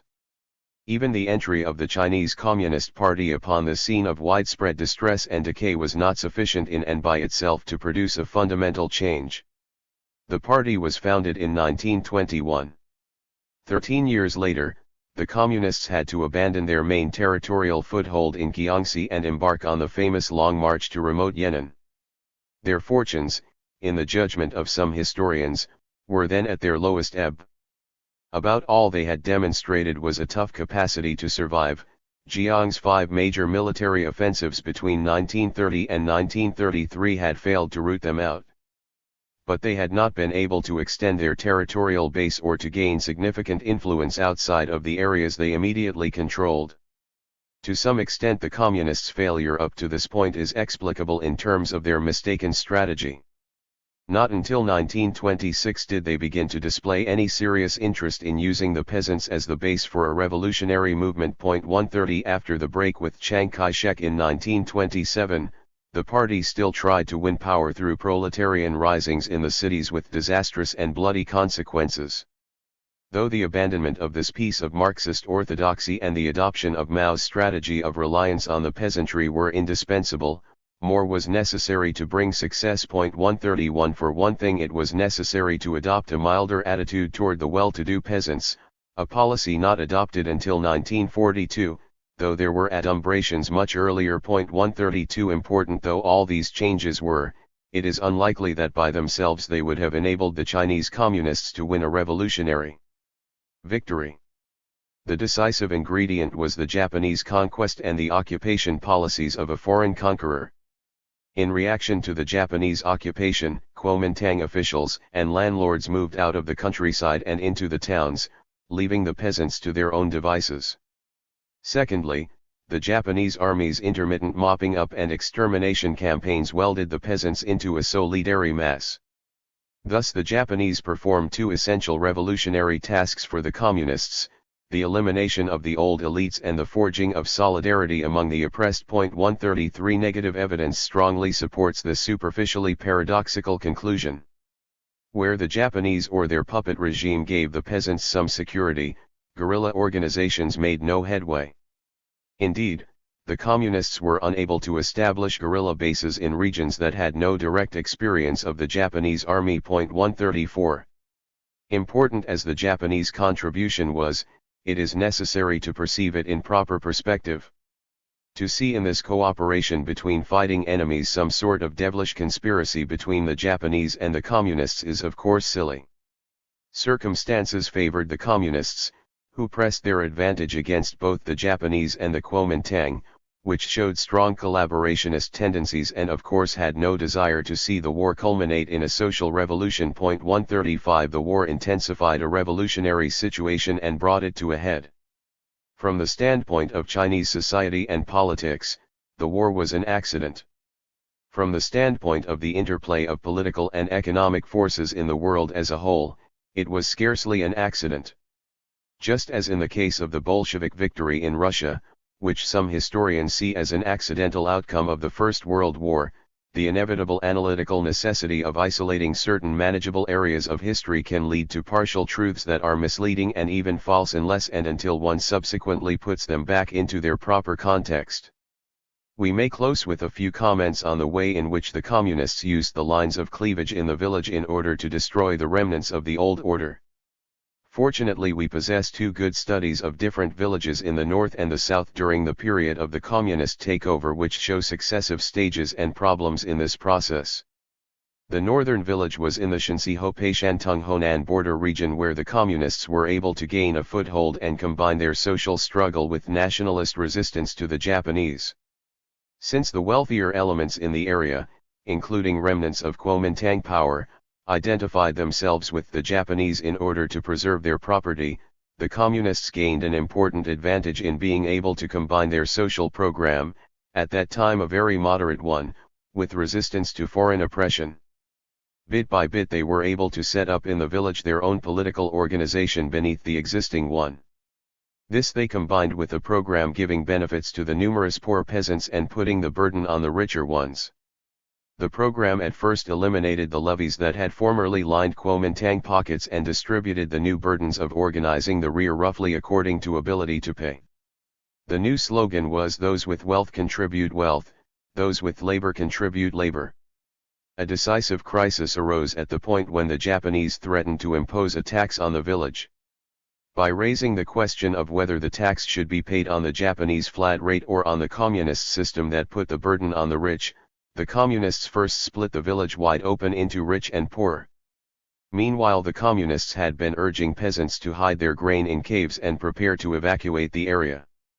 Since the rich had not done this, they now found themselves exposed to the prospect that the Japanese would come and take all of their grain.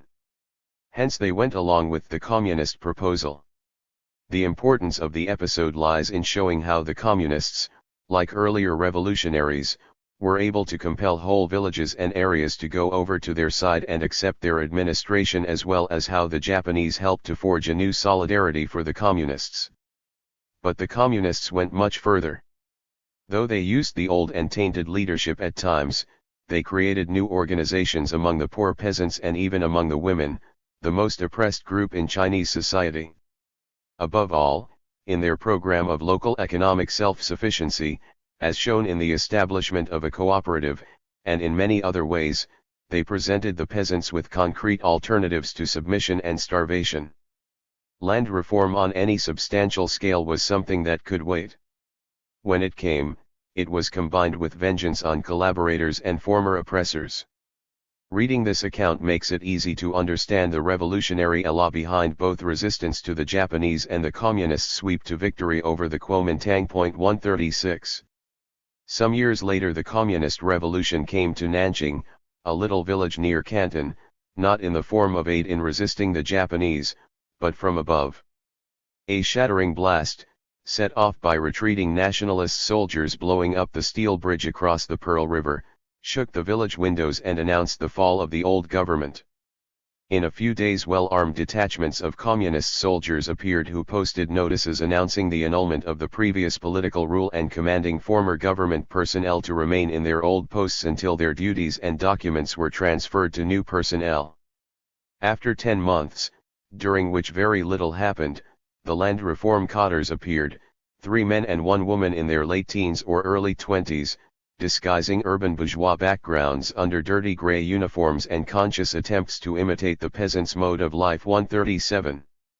Once started, the process proceeded rapidly of destroying the old order and taking preliminary steps toward the creation of a new one, all by government direction. Essentially it amounted to taking land away from the wealthy and giving it to the poor.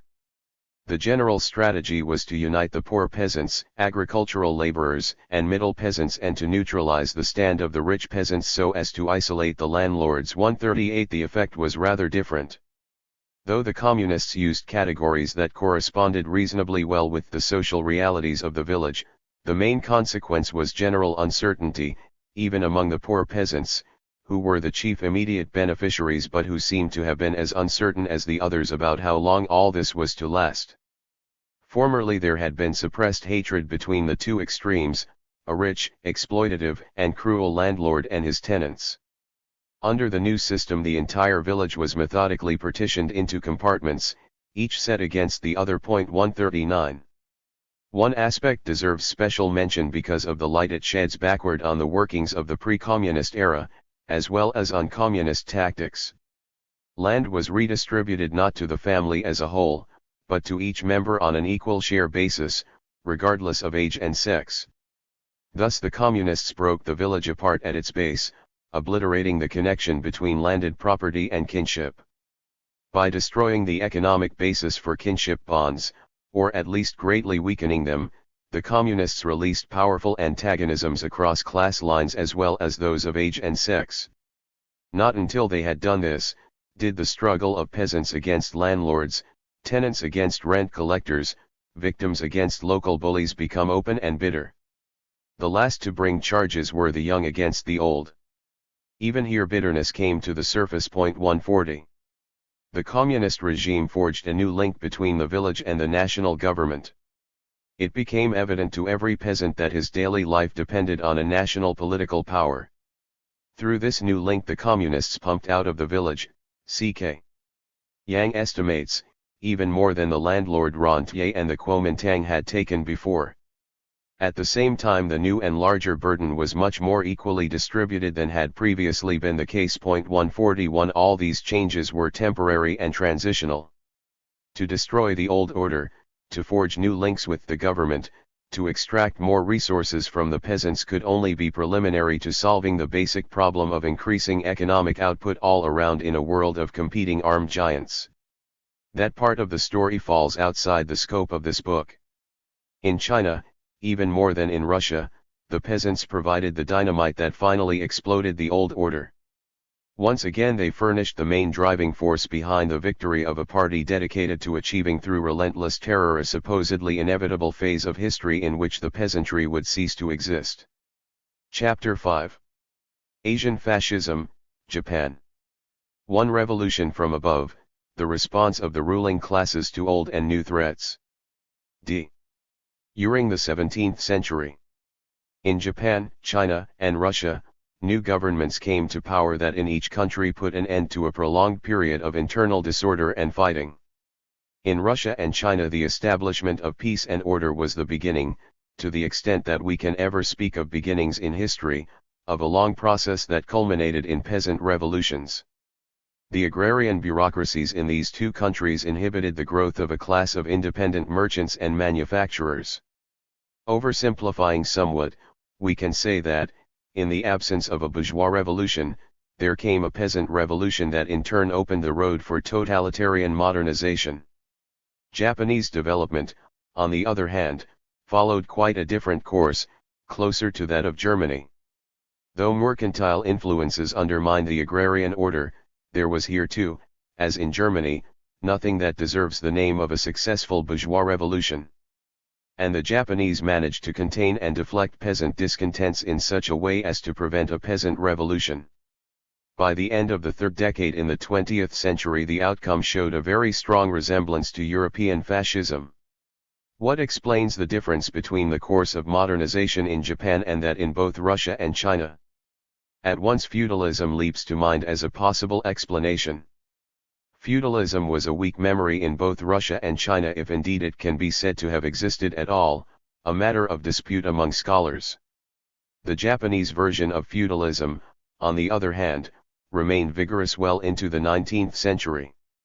Since Japan is also the only Asiatic country that had become a substantial industrial power by the third decade of the 20th century, the hypothesis that feudalism provides the key becomes very attractive through the wide range of history that it would help to render more orderly and intelligible. Point 1 Insofar as feudalism in Japan helped to make it possible for one section of the old ruling classes to detach itself from the prevailing order and carry out a revolution from above to make the social changes necessary for industrial advance, it does constitute an important part of the explanation. Nevertheless, it is necessary to see why this was possible and precisely how the whole process of modernization was related to feudalism as it existed in Japan. Both in explaining and assessing this transformation it is essential to remind ourselves of the limitations of our present historical perspective. 100 years from now, or perhaps in much less time, the partial nature of Japan's social and industrial revolution, especially the very limited revolution of the Imperial Restoration in 1868, may seem to be the essence of Japan's tragedy. It is worth recalling here that modern historians are far from sanguine about Bismarck's success in combining old and new in Germany. On the other hand, contemporary Chinese society, despite severe difficulties and setbacks, shows signs of moving ahead. By learning from Soviet mistakes, China could conceivably surpass Russia. Naturally, it is impossible to anticipate future perspectives. But at least we can avoid the parochialism of taking our own for granted. It is foolish to treat the Japanese response to the challenge of the modern world as a success and the Chinese one as a failure. With these cautions in mind, let us try to discover what characteristics in pre-modern Japanese society played a significant part in the course of modernization. Both vertical and horizontal fissures appeared as the old order eroded, and both were perhaps equally important. Furthermore, there were significant differences between Western and Japanese feudalism. To say this is to remain dreadfully abstract. It is necessary to plunge into the actual workings of the society over a specific period of time in order to see what these observations actually mean. Through his victory in the Battle of Sekigahara in the year 1600, Tokugawa Ieyasu, one of the most famous rulers in Japanese history, put an end to the period of warring barons and inaugurated an era of internal peace. In its formal political aspects, this regime, known to historians as the Tokugawa shogunate, lasted until the restoration of the emperor in 1868. The leading political idea of the shogunate was a static one, the maintenance of peace and order. Society was sharply divided into rulers and ruled. The latter were chiefly peasants, whom the ruling warrior classes regarded mainly as an instrument to work the land and produce taxes for their benefit. 3 In return, when the system was working well, the peasants received the benefits of at least a modicum of economic security and political justice. As much as possible, through a variety of devices ranging from severe sumptuary edicts to the sealing off of Japan from nearly all contacts with the outside world between 1639 and the advent of Commodore Perry in 1854, the rulers attempted to repress any influences that might undermine the prevailing order. The merchants in the towns, to whom we shall come in due course, became in time one of the main sources of disruption and worry to the rulers. Within the ruling groups there were important grades and distinctions. The emperor was a shadowy and secluded figure, able only in the end to convert prestige into real power for others. The shogun held the reins of authority in a system that resembled the absolutism of the Roi Solile much more than the decentralized feudal institutions of earlier European history. Together with various branches of the Tokugawa family and his immediate vassals, the shogun possessed between 1/4 and 1/5 of the agricultural land of the country, deriving the major part of his resources from this source. 4 To manage his domain lands, he appointed about 40 intendants with regular salaries. 5 Thus, as also in Western Europe at the same time, there was a strong bureaucratic infusion in Japanese feudalism. Certain points in the Tokugawa's system of authority are worth noticing. First, it represented an attempt to impose a degree of central bureaucratic authority on top of a fragmented feudal polity where it was important to play off the great fiefs against each other. Secondly, this fragmentation was never wholly overcome. When the Tokugawa polity ran into increasing difficulty in the middle of the 19th century, some of the most important vertical cleavages were the same as those plastered over by the system established in 1600. Directly beneath the shogun in rank came the small body of great lords or daimyo. 6 There were 194 of them in 1614 and only 266 immediately before the restoration of 1868. At the latter date the largest fief was registered as producing 1,022,700 koku of rice.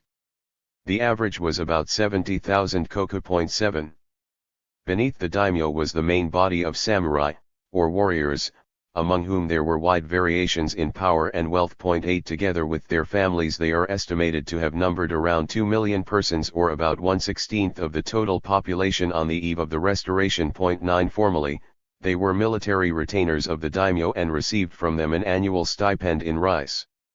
The Tokugawa shogunate, by making them recipients of stipends, cut them off from independent bases of power in the countryside and eliminated at one stroke one of the chief sources of political instability of the preceding era. 10 At the same time, through the imposition of peace, the shogunate deprived the samurai of any real function in Japanese society and contributed to the creation of a group, the impoverished samurai, that played a key role in its eventual overthrow.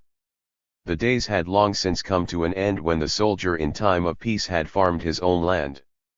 As early as 1587 Hideyoshi, the great general who helped to found the Tokugawa regime, had proclaimed that all farmers were to hand in their weapons.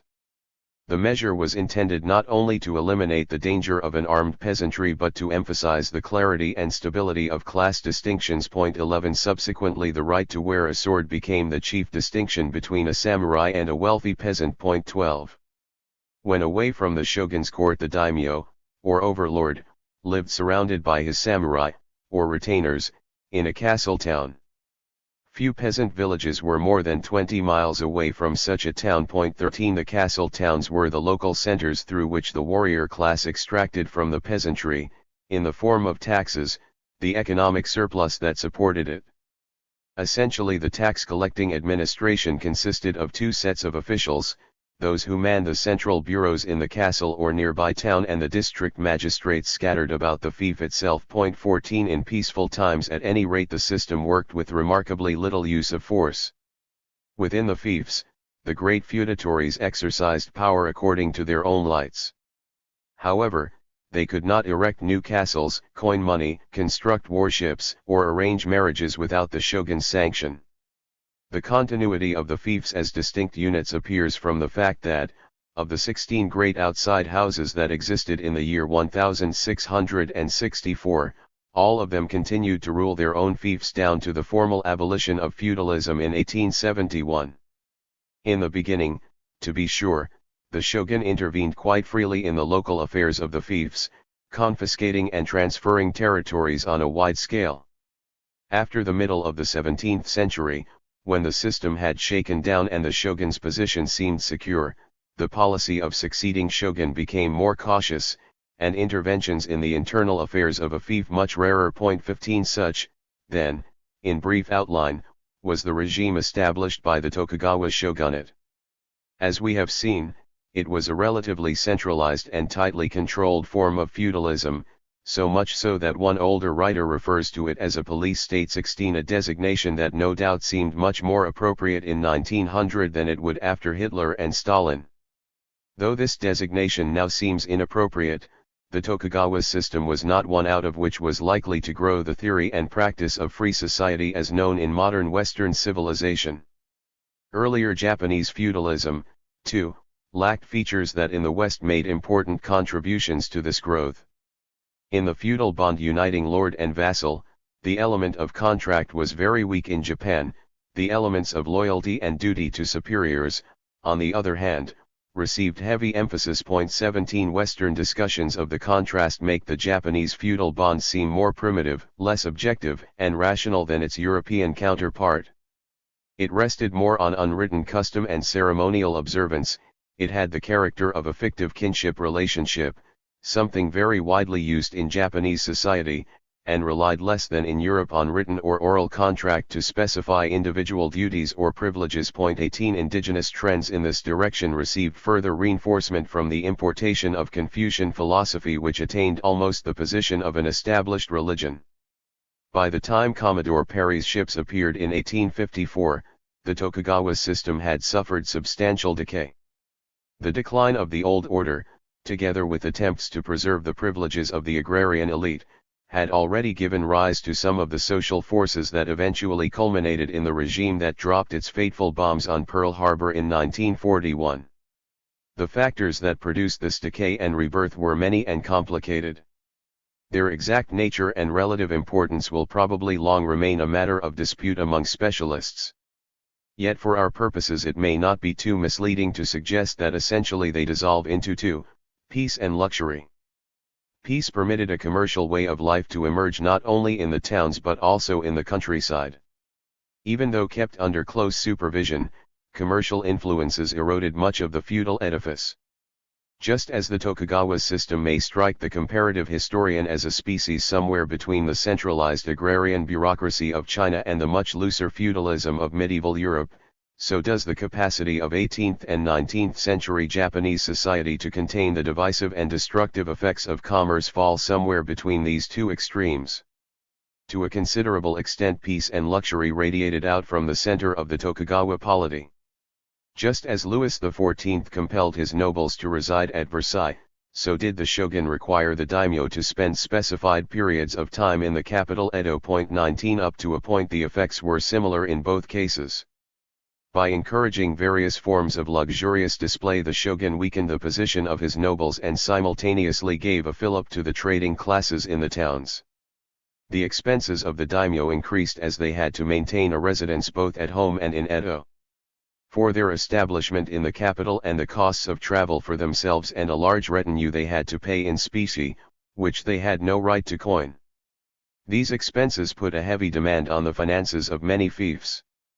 To pay for them, daimyo generally had to ship their excess rice and other local products to the market, using the services of the merchant. 20 Often the feudal aristocrat became dependent on the merchant for credit, while the merchant, on the other hand, depended on the daimyo for political protection. The samurai's economic position, dependent on the daimyo, apparently deteriorated under the Tokugawa, especially after the middle of their reign. The evidence, however, is not conclusive. One of the ways in which the daimyo endeavored to meet their own expenses was by cutting the stipends of their samurai. 21 Cutting the stipend became possible only in Tokugawa times. Secured by the peace and authority of the shogun, the daimyo no longer needed to rely so heavily on their vassals and could afford to impose the sacrifice.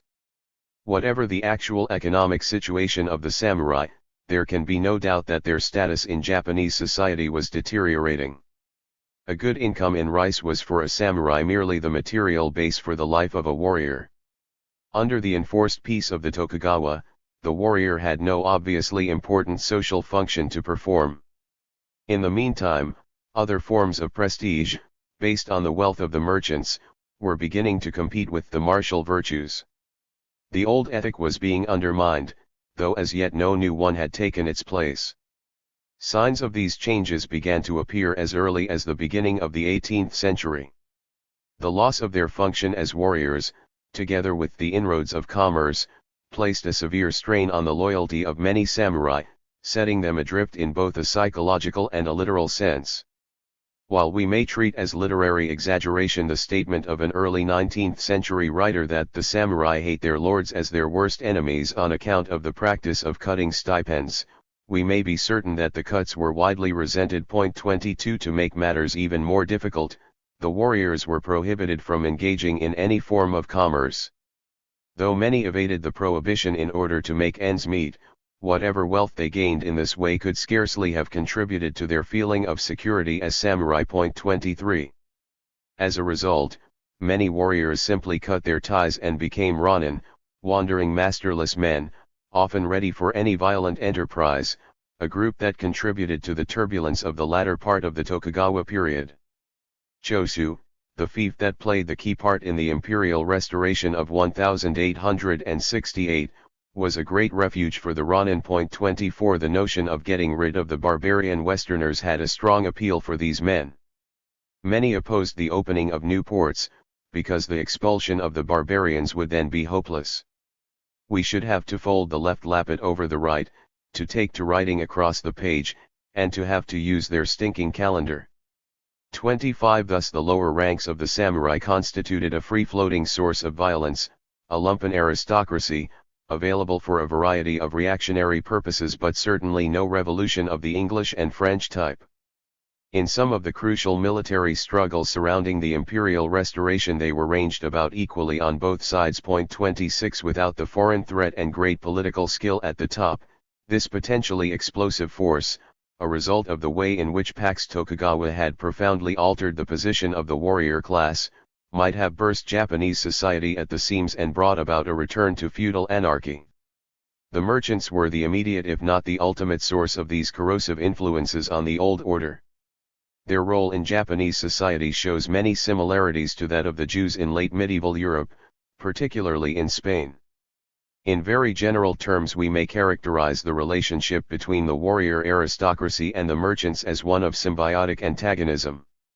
The daimyo or samurai depended on the merchant to turn rice and other agricultural products produced by the peasants into cash and to supply them with many of the essentials and most of the amenities for their aristocratic style of life.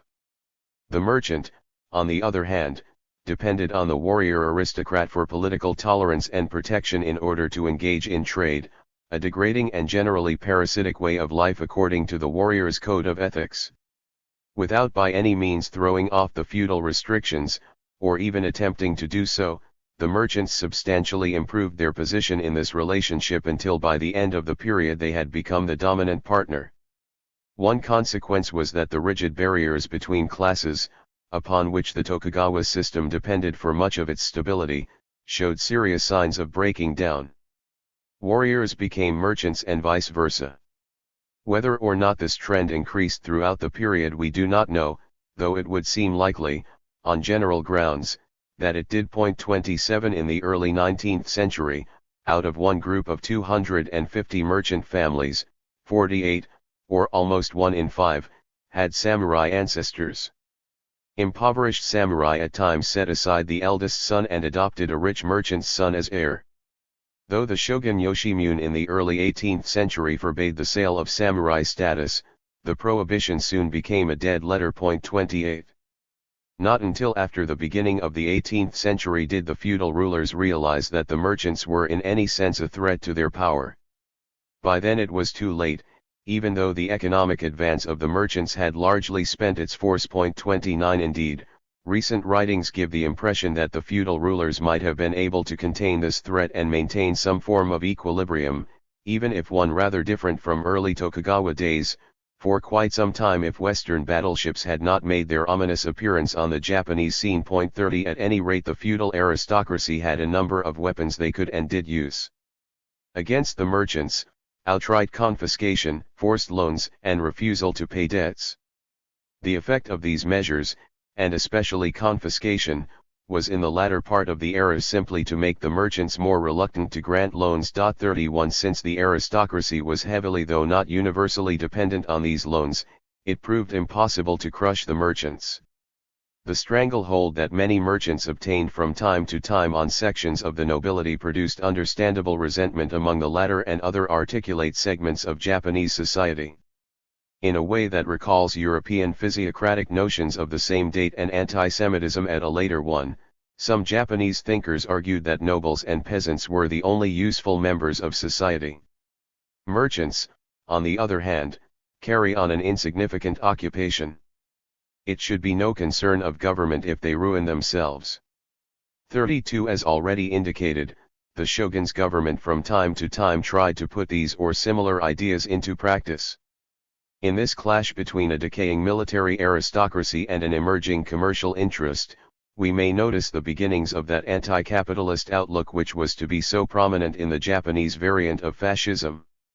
Though the conflict between the feudal aristocracy and the merchants constitutes a very significant aspect of the background to later developments, it would be seriously misleading to stress this aspect alone. Unlike Western Europe, Japan did not develop self-governing towns with charters that expressed in concrete terms their political and legal independence of the surrounding feudal authority.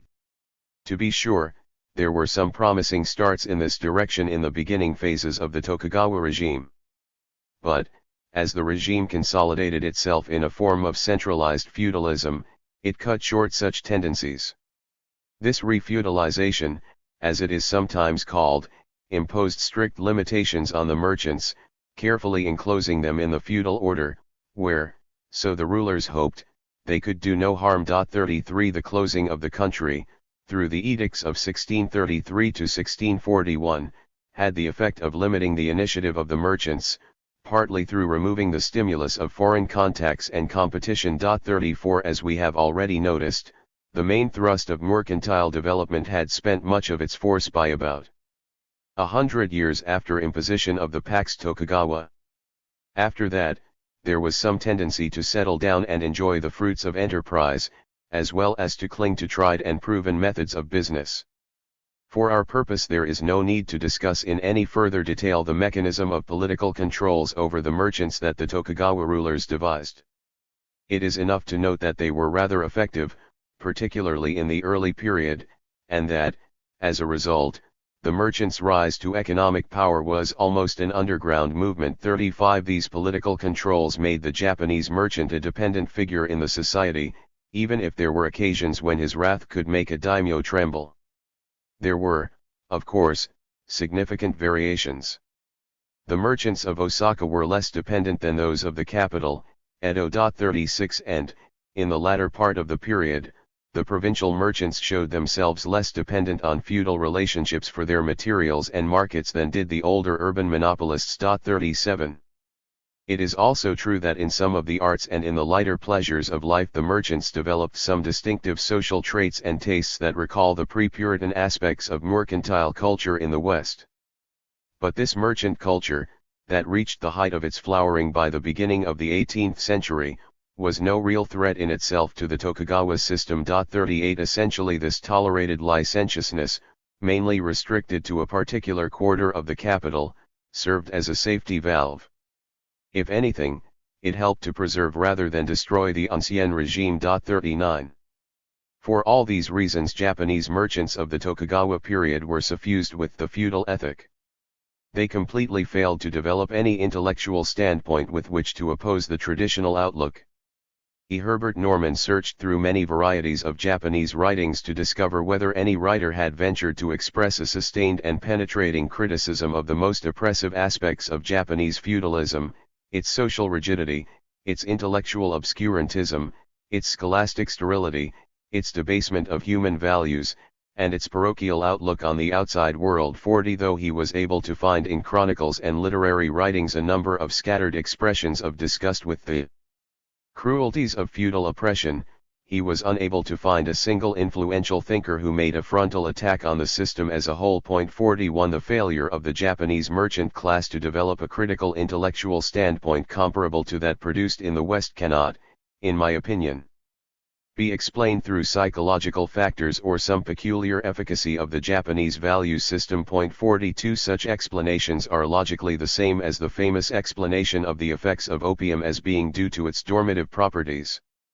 They beg the fundamental question, why did this particular outlook prevail when and where it did? The answer to this question is historical, the conditions under which the Japanese merchant class grew up from the 17th century onwards. The isolation of the country, the symbiotic relationship between the warrior and the merchant, and the long political dominance of the warrior would seem to constitute the essential elements in any explanation of the merchant's limited horizon. A large portion of the wealth that flowed into merchant coffers was originally pumped out of the peasants by the warrior aristocracy. Subsequently we shall have to discuss in some detail the factors that prevented the Japanese peasants from becoming a revolutionary force on the scale of their Russian and Chinese counterparts. Here the discussion will be confined to the peasant question as the dominant classes perceived it and as it impinged on their interests. With their taxes, then, the peasant mass supported the rest of the population, as is largely the case in any agrarian state. Articulate circles within the warrior aristocracy seized upon this fact to claim that the peasant was the foundation of a healthy society, meaning, of course, by healthy one in which the samurai were dominant. This is the characteristic rhetoric of an agrarian aristocracy threatened by commercial interests. Admiration for the peasantry was an oblique criticism of the merchant. The much-quoted cynical rhymed couplet, "Peasants are like sesame seeds, the more you press, the more comes out," comes closer to describing the samurai's real relationship to the peasantry. 43 As Sir George Sansom remarks dryly, the Tokugawa had a high regard for agriculture, but very little for agriculturists. In the early 1860s the peasant question became intertwined with the problem of creating a modern army. The solution to this question affected not only Japan's independence as a sovereign state but the very character of the society. In essence, the government had to decide whether or not to arm the peasant in order to defend Japan against the foreign enemy. In 1863 it sounded out its higher administrative officials about the wisdom of this step. Revealing excerpts from the replies reflect two main concerns, that the daimyo in the fiefs might turn this force against the Tokugawa government and that the peasants themselves might be a source of danger to the established order. 44 Both fears turned out to be justified. The hold of the authorities over the peasants was weaker in areas directly controlled by the shogun than in some of the outlying fiefs, especially in Choshu. The strictly Tokugawa areas included the major cities of Edo and Osaka, out of which commercial influences radiated. The leaders of Choshu, on the other hand, by an ingenious system of budgets and taxation, managed to keep their financial independence and avoid falling into the hands of Osaka money lenders and merchants. Partly for this reason, the peasant base and traditional feudal ties remained relatively strong in Choshu. 45 Though there had been moderately severe peasant outbreaks much earlier in Choshu, it was only when foreign warships shelled Choshu forts in 1864 that important circles in the fief became convinced of the necessity of reform on western lines and argued that even the peasants ought to be armed. With the formation of these units in Choshu, the pro-emperor forces gained an important power base. 46 In other parts of Japan, the peasants contributed an anti-feudal and even faintly revolutionary component to the restoration movement. The later years of the Tokugawa era were characterized by numerous outbreaks of peasant violence with substantial anti-feudal overtones. Even if they apparently lacked very clear political objectives, they were a threat to the rulers. A detailed monograph on these uprisings reports a total of around 1,000 such affairs during the whole of the period, the majority of which displayed a direct relationship between the peasants and the governing class that controlled them. A chart of their frequency shows a sharp increase in the later years of the epoch, that is, from 1772 to 1867.47. Imperial armies at times received help from peasant uprisings in the military clashes that accompanied the Restoration. In Ikago province, for example, 60,000 armed peasants blocked the commander of the Tokugawa forces in that region. Again, in other areas, the commanders of the imperial forces exploited anti-feudal sentiments by methods recalling contemporary political warfare. In one instance, the pacifier and commander-in-chief of the Tesando posted placards in prominent places and distributed manifestos addressed to the peasants and traders in these villages, inviting them to appear before the local headquarters of the imperial army and bring charges of tyranny and cruelty against the former Tokugawa administrators. They specifically appealed to the most impoverished, orphans, widows, and those who had been persecuted by the feudal authorities. All complaints were promised a careful and sympathetic hearing, and it was further stated that justice would be meted out to guilty officials. 48. The mildly revolutionary strand was of course not the only peasant contribution. Peasants fought on both sides of the Restoration struggle for a variety of motives. As we shall see later, there was also a strong reactionary component, not only among peasants but among other supporters of the emperor, harking back to a pure and mythical feudal past. The interweaving of these strands is what gives the Meiji Restoration its protean and, so far as the immediate event is concerned, somewhat inconclusive character. The reader will have certainly recognized by this point that the Restoration was by no means pure class struggle and certainly not a bourgeois revolution, as some Japanese writers, though not to my knowledge any Western ones, have maintained. In some of its decisive aspects it was an old-fashioned, feudal struggle between the central authority and the fiefs. 49 And the fiefs that led the struggle against the shogun, not only Choshu, but also Satsuma, the Prussia of Japan, about which we know rather less, were ones where the traditional agrarian society and feudal loyalties remained relatively much stronger. 50. In marked contrast to some of the larger fiefs, Tokugawa finances became increasingly shaky toward the end of the period and, in the judgment of several historians, contributed to the final downfall of the shogunate. But, as is usually the case with an ancien regime, the financial difficulties were no more than symptoms of deeper causes. The foreign danger daily increased the shogunate's need for revenues and for an army that seemed to be a threat to the Tokugawa if not to the Choshu leaders. The merchant could not be pressed too hard without killing the goose. The only other source was the peasant, who had shown increasing restiveness under existing burdens. Though these cleavages and issues formed the background to the Restoration, in the events that led up to it, from about 1860 onwards, they remained very much in the background. The ever-present threat of foreign armed intervention helped to make the Restoration a symbolic act that many groups could support for a wide variety of contradictory reasons. In itself the Restoration was not particularly decisive, and the implications for the future of Japanese society were not clear for some years. The struggles that accompanied it had very little of the character of programmatic conflicts among clearly defined interest groups. For these reasons, the account of these years seems to a Westerner no more than a confusing web of intrigues, intricate and purposeless.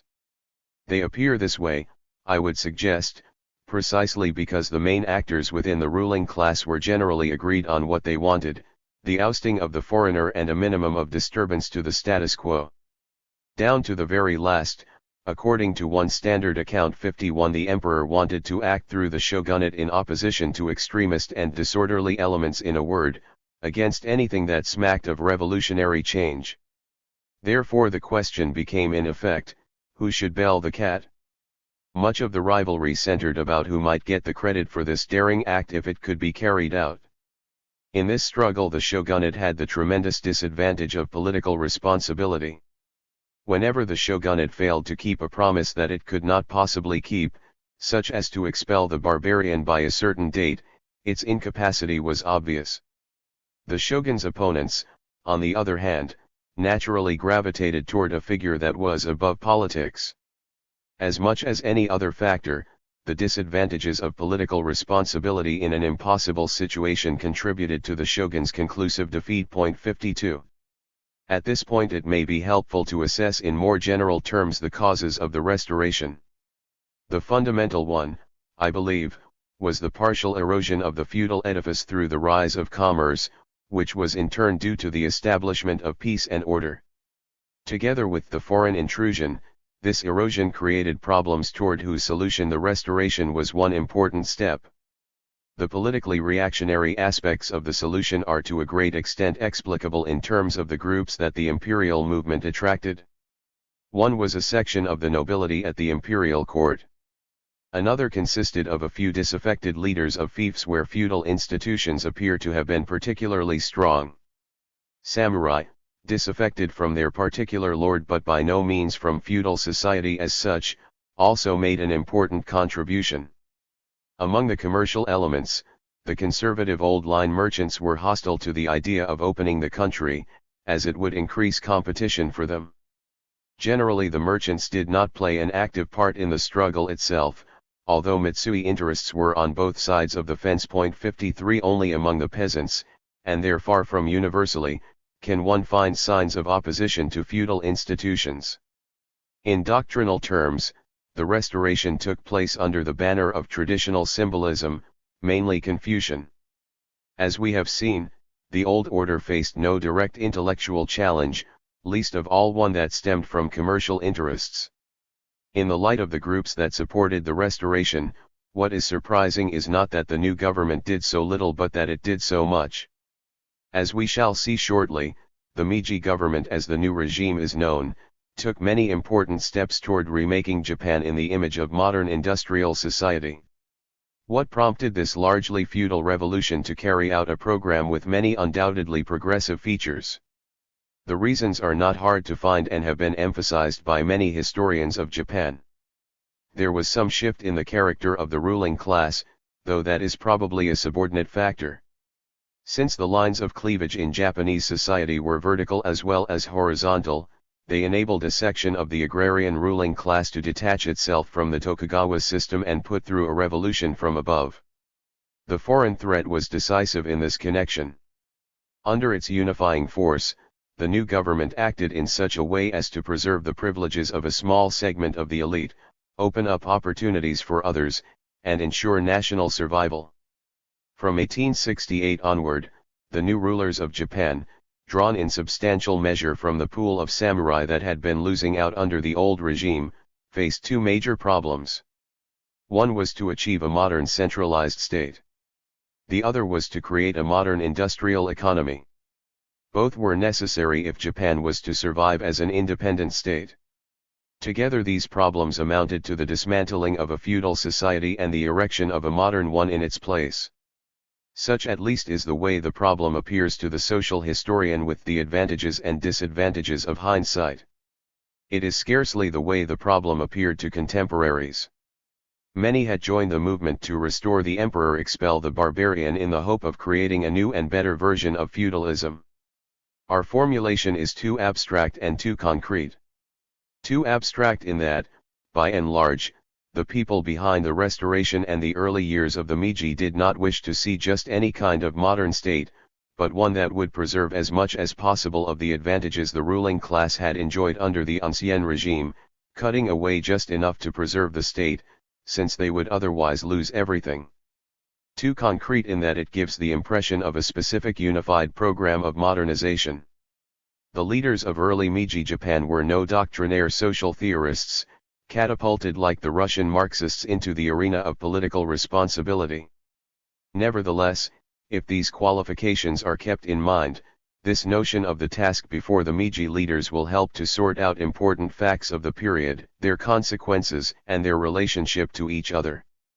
A most important first step toward the creation of an effective central government occurred in March of 1869, when the great western fiefs of Choshu, Satsuma, Hizen, and Tosa voluntarily offered their territories to the throne, declaring at the same time, there must be one central governing body and one universal authority, which must be preserved intact. This must have been a very ticklish moment. Clearly the restoration might have been no more than a redistribution of power within the feudal system. Why then did these leading fiefs take this step? Magnanimity and farsightedness may have played a part, as some historians claim, though I am very skeptical about their importance. Much more significant may have been the fact that the daimyo were allowed to retain half their revenues after the extensive negotiations that preceded the step, even though this was not the final solution. 54. A still more important consideration was the fear on the part of these fiefs that, if they did not take this joint step, some one group of provincial leaders might step into the Tokugawa's shoes. Satsuma itself at the time nourished exactly such ambitions. 55. Rivalry, in other words, among the contenders for power strengthened the hand of a central authority that as yet was quite weak. For the moment, the government was not prepared to put its new powers to the test and left the former feudal rulers in charge as imperial legates with the title of governor. Only 2 years later, however, in August 1871, it took the final step of announcing in a brief decree that feudal domains were to become units of local administration under the central government. Shortly afterwards, in a move that recalled the methods of the Tokugawa, it ordered all the former daimyo to leave their estates and settle with their families in the capital.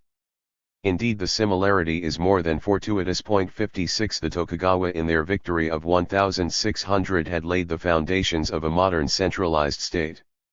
The Meiji completed the process. At the same time that it was establishing itself politically, the government passed a whole series of measures whose effect would not become fully visible until later. Their general purport was to strike off the feudal shackles on the free movement of persons and goods and thus encourage development along capitalist lines. In 1869 the government declared equality before the law for social classes, abolished local barriers to trade and communication, permitted freedom of cropping, and allowed individuals to acquire property rights in land. 57 Though land had begun to emerge from feudal fetters under the Tokugawa, now it could take on the character of a commodity to be bought and sold like any other, with important consequences for the rest of society that we shall discuss in due course. If these transformations were to be carried out at all peacefully, and from above instead of through a popular revolution, it was necessary to provide substantial compensation at least to key elements in the old order. In 1869 the government had granted to the daimyo 1/2 of their revenues upon the surrender of their fiefs. Such generosity could not continue. The government's freedom to maneuver was narrow. In 1871 the attempt to revise treaties in a way that would permit raising additional revenue did not succeed. In 1876 the government found it necessary to impose a compulsory reduction in the revenues of the daimyo and the stipends of the samurai. Although all but the least important daimyo received quite favorable treatment, the smaller feudal chieftains and the majority of the samurai suffered a severe cut. 58 In effect, then, the new government rewarded a few of its key supporters handsomely. On the other hand, the Meiji found it necessary to repudiate the discontented samurai, an important source of the energy that had overthrown the old order. The reduction in samurai stipends was simply the culmination of a long trend. Actually the Meiji merely finished off the process of destroying the samurai that, as we have seen, was well underway during the Tokugawa period. Modernization in Japan did not involve the revolutionary liquidation of any section of the ruling class. Instead, there was a prolonged process of euthanasia lasting through 3 centuries. The social status of the samurai all but vanished with the proclamation of equality before the law, though they were allowed the empty distinction of being known as shizoku, or former samurai, a designation that carried with it no rights or exemptions. As warriors, they had already lost most of their function under the Pax Tokugawa. The introduction of conscript ions in 1873 eliminated practically all of the distinctions that remained to them on that score. Finally, the opening up of property rights in land, as Sansom remarks, struck at the heart of feudal pride and privilege, since feudal society rested on the working of the land by the peasant and its ownership by the lord. 59. All this was scarcely what the samurai had bargained for in supporting the restoration. Very many of those who took part in the overthrow of the Tokugawa probably did so with the intention of altering the feudal system in their favor rather than destroying it. 60 Hence it is scarcely surprising that feudal forces revolted and attacked the new regime after the import of its policies had become clear. The Satsuma Rebellion of 1877 was the last bloody convulsion of the old order. As part of this final spasm, indeed actually as the direct offspring of expiring feudalism, there appeared Japan's first organized liberal movement. The auspices could scarcely have been less auspicious. 61. After quelling the Satsuma Rebellion, the Meiji government was firmly in the saddle. In the space of 9 years it had managed to dismantle the feudal apparatus and replace it with much of the basic framework of modern society. This was indeed a revolution from above and accomplished with a relatively small amount of violence in comparison with the leftist revolutions of France in the 18th century or of Russia and China in the 20th. On any account, it was a remarkable performance for a government that had to tread warily among the rivalries of great fiefs, lacking until after 1873 an army of its own and necessarily, as Sansom comments, much more anxious to preserve its own life than to examine its political and social anatomy. Several factors contributed to Meiji's success. The new rulers had used their opportunities wisely in terms of self-interest. As we have seen, they made large material concessions to the daimyo and took the risk of antagonizing the samurai later. As far as the reduction of samurai stipends goes, it is difficult to see what else their resources at this point would have allowed them to do. And they refrained from becoming prematurely involved in a foreign war. At a deeper level of historical causation, the Tokugawa regime had by its policies already undermined the dominance of the warrior and prepared the way for a centralized state without at the same time generating any overwhelming revolutionary potential.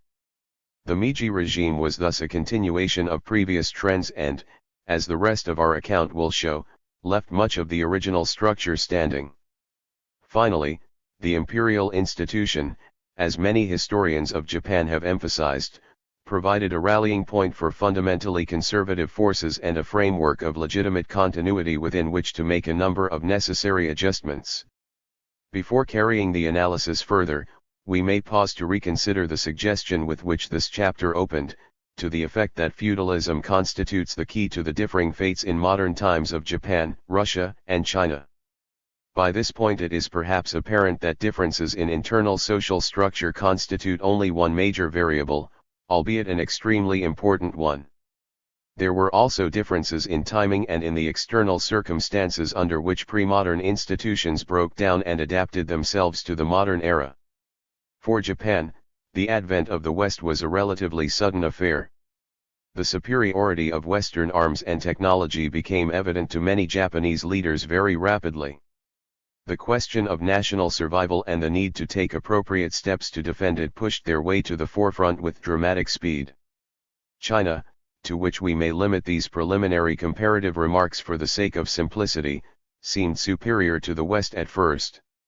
For a long time its rulers could treat the representatives of Western civilization with polite curiosity and disdain. In the course of time, partly for this reason, Westerners were able to gain a substantial territorial foothold in China. Only gradually did the inadequacy of the imperial system become evident. At crucial points the West chose to support the Manchu dynasty against internal enemies, as in the Taiping Rebellion, a factor that further slowed any awakening of the rulers to the dangers that threatened them. When important circles had become fully alive to the dangers, let us say by the time of the Boxer Rebellion, the process of dynastic decay had gone too far to be arrested. In order to cope effectively with the foreign and domestic problems that faced it in the latter part of the 19th century, the Chinese bureaucracy would have had to encourage commerce and widen the tax base. But such a policy would have undermined the hegemony of the scholar official and the whole static agrarian order on which this hegemony was based. Instead, therefore, officials and prominent families appropriated local resources as the central apparatus broke down. The regional warlords of the early 20th century replaced the imperial bureaucracy of earlier times. It is conceivable that one of these warlords might have subdued the others and reunited China to inaugurate a politically reactionary phase with some degree of industrial modernization. Chiang Kai-shek once seemed close to succeeding. If that had happened, historians might now be stressing the similarities between China and Japan rather than the differences. There would have been the important parallel of one segment of the society detaching itself from the rest to take over the government and to launch a conservative version of modernization. But was such a possibility ever really in the cards, as a losing gambler might phrase it? No flat answer is possible. Yet important factors were against it. In addition to the differences between Chinese bureaucracy and Japanese feudalism, there was, to repeat, the factor of timing. When Chiang sought to impose unity on China, he had to face an aggressive expanding Japan. There was also, to return to domestic differences, the contrast in character and outlook between the Mandarin and the samurai, two figures that represent the precipitate of sharply different historical experiences. The Pacific ideal of the gentleman scholar official turned out to be less and less adequate in the face of the modern world. The fate of the warrior ideal in Japan was substantially different. The ruling classes were looking for ways to recoup their fortunes. If they could shed certain anachronistic notions of feudal honor, they could make good use of modern technology in warlike ways that were not unfamiliar. As the Satsuma Rebellion shows, it was not easy to shed feudal romanticism. But it could be done and was done. On the other hand, what earthly use was modern technology to the classically trained Chinese scholar official? It did not teach him how to deal with people in a way to keep them peaceful. At best it might provide a source of bribery, which corrupted the system, or serve as a toy and diversion. From the official's standpoint it was not particularly desirable for the peasants, as it might make them lazy and insubordinate. Thus the feudal military tradition in Japan provided at first a congenial basis for a reactionary version of industrialization, though in the long run it may turn out to have been fatal. In China's pre-modern society and culture there was little or no basis out of which a militarist patriotism of the Japanese type could grow. In comparison with Japan, the reactionary nationalism of Chiang Kai-shek seems thin and watery.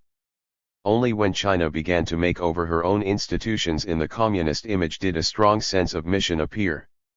Furthermore, despite the centralization of the Tokugawa government, the feudal units in Japan still retained their separate identities as going concerns. The Japanese fiefs were independent cells that probably could have survived reasonably well if they had been separated from the Tokugawa body politic. What their leaders derived from the Pax Tokugawa was the peaceful enjoyment of aristocratic privilege.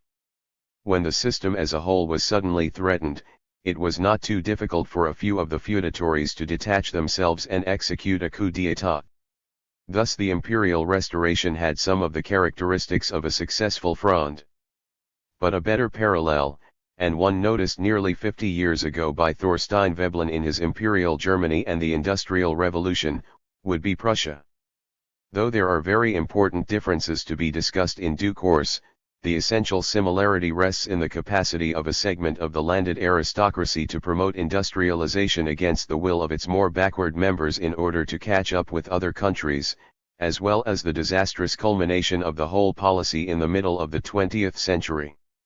The survival of feudal traditions with a strong element of bureaucratic hierarchy is common to both Germany and Japan. It distinguishes them from England, France, and the United States where feudalism was overcome or absent and where modernization took place both early and under democratic auspices fundamentally and with all due qualifications those of a bourgeois revolution. In this respect, Germany and Japan differ also from both Russia and China, which were agrarian bureaucracies rather than feudal polities. Hence not feudalism itself, certainly not feudalism as a disembodied general category, holds the key to the way in which Japanese society entered the modern era. To feudalism one must add the distinct factor of timing. Secondly, it was Japan's particular variety of feudalism with substantial bureaucratic elements that made possible the leap. The special character of the Japanese feudal bond, with its much greater emphasis on status and military loyalty than on a freely chosen contractual relationship, meant that one source of the impetus behind the Western variety of free institutions was absent. Again, the bureaucratic element in the Japanese polity produced its characteristic result of a tame and timid bourgeoisie unable to challenge the old order. The reasons for the absence of a serious intellectual challenge lie deeper in Japanese history but are part of the same phenomenon. The intellectual and social challenges that made the Western bourgeois revolutions were feeble to non-existent. Finally, and perhaps most important of all, throughout the transition and on into the era of industrial society, the dominant classes were able to contain and deflect disruptive forces arising out of the peasants. Not only was there no bourgeois revolution, there was also no peasant revolution. To understand how and why it was possible to tame the peasantry will be our next task. 2. The absence of a peasant revolution. 3 interrelated reasons may account for the absence of a peasant revolution during the transition from an agrarian to an industrial society in Japan. In the first place, the Tokugawa system of taxation appears to have been such as to leave an increasing surplus among those peasants who were energetic enough to add to their output. In this fashion it helped to stimulate production, which began to rise in the later Tokugawa era and continued to do so under the Meiji government. Secondly, in sharp contrast with China, Japanese rural society was one with a close link between the peasant community and the feudal overlord, also his historical successor the landlord.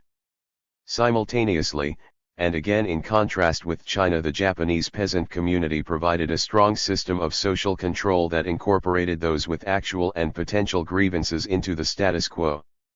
This was the case because of a specific division of labor, combined with the system of property, land tenure, and inheritance that prevailed in late Tokugawa times. In the third place, this set of institutions proved adaptable to commercial agriculture with the help of repressive mechanisms taken over from the old order together with new ones appropriate to a modern society. The key element in the transition was the rise of a new landlord class, recruited in substantial measure from the peasants, which used the state and traditional mechanisms of the rural community to squeeze rice out of the peasants and sell it in the market. The shift from older feudal arrangements to tenancy furthermore had some advantages for the peasants at the bottom of the social ladder. All in all, it proved possible to take over the old order from the past and incorporate a peasant economy into an industrial society at the price of fascism. The transition was not easy. At times it was touch and go whether the dominant classes would be able to carry it off. Violent opposition from the peasants there was in good measure. For a variety of reasons, the present generation of Western historians tends to minimize the importance of peasant discontent. Therefore it will be wise to review the evidence before examining social trends and relationships in the countryside in any detail. Doing so right away may help to prevent illusions of inevitability. A bourgeois revolution does seem to me to have been out of the question. There is much less reason to believe that a peasant one was impossible. The later years of the Tokugawa period were, as we saw, characterized by numerous outbreaks of peasant violence. Though it is naturally impossible to determine the objective circumstances that produced many of the uprisings, far less the motives of the participants, there is considerable evidence to show that the inroads of commercial influences played an important part. Merchants were a significant target in many instances. For example, in 1783 to 1787, after a series of crop failures, the peasants in the western provinces rose against the merchants, who had become landowners by appropriating land in exchange for money and goods borrowed by the peasants. In part also, the peasants rose against village officials who, as representatives of the ruling class, collected taxes, spied on the farmers, and added taxes for their own profit. 62 Again, in 1823, in one of the Tokugawa domains 100,000 farmers revolted because of the corruption of the local administrative officer who was allied with the rice merchants. In a similar large upheaval, the immediate cause of the outbreak appears to have been that local officials had prayed for a bad harvest and tried to enrage the dragon god, all in order to raise prices. 63 Already by the middle of the Tokugawa period or mid-18th century, we begin to hear about tenancy disputes. 64 A form of conflict that was to become much more important after the Restoration. Outright violence was not the only weapon to which the peasants resorted. Some, like their Russian counterparts, voted with their feet before they ever heard of the ballot, though the opportunities to move away were very limited in Japan as compared with Russia. In some areas the practice developed of one or more villages leaving their habitations en masse, a significant indication of the solidarity of the Japanese village. They crossed into the neighboring fief or province and petitioned the lord that they might be allowed to remain in his domain.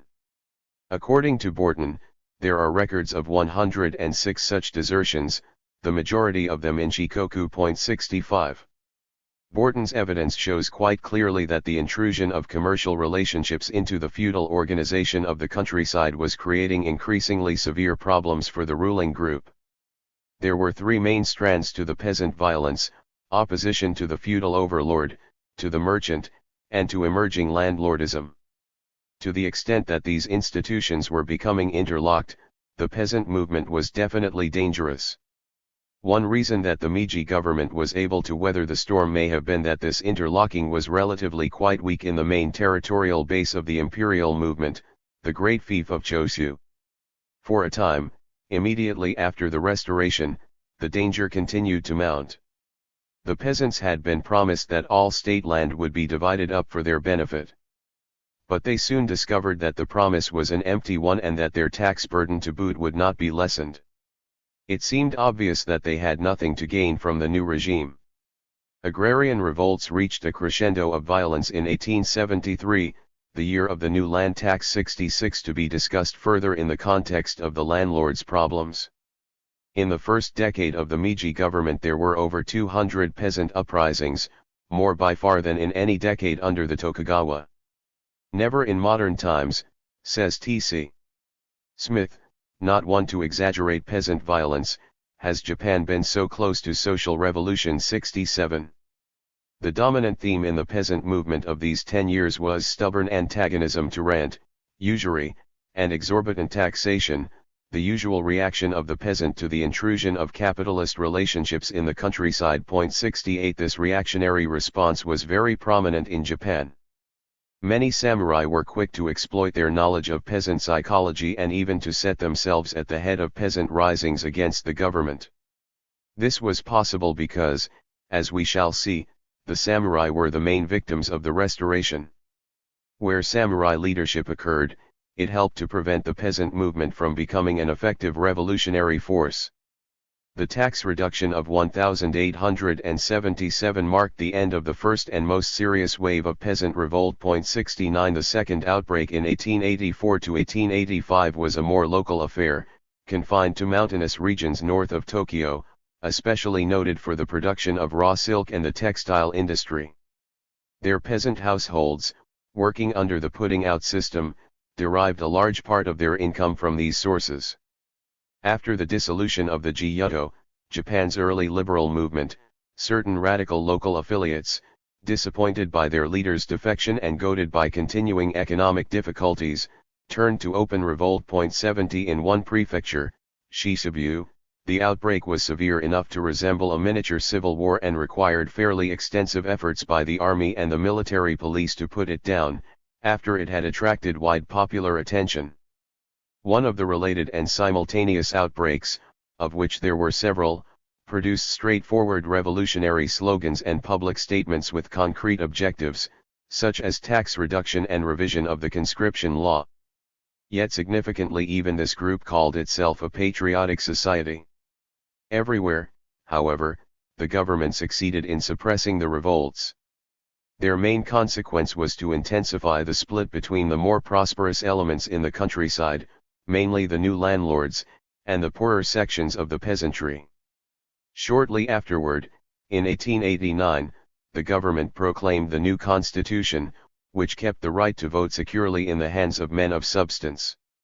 Out of a population of about 50 millions, only some 460,000 obtained electoral rights. 71. Rural radicalism was not to be a serious problem again until the tenancy disputes following the First World War.